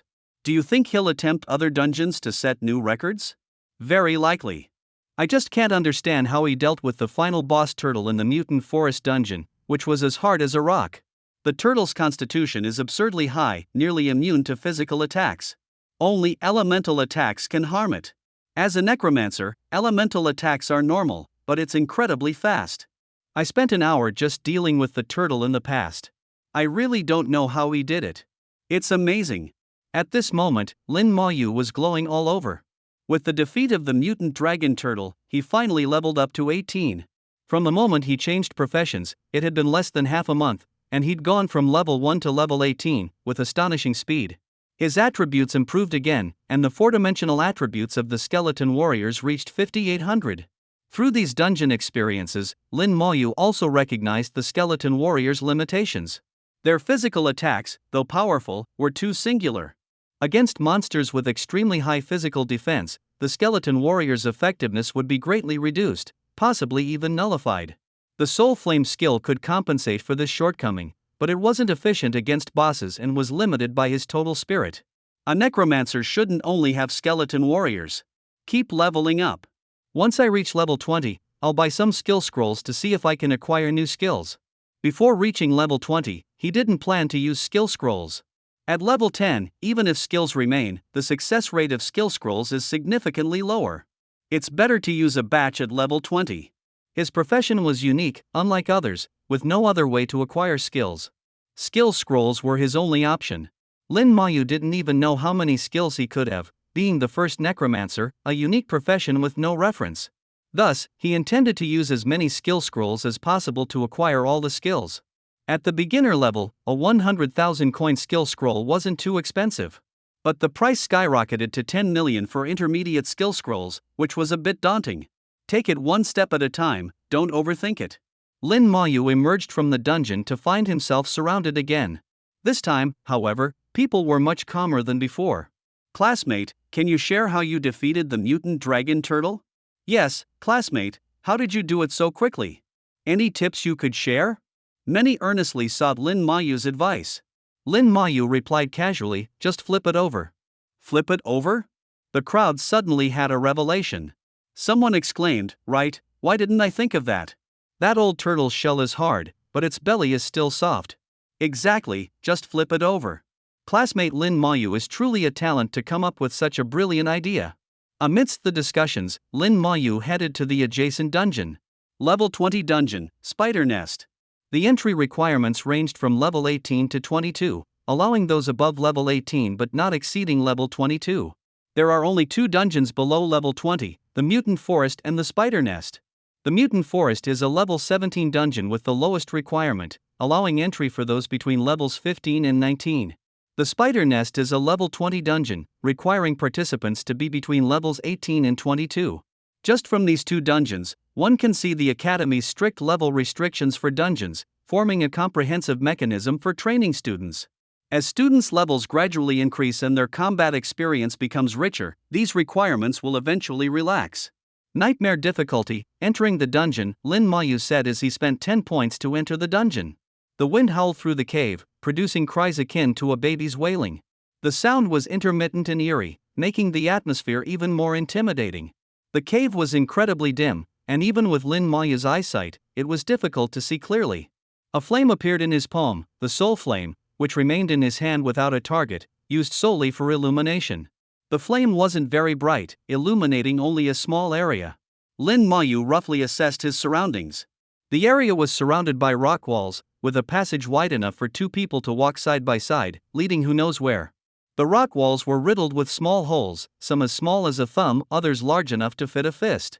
Overhead, there were many spider webs. The sound of spiders crawling mingled with the wind, sending a shiver down one's spine. The dungeon was called Spider Nest, indicating it was a world dominated by spiders. A large number of skeleton warriors appeared, their dim soul flames acting as torches, casting numerous shadows. The skeleton warriors charged down the passage. The environment of the spider nest was highly complex and winding. The skeleton warriors dispersed, running through the cave. In Lin Mayu's mind, a map was forming and expanding. The entire nest consisted of countless caves, interconnected like a honeycomb, creating a labyrinthine structure. The skeleton warriors continued to spread out, each moving forward. Soon, some skeleton warriors encountered monsters. Combat ensued. Killed level 20 Scarlet Spider, experience plus 9,000. Obtained Spider Silk 5. Killed level 19 Long-Haired Spider, experience plus 8,000. Obtained Spider Silk 4. Information kept popping up as the skeleton warriors engaged in combat, slowing the mapping progress. There were many monsters, densely packed. Based on the experience points, they were enhanced elite monsters. The skeleton warriors could barely walk a few steps before encountering an attack. Spiders often ambushed from the cave ceiling when prey passed below. Lin Mayu advanced through the cleared path cautiously, as it was his first time in such an environment. Suddenly, he heard a rustling sound. In the dim light, small spiders crawled out of the surrounding rock walls. Each spider was less than the size of a fist, swarming to fill the cave in an instant, surrounding Lin Mayu with hundreds of them. Small spider. Level 18. Strength 200. Agility 200. Spirit 100. Constitution 200. Skills? None. They were just ordinary monsters, even weaker than typical monsters of the same level. However, their numbers were overwhelming. Many ants can indeed kill an elephant. Lin Mayu thought of the top-ranked teams in the spider nest, each bringing at least 2 mage professions. Mages, with their powerful area attacks, were likely brought to handle situations like this. The top-ranked team for both Spider Nest and Mutant Forest is the same, he thought. Their time was around 1 hour 12 minutes, and it's been the record for 3 years. Contemplating this, Lin Mayu's palm flame, the soul flame, leapt out, landing on one of the small spiders. With the 20x amplified soul flame, it instantly killed the same level ordinary monster. The small spider, with a constitution of just 200, was weaker than regular level 18 monsters. The spider screeched and died instantly. As the flame extinguished, the small cave plunged into darkness. Boom! A violent explosion swept through the cave, the deafening sound echoing throughout the spider nest, waking countless sleeping spiders. They crawled out even before the skeleton warriors arrived. Boom! Boom! Asterisk asterisk. 2 more explosions followed, as if the cave would collapse. When Lin Mayu's palm illuminated again, the cave was devoid of living small spiders. His notifications were flooded with messages. Killed level 18 small spider, experience plus 500. Killed level 18 small spider, experience plus 500. Obtained spider silk 1. Killed level 18 small spider, experience plus 500. Although each small spider only provided 500 experience points, it added up. 20 such spiders exceeded the experience of an 18-level enhanced elite monster. The recent swarm of 300 to 400 small spiders was akin to killing 20 or so enhanced elite monsters all at once, a huge gain. Lin Mayu's eyes lit up, his usually calm face showing rare joy. He noticed that the caves where the skeleton warriors were deployed were now crawling with these small spiders, drawn out by the explosions. An experience goldmine, Lin Mayu thought. But then, his expression changed slightly. The skeleton warriors began taking damage. Small spiders clung to them, biting with their teeth. The damage wasn't high, but it was fast. The skeleton warrior's vitality was slowly declining. Indeed, many ants can kill an elephant. The scene resembled when the skeleton warriors killed a dragon during his profession change, now reversed, happening to the skeleton warriors. Lin Mayu's first instinct was to recall the skeleton warriors, but he found he couldn't due to the small spiders on them. The skeleton warriors lacked area attack skills. Their swords could only kill 1 small spider at a time, or 2 or 3 if lucky, not enough to make a difference. Come back! Lin Mayu commanded, directing the skeleton warriors to retreat. If they didn't leave, they'd be devoured by the spiders. The skeleton warriors, covered in spiders, ran back, pursued by a swarm of spiders, both small and enhanced elite types. It was the first time the skeleton warriors, usually invincible in dungeons, had to retreat so desperately. Lin Mayu realized more than ever the limitations of the skeleton warriors.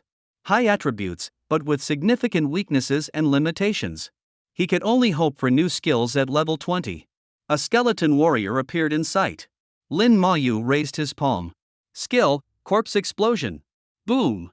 With the explosion, the small spiders on the skeleton warrior perished. As more skeleton warriors returned, explosions continued to resonate, making the spider nest tremble as if it might collapse at any moment. Lin Mayu advanced using corpse explosion, his experience soaring rapidly. Outside in the dungeon hall, people noticed Lin Mayu entering the spider nest.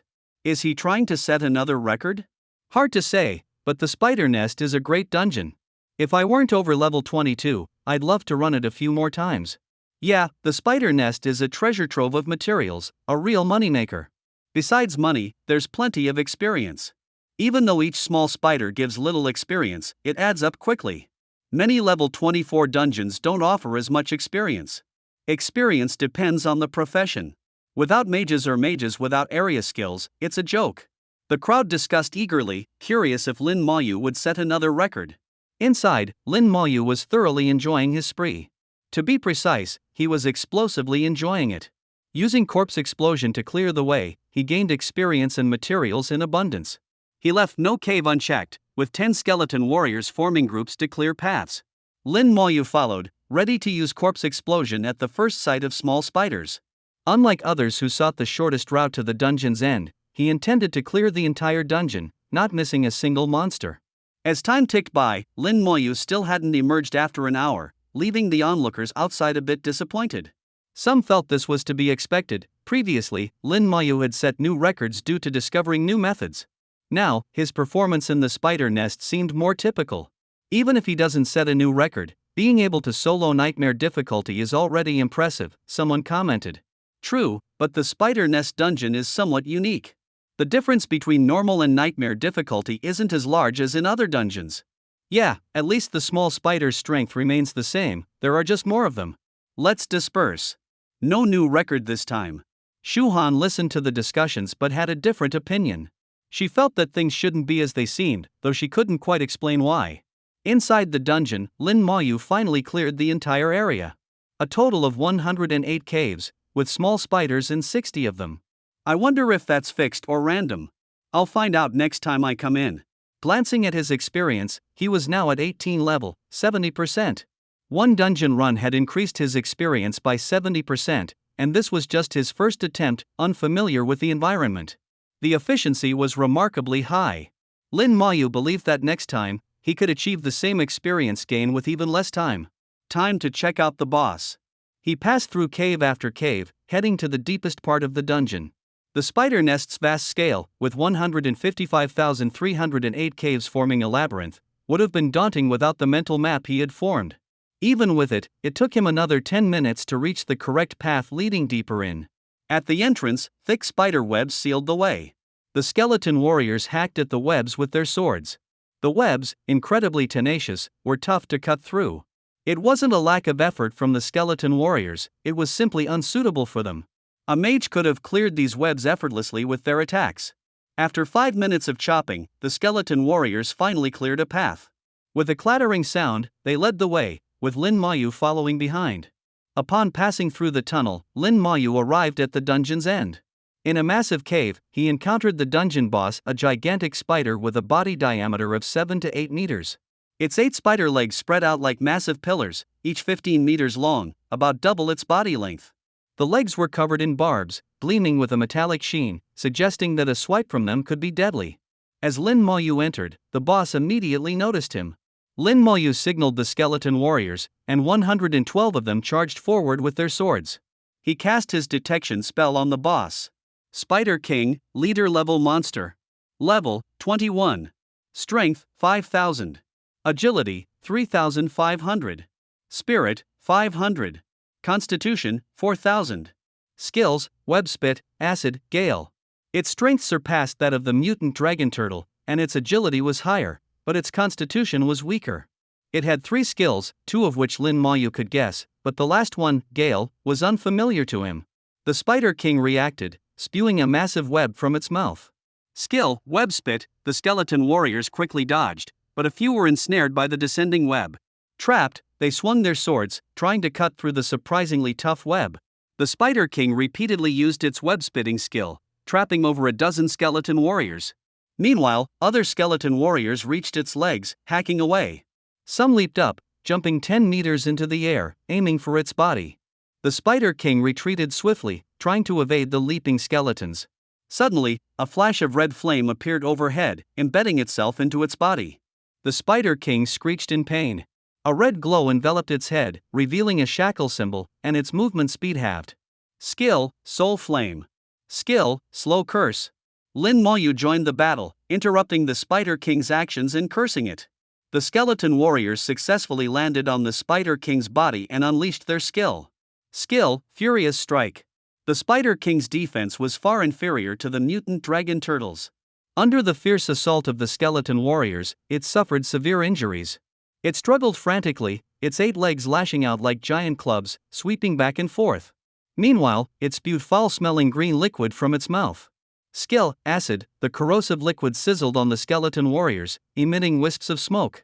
Lin Mayu could sense the damage the skeleton warriors were taking. We need to finish this quickly, he thought, urging the skeletons to attack more fiercely while he continued to use Soul Flame.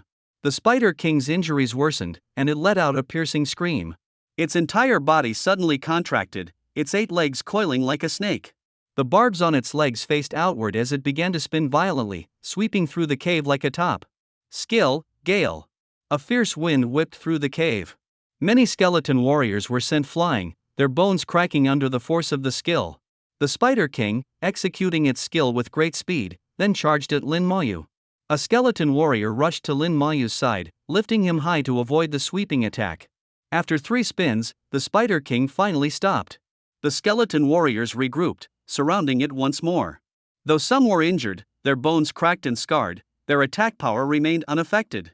Lin Mayu wasn't worried. He recalled the skeleton warriors at level 1, truly a pitiful sight, akin to scavenged scraps.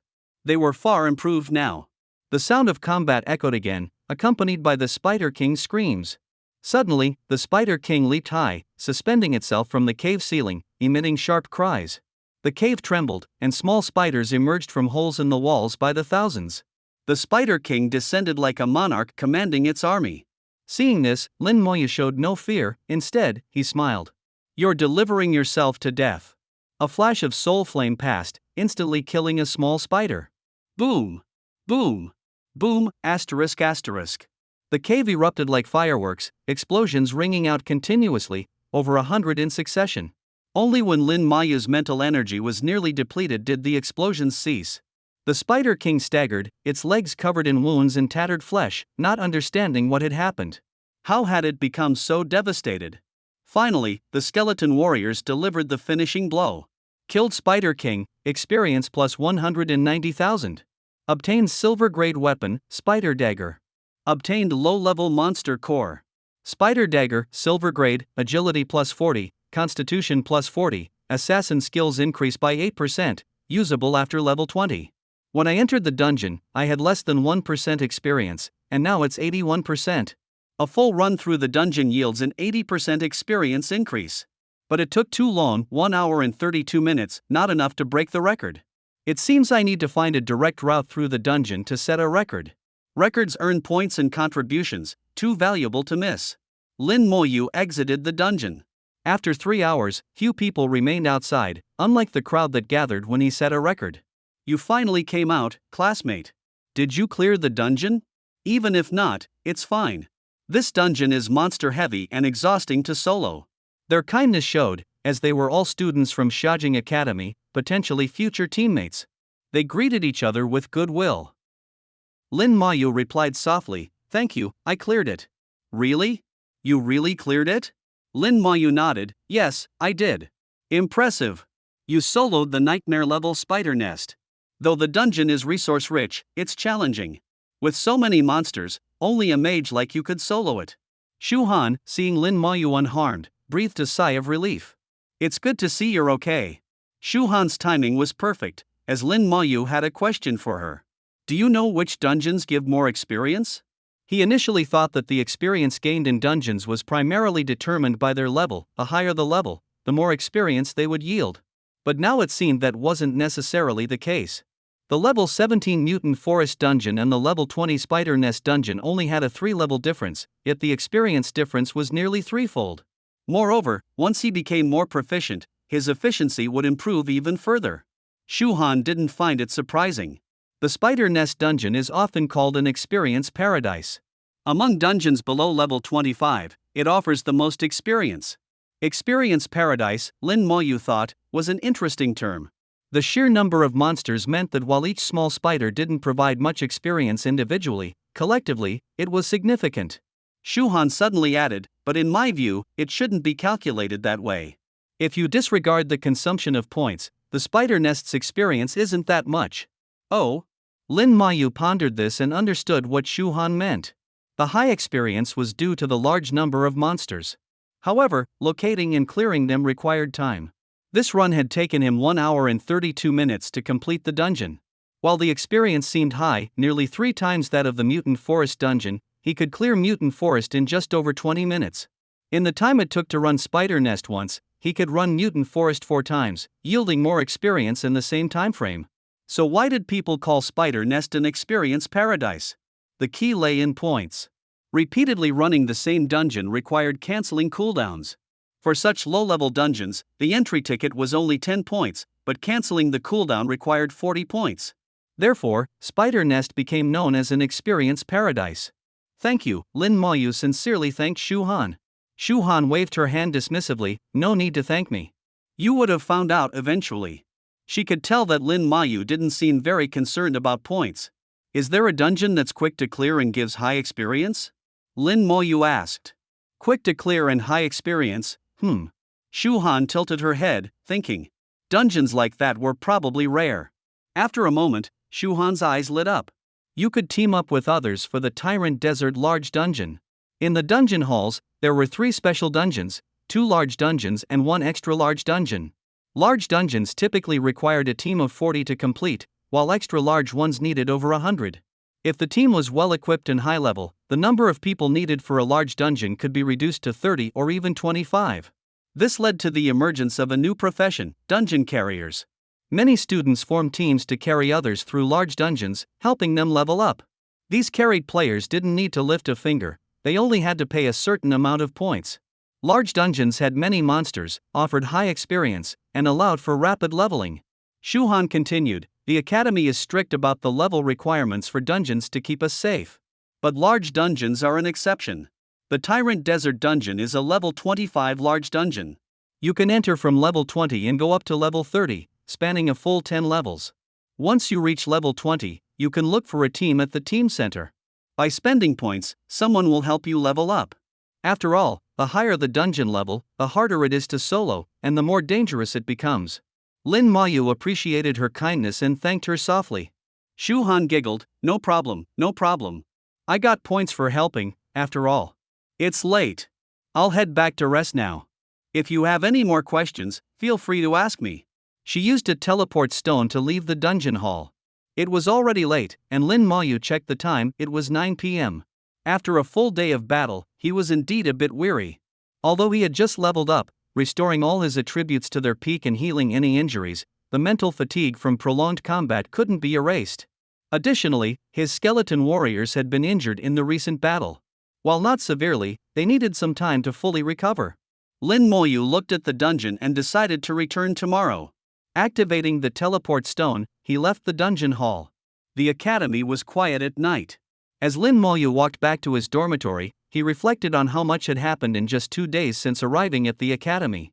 This life was far more exciting than his high school days, where he learned basic world knowledge. Post-transition knowledge was largely untaught, and he couldn't find additional resources. Schools didn't know what type of profession a student would transition into: combat, support, or life professions, so they only taught basic general knowledge. Only after transitioning into a combat profession would one gain more access to combat-related knowledge. The same applied to support professions. Some support professions, like seers and elven elders, also participated in battles, but professions like alchemists and potion makers might never enter a dungeon in their lifetime. Knowledge was strictly stratified. In a few days, professionals admitted to Xiaojing Academy from various regions would arrive. The school would then arrange unified lessons, and all necessary knowledge would be taught. Lin Mayu wasn't in a hurry. Returning to his dorm, he grabbed some food to fill his stomach. Before the trial, Ningyi had bought a lot of food, some of which was left with him. He summoned 4 skeletons into the summoning space.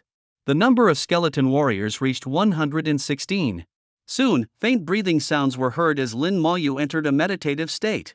In a hidden area of Xiaojing Academy, 3 people sat and drank together.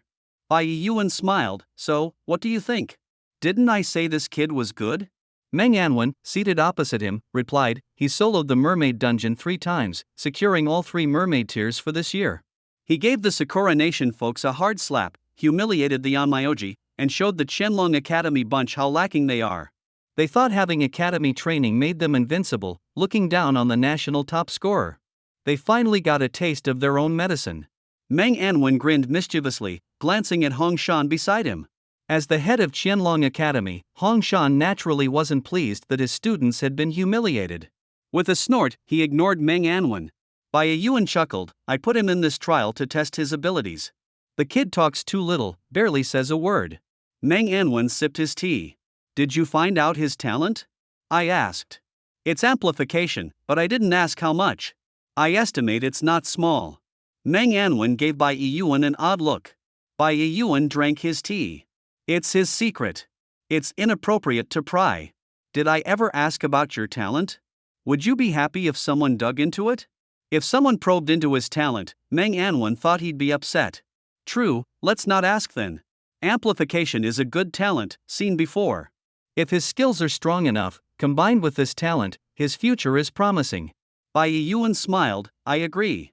And his sister is already part of the Divine Creation Academy and is favored by the old man, receiving full training. Hiss. Even someone as composed as Meng Anwen was taken aback. Being part of the Divine Creation Academy wasn't surprising. Everyone there was exceptional, though not all became great figures. But being favored by the old man was a different matter. Bai Yuan laughed heartily, scared you, didn't I? I was shocked too. Meng Anwen asked, do you know why?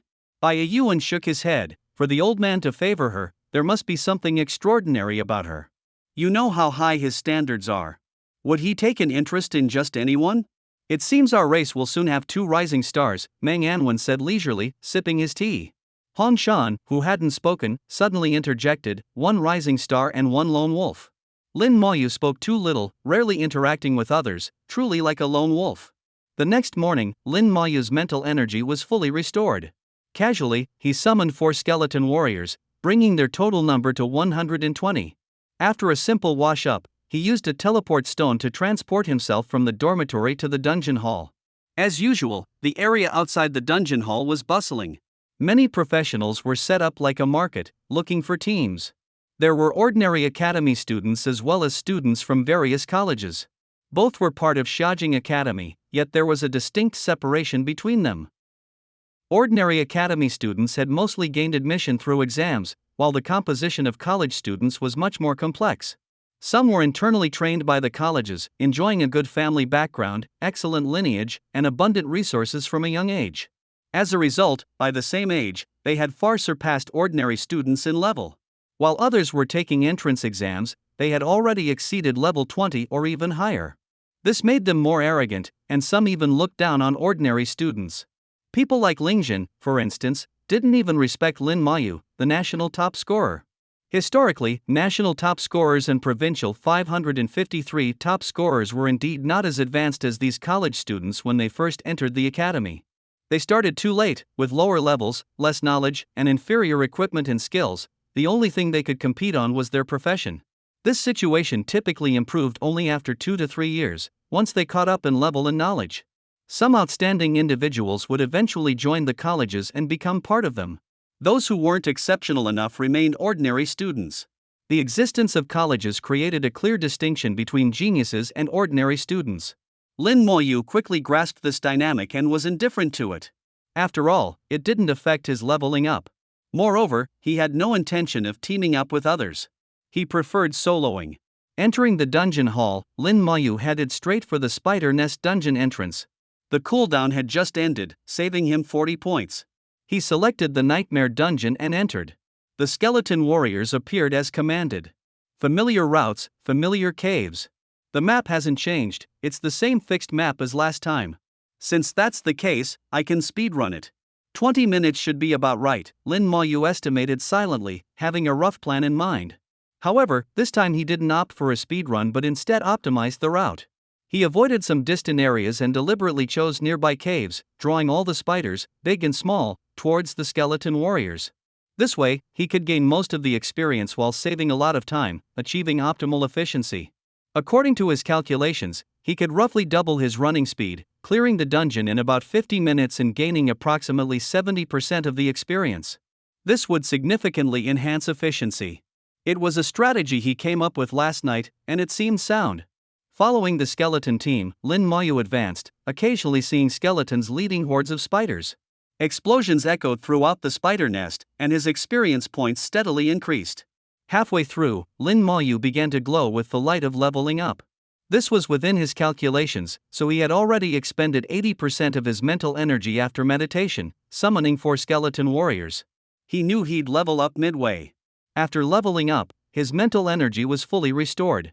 Lin Moyu didn't summon more skeleton warriors, saving his mental energy for the final boss. The Spider King's skills had previously inflicted some damage on the skeleton warriors. He couldn't let that happen again today. The upgraded skeleton warriors were stronger, with attributes reaching 6,200, and their attack power was greater. Combined with Lin Moyu's corpse explosion, they plowed through with ease. In just 40 minutes, the team reached the end of the dungeon. The skeleton warriors quickly cut through the web blocking their way, revealing the passage beyond. Beyond the passage lay the Spider King's lair. Lin Mayu didn't rush in but stood in a side cave. The sound of crunching grew more frequent, not only from the skeleton warriors but also from countless crawling insects. Several skeleton warriors arrived, followed by thousands of small spiders, charging into the passage toward the Spider King's lair. If these little spiders can be dragged near the Spider King, Lin Mayu's plan was clear: use corpse explosion to potentially one-shot the Spider King. The idea was good, but the result was not. The little spiders seemed to fear the Spider King's aura and stopped at the passage entrance, unwilling to go further. Seeing this, Lin Mayu knew his plan had failed, at least in this dungeon. With a flash of soul flame, a series of violent explosions ensued, clearing the small spiders at the entrance. Lin Mayu proceeded through, summoning all his skeleton warriors. 120 skeleton warriors with attributes of 6,200 wielding greatswords charged at the Spider King. If the Spider King had any wisdom, it would be terrified. The Spider King opened its mouth to spit webs. Skill, Soul Flame. Skill, Slow Curse. Two skills were unleashed in quick succession, and the Spider King let out a horrific scream. This time, Lin Mayu didn't give the Spider King a chance to spit webs. The skeleton warriors didn't jump onto it but focused on its legs, with 15 skeletons assigned to each leg. Not one more, not one less, perfectly distributed. The great swords gleamed with red light. Skill, Furious Strike. The Spider King screamed, its leg armor shattered, exposing the flesh beneath. Lin Mayu's soul flame was relentless, attacking the Spider King's spirit world repeatedly, not giving it a chance to use its skills. The Spider King's mental attributes were weak, making it susceptible to the soul flame. So far, Lin Mayu hadn't encountered a monster that could resist it. This mental attack ignored physical defense and was hard to block. The skeleton warriors surrounded the spider legs, striking as if hammering iron, focusing on nearly the same spot. Finally, with a loud crash, the Spider King's leg was severed, and its massive body collapsed, utterly defenseless, even worse off than last time. It screamed continuously as the cave trembled, with countless small spiders emerging from all sides. They'll just die faster. Once the small spiders gathered, a series of explosions followed. Corpse explosion was indeed a divine skill. The Spider King died miserably within 2 minutes under its power. Its body was in tatters, and while the small spiders weren't very durable, their sheer numbers were overwhelming. Lin Mayu used up almost half his mental energy, defeating the Spider King in under 2 minutes. A bit wasteful, Lin Mayu thought afterward. So much mental energy for just a 1-minute gain. Otherwise, he could have summoned more skeleton warriors. Currently, he had 120 skeleton warriors, with 190 slots in the summoning space, leaving 70 slots to fill. In the dungeon hall, a bell rang. People outside rushed in. Breaking a record always sparked curiosity and amazement. Someone broke a record again. Who could it be this time? Which dungeon was it? Over 100 people rushed into the dungeon hall and found the glowing screen. It's the Spider Nest. Just a level 20 dungeon. Could it be that same student from yesterday? Don't say that. It might really be him. I saw him going in this morning. A new record appeared on the screen. The previous first place shifted down, and the new record was at the top. Lin Mayu, level 19, Necromancer, 47 minutes 22 seconds. Wow! It's really him. Yesterday he set a new record for the Mutant Forest dungeon, and today he set one for the Spider Nest dungeon. And he did it solo. That's terrifying. How did he do it? Is the Necromancer class really that powerful? No, I think it's more than just the class. He might have a talent. Gasp! Everyone inhaled sharply. A talented professional was a remarkable existence, at least in their eyes. Nationwide, only a handful of talented professionals emerged each year. Talent, my foot. He just got lucky, a voice filled with jealousy rang out. All eyes turned to Lingjun. Under the intense gaze of the crowd, Lingjun felt visibly uneasy. Why would you say that? Someone questioned, puzzled by Lingjun's earlier remark. Breaking a record wasn't something easily achieved, especially when done solo in a dungeon. How could Lin Mayu's achievement be dismissed as mere luck? Lingjun scoffed, he's just an ordinary student who recently completed the entrance exams. He probably got some powerful artifact because of his connection with Bai Shun. Otherwise, how could anyone solo a nightmare dungeon? No sooner had he spoken than someone retorted angrily, what's wrong with being an ordinary student? Can't they break records too? Exactly. You claim Lin Mayu relied on some artifact from Bai Shin to break the record? Do you have any evidence? I know you. You're Lingjun from the Qianlong Academy. No wonder you look down on ordinary students. But just because you started earlier doesn't mean you'll always be better. Lingjun's words stirred up turmoil. There was always some tension between ordinary students and academy students, but it had never been openly acknowledged. Lingjun's comments shattered that thin veneer of civility. The remark sparked an uproar among the ordinary students present. These students, recognized by the academic office and qualified to enter the dungeon hall, were outstanding individuals. Many had excelled in national exams and possessed strong professions.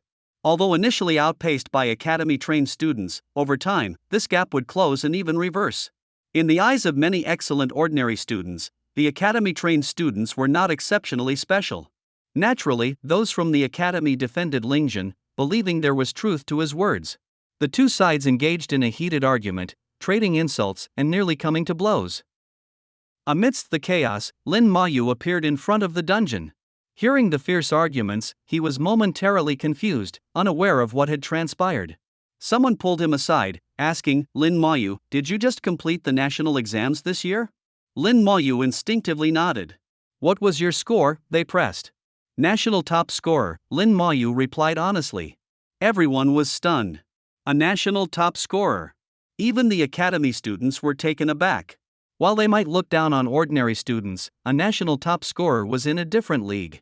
Though they might initially lag behind, most national top scorers eventually caught up and even surpassed academy students. It was no small feat to achieve such a title. Lingjun sneered, "What's so great about being a national top scorer? Do you think you can compare with us?" "If we took the exams, becoming a national top scorer would be a breeze." Someone countered, "That's not how it works. If you grew up outside and only transitioned a week before the exams, could you still become a national top scorer? It's hard to say." Many agreed with this statement, even some from the academy, acknowledging the reality. Lin Mayu finally understood. It was Lingjun stirring up trouble again. He looked at Lingjun with a hint of killing intent. "I warned you. Cross me again, and I'll kill you." Lingjun was startled by Lin Mayu's gaze. "You think I'm scared of you? Who do you think you are?" Lin Mayu's look was a deep warning. If they were outside, Lin Mayu would have already acted. Some noticed Lin Mayu's eyes and shivered. Ignoring Lingjun, Lin Mayu turned and re-entered the spider nest dungeon. After he left, someone commented, "Wow, those eyes, he's really killed before. And not just once or twice. Come on, don't exaggerate. He's just a new student who completed the exams. How could he have killed anyone? You think the outside world is that simple? You've grown under the academy's protection, the outside world is dangerous. I'm sure he's killed, and not a few. The way he looks at people is like viewing monsters in a dungeon, not seeing them as human." Yes, exactly that kind of look. It's terrifying. Lingjun was genuinely afraid now. Lin Mayu's gaze had left a deep impression. It was as if Lin Mayu didn't see him as a person, but as a monster he could kill at any moment. Remembering Lin Mayu's terrifying skeletons, Lingjun's legs trembled. Though frightened, he couldn't lose face. Lingjun blustered, "Humph, don't let me catch you outside, or I'll kill you." With that, he used a teleport stone to leave. After he left, the dungeon hall erupted in laughter. "Ha, he's scared." You can tell his last words were just bravado. Such cowardice, truly useless. So this is what the academy-trained students, the so-called geniuses, are like. Pathetic. Even the academy students felt embarrassed, choosing not to retort, though they resented Lingjun for causing their disgrace. He was quickly blacklisted, no one would team up with him for future dungeons. As they were leaving the dungeon hall to regroup, the bell rang again. What on earth is happening? Another new record? Of course, it's Lin Mayu. He did the same thing yesterday with the Mutant Forest dungeon. Yeah, I was there. First, he set a new record, then broke his own. I've never heard of any artifact that allows someone to solo a nightmare dungeon and set such terrifying records. Those who had left the dungeon hall rushed back. Seeing the scoreboard, their eyes widened in disbelief. Lin Mayu, level 19, Necromancer, 22 minutes 51 seconds. This record wasn't just impressive, it was terrifying. Everyone felt a chill down their spine. Soloing a nightmare dungeon in just 22 minutes and 51 seconds was unimaginable. Yet, it was undeniably accomplished, the reality staring them in the face. Could there be a problem with the dungeon hall?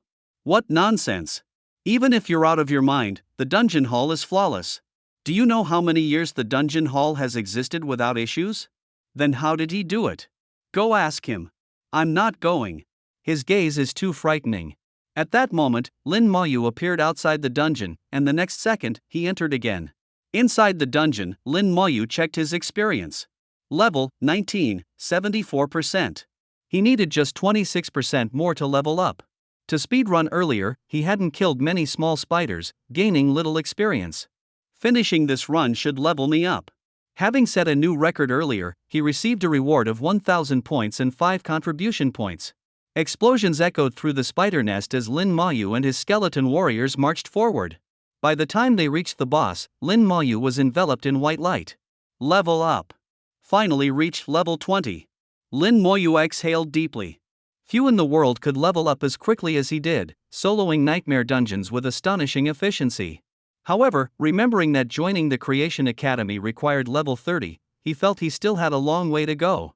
After level 20, leveling would certainly slow down again. How much slower was yet to be seen. Reflecting on his experience at level 10, he anticipated changes in his skills post-level up, especially his innate talent and the skeleton warrior summoning skill. He was eager to see the changes. He checked his attributes. Name, Lin Maoyu. Class, Necromancer, Unique. Level, 21%. Strength, 300. Agility, 300. Mental, 1,300, plus 20. Constitution, 300, plus 20. Equipment, Goblin King's Magic Book, Knowledge Robe. Summoning Space. Talent, Comprehensive Amplification, Level 3, Unique. Passive Skill, Damage Transfer. Active skills, Soul Flame, Level 20, Summon Skeleton Warrior, Level 20, Corpse Explosion, Level 2, Slow Curse, Level 1. Comprehensive Amplification, Level 3. All skill effects are enhanced by 30 times. Damage Transfer, all damage received by the caster is borne by the summoned creatures. Soul Flame, Level 20 burns the target's soul, causing burn damage. Power depends on mental strength and skill level. Summon Skeleton Warrior, Level 20 summons a Silver Tier Skeleton Warrior. Corpse Explosion, Level 2 detonates a corpse, dealing 15% of the corpse's health as damage to enemies within a 2-meter radius.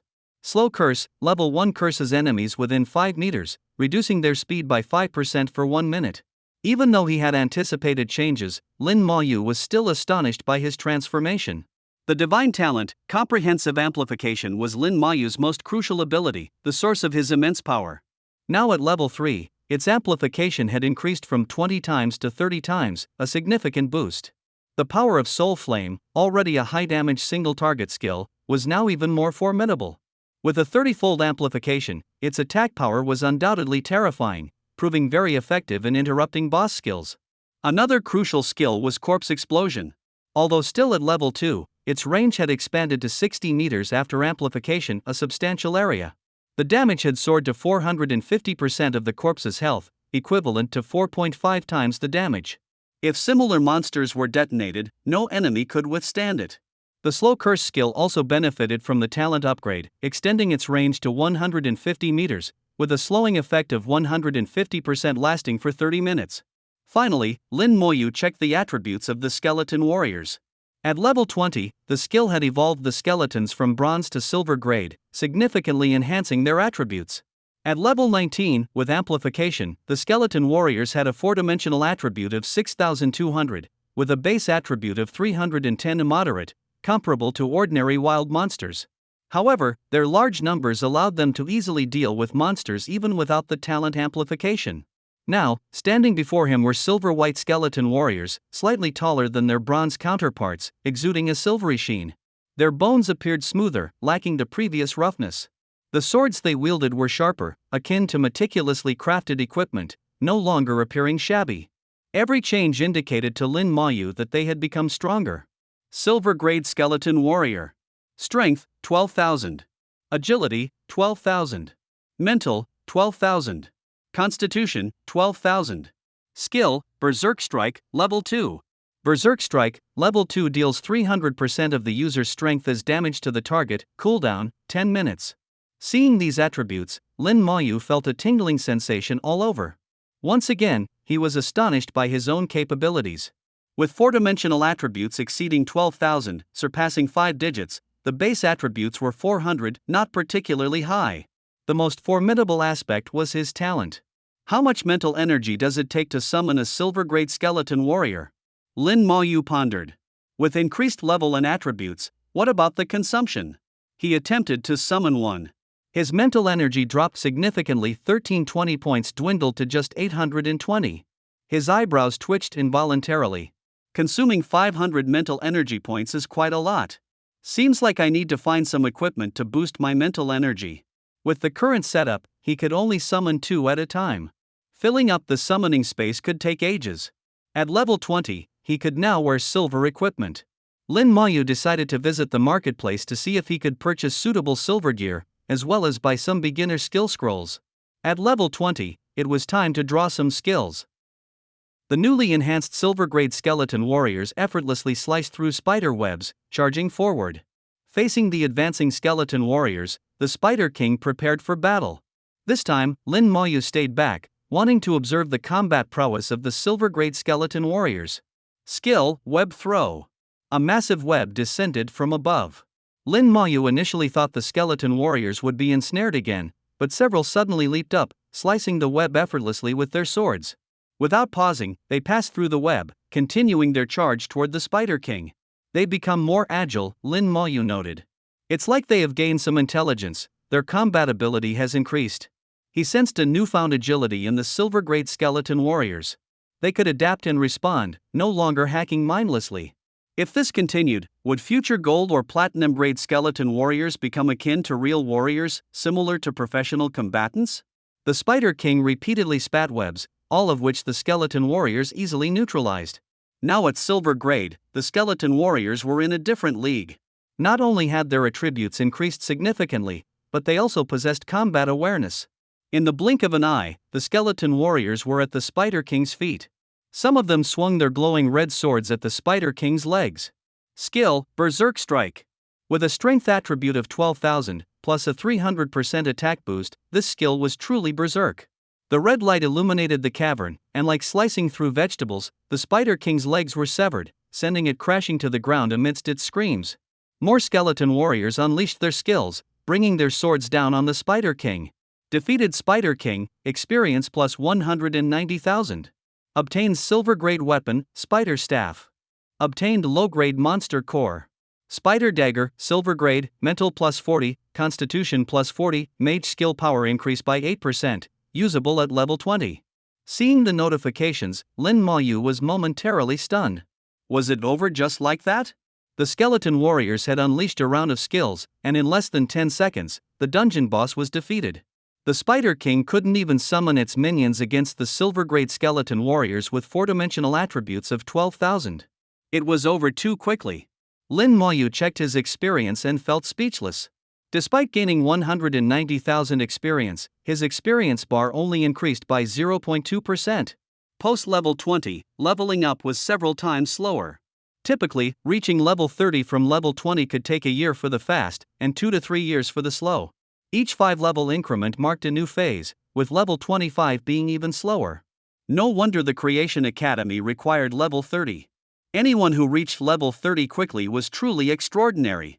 His sister, who joined the academy and entered the Creation Academy within months, was a rare talent. Lin Maoyu didn't linger in the dungeon hall, opting to use a teleport stone to return to his dormitory. From there, he headed to the marketplace. The Imperial Marketplace and the Academy Marketplace stood side by side, with distinct architectural styles yet a unified aesthetic. Joined together, the students called them the Trading Center. Lin Maoyu first visited the Academy Marketplace, which had a vast array of items for sale, all requiring points for transactions. Different from the Imperial Marketplace, it lacked a buyback function. You could consign items but not sell directly to the marketplace.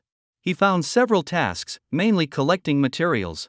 He turned in the materials he had gathered, earning 150 points, a common way for students to earn points. Next, he visited the Imperial Marketplace, turning in the remaining items for buyback. Lin Maoyu wasn't interested in consigning items, the price differences weren't significant enough to bother with. It was more efficient to run a few dungeons instead. Silver-grade equipment was more valuable than bronze-grade. With several silver-grade weapons and equipment, plus some bronze-grade items and miscellaneous materials, he exchanged them for 430,000 gold coins. His total assets now amounted to 610,000 gold coins and 135,000 points. Having set 2 records, his points had increased rather than decreased. Searching the Imperial Marketplace, he didn't find the equipment he needed. Ultimately, he spent 600,000 gold coins on 6 beginner skill scrolls. 6 scrolls, probably not enough. To be safe, he visited the Academy Marketplace again. It also sold beginner skill scrolls, each costing 800 points. In terms of gold, it was not enough to buy even 1 scroll. This highlighted the greater purchasing power of points and their higher value not just for skill scrolls, but for other equipment and items as well. After some thought, Lin Maoyu bought 10 more beginner skill scrolls, using 8,000 points. 16 scrolls should be enough. After buying the skill scrolls, he checked out other items. Some equipment wasn't available at the Imperial Marketplace. For example, there was a silver-grade weapon named the Spirit Sword, not from a dungeon but crafted by a blacksmith named Zhang Tai. Blacksmiths, as support-type professionals, could forge weapons and armor for combatants. Spirit Sword, silver grade, mental plus 400, usable at level 20. Created by Zhang Tai. Description: part of the Spirit set. It lacked any skill enhancements, offering only a mental boost of plus 400. Compared to other silver-grade weapons, like top-tier silver staves that increased mental attributes by 200 and boosted mage skills by 15%, its comprehensive utility was superior. Most mages wouldn't choose it. The Spirit Sword was unusual among silver-grade weapons. Only special cases, like prophetic mage supports needing high mental energy for skills, would opt for such a weapon. What Lin Maoyu valued was its extreme mental boost. His mental power had reached a high level. Each skeleton warrior summon required 500 mental energy. With this sword, he could summon 3 instead of 2 at a time. Higher mental energy also meant faster meditation recovery and greater efficiency. Most importantly, Lin Maoyu's Soul Flame skill grew stronger with higher mental energy. Increasing mental energy effectively boosted his skills, making it more useful to him than other silver weapons. The Spirit Sword was priced at 3,000 points, slightly above but comparable to other silver-grade weapons. Lin Maoyu bought it without hesitation. A delicate silver-white longsword appeared in Lin Maoyu's hand, instantly boosting his mental attribute to 1,700. He could feel a surge of energy flowing from the Spirit Sword into his body. If he were to use Soul Flame while holding it, the skill's power would increase significantly. In just 2 minutes, he had spent 10,000 points. With 125,000 points remaining, it seemed like a lot, but in reality, it was far from sufficient. Golden-grade weapons and equipment could easily cost tens of thousands of points each, and all his wealth would only afford him one such item. Even with 1,700 points in mental energy, Lin Maoyu sought more. He began searching for armor. What's this? He spotted a piece of mage armor called the Spirit Robe. Spirit Robe, silver grade, mental plus 200, usable at level 20. Creator, Zhang Tai. Description: part of the Spirit set. Made by the same craftsman, with the same focus on boosting mental attributes, nothing unusual there. What caught Lin Maoyu's eye was the description, part of the Spirit set. This is a set. Lin Maoyu was a bit surprised. In high school, when studying basic weaponry, he had come across descriptions of sets. Sets were rare and valuable, granting additional bonuses when complete. The Spirit Robe was priced at 2,000 points, slightly cheaper than the weapon but more expensive than other silver-grade armor. Without hesitation, Lin Maoyu purchased it. Points weren't a concern for him at the moment. With resources in hand, there was no need to worry. With a thought, the Spirit Robe appeared on him, replacing his previous knowledge robe. His mental energy surged to 1,900. Lin Maoyu checked his attributes and found that the set bonus hadn't been activated. The Spirit set required 1 more piece. He reopened the marketplace and began searching. Using the search function aligned with his intent, he quickly found the corresponding equipment. Spirit Ring, silver grade, mental plus 200, usable at level 20. Creator, Zhang Tai. Description: part of the Spirit set. Priced at 5,000 points, it was exceedingly expensive, far surpassing other silver-grade accessories. Lin Maoyu didn't mind the price, he wanted to complete the set. Without hesitation, he bought it and slipped it onto his finger. With the set complete, Lin Maoyu's body emitted a faint silver light, drawing the attention of others in the marketplace. That's the glow of a set. Someone completed a set. Silver light, it's a silver-grade set. What silver-grade sets are there? Never heard of one. You forgot about that handcrafted set. You mean the one that only boosts mental attributes? The one that's been here for over 2 years? Wow, someone actually bought that set? Must be someone with more money than sense. Everyone looked at Lin Mayu as if he were a fool. Spending a hefty 10,000 points on a silver set with no skill bonuses seemed foolish. What was the point of stacking mental energy so high? Better to have higher skill bonuses for more attack power. For most mage skills, mental energy didn't make much of a difference. They didn't understand Lin Mayu, nor did he need their understanding. With the spirit ring, his mental attributes soared to 2,100, far exceeding his other attributes. Finally, he saw the set bonus an additional 800 points in mental energy. The spirit sword, spirit robe, and spirit ring together added 1,600 points of mental energy, bringing his total to 2,900. Totally worth it, Lin Mayu thought, feeling the 10,000 points well spent. Amidst the odd looks, he left the trading center without uttering a word, yet he wore a hint of satisfaction and joy on his face. What a strange person, spending so many points on a set that only boosts mental energy, and still so happy about it. Maybe he thinks it looks good. His spirit robe and sword did look impressive. What's the point of looking good? We need strength. Can looking good charm a boss? He has money to spare. If I had those 10,000 points, I could finally get my gold weapon. Leaving the marketplace, Lin Mayu headed straight for the skill training hall. The academy had a specialized training hall, set up by formation masters. Not only could one accelerate skill training there, but it was also rumored to increase the chances of awakening skills. Whether this was true was uncertain, but many chose to use skill scrolls there. Lin Mayu, following the belief that it was better to believe than not, couldn't resist. The skill training hall was divided into beginner, intermediate, and advanced levels. Like dungeons, it required both points and level. At level 20, Lin Mayu could only access the beginner hall.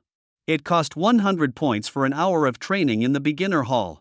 This explained why, despite having the skill training hall, students still trained outside. The price of 100 points per hour was steep. The intermediate hall cost 1,000 points per hour, and the advanced hall a whopping 10,000 points per hour. He had heard from Ningyi about an even better top-level hall, but it wasn't open to the public. Lin Mayu paid the points and entered the training hall. It was a space about 30 meters in length and width, adequate for skill training. It contained various training apparatus. Inside, Lin Mayu felt a unique aura. Having summoned a skeleton warrior earlier, he had consumed 500 mental energy points. During his time at the marketplace, he had only recovered a little. The recovery was very slow. Now, in the training hall, without meditating, his mental energy recovery matched that of meditation. Using meditation in the hall would accelerate it several times over. This meant he wouldn't have to worry about running out of mental energy while training skills, significantly enhancing his training speed. If I summon skeleton warriors here and meditate to recover mental energy, I could quickly fill my summoning space, Lin Mayu calculated, finding it a good strategy. But now wasn't the time for summoning skeleton warriors. He took out a beginner skill scroll and activated it. The scroll transformed into a ball of light around Lin Mayu, turning him into a glowing orb in the hall. Moments later, the light faded. Nothing happened. He hadn't gained any skills. The beginner skill scroll had failed, as expected. Skill awakening was never easy. Ningyi once mentioned someone unlucky enough to use 300 beginner skill scrolls to awaken all skills below the second tier at level 30. Lin Mayu hoped he wouldn't be that unfortunate. He activated another scroll. The light orb reappeared. Lin Mayu noticed it was composed of countless light points, like stars, very beautiful. He recalled times spent stargazing with his sister, wishing upon shooting stars, with their grandmother bringing them snacks and fruits. Those were cherished memories. Suddenly, one of the stars brightened and transformed into a streak of light, entering his body. Skill acquired, Bone Armor. Bone Armor, level 1 summon bones to form armor, providing 100 points of constitution for defense, lasting 5 minutes. This skill can also be used on others. As a Necromancer, a subclass of mage, Lin Mayu found similarities with mage skills, despite his mage skill bonuses being irrelevant. Bone Armor emerged as his shield skill. With 100 points of constitution converted to defense, it didn't seem high. But with comprehensive amplification, the defense increased 30-fold, equivalent to 3,000 points of constitution. It was like being a humanoid boss. Against level 20 professionals, Lin Mayu could confidently say, "I won't fight back, and you still can't kill me." Crucially, this skill could be used on others, unlike mage shields meant for personal use. This made any team with him much safer. The skill compensated for his weak defense. Raising his hand slightly, Lin Mayu pressed down. A sound echoed in the hall as a chill wind surrounded him. A layer of bone armor covered him, looking eerie yet cool. Trying it on, Lin Mayu found he could move freely, with no hindrance from the armor. It was so light that without looking, he wouldn't even notice it. After testing it, Lin Mayu smiled. Another practical, powerful skill in his arsenal. He activated another skill scroll. The orb of light lingered for a moment before gradually dissipating. Lin Mayu didn't gain a new skill this time, but he wasn't disappointed. Having just acquired a powerful skill, he was already quite satisfied. As the number of skills increased, the failure rate of skill scrolls would also rise sharply. Eventually, it might take more than a dozen attempts to succeed even once. Undeterred, Lin Mayu continued to activate skill scrolls. Failure. Failure. Another failure. Yet his expression remained calm as he persisted with the scrolls. Even if all subsequent attempts failed, just obtaining the bone armor skill was already a win. He experienced 7 consecutive failures. On the 10th skill scroll, however, the light orb enveloped Lin Mayu once again. This time, a different scene unfolded before his eyes. Flames surged skyward, ice rained down, winds howled, and thunder rumbled. The 4 scenes alternated in front of him, representing the 4 elements. Even the usually composed Lin Mayu couldn't help but feel a surge of excitement. Such a display meant a new skill, possibly related to the elements. Skill acquired, Summon Skeleton Mage. Summon Skeleton Mage, Level 1 summon an Iron Grade Skeleton Mage. There wasn't much explanation provided. At level 1, it summoned only an Iron Grade Skeleton Mage. A small black hole appeared beside Lin Mayu, and a skeleton mage emerged. Summoning it consumed 50 mental energy points, more than the 10 points required for a level 1 skeleton warrior. The Iron Grade Skeleton Mage looked tattered, pitiful compared to the Silver Grade Skeleton Warrior. Its bones were full of cracks, and it wobbled as if about to fall apart. It wielded no weapons, with flames flickering from its skeletal hands, clearly a fire element skeleton mage. Checking its attributes. Iron Grade Skeleton Mage. Strength, 300. Agility, 300. Mental, 900. Constitution, 300. Skill, Explosive Flame. Explosive Flame deals fire elemental damage to a target, with attack power based on mental strength. Thanks to his comprehensive amplification talent, all attributes were increased 30-fold. The base attributes were 10 for strength, agility, and constitution, and 30 for mental. Lin Mayu was quite satisfied with this. The skeleton mage's strength, agility, and constitution were not particularly high, slightly lower than a level 1 professional. Only its mental attribute was 30, and its skill power was determined by this mental strength. Lin Mayu understood the purpose of the skeleton mages. They were artillery, pure damage output. While the skeleton warriors held the front line, the mages provided support from the rear. He anticipated that the skill's power wouldn't disappoint. His task now was to continually practice skills, leveling them up to strengthen the skeleton mage. Once more, the light orb appeared but faded after several seconds. Lin Mayu continued using scrolls one after another, encountering more failures. He was unfazed, having expected this. At worst, he could buy dozens more later. Finally, on the last scroll, a different scene appeared once more. Whenever a skill was acquired, a unique scene would play out, reminiscent of a movie trailer.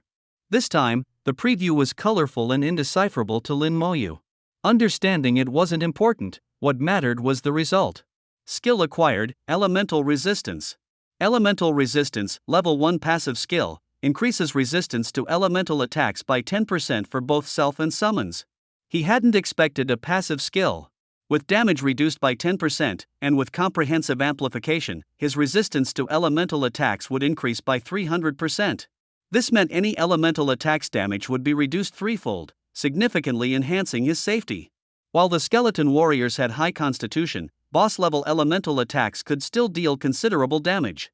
Now, with elemental resistance, their resistance to such attacks was greatly increased, further boosting safety. Every skill of a necromancer proved useful, with no wasted abilities. Checking the time, he realized half an hour had passed since entering the skill training hall. Here, time equaled points. He decisively summoned 4 skeleton warriors, bringing their number to 125, and then dismissed the skeleton mage. Lin Moyu's summons could be stored in a summoning space for permanent existence or dismissed as needed, effectively destroying the skeleton mage. He needed to repeatedly practice skills, so he had to summon and dismiss them. His mental energy quickly depleted, prompting him to meditate.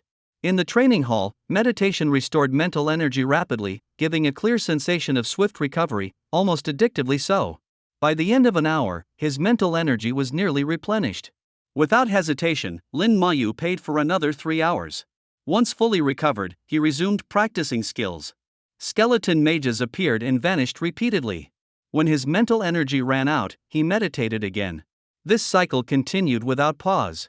Practicing skills could be addictive, and Lin Moyu understood this well. Through persistent practice, the summoned skeleton mage skill finally reached level 2. Iron Grade Skeleton Mage. Strength, 600. Agility, 600. Mental, 1800. Constitution, 600. Still iron grade and in a ragged state, it couldn't compare to the skeleton warrior, but it was still useful. Time elapsed, and Lin Moyu had spent the entire afternoon in the skill training hall, training for 4 consecutive hours. Though it was satisfying, he felt mentally fatigued, akin to spending a whole day in a dungeon. He exited the skill training hall and used his communicator to contact Bai Yuan. The call connected, and Bai Yuan's authoritative voice came through. "What is it?" "Lord Bai, I've reached level 20, Lin Moyu calmly stated. Bai Yuan, sipping tea, showed a hint of surprise. "You're level 20 now?" "Yes," Lin Moyu replied evenly. After a pause, Bai Yuan instructed, "Meet me at the administrative office." "All right." After ending the call, Lin Moyu headed to the administrative office. In a hidden space, Meng Anwen couldn't help but laugh. "Who reached level 20? Bai Yuan waved it off. "Who else?" "Lin Moyu." Meng Anwen wasn't surprised. "That's quite normal, isn't it?" "It is normal, yet not quite. He was level 17 yesterday evening, and now he's level 20 in just a day." "That's quite the leveling speed," Bai Yuan mused. Meng Anwen's expression showed a touch of astonishment. "Indeed, very fast." "It seems he's working hard." Bai Yuan suddenly chuckled. "I get it. This guy must be soloing nightmare-level dungeons. Otherwise, he couldn't have leveled up so quickly." Recalling Lin Moyu's performance on Mermaid Island, Bai Yuan believed he had the capability to solo nightmare-level dungeons. Just then, someone approached. Something strange happened.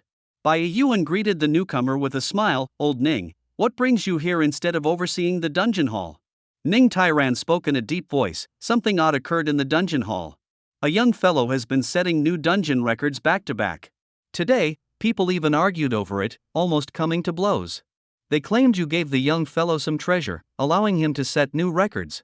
Bai Yuan raised an eyebrow. "Is there such a treasure? I'm unaware. Who set the records?" He handed Ning Tairan a cup of tea. "No rush, have some tea and tell me slowly." "It's just a young fellow, can't be anything major." Meng Anwen, noting Bai Yuan's composed demeanor, realized he likely knew the answer. Ning Tairan took a sip of tea. "A student named Lin Moyu. He was level 17 yesterday, cleared the mutant forest, and then the spider nest. These are his records." Ning Tairan displayed Lin Moyu's records. Mutant forest, 24 minutes and 32 seconds. Spider nest, 22 minutes and 51 seconds. Bai Yuan and Meng Anwen exchanged glances, both startled by the impressive times. Even they were taken aback. Meng Anwen self-deprecatingly remarked, "Old Bai, could you have done this back in the day?" Bai Yuan candidly replied, "No way. Soloing on normal difficulty was doable, but nightmare difficulty was like courting death. Besides, this performance, how on earth did he achieve it? Enough chatter, I've got to go. That guy should be at the administrative office by now." With that, Bai Yuan vanished. Ning Tairan curiously asked, "Why's he in such a rush?" Meng Anwen chuckled. "He's off to meet that Lin Moyu fellow. Let's not mind him, and enjoy our tea." Ning Tairan added, "Actually, I have something to discuss with you." Meng Anwen paused. "What is it?" "Make a ring." At the administrative office, Lin Moyu met Bai Yuan. "Lord Bai, what's the task?" he asked directly, preferring to avoid pleasantries. Bai Yuan sized up Lin Moyu, confirming he was indeed level 20. His leveling speed was remarkable, much faster than Bai Yuan's own back in the day. Recalling his own struggles, Bai Yuan couldn't help but think, these siblings are extraordinary. Lin Mohan reached level 30 in 3 months and joined the Genesis Academy at breakneck speed.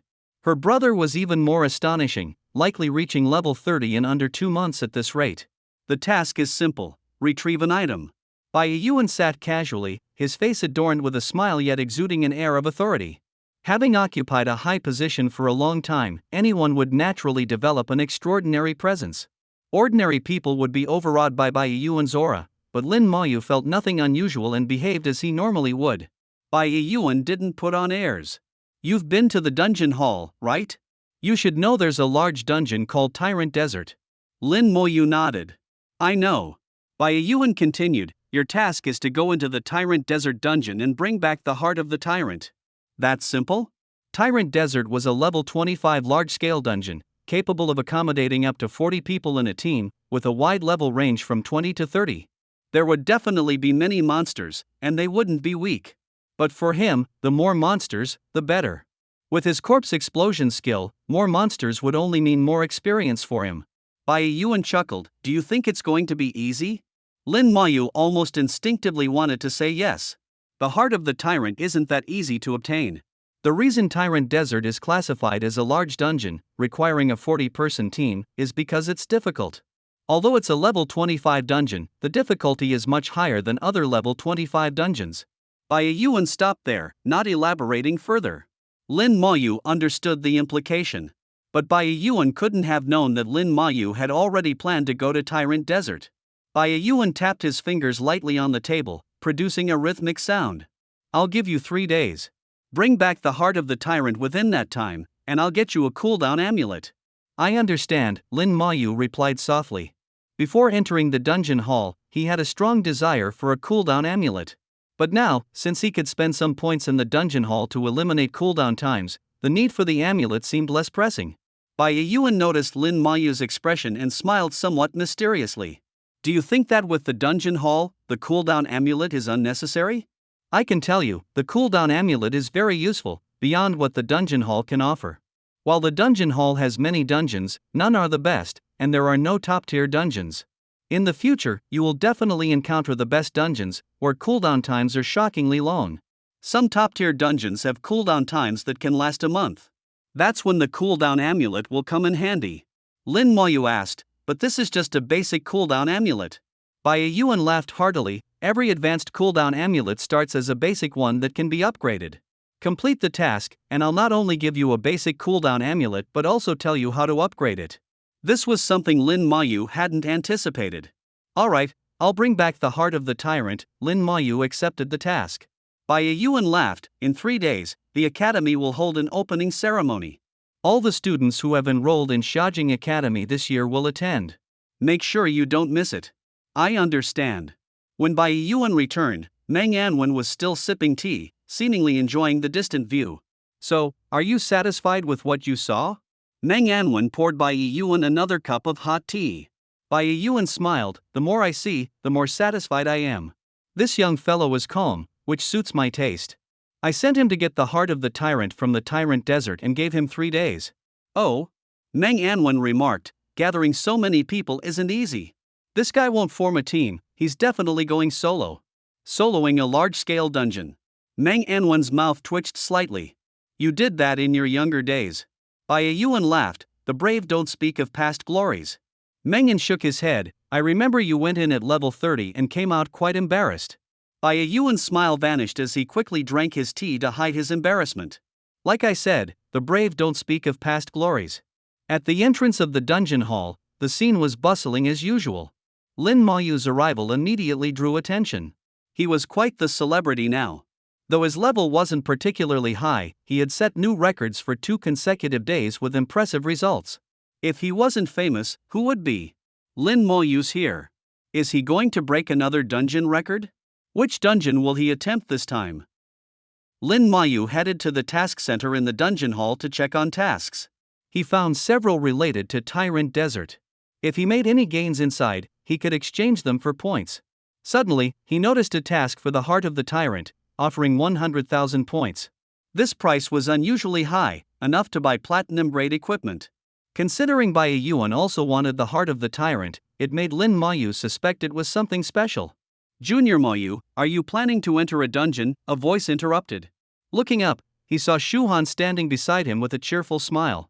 Lin Mayu had a question. Senior, do you know about the heart of the tyrant? Yes, I do, Shu Han replied instinctively, then elaborated. The heart of the tyrant is a material only dropped by the final boss in Tyrant Desert. Alchemists can use it as a main ingredient to craft the tyrant necklace, a boss accessory. So it's a special material like the Goblin King's, used to make boss accessories. Boss accessories have unique attributes not found in ordinary jewelry, like the Goblin King's ring, which increases all skills by one level, regardless of profession. Lin Mayu didn't know if it would be useful to him, but its value was undeniable. Shu Han continued, the tyrant necklace is great, but obtaining the heart of the tyrant is very difficult. Tyrant Desert is a large dungeon with no difficulty options, and the monsters are tougher than those in nightmare-level dungeons of the same level. The bosses are world-class and incredibly challenging. Even a full 40-man team at level 40 would find it time-consuming and dangerous, risking a wasted trip. The heart of the tyrant only drops once a year. It's been 2 years since the last drop. Lin Mayu thought, despite the high difficulty, with so many people, there'd always be teams attempting it. The tyrant must have been defeated many times, so why hadn't anyone acquired the heart of the tyrant? Curious, he asked, why? Shu Han giggled, enjoying Lin Mayu's rare inquiry. The young student, 2 years younger than herself, felt like a playful younger brother. Shu Han held up 2 fingers. 2 reasons. First, the fewer people in the Tyrant Desert dungeon, the higher the chance of the heart dropping. This count starts when entering the dungeon, exiting midway doesn't help. Second, the faster the tyrant boss is defeated, the higher the drop rate for the heart. With this understanding, Lin Mayu realized the task center's 100,000 point offer for the heart was quite cheap.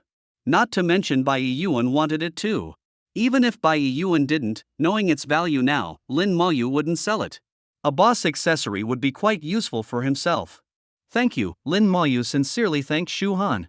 Most wouldn't share so much information. Shu Han laughed, no problem, but I've heard a team is planning to tackle Tyrant Desert. Are you joining them?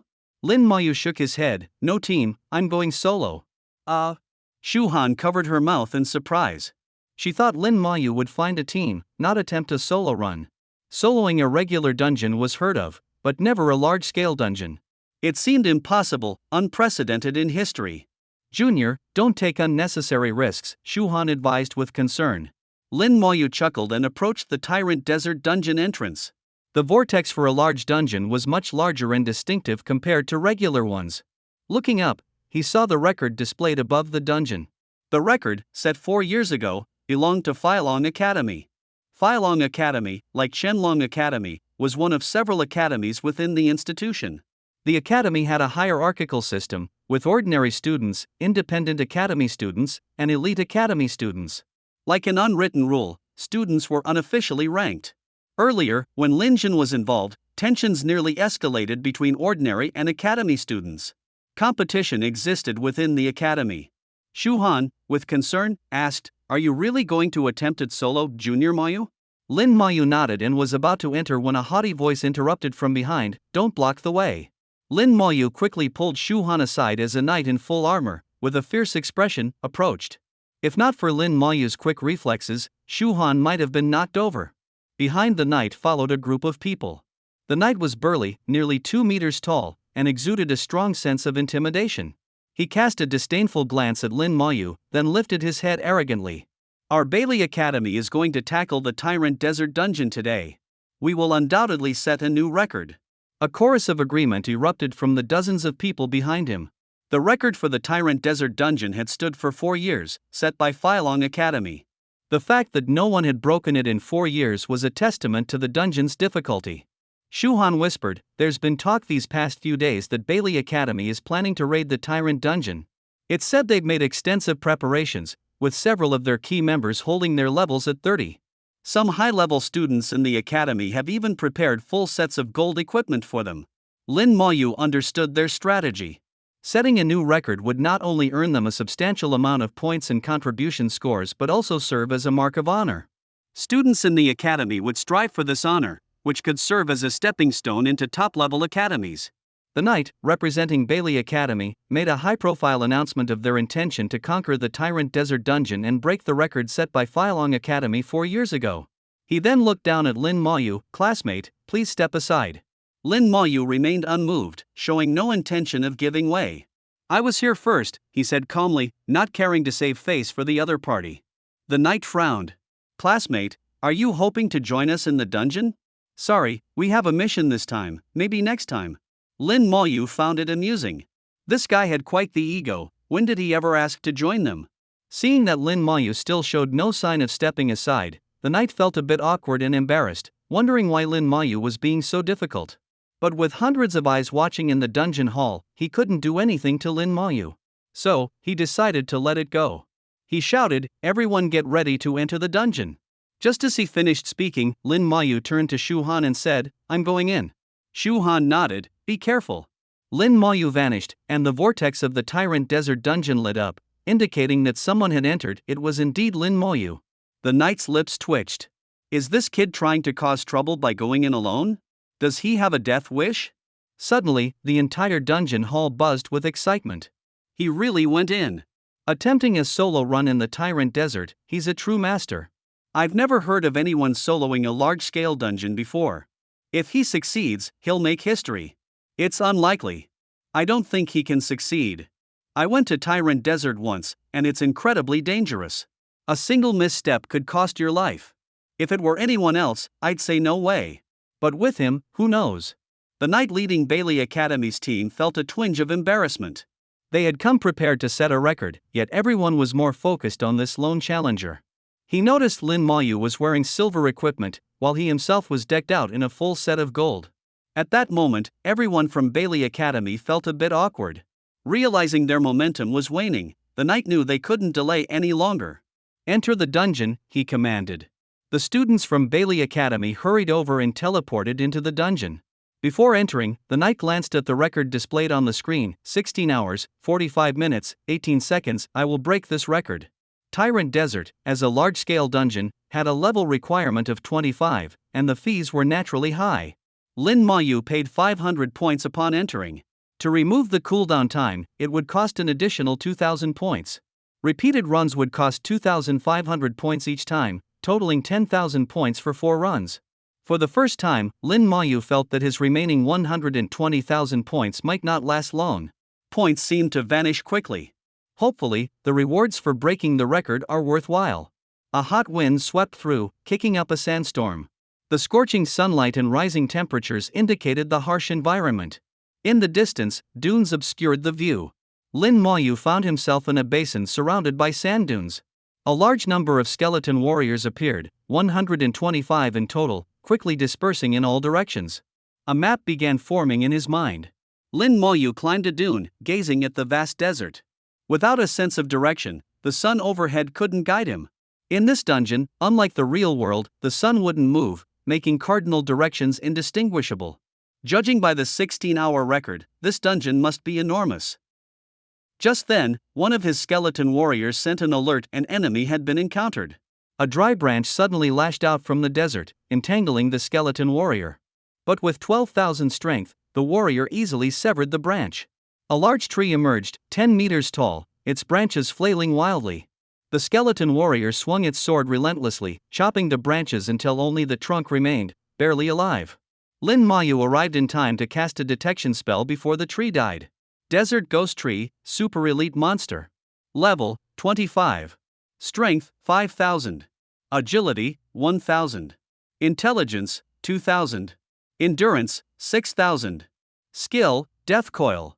The attributes were close to the pre-upgraded skeleton warriors and even stronger than the boss-level giant serpent in the mermaid dungeon. As expected of a large-scale dungeon, this ordinary monster's attributes rival the level 24 boss in the mermaid dungeon. If the skeleton warriors hadn't been upgraded, dealing with this would be tricky. With the pre-upgrade bronze-level skeleton warriors, each having 6,200 in all attributes, he could manage, but it would take some effort, like fighting a boss. Not as easy as now. Having gauged the monster's attributes, Lin Moyu had a clearer understanding of the dungeon's challenges. Kill. Obtained Ghost Tree Branch X5. Not only did it have boss-level attributes, but it also gave considerable experience, 300,000 for a single kill.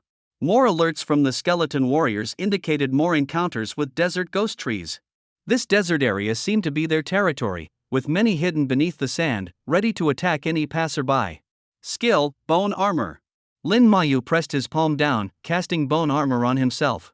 A set of bone armor appeared, gleaming silver in the sunlight. He sent the skeleton warriors to scout ahead.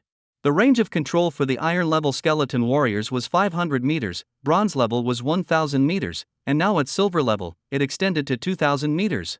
Lin Mayu followed the path cleared by the skeleton warriors, revealing more of the map in his mind. An hour passed, and Lin Mayu's exploration expanded, but everywhere was just sand and desert ghost trees, with no other creatures encountered. After 2 hours, his mental map finally showed something different: water. He quickly approached, standing atop a dune, overlooking an oasis. The waterway of the oasis stretched far into the distance.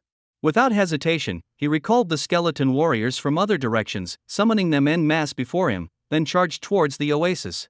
In the desert, an oasis inevitably harbored danger. The skeleton warriors led the way. As they reached the oasis's edge, a splash sounded. A large number of scorpion-like creatures surged from the oasis. Lin Mayu remained unperturbed, still atop the dune, not having descended. He cast detection like a gentle breeze. Oasis giant scorpion. Level 25. Strength 4000. Agility 3000. Intelligence 2000. Endurance 6000. Skill poison sting. Each giant scorpion was 2 meters tall, and including the tail, over 5 meters long. The tail bore massive poison stingers, appearing menacing and terrifying. The stinger wasn't a single spike but a petal-like cluster, glowing faintly blue under the sun. Hundreds of oasis giant scorpions charged at the skeleton warriors. The warriors, unafraid, raised their swords. In a typical team, approaching an oasis would require cautious strategy, drawing monsters out gradually for a coordinated attack. But Lin Mayu's approach was direct and straightforward. 10 skeleton warriors simultaneously swung their swords, unleashing their skills. Skill, Frenzied Strike. Using 3 times their strength attribute, they unleashed a frenzied strike. The swords, glowing red, blocked out the sun. A giant scorpion let out a scream, instantly killed. Kill. Obtained Sharp Tail Stinger X3. Seconds later, the remaining oasis giant scorpions closed in. Lin Mayu raised his palm. Skill, Corpse Explosion. A thunderous explosion filled the air as Lin Mayu's skill detonated, sending sand flying everywhere. The oasis giant scorpions were caught in the blast, their bodies flung into the air, tumbling amidst the sandstorm. One explosion followed another, creating craters in the ground, with sand falling like rain and burying the defeated scorpions. Lin Mayu quickly collected vast amounts of experience and stored the materials in his inventory. His experience soared once again. Each monster yielded as much experience as thousands of small spiders from the spider nest. Just from this wave of enemies, his experience bar increased by 8%. Nice! Lin Mayu thought to himself. He hadn't expected his experience to rise so quickly even after reaching level 20. If he could continue defeating monsters this efficiently, leveling up would be as easy as eating and drinking. Monsters that others struggled to defeat with caution and effort were as simple as slicing through vegetables for Lin Mayu. Experience flowed to him like rain, along with a wealth of materials. In no time, the area around the oasis was cleared of enemies. Lin Mayu continued forward alongside his skeleton warriors, following the waterway's path. The waterway meandered into the distance, and Lin Mayu wasn't sure if this was the correct path. But for now, it was the only path available, as the rest of the landscape was an endless sea of sand with no discernible landmarks. Along both sides of the waterway, numerous oasis giant scorpions lay buried beneath the sand, with only their tails protruding, resembling spikes. As the skeleton warriors advanced, these spikes were systematically eliminated, leaving behind their lifeless bodies. As they progressed, more skeleton warriors spread out on either side, helping to clear the hidden desert ghost trees from the sand. Though their numbers weren't particularly high, each one contributed to the experience gain. The map of the Tyrant Desert was vast. After over an hour of following the waterway, Lin Mayu finally saw something different. An unremarkable mountain appeared at the end of the waterway. Lin Mayu understood why other teams advanced so slowly. First, they had to find the path, and then deal with the oasis giant scorpions along the way. Each scorpion was as strong as boss-level monsters in other dungeons. Even a fully equipped 40-member team would need significant time to clear them. The waterway disappeared underground at the mountain's base, revealing sparse vegetation, a collection of cacti. Next to the cacti were numerous ants. These weren't ordinary ants, each was over a meter long, with sharp mandibles and legs covered in spines, resembling sharp blades. Desert larval ant, enhanced elite monster. Level 25. Strength 2500. Agility 2000. Intelligence 1000. Endurance 3000. Skills none. Weaker than the desert giant scorpions, these were enhanced elite monsters, comparable to those in nightmare-level dungeons of the same tier. But their numbers. Moreover, they were just larval ants. Ants were part of a large, hierarchical community with clear divisions of labor. Larval ants were the weakest among them. If even these were enhanced elite monsters, then the workers and soldiers. Lin Moyu steeled himself, anticipating a wealth of experience coming his way. His detection skill had caught their attention. A few larval ants lifted their heads towards him and, with a screech, charged forward. Their speed seemed to exceed what their 2000 agility attribute suggested. They were fast, but the skeleton warriors were faster. A few skeleton warriors intercepted them, swords raised and fell. With a couple of crisp sounds, they were instantly slain without suspense, the attribute gap too vast. With 12,000 in attributes, the skeleton warriors possessed overwhelming combat power. The skeleton warriors charged forward, exterminating the nearby larval ants without leaving a single one alive. Killed level 25 desert larval ant, experience plus 50,000. Obtained ant mandible x3. Killed level 25 desert larval ant, experience plus 50,000. Obtained ant mandible x3. Experience was steadily increasing. From entering the dungeon until now, over 4 hours had passed, and his experience had risen to 15%. No more large enemy groups appeared, only scattered ones, which naturally reduced efficiency. What is this? Lin Moyu wondered as he approached a peculiar cactus. Clusters of small fruits hung from the cactus, deep blue and grape-like, tempting and juicy looking. When in doubt, use detection. Desert fruit can rapidly restore a large amount of mental energy. Must be consumed within 5 minutes of being picked and cannot be stored. At that moment, a chittering sound reached his ears. A large number of larval ants emerged from the ground, quickly surrounding him, numbering over 100. They screeched angrily at Lin Moyu, seemingly warning him to stay away from the desert fruit. Their warning was met with the skeleton warriors' swords. Lin Moyu gazed ahead at a mountain blocking his path. The steep cliffs and difficult terrain made it hard to climb. At the mountain's base were several cave entrances, with traces of ants nearby. Ant tunnels. Lin Moyu realized this was an ant nest. To pass through the mountain, he would have to enter the tunnels. However, there were 5 cave entrances, and he had no way of knowing which one was the correct path. With a thought, he divided 50 skeleton warriors into 5 groups, each heading towards a different cave. Meanwhile, Lin Moyu picked a desert fruit and popped it into his mouth. It wasn't as tart as he expected, instead, it had a hint of sweetness and tasted quite good, similar in texture and appearance to grapes. His mental energy had been depleted by half. After consuming the desert fruit, his mental energy began to recover rapidly. In less than a minute, it was nearly fully restored. Lin Moyu couldn't help but be surprised. His total mental energy was 2,900, at least double that of mages of the same level, thanks to his mental gear set. The desert fruit's effect was astonishing, restoring his energy 10 times faster than meditation in the skill training hall. Looking at the field of special cacti laden with desert fruits, he made a decisive choice. Summoning skeleton mages one after another, his mental energy quickly depleted again. He dismissed the summoned mages, then consumed another desert fruit, continuing to wait for his mental energy to recover. As his mental energy replenished, Lin Moyu resumed summoning skeleton mages. When the fruit's effect wore off, he'd consume another, allowing his mental energy to recover. Skeleton mages appeared and vanished in rapid succession, turning this place into an ideal training ground for his skills. The opportunity was too good to pass up. Here, skill training was unimpeded by mental energy limitations, allowing rapid progress. While he honed his skills, the skeleton warriors charged into the ant tunnels. The 2,000-meter range was a straight line, unaffected by the complex terrain. Inside the tunnels, more ants awaited. Killed. Obtained ant mandible x3. Killed. Obtained ant mandible x6. Soon, the skeleton warriors encountered desert worker ants. Judging by the experience gained, they were super enhanced elite monsters. They were level 26, offering even more experience. Lin Moyu left the skeleton warriors to fight and explore freely while he focused on skill training. After hundreds of skeleton mage summons, his skill finally reached level 3. But this was just the beginning.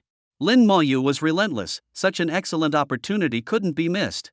This was a veritable skill training paradise. Time passed, and Lin Moyu continued summoning without pause, consuming desert fruits one after another, keeping his mental energy in a state of rapid recovery. 10 minutes later, his skill leveled up again, progressing much faster than in the skill training hall. In the ant tunnels, the skeleton warriors continued their exploration, gradually completing the map. Experience points kept rising, now reaching 17%. 3 hours later, Lin Moyu finally paused. Most of the desert fruits had been consumed, and his skeleton mage skill had reached level 20, the current cap. Satisfied, Lin Moyu checked the attributes of the skeleton mages, his eyes gleaming with approval. Silver level skeleton mage. Strength, 6,000.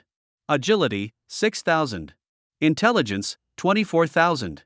Endurance, 6,000. Skill, Ice Rainstorm. Ice Rainstorm creates an ice storm within a certain range, dealing ice elemental damage to targets, with attack power based on intelligence. Standing before him was an ice-type skeleton mage, its palms glowing with a cold light, ice forming and dissipating continuously. Occasionally, the sound of ice cracking could be heard. With intelligence amplified 30 times to a staggering 24,000, Lin Moyu could imagine the terrifying attack power of the skeleton mage. Moreover, its skill, Ice Rainstorm, was an area of effect attack. Lin Moyu pointed in a direction, commanding the use of the skill. The skeleton mage raised its hands, releasing a beam of icy light.